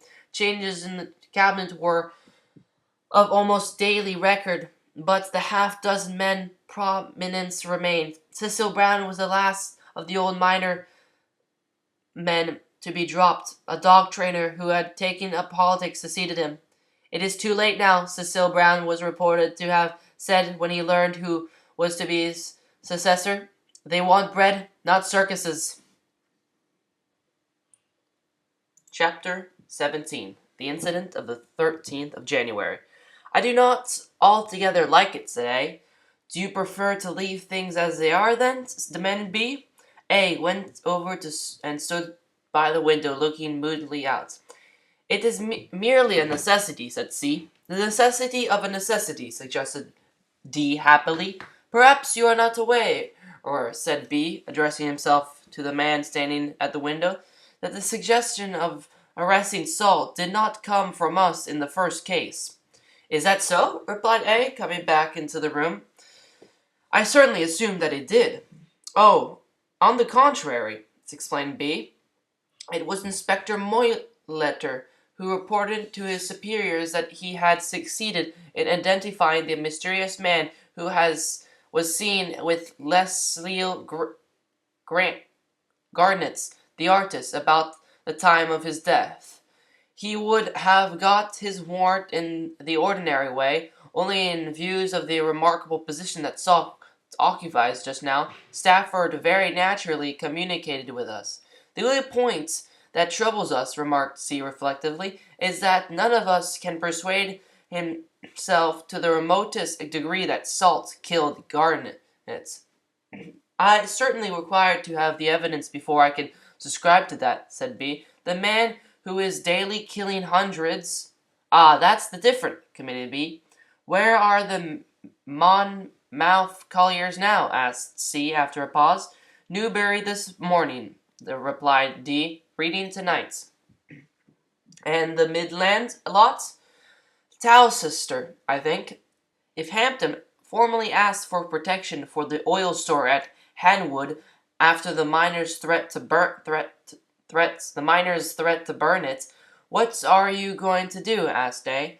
I should suggest telling him to go and boil himself in it, since he has got it there, replied C.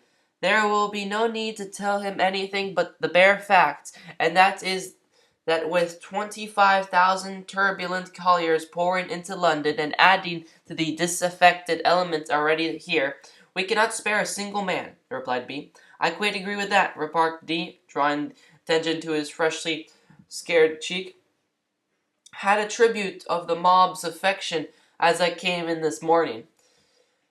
That's your popularity, said C. Your photograph is so much more than one has any difficulty in recognizing you. How do you get on in that way, B? I, exclaimed B with a startled look. Oh, I always drive with blinds down now. You are any extra military coming in before Friday? Asked A. Yes, the Lancers from Hounslow. They come into the empty Albany Street barracks tonight. Then I think there are to be some extra infantry in Whitehall and Aldershot. Cattleman is seeing to all that. But you know that the Lancers are being drawn from Hounslow? Asked C, with a meaning laugh. Yes, I know that, admitted D. Why do you laugh, C? C's only reply was to laugh again. I will tell you why he laughed, volunteered D. He laughs, B, because Lancers withdrawn from Hounslow to Regent's Park, Salt under arrest at Stafford, and the mammoth colliers coming along the Bath Road and passing within a mile or two of Hanford represents the three angles of a very acute triangle. There is still Hampton, murmured D. Yes. What is going to happen to Hampton? Asked C with a trace of mordant amusement. A, who was walking about the room aimlessly, stopped and faced the others. I'll tell you what, he explained emphatically. I said just now that I didn't like the idea of smuggling Salt away like this, and, although it might be advisable, I don't.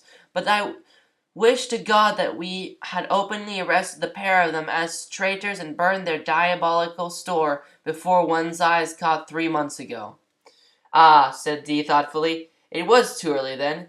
Now it's too late. It may be too late to have its full effects, lashed out B, but it won't be too late to make them suffer a bit along with our own people. Provided that the oil is burned, said D. Provided that no protection can be sent, remarked C. Provided that Salt is arrested, added A. There was a knock at the door. It explained the attitude of the four men in the room and their scattered conversation. They had been awaiting someone. He came into the room and saluted, a powerfully built man in uniform, brightening on every limb, although he wore plain clothes underneath. Detective Inspector Molletter, said B. Yes, sir, said the inspector, and stood at attention. You have the warrant? Continued B. Molletter produced it and passed it in for inspection. It was made out of the preceding day, signed by the stipendiary magistrates of Sanford, and it connected George Salt with Leslie Garnett by the link of murder. When you applied for this warrant, said B, looking hard at the inspector, you considered that you had sufficient evidence to support it? Molletter looked puzzled for a moment, as though the question was one that he did not quite follow in that form. For a moment he seemed to be on the verge of making an exclamation, when he thought better of it, and simply said, Yes, sir.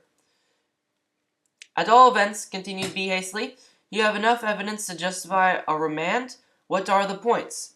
We have the abundant evidence that Salt was in the neighborhood about the time of the tragedy. That fact can scarcely be contested. Coming near, an old man who had been hedging until the storm drove him under a high bank saw a gentleman enter Garnett's cottage about 5:30 without any leading. He described this man accurately at Salt's, and picked out his photograph from along a dozen others. About an hour later, two boys who were bird nesting near Storton Hill Church heard a shot. They looked through the hedge into the graveyard and saw one man lying apparently dead on the ground, another man bending over as though he might be going through his pockets. Being frightened, they ran away and told no one of it for the time, as boys would. Of course, sir, that's more than 6 months ago now, but the description they give tallies, and I think that we may claim a strong presumption of identity, taking into consideration the established time of South's arrival at Thornley. That is all, said B. As regards identity, replied the inspector, on general grounds we shall show that for some time before his death, Garnett had been selling shares and securities which he had, and that although he lived frugally, no money was found in the remains of his house or on his person, and no trace of a banking account or other investments can be discovered. When we allege that George Salt is not the man's right name, although have not been able to follow up yet, he is generally understood to have been a sailor recently, and the revolver found beside the body was a naval pattern. I should add that the medical evidence at the inquest was to the effect that the wound might have been self-inflicted, but the angle was unusual. B returned to the warrant to the inspector. That will at least ensure a remand for a week for you to continue your investigations? I think so, sir. Without bail? If it is opposed. We oppose it, then.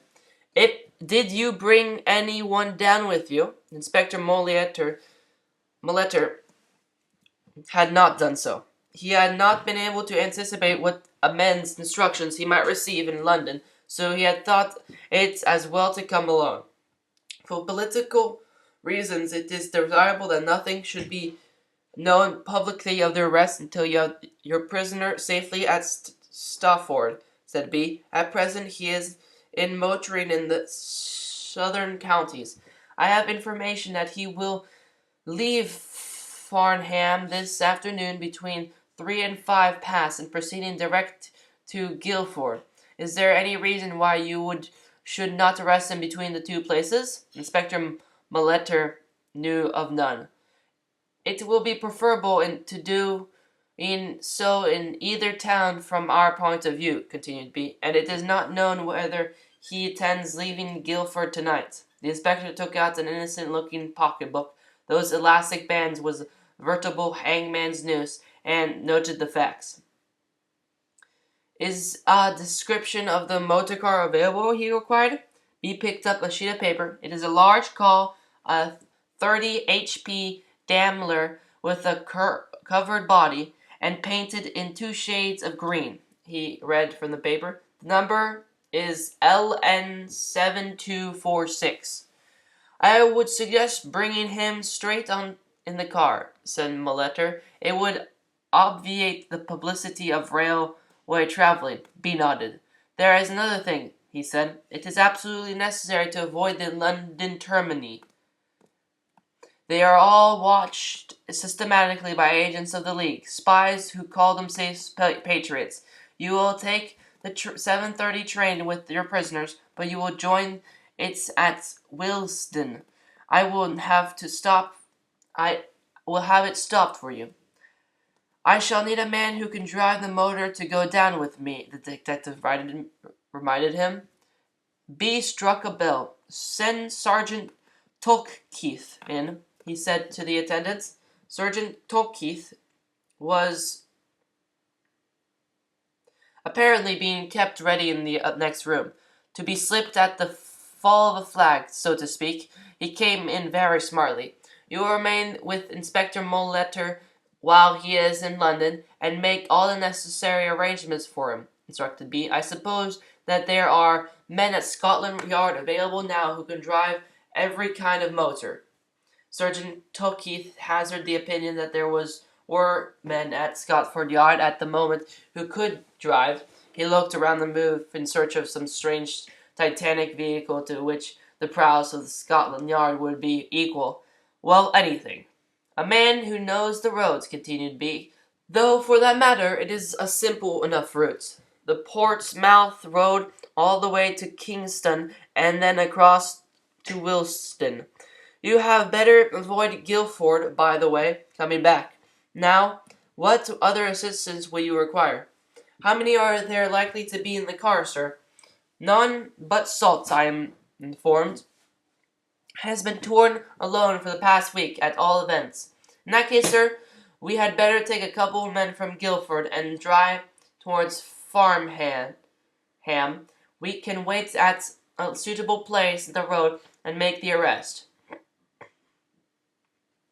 Then, when the irons are on, I shall need no one beyond the driver I can take with me. The 2 local men. You'll want Mr. Salt's chauffeur detained for a few hours, I suppose, sir? Yes, certainly, until you are well on your way. And any else who may happen to be in the car, I will give you authority covering that. The 2 local men can take him, or them, back to Guildford. It will be dark by the time they get there, for the detention while inquiries are being made. Then if a plainclothes man meets me at Willesden, we can go on, and our driver can take the car on to Scotland Yard. You see no difficulty throughout, said B anxiously. The inspector assured them that all seemed plain sailing. It was not his place to foresee difficulties in B's plan. Then I shall expect you to report to me from Stanford about 10:30 tonight, and that everything is satisfactory. Let me impress on you, as a last word, the need of care and unconcern in this case. It may be successfully carried out, and to do that there must be no fuss or publicity. Sergeant, said Detective Inspector Molitor, when they were outside, between ourselves, can you tell me this? Why do they think it necessary to have 3 mute gentlemen looking on while we arrange a matter of this sort? Between ourselves, replied Sergeant Tolkeith, looking cautiously around, it is my belief that it's come to this, that they are all half afraid of themselves and can't trust one another. D, remarked C, as they left together a minute later. Does anything strike you about B? It strikes me that he looks rather like an undertaker's man when he is dressed up, replied D. Does it not strike you that he is afraid? Oh, admitted D, stroking his wounded cheek. It's quite possible. So am I, for the matter. So may we all be in a way, said C. But it is different with him. I believe that he is a blue funk. He's fey, and he's got salt on the brain. I just remember that I ventured on this prophecy. If Salt though any cause does not happen to get arrested, B will throw up the sponge. The office of the Unity League in Trafalgar Chambers was little more than an empty hive now. The headquarters of the operations had been transformed to the colony at Hanwood, and most of the staff had followed.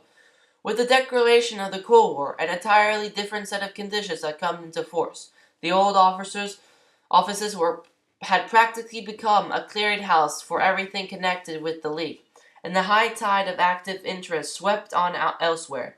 Miss Lizzle remained a person of some consequence. In her heart she sighed from time to time for a spear of action down another little lane.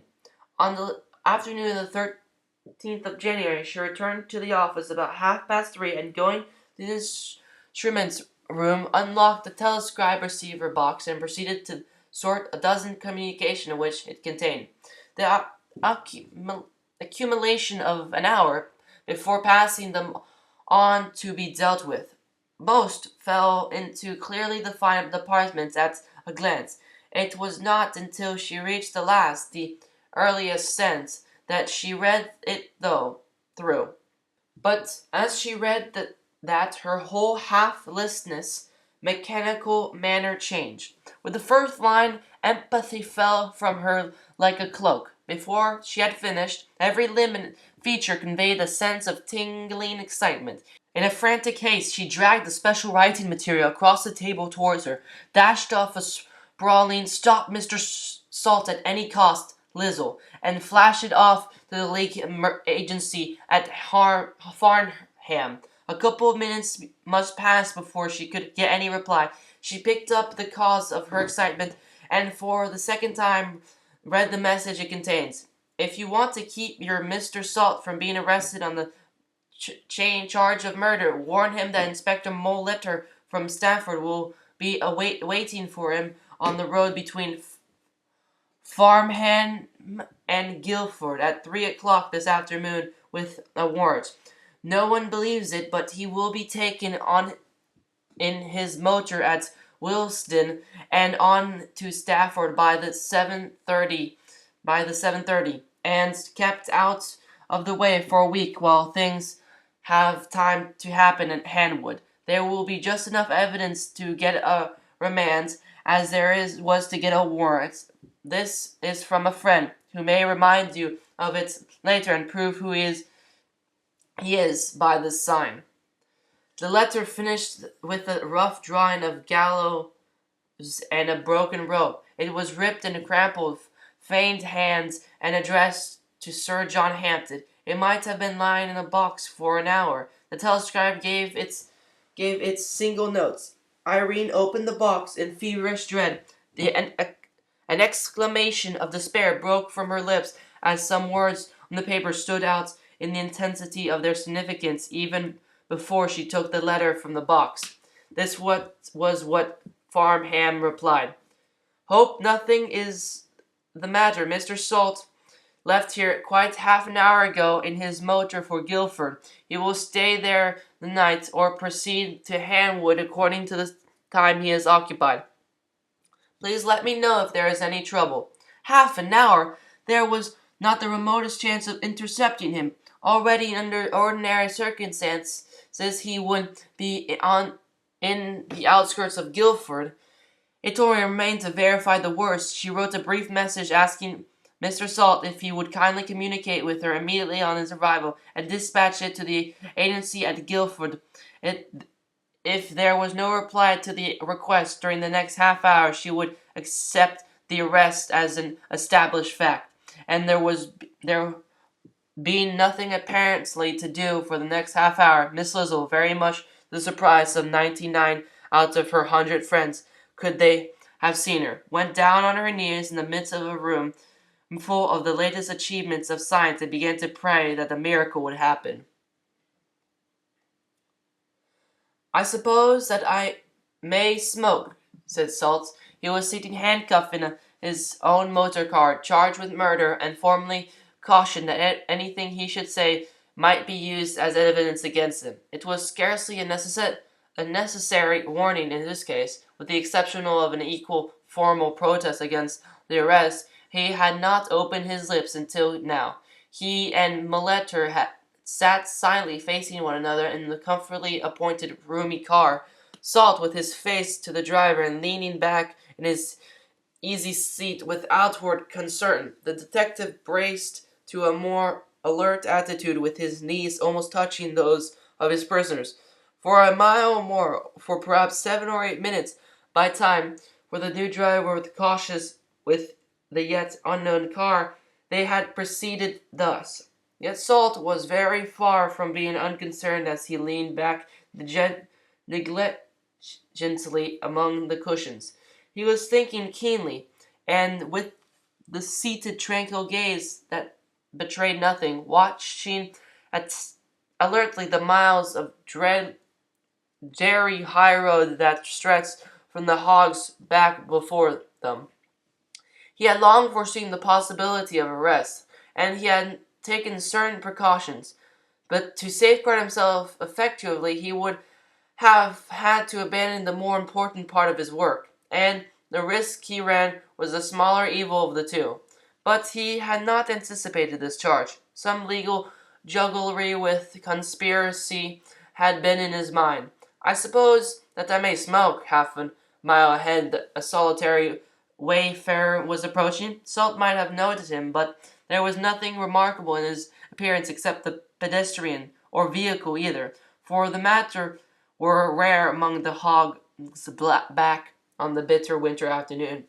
Why, certainly, still, sir. In your own car, surely, replied the inspector agreeably. There was no He was there to do his duty, and he had done it, even down to the detail of satisfying himself by search that his prisoner carried no weapon. Beyond that there was no reason to be churlish, especially as one had to admit that there was no telling what might have happened in a week's or month's time. Can I help you in any way? Thank you, I will manage, replied Salt. In spite of the manacles, he succeeded without much difficulty in taking out his cigarette case and a matchbox. He lit a cigarette, blew out the match, and then looked hesitantly around the rather elegant car, at the rich velvet carpet on the floor, at the half-burned Vesta in his hand. Then, with easy unconcern, he lowered the window by his side and leaned forward towards it. It was a perfectly natural action, but the inspector owed at least one step in his promotion to a habit of always being on his guard against natural-seeming actions of the kind. His left foot quickly and imperceptibly slid across the carpet, so that if Salt made any ill judgment to attempt to leave the car, he must inevitably come to grief across that rigid barrier.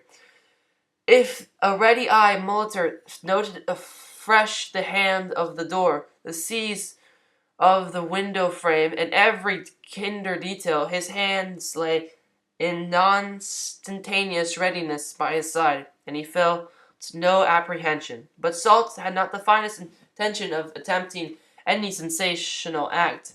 He dropped the match leisurely between his fingers, cast a glance up at the sky, where the lowering clouds had been threatening snow, and then drew in his head. But in some way, either from his position, a jolt of the car, or a touch against the sash, he did so his cap was jerked off, and despite a quick but clumsy attempt to reach it in his fettered hands, it whirled away behind in their eddy wake. Please stop, he said, turning to Molitor.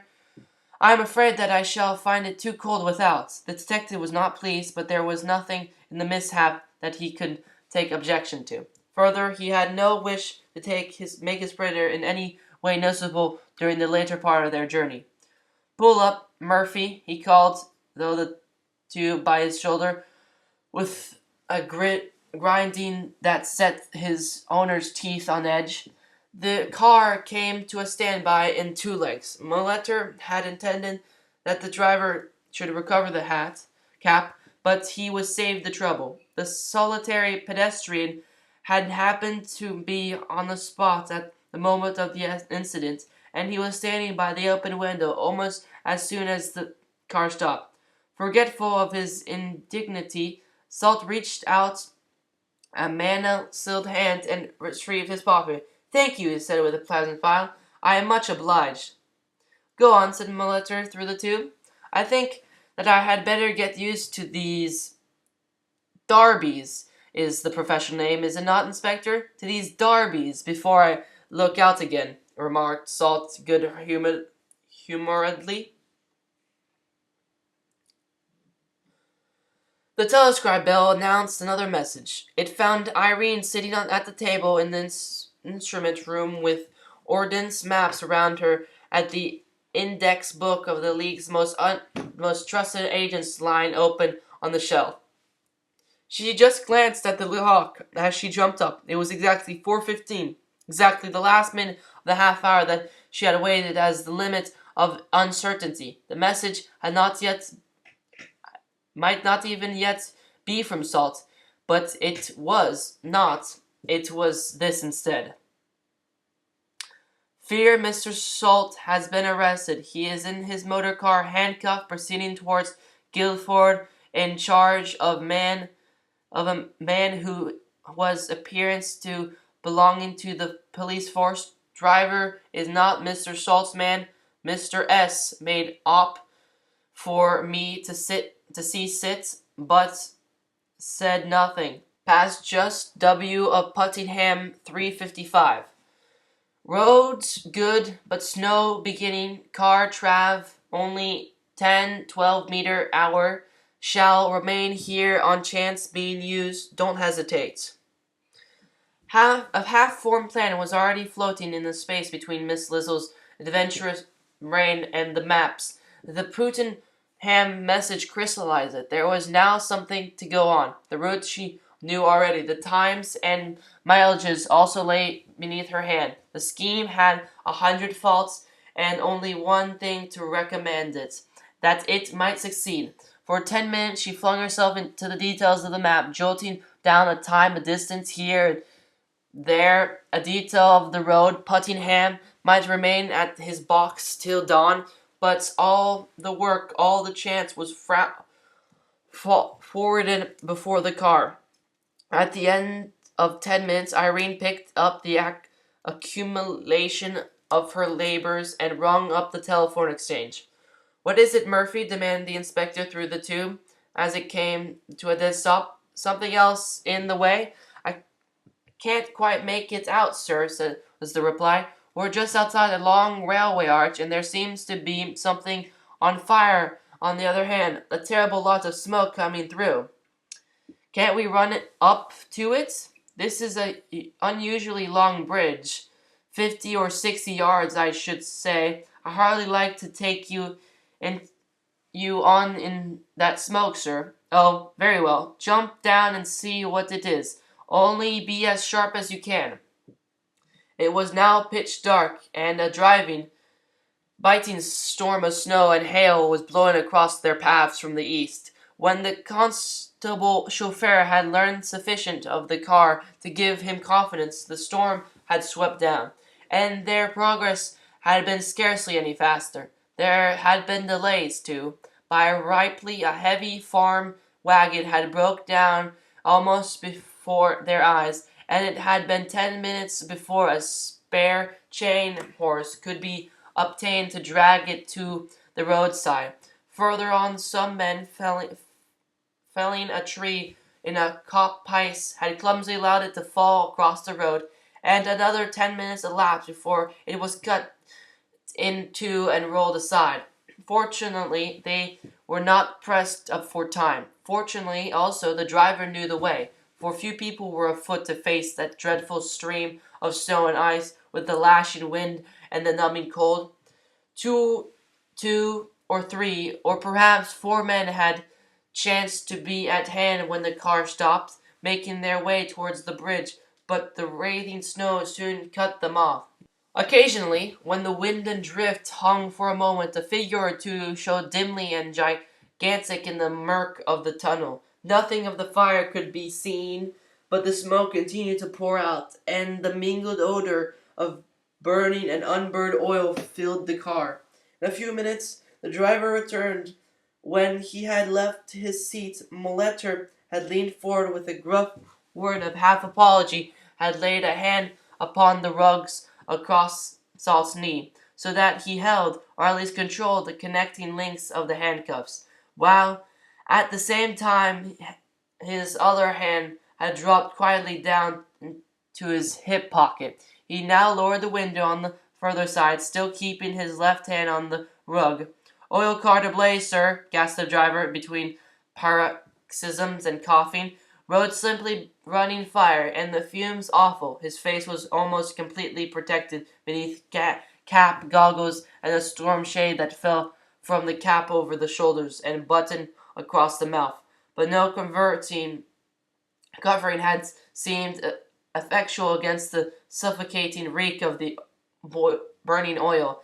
The fire had melted the snow off his clothes, and he stood by the door with a bar of darkness just falling across his face, and the electric light through the lowered window blazing upon gleaming leathers, his gauntlet and putty leggings, and the cumbrous murmured badge that the regulation then imposed.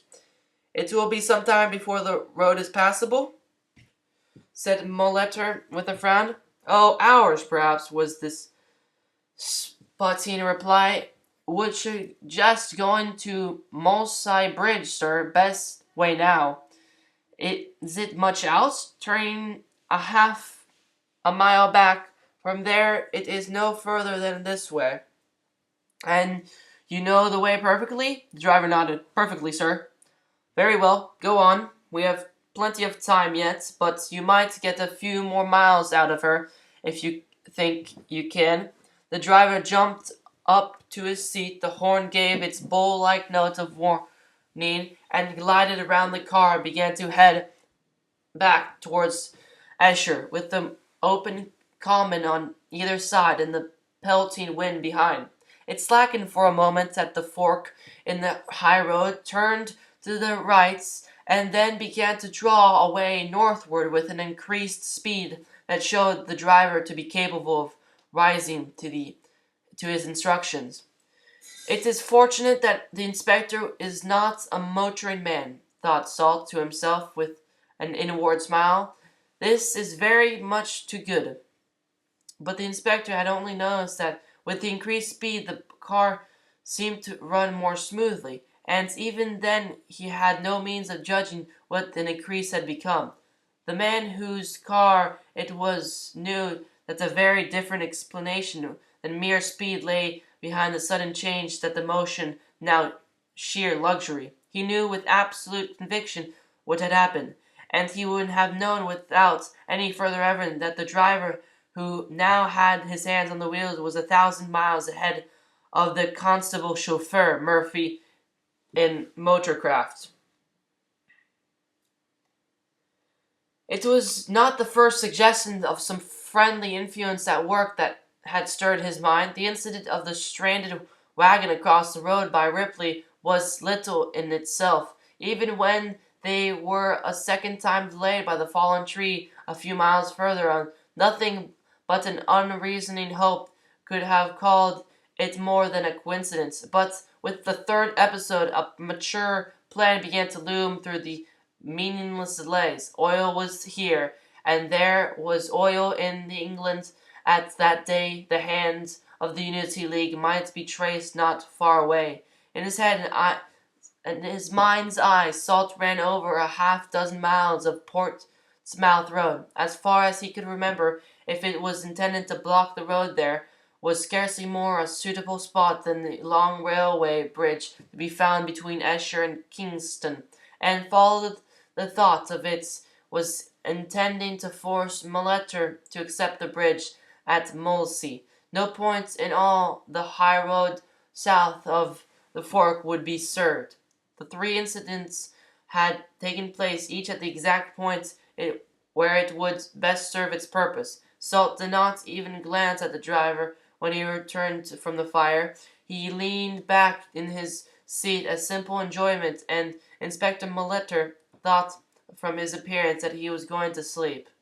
There was little to be gained by looking out, apparently from the police of unconcern.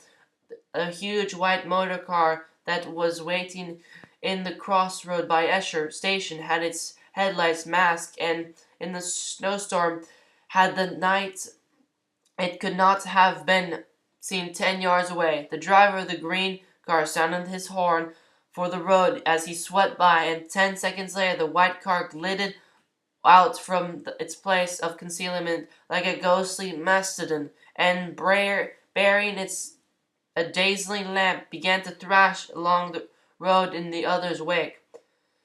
What would be their route when they had crossed the bridge? That was Salt's constant thought now. It not because he was troubled by the chances, but because it was the next point in the unknown plan that would serve to guide him. He had not long to wait under the dexterous pilotage of the unknown hand outside. The flat, straight road became a tortuous village street. The lights of the Mullsy shops and inns splashed in splintering blurs across the streaming windows. An iron bridge shook the rumbled beneath their wheels, and they were in Middlesex. The horn brayed out a continuous warning note. The car swung off to the left, and Salt, with his eyes closed, knew exactly what had been arranged. But there was yet Inspector Milleter to be reckoned with. He was ignorant of the roads, but he had a well-developed gift of location, and the abrupt turn to the left, when he had seen that appeared to be the broad high road leading straight on from Moseley Bridge, gave him a moment's thought. He turned to the speaking tube. "Are you sure this is the way, Murphy?" he asked sharply. "Kingston must lie away on the right." "We go through Hampton this way, sir, and into Kingston Road at Twickenham," came the chatting reply in the half-frozen voice. "It is just as near, and we don't meet the wind." It was quite true, although the spectre might not know it, but the ready exclamation seemed to satisfy him. Although circumstance would have set his mind at rest, at Hampton the route took them equally to the right. Salt did not know the road immediately, but he knew that if his surmise was correct, they must very soon draw away to the left again. What would happen then? For 3 or 4 miles they would run between hedges and encounter nothing more urban than a scattered hamlets. Twickenham they would never see the night. Inspector Milleter was far from being unsophisticated, and his suspicion had already once, apparently, been touched. How would the race end? The car slowed down for a moment, but it so smoothly that it was almost imperceptible, and with a clanging bell, an electric tram swung into their vision and out again. Salt was taking notes of every trifle in this enthralling game. Why, he asked himself, so had expert a driver slackened speed with plenty of room to pass? He saw a possible explanation. They had been meeting and overtaking trams in intervals that all the way from Moseley Bridge. In another minute they would have left the high road again and the tram route, and the driver wished to hide the fact from Milleter as long as possible. He had therefore waited to meet this tram so that the inspector might unconsciously carry in his mind the evidence of their presence to the last possible points. There was no longer on the high road. They had glided off somewhere without the warning notes or any indication of speed or motion to betray the turn they had taken. The houses were becoming sparser. Fields intervened here and there a strung-out colony of cottages. Soon even the scattered buildings ceased or appeared so rarely that they only dotted long stretches of country lane, and at every yard they trembled on the verge of detection. Nothing but the glare of light inside the vehicle and the storm and darkness beyond could have hid for a moment from even the least suspicious of men the fact that they were no longer traveling even the most secluded of suburban highroads. And now, as if aware that the deception could not be maintained much longer, the driver began to increase the speed at every open stretch. Again, nothing but his inspired skill and the perfectly balanced excellence of the car could distinguish the fact that they flew along the level road, while among the narrow, winding lanes they rushed at a headlong pace, shooting down declines and breasting little hills without a pause. The horn boomed its warning every second, and from behind came the answering note of the long white motor. It had crept nearer and nearer since they left the high road, and its brilliant red headlights now lit up the way as far as the pilot car. Little chance for Molitor to convey his prisoner out of those deserted lanes. Whatever happened now? What desperate means he might have taken in a gallant attempt to retrieve the position if he had suspected treachery just a minute before he did, one may even speculate but never know. As it was, the uneasy instinct that everything was not right awoke too late for him to make the stand. It was less than 10 minutes after meeting the last tram that he peered out into the night doubtfully, but in those 10 minutes the green car had all but won its journey's end. "Murphy," he cried imperiously, with his mouth on the tube and a startled eye on Salt, "tell me immediately where we are." "A minute, sir," came the hasty answer, as the driver bent forward to verify some landmark. "This break—" "Stop this instant!" roared the inspector, rising to his feet in rage and with terrible foreboding. There was a muffled rattle as they shot over a snow-laden bridge, a curious sense of passing into a new atmosphere, and then with easy precision the car drew round and stopped dead before the double doors of its own house. No one spoke for a moment. There was another muffled roar outside, the sound of heavy iron doors clashing together, and the great white car reproduced their curve and drew up by their side. From the driver's seat of the green car, the Hon, Bruce Whitcomb, son and heir of the old Wisconsin Chiltern, and the most skillful motorist in Europe, climbed painfully down, and pulling off his headgear, opened the door of the car with a bow that would have been more graceful if he hadn't been less frozen. "Welcome to Hanwood, after your long journey, Inspector Molitor," he explained most affably. Chapter 18. The Music and the Dance. Along the Great West Road, 10,000 Monmouth colliers were streaming towards London, in every stage of famine and discomfort. What they intended to do when they reached the capital, they had no clear idea. Then had the 15,000 Midlanders at Barnet. All they knew was that they were starving at home, and they could be no worse off in London. Also in London there was to be found the government that had betrayed them. The conception of the march had been wild. The execution was lamentable. The leaders might have taken Napoleon's descent on Moscow as their model. 10 hand carts exhausted their commissariats. They were to live on the land they passed through, but the land was agricultural and poor. The populace regarded the Monmouth colliers as foreigners, and the response was scanty. Only one circumstance saved the march from becoming a tragedy of hundreds instead of merely, as it was, a tragedy of scores. The men were being fed from London. By whom and why, not even their leaders knew. But each night a railway truck full of provisions was waiting their arrival at the station on their route. And each day the men's leader-in-chief was informed where the next supply would be. It influenced them to continue their journey pacifically when they must otherwise, sooner or later, have abandoned all restraint and marched through anarchy. It enabled them to reach London. It added another element to the government's distraction in their day of reckoning. It was a detail. But at Windsor there was no provisions waiting. No one knew why. The station authorities had nothing to suggest. After a week's regular supply, the leaders had come to accept their daily truckload, had come to rely implicitly upon it, and had made no other arrangements. They conferred together anxiously. It was all there was for them to do. Windsor was not sympathetic towards them. They had not expected it to be, but they had suspected to be independent of Windsor's friendship.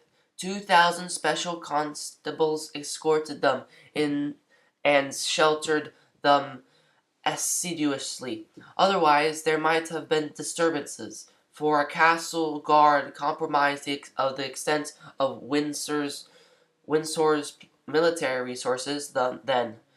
As it was, the miners reached the royal broth hungry, and felt it famished.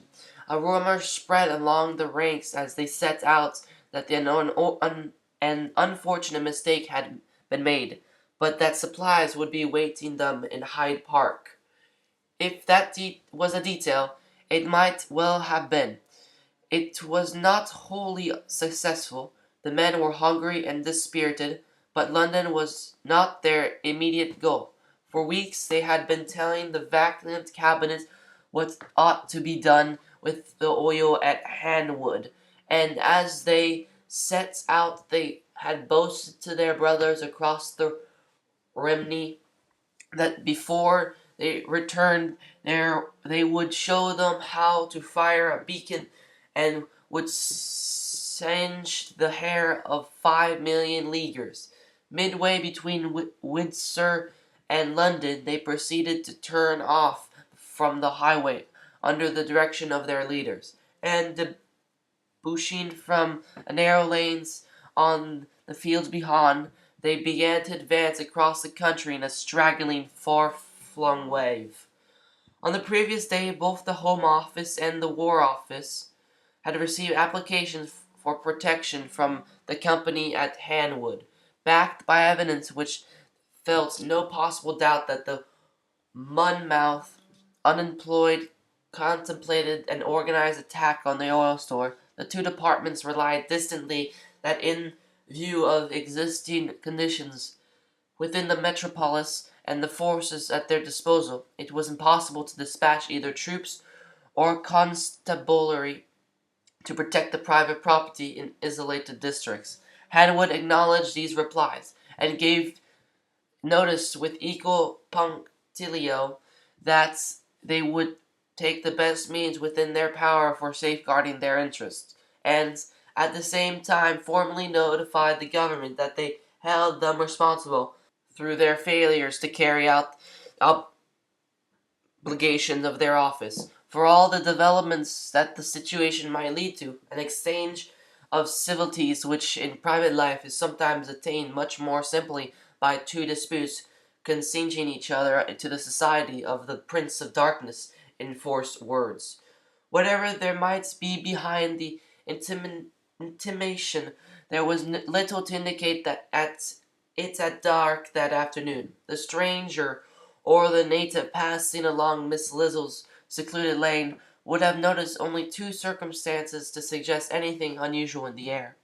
A few hundred feet above the trees within the wall, a box kite was straining at the rope in the rising gale. From the basket car a man watched every movement of the countryside through his field glasses and conversed from time to time through a telephone with a kite section down below.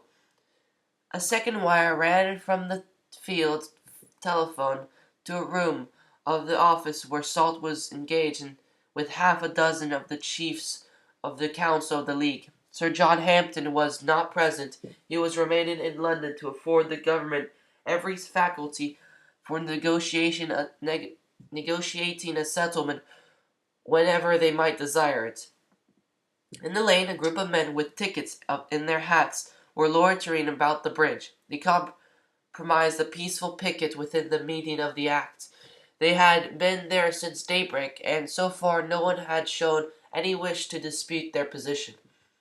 A war kite and the picket in the lane were the eyes of the opposing belligerents. The League had noted to gain by submitting the issue to the arbitrament that lead and fire. No one had anything to gain by it, but after a doubt of fisticuffs, a defeated child would sometimes pick up a dangerous stone and fling it. The League had accepted the challenge of those who marched beneath the red banner for war on constitutional lines. Some of those who marched beneath the red banner were now disposed to try the effect of beating their plowshares into swords, and however much the League might have preferred them to keep to their bargain, the most effective retort was to turn their own pacific sickles into bayonets. In the staff room, Salt was addressing his associates, half military, half political, who now represented the innermost council of the League.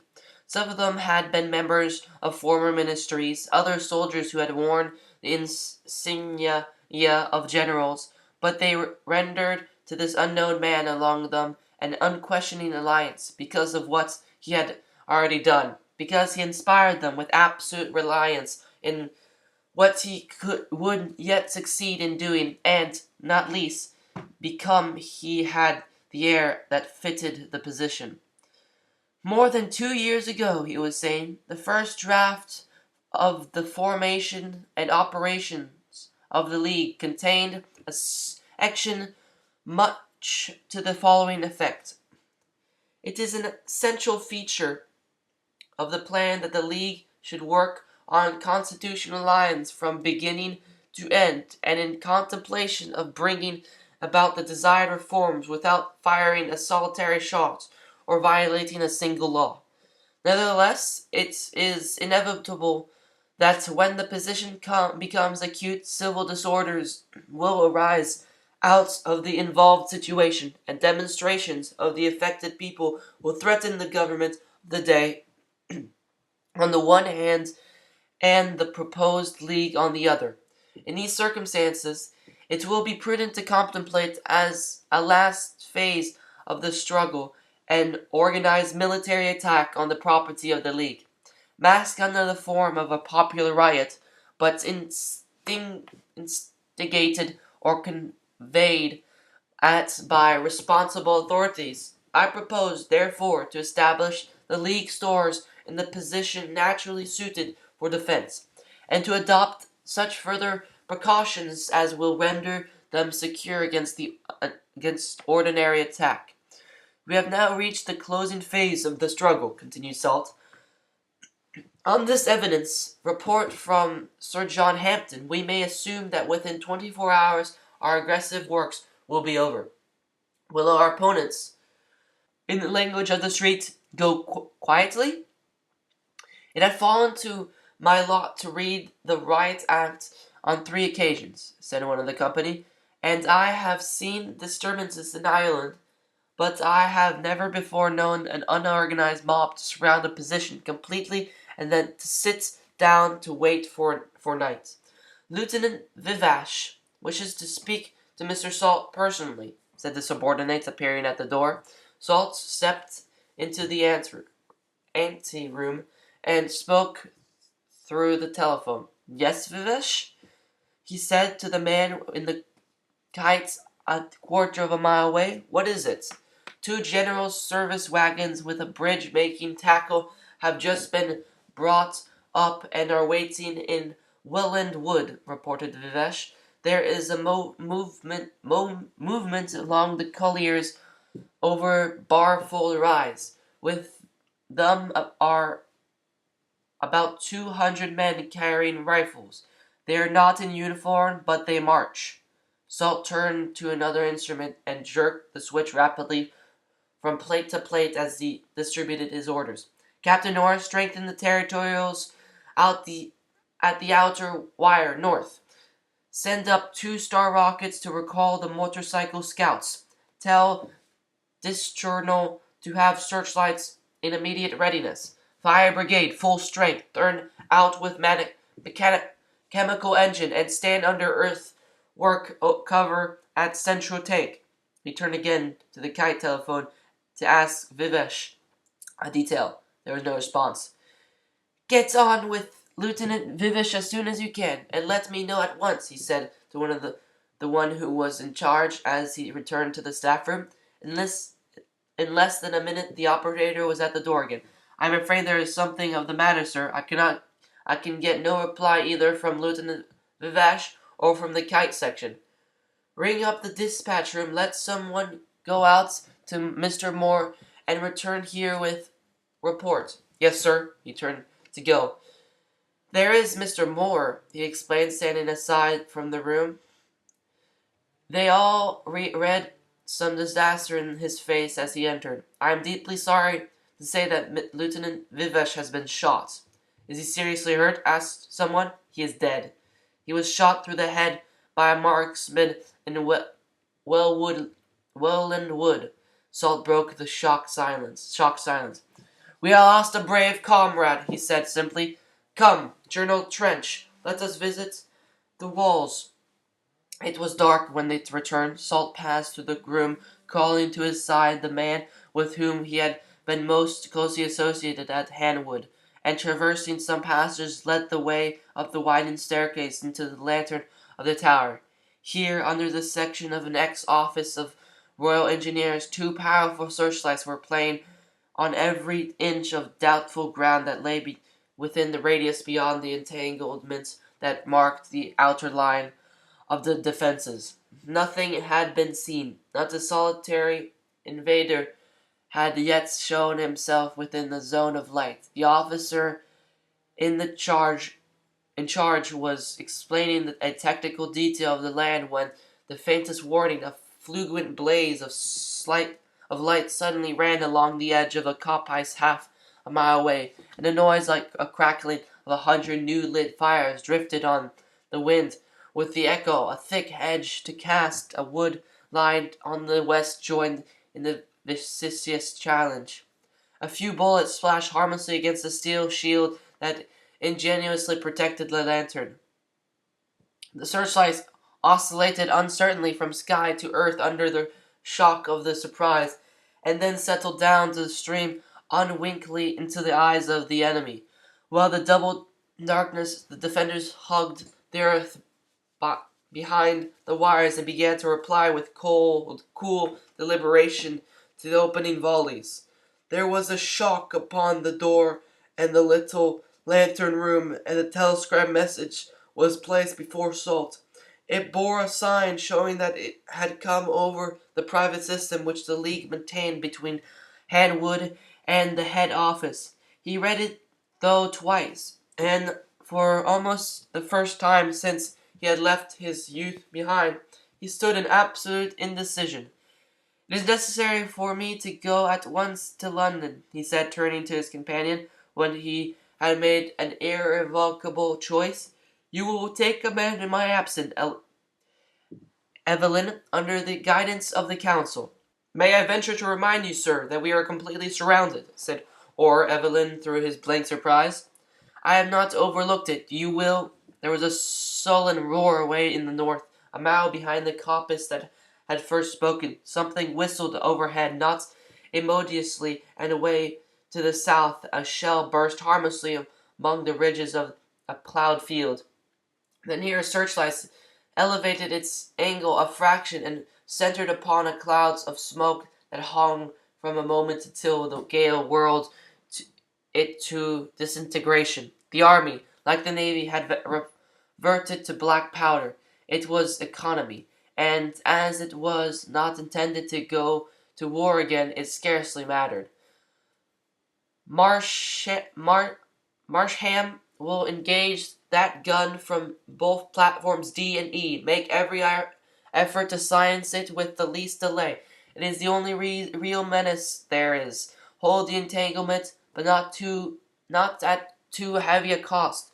If it should be carried, come to my room.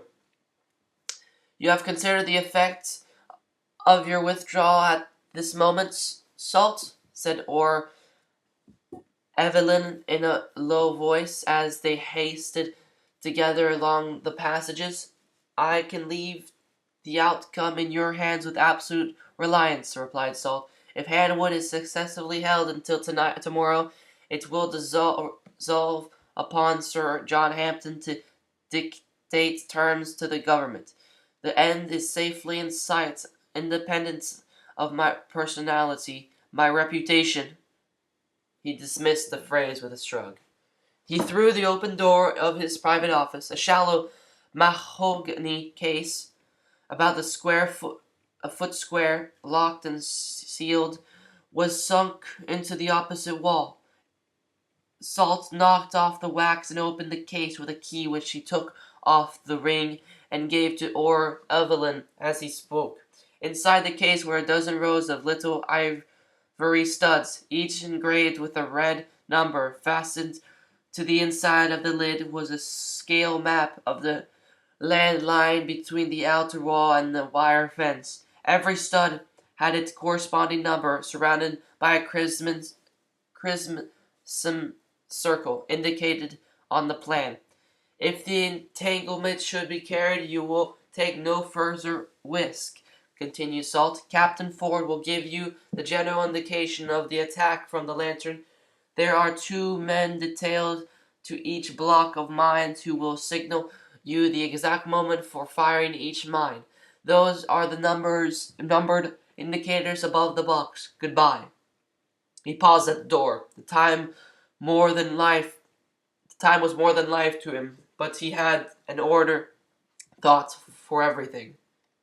If you hear no more of me, and what might be imagined really troubles you, Evelyn, you can make use of this, he remarked, and laid the telescript he had received upon a table.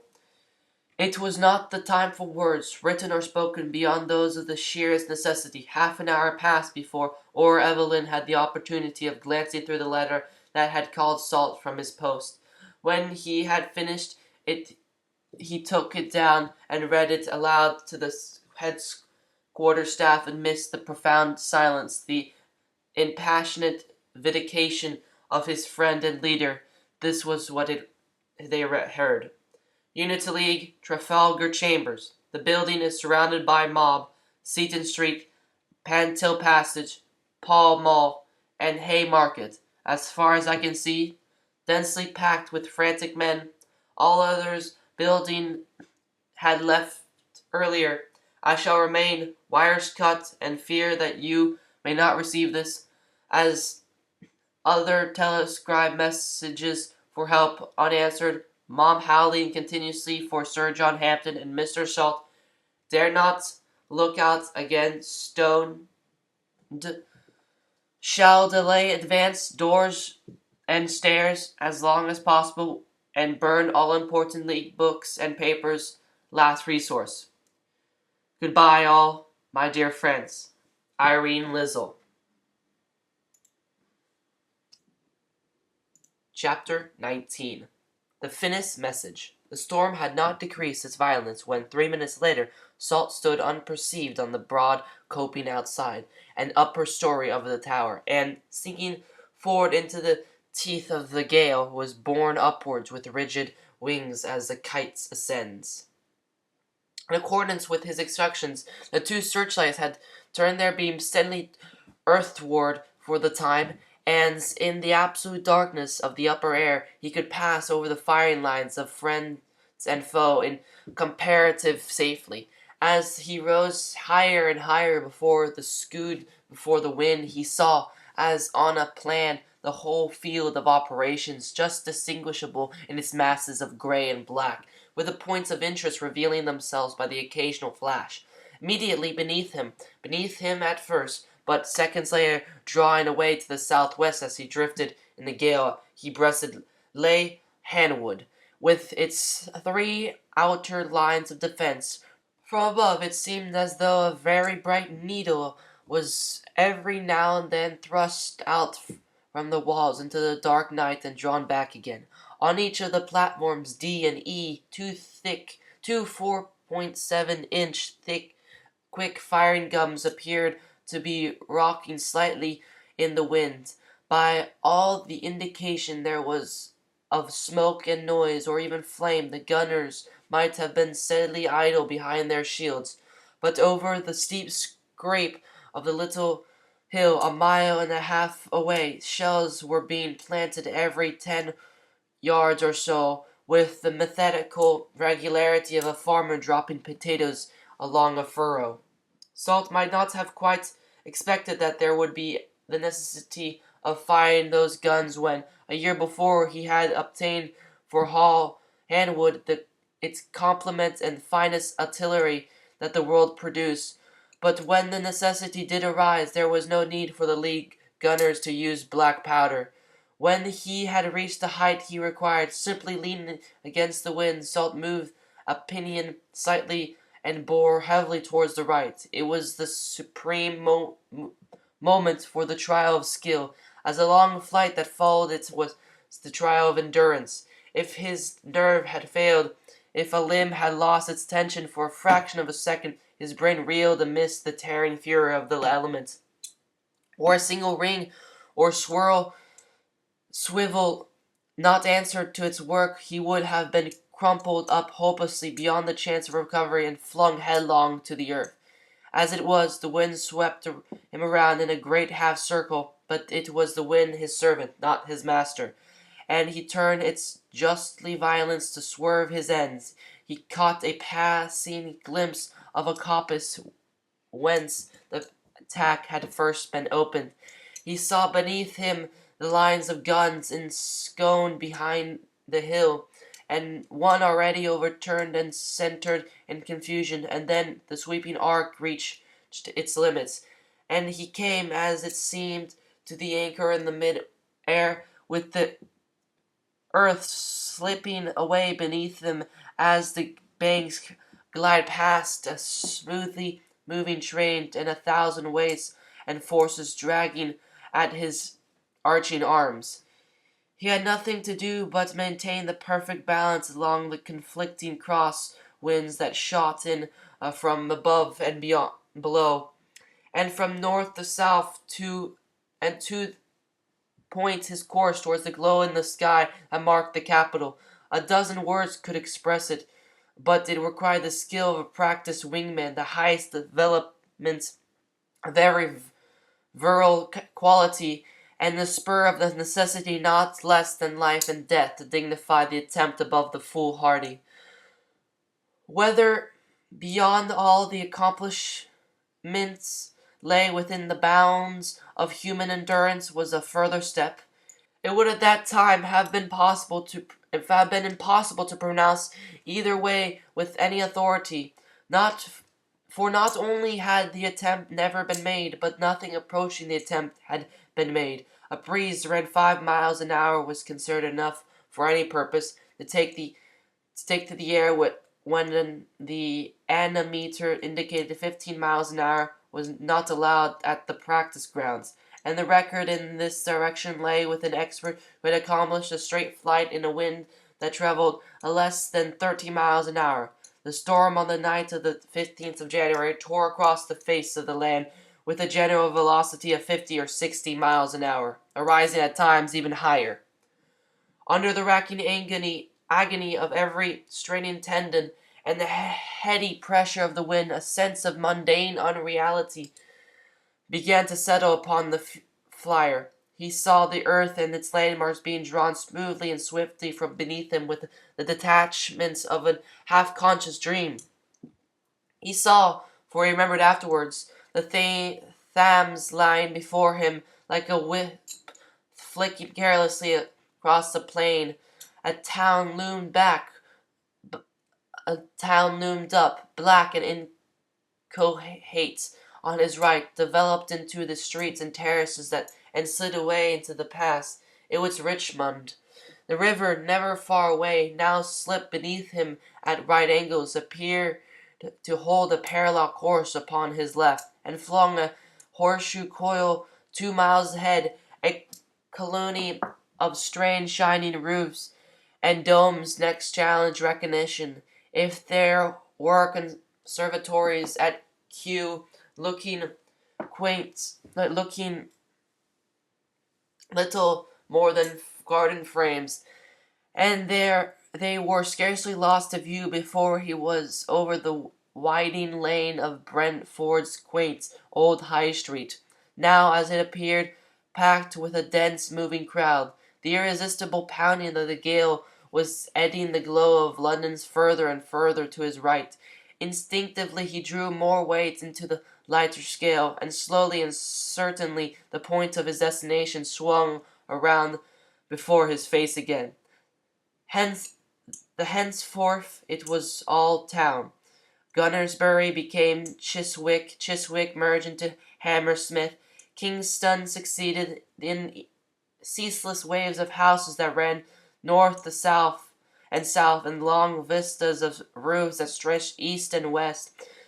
It was a kaleidoscope of contrast, scenes of Saturnalia gaiety, where ant-like beings danced in the mad abandonments round fires that blocked the road or seemed to gyrate by the companies of meaningless confusion. Bounded districts plunged into the unnatural gloom and solitude, where for street after street neither the footstep or the wayfarer nor the light of a public lamp broke the uncanny spell. Immediately beyond, by the glare of the flambeau which they carried, an orderly concourse might be marching eastward, and fraying to their roots a garish gutter march, where busy costermongers drove their roaring trade and frugal housewives did their marketing with less outward concern than if the crisis in the state had been a crisis of price of butter. The multitudinous sounds beat on his ears through the plunging gale of the babble of revelry heard between the intermittent swinging of an unlatched door. The sights in their grotesque perspective began to melt together lazily. The upper air grew very cold, the weights hung heavier every mile, the contending forces pulled more restlessly. Strange fancies began to assail him as the brain shrank beneath the strain. Doubts and despairs to gather round the dark birds of the night with hopeless foreboding in the dull measure of their funeral wings.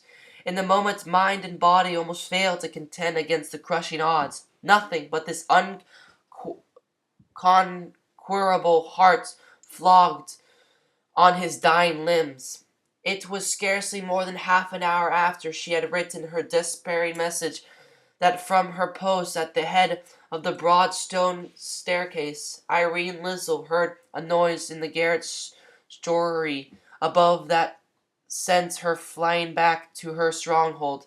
It was the last point from which she expected an attack. Through the keyhole of the door behind which she had taken refuge, she saw the strange outlined figure groping his way cumbrously down the stairs, and then without a word or cry, but with a face whiter than the paper that had summoned him, she threw open the door to admit Salt. He walked heavily along the corridor and turned into his own room. While she relocked the door and followed him, there was a mute enquiry in her eyes, but she did not speak. The powerful oil stove stood above the hearthstone, throwing its beams across the room. He stood over it while the beaded ice melted from his hair and fell hissing on the iron. He opened his mouth, and the sound of his voice was like the thin piping of a reed.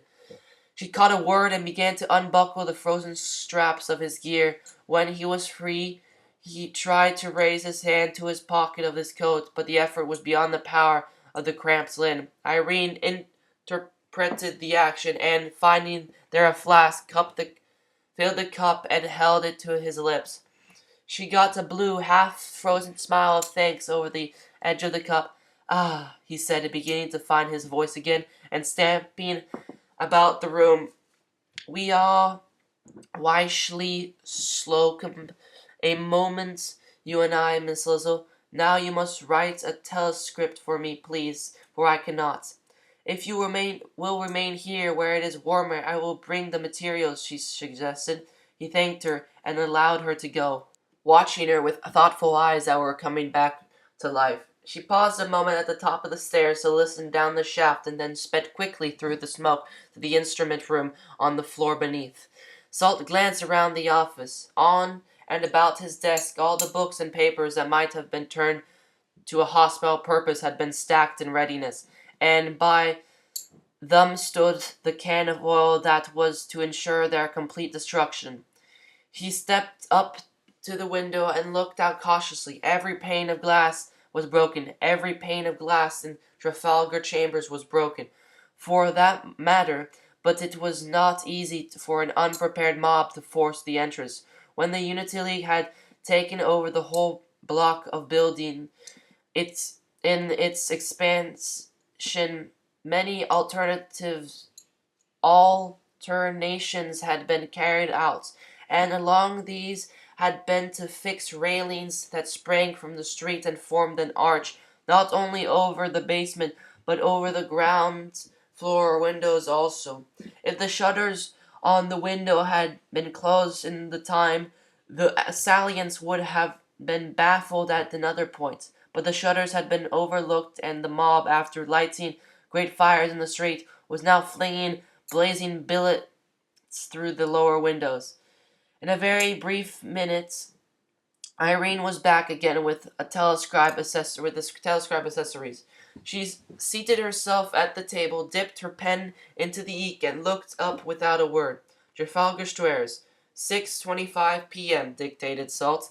Most of the miners drawn off the passing through Brentford over Bofold rise a half battery of 18-pounders, 1 ounce of action in spring coppice and well and wood, about 4 companies regular each. Reconnoitre, third position, assuming same proportion act. He stood considering whether there was anything more to add usefully. The sound of Irene's agate pen tapping persistently across the table caught his ear. "You are not very much afraid?" he asked, with kindly reassuringness in his voice, as he looked at her hand. "No, not nigh," she replied, but as she wrote she had to still the violent trembling of her right hand with the left.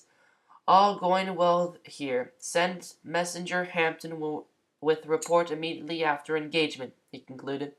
"I will try to sign it myself." He succeeded in sprawling a recognizable George Salt across the paper, and after it wrote "Finis," which happened to be the password for the day. "Your message came through. This may possibly do the same," he remarked. He turned off the radiator as orderly as though he had reached the close of a working day, and they went out together, locking the doors behind them. "They were attacking Hanwood when you left?" she asked with the keenest interest.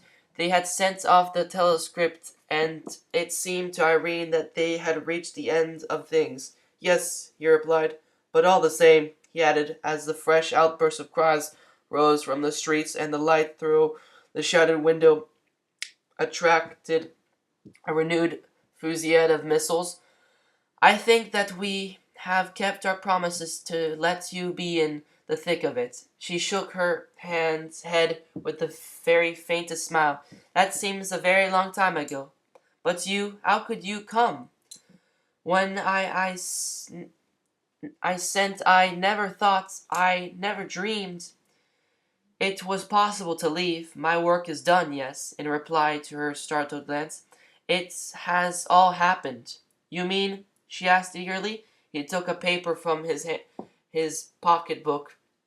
It was, as she saw immediately, a telescript from Sir John Hampton. It had reached him at Hanwood an hour before he left. "I have this afternoon received a deputation of ministerialists who have adherents of the majority in the House without taking the opposition into account," she read. "The parliamentary representation committees throughout the country are frantically insisting upon the members accepting any terms if we will give an undertaking that the normal balance of trade and labor shall be restored at once. The cabinet is going to pieces every hour, and the situation can no longer either be faced or ignored by the government. There will be a great scene in the House tonight. The deputation will see me again tomorrow morning with a formal decision. I have confidential assurances that the complete acceptance is the foregone conclusion. The arrival in the midday colliers tonight, if not of those from Monmouth will precipitate matters. Tears she could not hold back stood in her eyes as she returned to him the paper. Then it is not has not been in vain, she said softly. No, he replied, nothing has been in vain. They stood silently for a moment, looking back over life.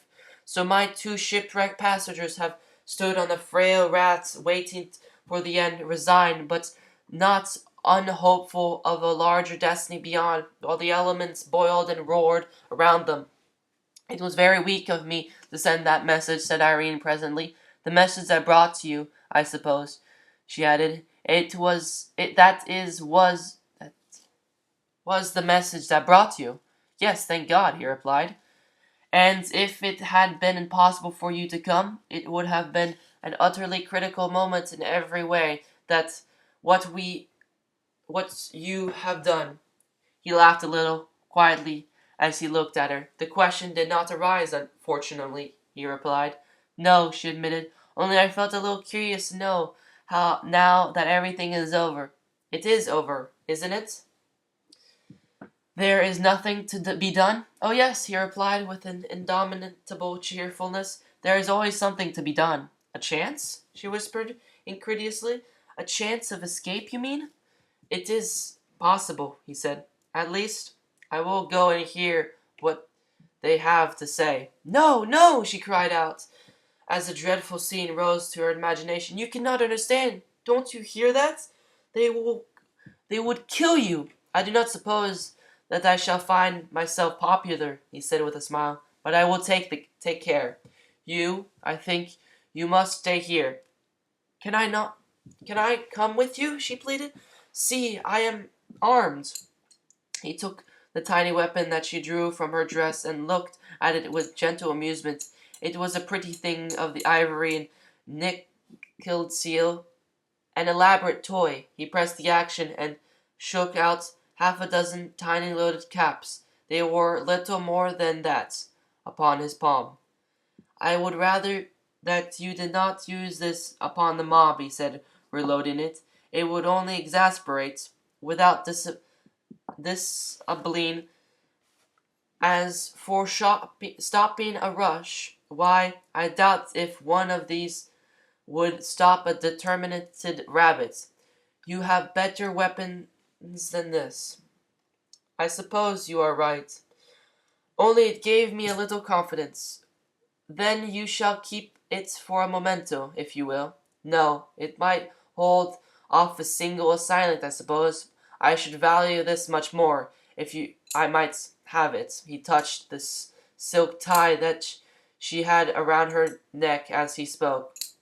It was one that she had often worn. She held it up in her hand for him to disengage it. Some day, he said, lingering a little over the simple operation, you will understand many things, Irene. I think that I understand everything now, she replied with a brave glance. Everything that is worth understanding. He placed the folded tie in an inner pocket and went down the stone steps without another word. The well was thick with smoke, but the fire had not yet spread beyond the lower rooms. Halfway down he encountered a brigade of light office furniture with the girl had flung across the stairs and drenched with oil.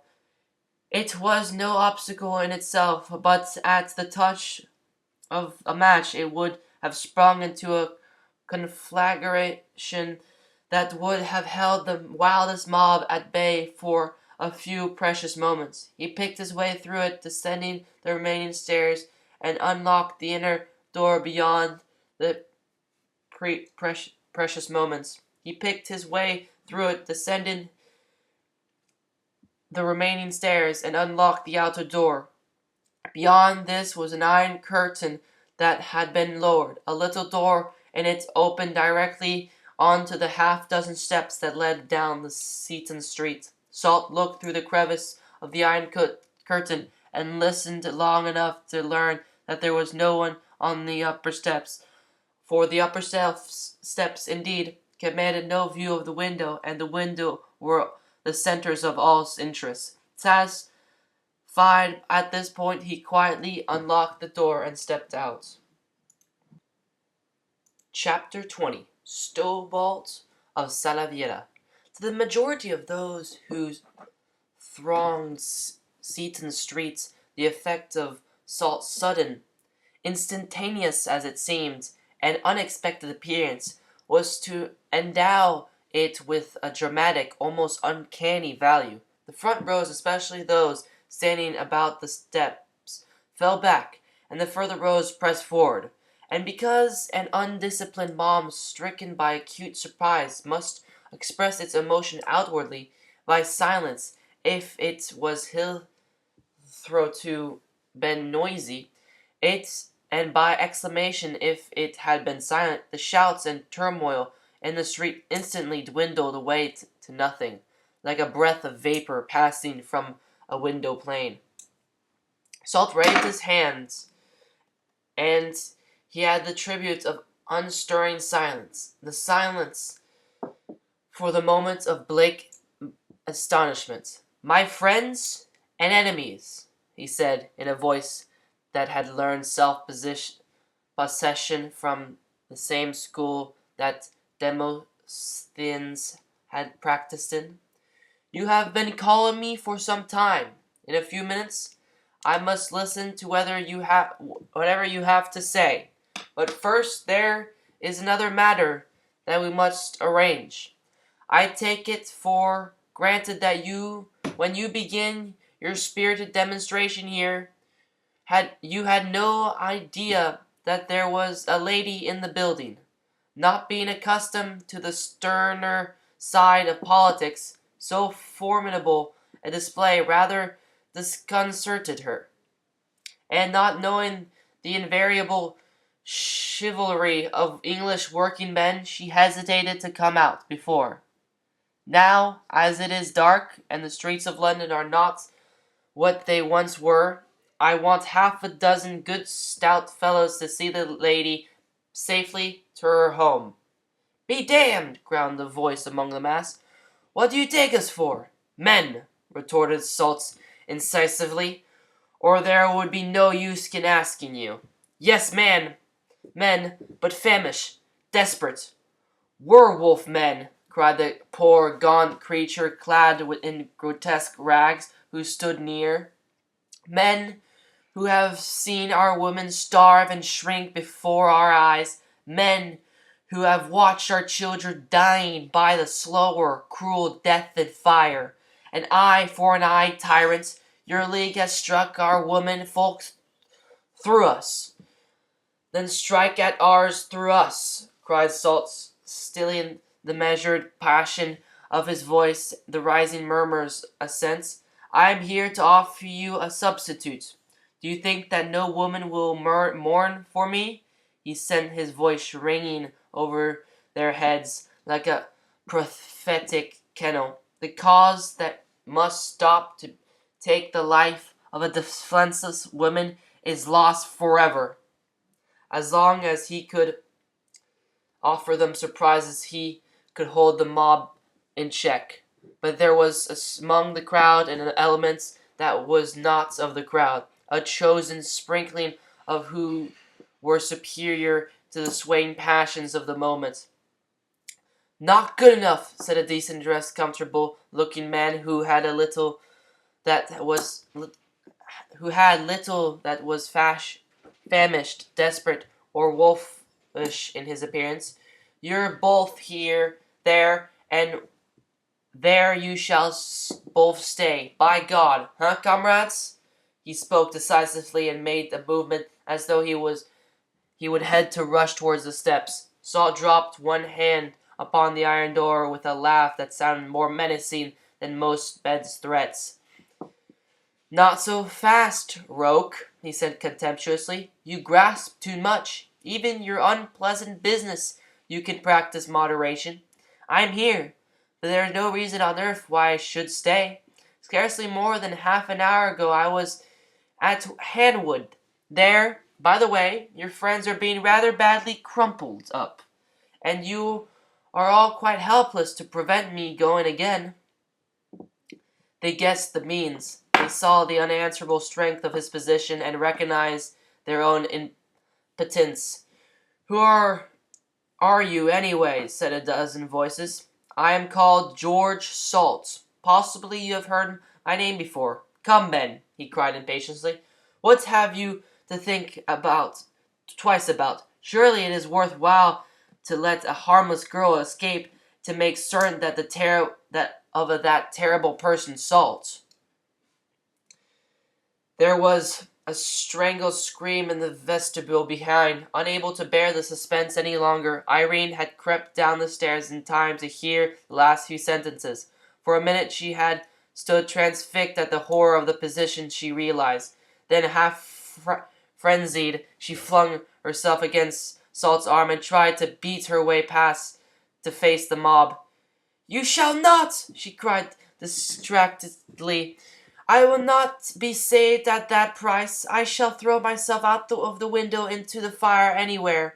Yes, I am desperate, but I know what I am saying. Come back and let us wait together, die together, if it is to be, but don't go alone. The crowd began to surge restlessly about in the waves of excited motion.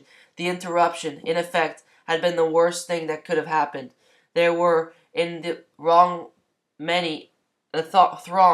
many who, beneath their seen passion, could appreciate the nobility of Salt's self-sacrifice.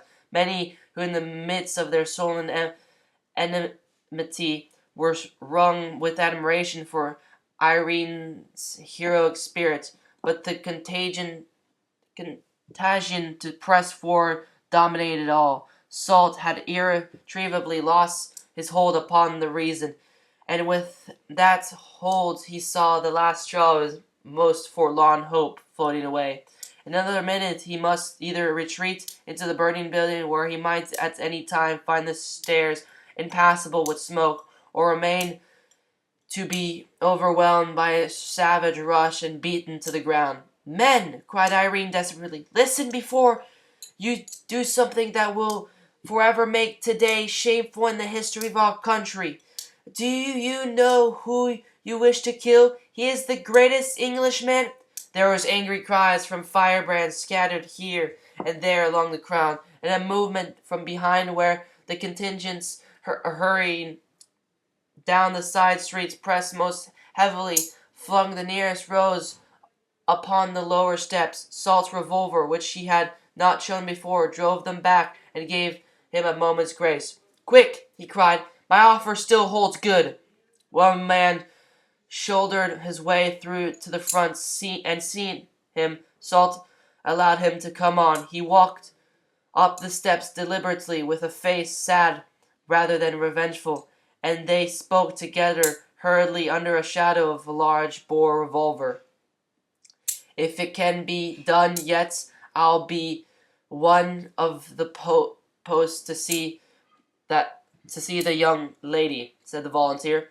I have no mind to wait for the other job that's coming. Take care of her. Get her back into the hall, replied Salt. Gently, very gently, friend. Two more volunteers had their feet upon the steps. One a butcher reeking of the stalls, another sleek and smuggled face, with the appearance of a preposterous artisan. I'll pick my men, cried Salt sharply, and his steady weapon emphasized his choice. One man passing through the iron doorway, the other turning sharp from the insistent barrel to push his way back into the crowd with a bitter imprecation. There was too much to hope that the position could be maintained. The impatient mob, who had been held off momentarily from its purpose, as a pack of wolves can be stayed by the fleeing traveler who throws from his sleigh article after article to entice their curiosity. Salt had nothing more to offer them. His life was already a hostage to the honor of those whom he had allowed to pass. Others were pressing on to him with vengeance-laden cries. The terrible, irresistible forward surge of a soulless mob, when individually merged into the dull brutishness of the trampling herd, was launched. Captain Stillbolt! Cried the lusty voice at his shoulder. Salt turned instinctively. A man in sailor's dress, with the guns and stars of his grade upon his sleeve, had climbed on arch of the railing with the sailor's resourcefulness and had reached his ear. Salt remembered him quite well, but he did not speak a word.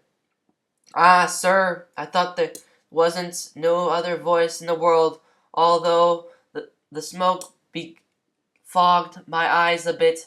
Keep back, you gutter rats," he roared above every other sound, rising up in his commanding position and balancing himself by a stanchion of the gate. "Die, think you know who you're standing up before, you toggle chest gallery sharks? Salt? Aye, he's salt enough. 'Tis Captain Stobalt of the old Ulysses, Stobalt of Salaviera." 3 years before, the moment would have found Salt cold as ice, and as irresponsive, but he had learned many things since then, and sacrificed his pride and reticence on many altars. He saw before him a phalanx of humanity startled into the one companion common expression of awe and incredulity. He saw the hostile wave that was to overwhelm him spend itself in a sharp coil. By a miracle, the fierce lust of triumph savagery had died out of the starved, pathetic faces now turned eagerly to him. By a miracle of gathering roar for vengeance had sunk into the unexpected hush, broken by nothing but the whispered repetition of his name on 10,000 lips. He saw, in a flash of 100 details, of the magic of that name. He knew that if ever in his life he must throw restraint and moderation to the winds and paint his role in broad and lurid colors, that moment had arrived, and at the call he took his destiny between his hands. They saw him toss his weapon through the railings into the space beneath, marked him come to the edge of the step and stand with folded arms defenseless there before them, and the very whisper died away in breathless anticipation. "Yes," he cried, with a passionate vehemence that held his breath and stirred their hearts. "I am Stobalt of Salaviera, the man who brought you victory when you were trembling in despair.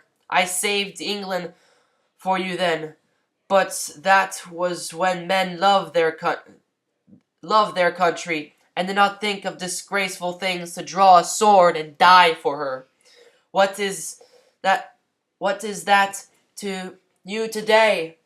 You who have been taught to forget what glory means. And what is England to you today? You whose leaders have sold their splendor at higher wage." "No, no!" cried 1,000 voices, frantic to appease the man for whose blood they had been howling scarcely a minute before. "You shall be our leader. We will follow you to death, Stobalt of Salaviera. Stobalt forever! Stobalt Salaviera! Stobalt and England!" The frenzied roar welcomed, the waving hands, the hats flung high, the mingled cries caught from lip to lip went rolling up the streets, kindling by a name and an unprehensible memory of other streets and other crowds into the tumults of mad enthusiasm, along Pall Mall, through Trafalgar Square, into the Strand of Whitehall, north by Regent Street and the Haymaker to Piccadilly, running east and west, splitting north and south, twisting and leaping from group to group, from mouth to mouth, ran the strange but stirring cry, carrying wonder and concern on its wings, but always passing with a cheer. 7 years had passed since the day of Salaviera, and the memory of it was still enough to stir a crowd to madness, for there had been no Salaviera since to dim its splendor. 7 years ago, in the name of Salaviera, had brought pallor to the cheek, and the thought of what was happening there stole like an icy cramp round the heart of every Englishman. The nation had grown accustomed to accept defeat on land with the comfortable assurance that nothing could avert the final victory. Its pride was in its navy, invincible. The war that came had been no one's seeking, but it came, and the nation called upon its navy to sweep the presumptuous enemy from off the seas. Then came a pause, a murmur, doubted, disbelieved, but growing stronger every hour. The English fleets, not so well placed as they might have been, owing to political reasons that made mobilization inadvisable while there was still a chance of peace being maintained, were unable to effect a junction immediately, and were falling back before the united power of the new alliance, hour after hour, day after day, night after night. Crowds stood hopefully, doubtfully, incredulously in front of the newspaper office windows, waiting for the news that never came. The fleets had not yet combined. The truth first leaked, then blazed.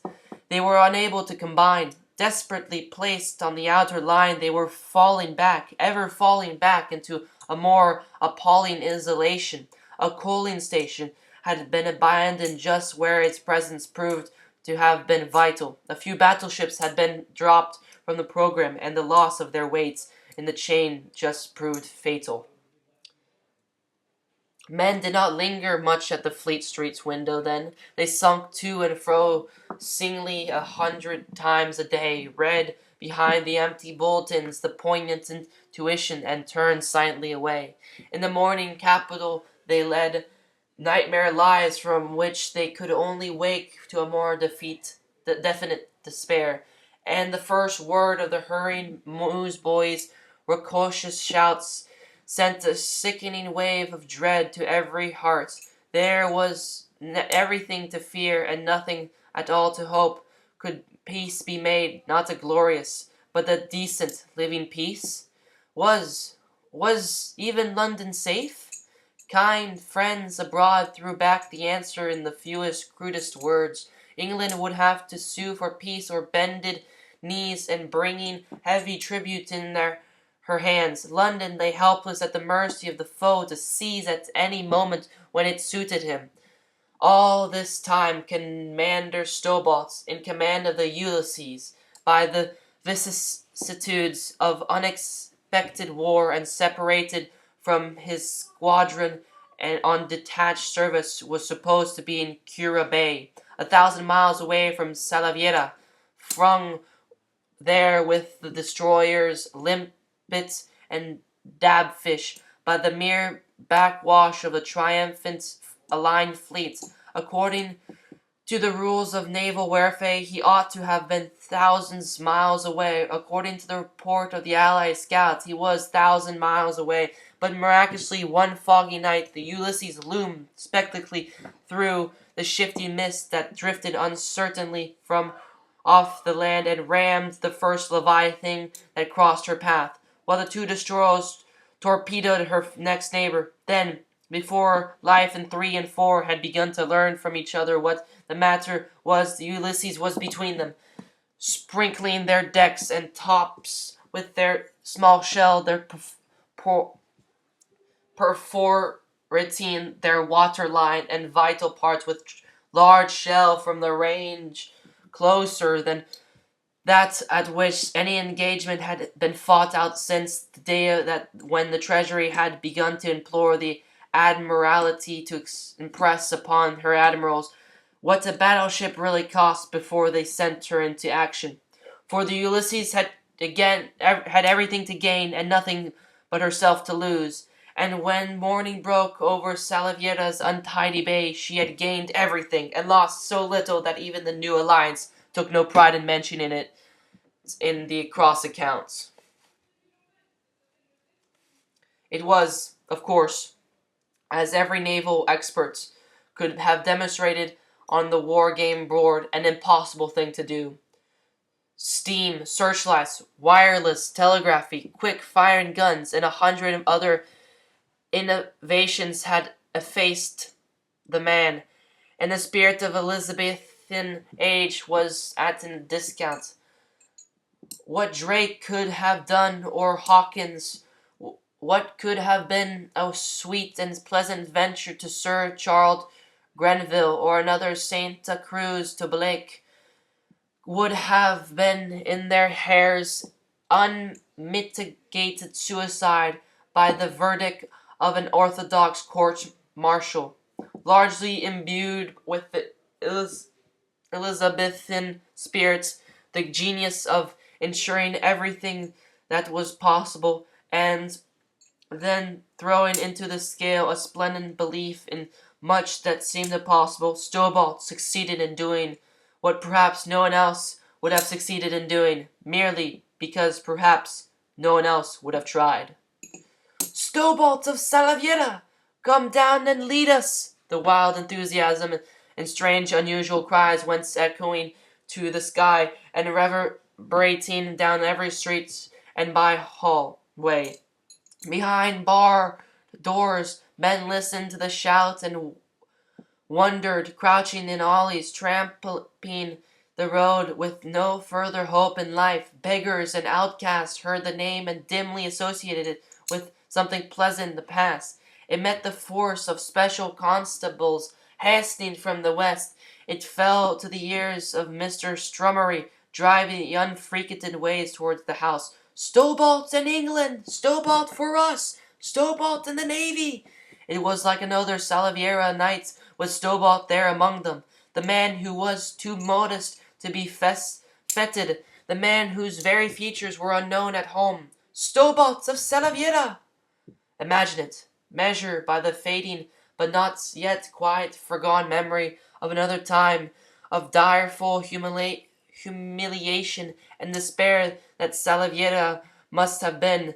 They had passed a week of fervent exultation, a week of calm assurance, a week of rather tremulous hope, and for the last quarter of a long dumb misery that conveyed no other sense in time in later years than that of formless nights. They were waiting for the stroke of doom. Then at midnight came the sudden tumult from afar, sounding to those who listened in painful silence, strangely unlike the note of defeat. The frantic, mingling shouts, the tearing feet in the road beneath, the wild bells pealing out, the guns and rockets to add to the delirium of the night, and the incredible burden of the intoxicating news. Great victory! Salaviera relieved! Utter annihilation of the blockading fleet. The philosopher might withdraw to solitude and moralize. The friend of humanity stand aside, pained that his countrymen should possess so much human nature, but to the great primitive emotional heart of the community, the choice lay between going out and shouting and staying in and going mad. Never before in history had there been a victory that so irresistibly carried the nation off its feet. To the populace it had seemed from the beginning to the end to contain just those qualities of the daredevilry and fructitious ease that appeal to the imagination. They were quite mistaken. The conception had been desperate, but beyond that the details of the relief of Salaviera had been as methodical and painstaking and as far-seeing as those which had marked the civil campaign now drawing to a close. That was why a famished, starving mob remembered Salaviera. They would have stoned the duke or burned the bishop with little compunction, but Stobart ranked among their immortals. They did not even seem to question the mystery of Salt's identity, as the flames began to lap out of the lower windows of Trafalgar Squares, and it became evident that their work there was done. A stalwart bodyguard ranged themselves about his person and headed the procession, hurriedly committing Irene to the loyal sailor's charge. Stobart resigned himself good-humoredly to his position until he could seize an opportunity discreetly to withdraw. Not without some form of orderliness, the great concourse marched into the broader streets. Stobart had no idea of their destination. Possibly there was none preconcerted plan, but As such things happen, a single voice raised in a pause gave the note. It did not fall on barren ground, and the next minute the countless trampling feet moved to a brisker step, and the new cry went rolling ominously ahead to add terror to the shadowy phantasmagoria of the ill-lit streets. To Westminster! Down with the government! To Westminster! Chapter 21. The Bargain of Famine. Sir John Hampden had not to wait until the morning to meet the deputation of the Ministerialists again. Late the same evening a few men, arriving together, presented themselves at one of the barricades that closed the Mayfair street, and were admitted at once. Many of the residential West End districts, which were not thoroughfares for general traffic, were stockaded in those days and maintained their street guard. The local office protested. The inhabitants replied by instancing a few of the cases where an emergency had found the authorities powerless to extend protection, and there was the matter ended. It was scarcely worth while stamping out a spark when they stood upon a volcano. Sir John received the member of the in the library, a dispirited handful of men who had written their chapter of history and were now compelled to pass on the book to the other scribes. And every party must. Only this party had thought that it would be the exception. Events are moving faster than the clock, apologized Cecil Brown with a rather dreary smile. He was present. He was present as the representative of the body in the House which was not indisposed to be courteous and very even conciliatory in attitude towards an opponent, while it yielded nothing of its principles, a standpoint unintelligible to most of the rank and file of the party. Doubtless we are not unexpected, Sir John Hampden. Comrade, corrected a member who was made of sterner metal. They were there to deliver up their rifles, but this stalwart soldier of equality clung tenuously to an empty cartridge case. "I am no less desirous than you of coming to a settlement," replied Sir John. "If there is still any matter of detail, Petty-Pontiaries exchanged a glance of some embarrassment. "Have you not heard?" asked Mr. Soames, whose voice was the voice of the dockyard laborers. "I can scarcely say until I know what you refer to," was the possible reply. "I have found that all communication has been cut the last few hours." He lightly indicated the instrument against the wall. They all looked towards Cecil Brown, the matter being rather an unpleasant one. "The fact is, the house has been invaded by a tumultuous rabble. They overcame all residents by the mere force of numbers, and," he could not think of a less ominous phrase at the moment, "well, simply turned us out. Quite Cromwellian proceedings. We left them passing very large and comprehensive "Your people," said the uncompromising man accusingly. "Scarcely," protested Hampden with a smile. "The ends may be the ends of Isso, but that the mean no, not our people. They couldn't possibly ours to come and turn on us like that. Suppose we say without defining them further," said Sir John, "that they were simply," he paused for a second to burn the thrust gently home with a little caustic silence, "simply the people." Mr. Fawcett made a gesture of impatience toward his colleague. "Whether Queen Anne died of gout or apoplexy isn't very material now," he said with a touch of bitterness. "We are here to conduct the funeral." "I wish to meet you in every possible way I can," interposed Hampden.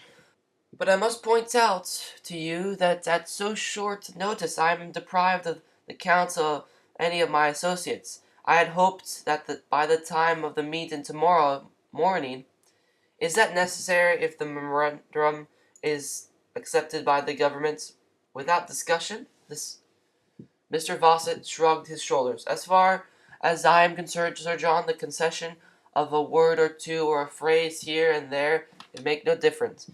It is our sedin, and the heavier you make the terms, the more there will be for us to remember it by. I'm content, subscribed Mr. Grumpling. We have been surprised and routed not by the legitimate tactics of party strife, but by methods undistinguishable from those of civil war. Hampton's glance was raised mechanically to an inscribed panel that hung upon the wall in easy view, where it formed a curious decoration. The ground color was dull black, and on it, in white lettering, was set forth a trenchous sentiment selected from the public utterances of every prominent member of the government, and labeled with the name. It was a vindication and a spur that he had kept before his eyes through the years of ceaseless preparation, for in each extract one word was picked out in the startling contrast of an almost binding crimson, and that one word was war. Even Sir John's enemies, those who called Sir Salt a machine of blood and iron, admitted him to be a kindly gentleman, and his glance had been involuntary, for he had no desire to empathize defeat upon the vanquished.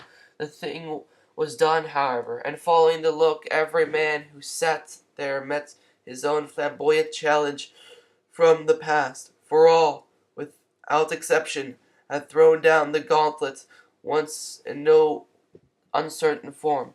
War, but that had meant them waging war against another when it was quite convenient for them to do so. Not another waging war against themselves out of the season.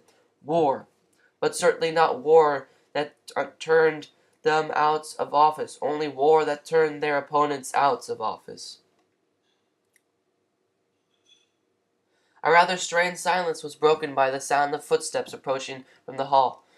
"We are still short of the Home Secretary and Comrade Tyrrell," explained Mr. Chadwing to the master of the house. "We divided our force. They are driving, I understand, perhaps."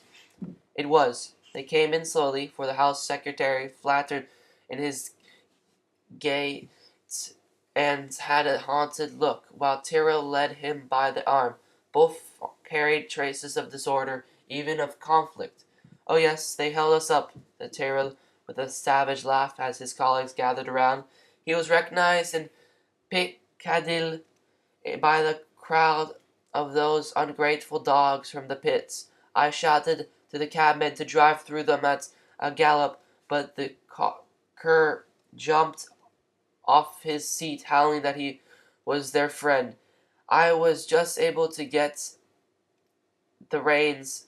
We bumped a bit, but it didn't upset. Fortunately, I left the cab at the corner of the street here." He turned his back to the Home Secretary, who sat huddled in a chair, and, facing the others, made a quick gesture indicating that Mr. Toombs was unwell and had better be left alone. "I brought him here, Sir John," he said, crossing over the banquet and speaking in a half-whisper, "because I really did not know where else to take him. For some reason he appears to be almost execrated just now. His house in Kilburn will be marked and watched, I am afraid, and in that respect I dare say we are all in the same boat." "It appears to be ill," said Hampton, rising. "I will—" "Please don't," interrupted Tyrrell decisively. "Any kind of attention distresses him. I find it is a collapse. He has been shaken for some past time, and the attack tonight was the climax. His nerve is completely gone." As far as his safety is concerned," suggested the host with an expression of compassion, "I think that we can assure that they're here against any regular foe, and certainly it would be the last place they would think of looking for him. For the night, at least, you had better leave him in our charge." "Thank you," said Tyrrell. "It is very good of you. I will, of course," he added as he turned away. We shall have to assume his acquaintance to any arrangement we may reach. Unofficially, I can guarantee it. They seated themselves around the large table, Sir John and his private secretary occupying one end, the plenipotentiaries ranging around the other three sides. As they took their places, Mr. Druggett and other members were announced. They did not appear to have been expected, but they found seats among their colleagues. The Home Secretary sat apart, cowering in an easy chair and stretching out his hands timorously from time to time to meet the radiant heat of the great oil stove. The composition of the meeting was not quite the same that of the deputation which had paved the way to it earlier in the day. It was more official. The action of the deputation had forced the hand of the cabinet to the relief of the majority of that body. It was whispered, but there was one notable minister absent. I represent the Premier, announced Mr. Druggett, rising. If his audience in person can be dispensed with, he begged to be excused. I offer no objection, replied Hampton. If in the exceptional circumstances the Prime Minister should desire to see me privately, I will meet him elsewhere. The Premier is indisposed, I regret to say. In that case, I would wait upon him at his own house should he desire it, preferred Sir John. I will convey to him your offer, replied Mr. Druggett. In the meantime, I am authorized to subscribe Mr. Strummery's acquiescence to the terms, subject to one modification. What word first, please, interposed Sir John. I must repeat what I have already said before you arrived. I am unable just now to consult my colleagues, in concert with whom the memorandum was drafted. If it is necessary to refer back to any important detail, Mr. Tubes half rose from his chair with a pitiable look of terror in his eyes, and gave a low cry as a turbulent murmur from the some distant streets reached his ears. "It's all right, comrade," said Cecil Brown reassuringly. "You're safe enough here, Jim." "Aye, aye," whispered Tubes fearfully. "But did you hear that shout? To the lamp-post. They fling it at me from every crowd. It haunts me. That is what yes, that is what I fear." "No good arguing," muttered Tyrrell across the table. "Leave him to himself. There's nothing else to be done just now." "I can at least express the Premier's views," resumed Mr. Druggett. "He would prefer the bill of amending the franchise to be brought forward as a private bill by the member of the opposition rather than make it a governmental measure. The government would grant special facilities and not oppose it. The Premier would advise a dissolution immediately the bill passed." There was a knock at the library door. The secretary attended to it with easy discretion, and for a minute was engaged in conversation with someone beyond. Sir John looked at Mr. Duggan in some amazement, and most of the members of his own party regarded their leader's proxy with a blank surprise. "I was hardly prepared for so fundamental an objection being raised at this hour," said the baronet. "It amounts, of course, to bringing an alternative proposal forward. The result would be the same. I submit that it is scarcely more than a matter of detail. Then why press it?" Mr. Druggett's expression seemed to convey the suggestion that he had no proposal wishes at all in the matter, but felt obliged to make the best case he could for his chief. "The Premier not unnaturally desires that the real authors of so retrogressive and tyrannical an act should be saddled with the nominal as well as the actual responsibility," he replied. "Possibly he fears that in some remote future the circumstances will be forgotten and his name be handed down as that of a traitor." The private secretary took the opportunity of a sympathetic murmur which his attitude invoked to change a sentence with Sir John. when he turned to the door and beckoned the man who stood outside. "I must ask your indulgence towards a short interruption, gentlemen," said Hampton as a cyclist in grey uniform entered and handed him a dispatch. "It is possible that some of my friends may even now be on their way to join me." They all regarded the messenger with a momentary curious interest, all except two among them. Over Mr. Druggett and the comrade who had arrived with him, the incident seemed to exercise an absorbing fascination. After a single, it almost seemed to a startled glance at the soldier cyclist, their eyes met in a mutual impulse, and then instantly turned again to fix on Hampton's face, half stealthily, but as tensely as though they would tear the secret from behind his unemotional expression. "It's all very well, Druggett. Injustice," anxiously murmured Mr. Fawcett across the table. "But as things are, we've got to be quick and accept considerably less than justice. For heaven's sake, don't prolong the agony after today's experience. If you hang on to that," warned Mr. Gumpling, "you will only end in putting off till tomorrow. Not a whit better terms than you can make tonight." Wait, murmured Mr. Druggett impatiently, not withdrawing his fascinated gaze. In the silence of the room they heard the crescent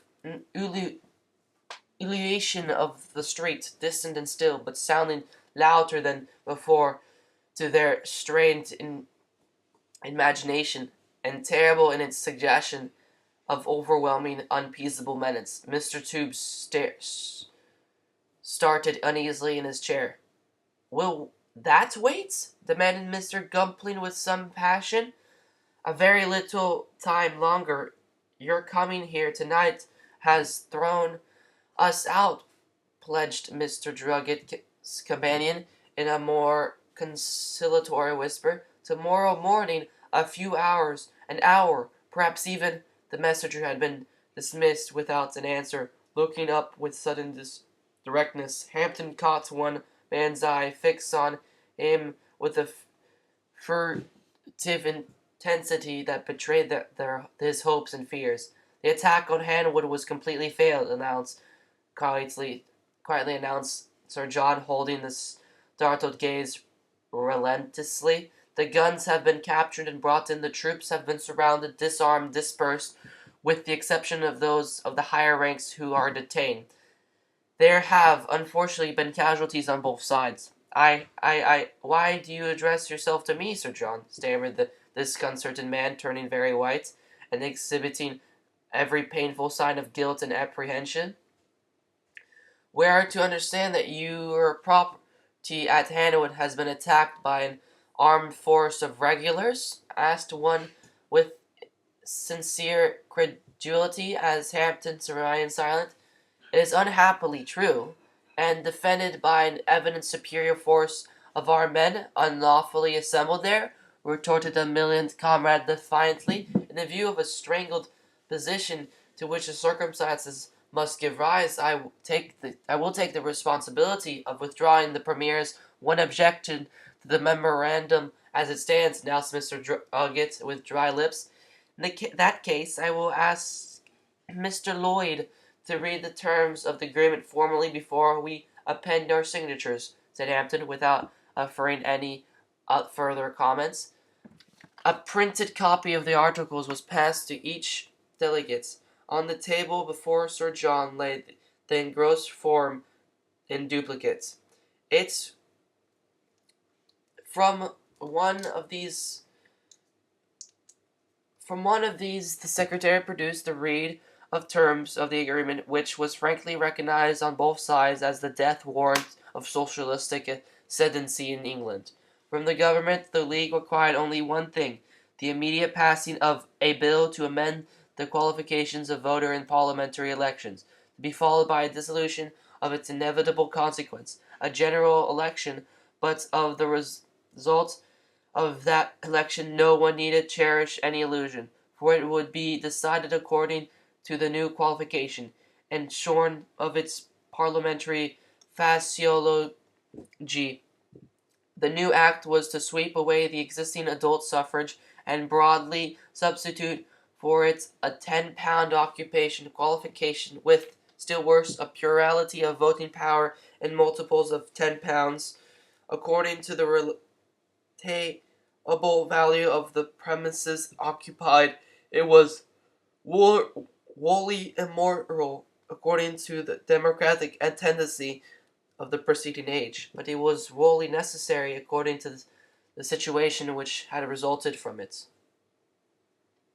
A general autocrat, professor, and poet has set forth in one of his works, for the sake of the warning it conveys, the story of a little boy who, on coming into the possession of a nicer silver watch, had, and examining it closely, discovered among the works a confounded little hair entangled around the balance wheel. Of course, his first care was to remove this palpable obstruction, with the results that the watch accomplished the work of 24 hours in an insignificant fraction of a second, and then refused to have anything more to do with the practical chronometry.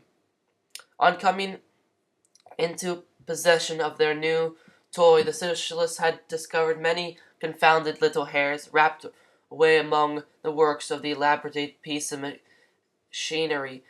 The English Constitution, all obliviously impeding its free working, recklessly, even gaily, they had pulled them out one after another, cut them across the middle, and left pieces hanging if they could not find the ends, dragged out lengths anyhow. For a time the effect had been dazzling pyrotechnical when seen from below. The Constitution had gone very, very, very fast. It had covered centuries in a few years, and as it went, it got faster. But unfortunately, it had stopped suddenly, and everyone saw that while it remained in the hands of the nominal masters, it would never go again. Had the times been less critical, some other means of effecting the same end might be found, but all through it was scarcely more than a whispered yet. For 4 hours England had been involved in actual deadly civil war, and water once spilled is hard to gather up. Under ordinary circumstances, the expedients of disenfranchising a party would have proved unpopular, even the bitterest among the party's enemy. As it was simply accepted as a necessary counterstroke to their own policy of aggression.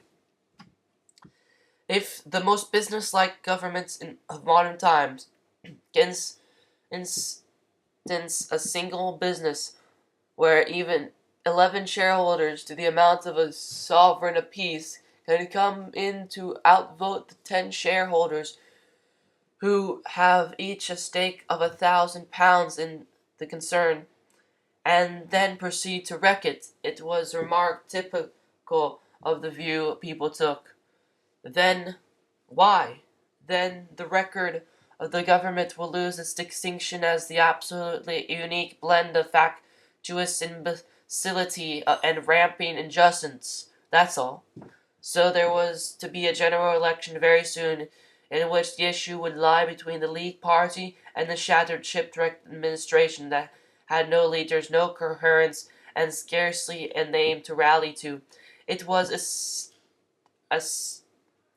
estimated that labor of one complex or another might hold between 30 and 40 seats if the working class carried to support representatives after the Payment of Members Act had been repealed.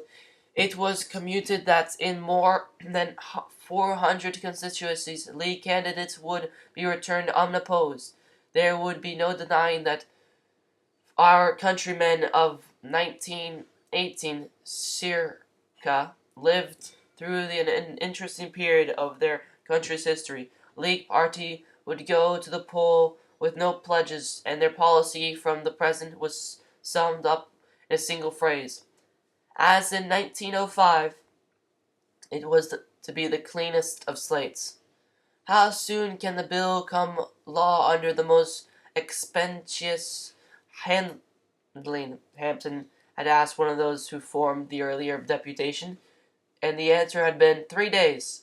Solidly from the business point of view, it was magnificent, and it was certainly convenient as matters stood. In 3 more days, a general election could be in full swing, waged in the emergency on the existing register, supplemented by the books of the local authorities, and the voters' receipts for rates or taxes in a single day.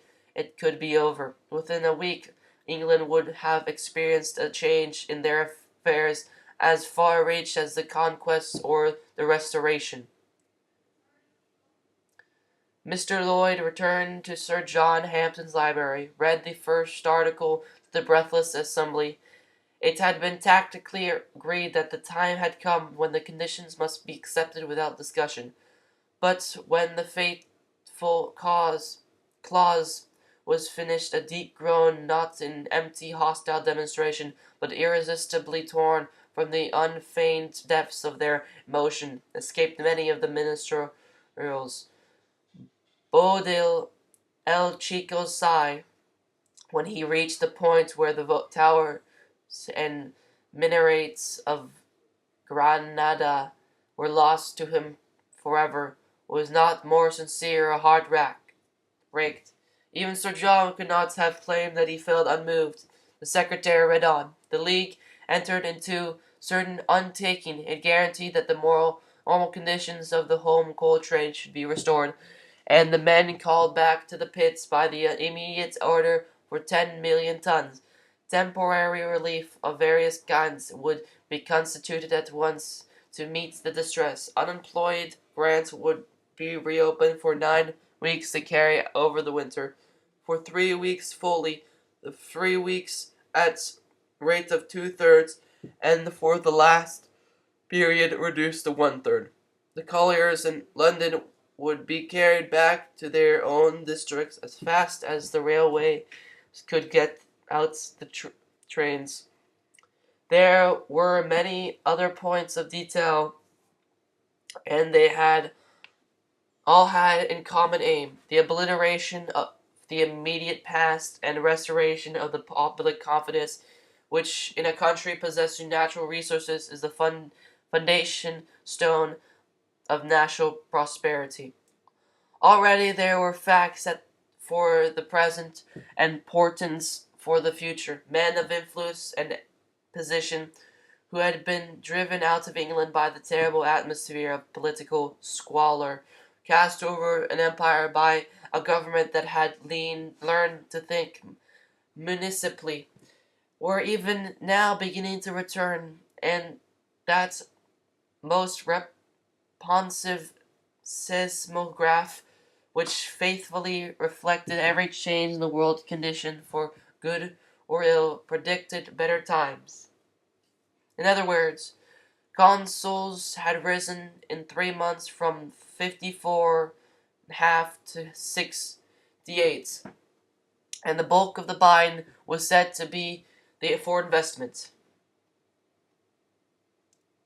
If it is not treachery on the forbidden ground, I should like to ask for an assurance on one point, said a member with the dash of acrimony. The secretary had finished his task, and for perhaps 10 seconds they had sat in silence, speculating half unconsciously upon the future, as each dimly saw it, that lay beyond the momentous step they were about to take.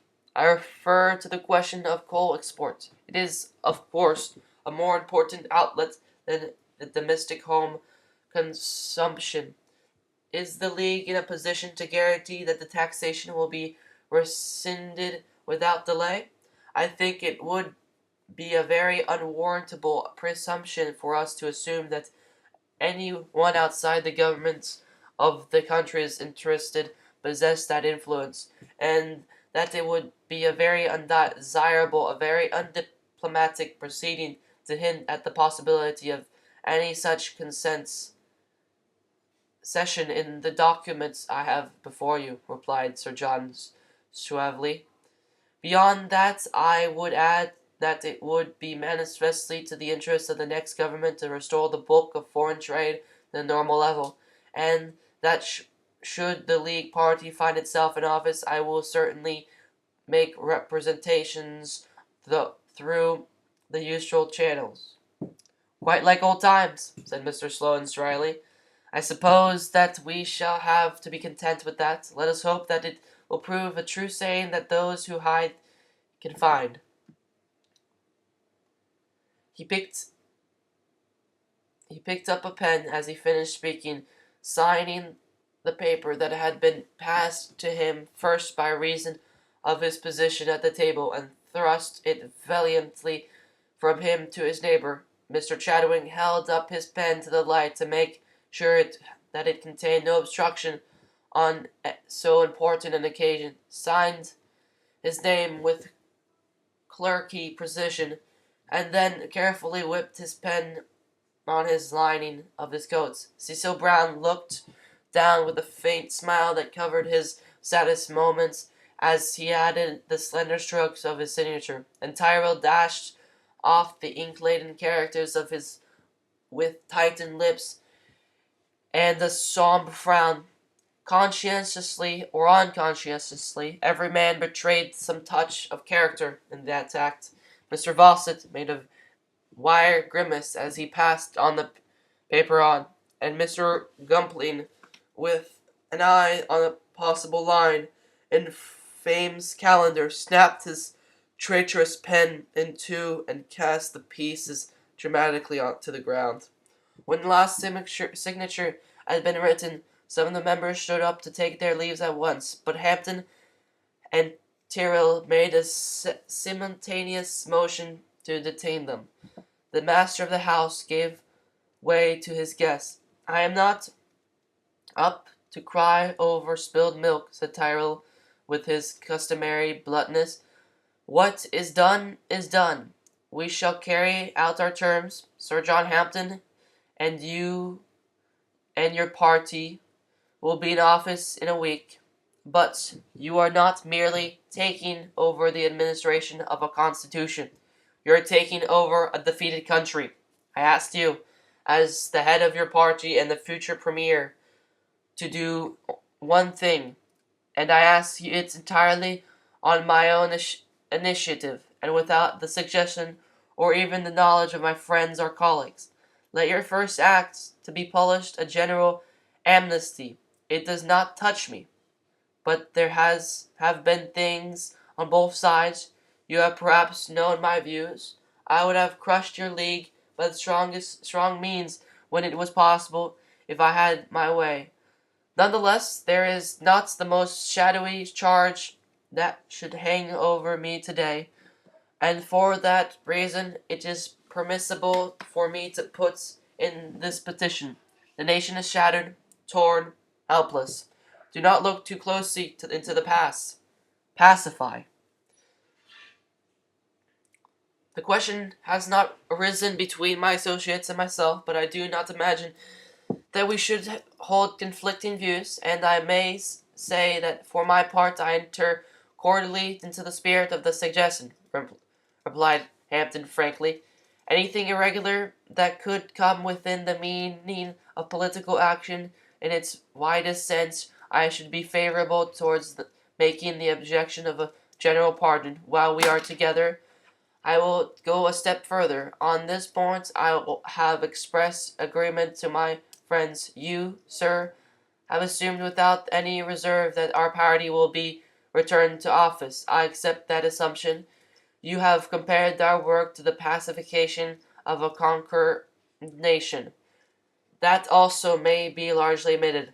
We shall be less a political party returned to power by the even chances of the keenly fought election, and checked by an alert opposition than a social autocracy imposing our wishes, as we believe for the public good on the country.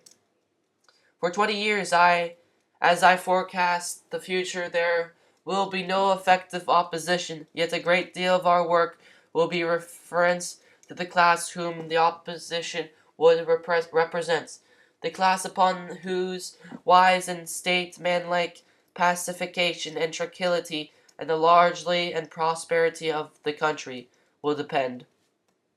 Some few began to catch the drift of Hampton's meaning, and those who did all glanced instinctively towards Cecil Brown. You have used, and I have accepted the comparison of a conquered nation, continued Sir John. When a country has been forcibly occupied, the work of pacification is one of the first taken in hand by a prudent conqueror. There is usually a board of committee or of consultation, and in that body are to be found the same and foremost of those who resisted invasion, while resistance seemed unavailing. It would be analogous to that, in my opinion, if a supporter of the present government was offered and accepted a position in the next. There would be no suggestion, there would be no possibility of his being in accord with the cabinet in its general policy. He would be there as an expert to render service to both parties in the work of healing the scars of conflict. If the proposal appears to be exceptional and the position untenable at first sight, it is only because the prosaic parliamentary machinery of normal times has, by a miracle, been preserved into times that are abnormal. There was an affection of low laughter, amused, sardonic, some good-natured, and a little ill-natured, and a few cries of "Cecil Brown!" in a subdued key. The moment seemed a favorable one for laying the proposal down before the members of the government, went on Hampton unmoved. Through, of course, I do not expect an answer now. On the assumption that we are returned to power, it is our intention to create a new department to exist as long as the conditions require it, and certainly as long as the next Parliament. Its work will be largely conciliation, and it will deal with the disorganization of labor. In the same confidential spirit with which you have spoken of the future without reserve, I may say that should I be called upon to form a ministry, I shall, and I have the definite acquiescence of my colleagues, offer the presidentship of the board to Cecil Brown, the office of parliamentary secretary to Mr. Terrill. If Hampton had wished to surprise, he certainly succeeded. The open laugh that greeted the first name was cut off as suddenly and completely as the light it cut was off when the gas tap is turned, by the gasp that the second name evoked. To many among them the offer had been merest party move, Cecil Brown's name a foregone conclusion. The addition of Tyrrell, whose rather brilliant qualities and quite fantastic sense of honor they were prone to lose sight of behind his vehement battle front, was stupefying. It was Tyrrell who was the first to break the silence of astonishment on this occasion, not even waiting with the charismatic impulsiveness from his chief designates the offer to offer an opinion. You say that you do not want to answer now, Sir John, but you may have it. As far as I am concerned, he cried with the defiant air that remarked his controversial pages, from any other man of your party the proposal would have been an insult. From you it is an amicable mistake. You do not think that you can buy us with the bribe of office, but you think that there is no farther party for us to do, that the socialism in England is today is dead.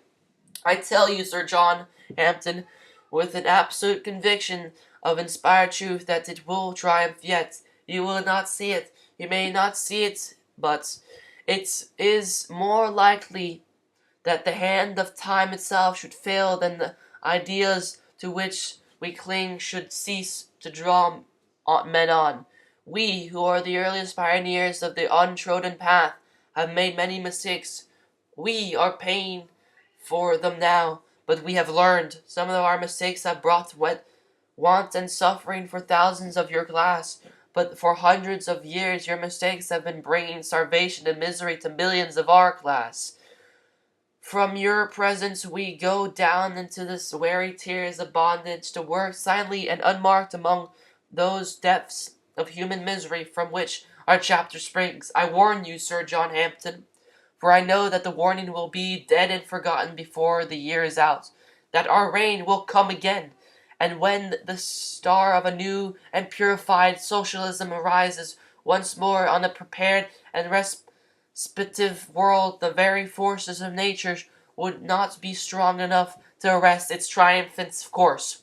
Hear, hear, said Mr. Fawcett perfunctorily, as he looked round the solicitous for his hat. Well, I suppose we may as well be going. Cecil Brown recalled his wistful smile from the contemplation of a future checkered with many scenes of lights and shade. I thank you, Sir John, he replied with a look of friendly understanding, but I also must go down with my own party. Hope that this decision in neither case will be irrevocable, said Hampden with regret, but as he spoke he knew that the hope was vain. They had already begun to file out the room with a touch here and there of the air of constraint that the party had never been quite able to shake off its ceremonial occasions. They left Mr. Toombs cowering before the stove and raising his head nervously from time to time to listen to the noises of the streets. Mr. Gumpling, determined that his claim should not escape the eye of fame, paused at the door. When we leave this room, John Hampden, he proclaimed in a loud, impressive voice, and throwing out his hand with an appropriative gesture, we leave liberty behind us, bound, gagged, and helpless on the floor. Very true, Mr. Gumpling, replied Sir John good-humoredly. We will devote our first efforts to releasing her. Mr. Gumpling smiled a bitter, cutting smile, and left the shaft to rackle. It was not until he was out in the street that the sense of possible ambiguity of his unfortunate remark overwhelmed him with disgust. Chapter 22. Poor England.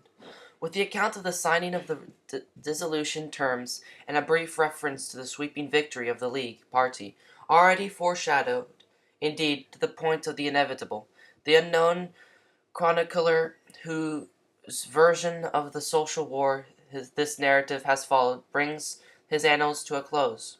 That war being finished, and by the repudiation of the socialistic mentors on the part of a large section of the working classes, finished by more than a mere paper treaty, the worthy scribe announces with praiseworthy restraint that there is no more to be said. These men, he declares, in the quiet and archaic language of the past, and he might surely have added these women also, came not reluctantly, but in a no wise ambitiously, out of the business of their own private lives to serve their country as they deemed, and that being accomplished to a successful end would have returned, nothing loath, to the more obscure affairs, having sought no personal gain beyond that which grew from the public security, an equitable burden of citizenship, and a recoverable pride among the nations.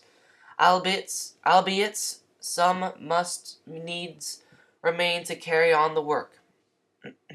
Even the unimportant detail of who remained to carry on the work and in the capacities is not recorded, but the distribution of reward and penalties on the line of strict poetic justice may be safely left to the individual reader's sympathies, with the definite assurance that everything happened exactly as he would have it, at the length of 3 times as much space as would have sufficed to dispose of these points once and for all.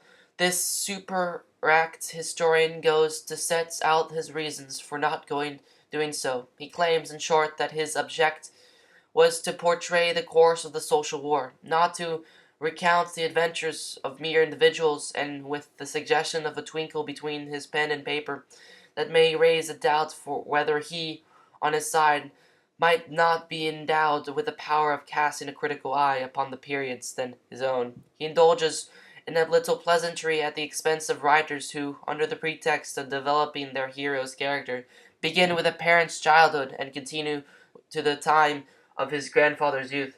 For himself, he asserts that nothing apart from the course of a social war, its rise and progress, has been allowed to intrude on that ended, and the work accomplished, its champions are rather heroically treated, very much as the Arabian magician's army was disposed of until it was required again, and it to all intents and purposes turned onto stone just where they stood. But from the other source it is possible to glean a little here and there of a course of subsequent events. To this patchwork record the Minneapolis Journal contributes a cartoon laden with the American's satirists' invariable wealth of detail. A very emaciate John Bull, stretched on his bed, is just struggling back to consciousness and life. On a table by his side stands a bottle labeled Hampton's U.L. mixture, to which he owes recovery. On the walls one sees various maps which depict a remarkably little England indeed. Some sagacious economist in trip of a strip of canvas with which to hold together a broken model of a black man has torn off the greater part of South America for the purpose. Over India, a spider has left a spin a web, so that scarcely any of the empire is now to be seen. Upper Egypt is lost behind a squab of ink, which his irresponsible urchin was mischievously taken the opportunity to fling.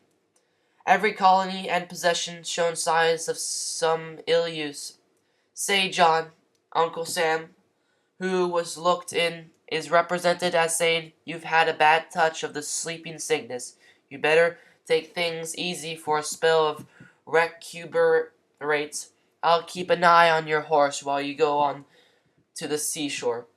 That was to be England's proud destiny for the next few years, to take things easy and recuperate. There is nothing else for a pale and shaken convalescent to do, but the man who was delighted in his strength feels his heart and soul rebel against the sincerity.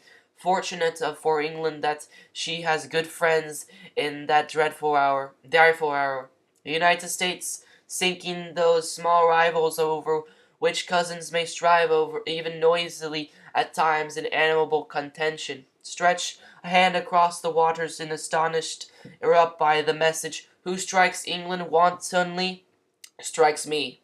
A sentiment driven home by the diplomatic hint that for the time being the Monroe Doctrine was suspended west of Suez. France, who had been chivalrously true to her own ally in the stinking giant's day of incredible humiliation, looked across the sleeve with troubled, anxious eyes, and whispered words of sympathy and hope.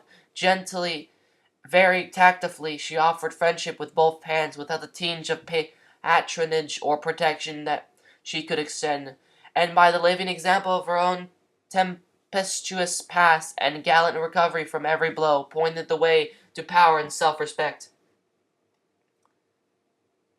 Japan, whose treaty had been thrown unceremoniously back to her many years before, who drew near again with the cheerful smile that is so mild in peace, so terrible in war, prefacing that her own enviable position was entirely due to the enlightened virtues of her emperor, she now proposed another contract on broad and generous lines, by which England, a high contracting power, as she still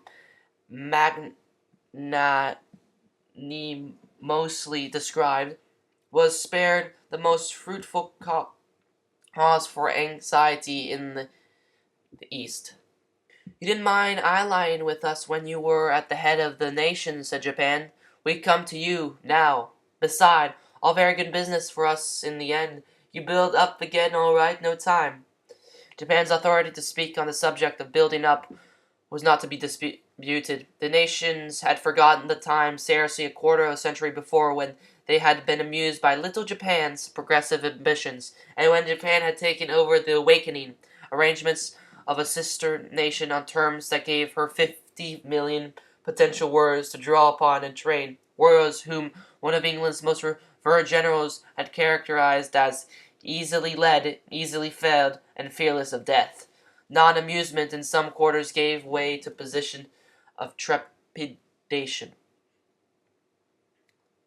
The sympathetic nations spoke together and agreed that something must be done to give poor England another chance, as, in the world of commerce, friendly rivals will often rather gather around the man who has fallen on evil days to set him on his feet again. So England was to have a fair field and liberty to work out her own salvation, but she was not to wake and find that it had been a hideous dream.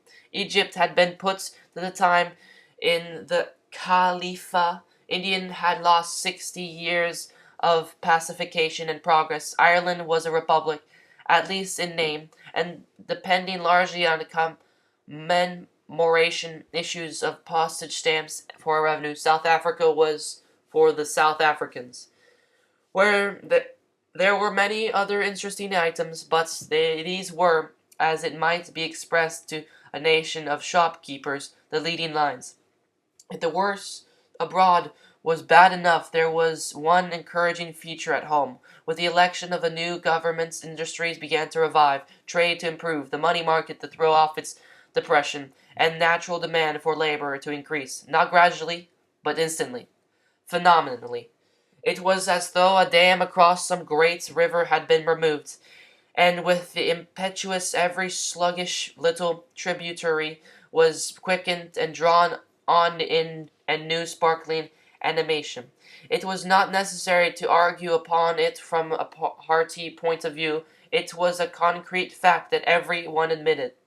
There was only one explanation, and it met the eye in every turn. Capital reappeared, and money began to circulate freely again. Why? There was security. It was not the millennium, it was the year 19, and the capitalistic government was in office, but the masses discovered that they were certainly not worse off than before. Working men now wore, it is true, a little less of the air of beginning being so many presidents of South America republics when they were walked about the streets, but the style had never really suited them, and they soon got out of it. The men who had come into power were not the class who oppress. The strife of the past was being forgotten. Its lessons were being remembered. What was good and practical of the socialistic legislation was retained. So it came about that the vanquished gained more by defeat than they would have done by victory. It was undeniable that, in common with mankind at large, they still, from time to time, experienced pain, sickness, disappointment, hardship, and general adversity. Those who were unemployed by gentlemen were treated as gentlemen treats their work people. Those who were so unfortunate as to be in the service of employers who had no claim to the title continued to be treated as cads and despots treat their employees. Those among them who were gentlemen themselves exhibited a courteous spirit towards their masters, and those among them who were the reserve continued to act towards the employers and the world around as churls and blusters act. And so the compensating balance of nature was more or less harmoniously preserved. And what of the future? Will the nation that was so sharply dread the fire like the burned child, or return to the flame as a scorched moth does? Alas, the memory of a people is short, even as the wisdom of a proverb is conflictingly two-edged. Or if the warning fades and the necessity grows large again, will there be found another Stobalt to respond to the call? For those whom heaven afflicts there is a chance, contribute the sage of another land, but there who presently work out their own undoing are indeed hopeless. Or may it be that the faith of Terra will be justified, and that the process of time will emerge from a man's ceaseless groping after perfection a new wisdom, under whose yet undreamt scheme and the dispensation all men will be content and reconciled. A philosopher shakes his head weightily and remains silent, thereby adding to his reputation the prophet's prophecy. The old man dreams, and the young man see visions, and the dispassionate speculates. On all sides there is a multitude of counsel in which, as we must believe, lies wisdom. It is an interesting situation, and as it can only be definitely settled beyond the dim vista of future centuries, the pity is that we shall never know. The end. Thank you for listening to this audiobook. If you enjoyed it, feel free to like and subscribe. I will be reading maybe The Lost Worlds or The Wizard of Oz next. Maybe even Russell's Universal Robots. Let me know if any of those are to your liking.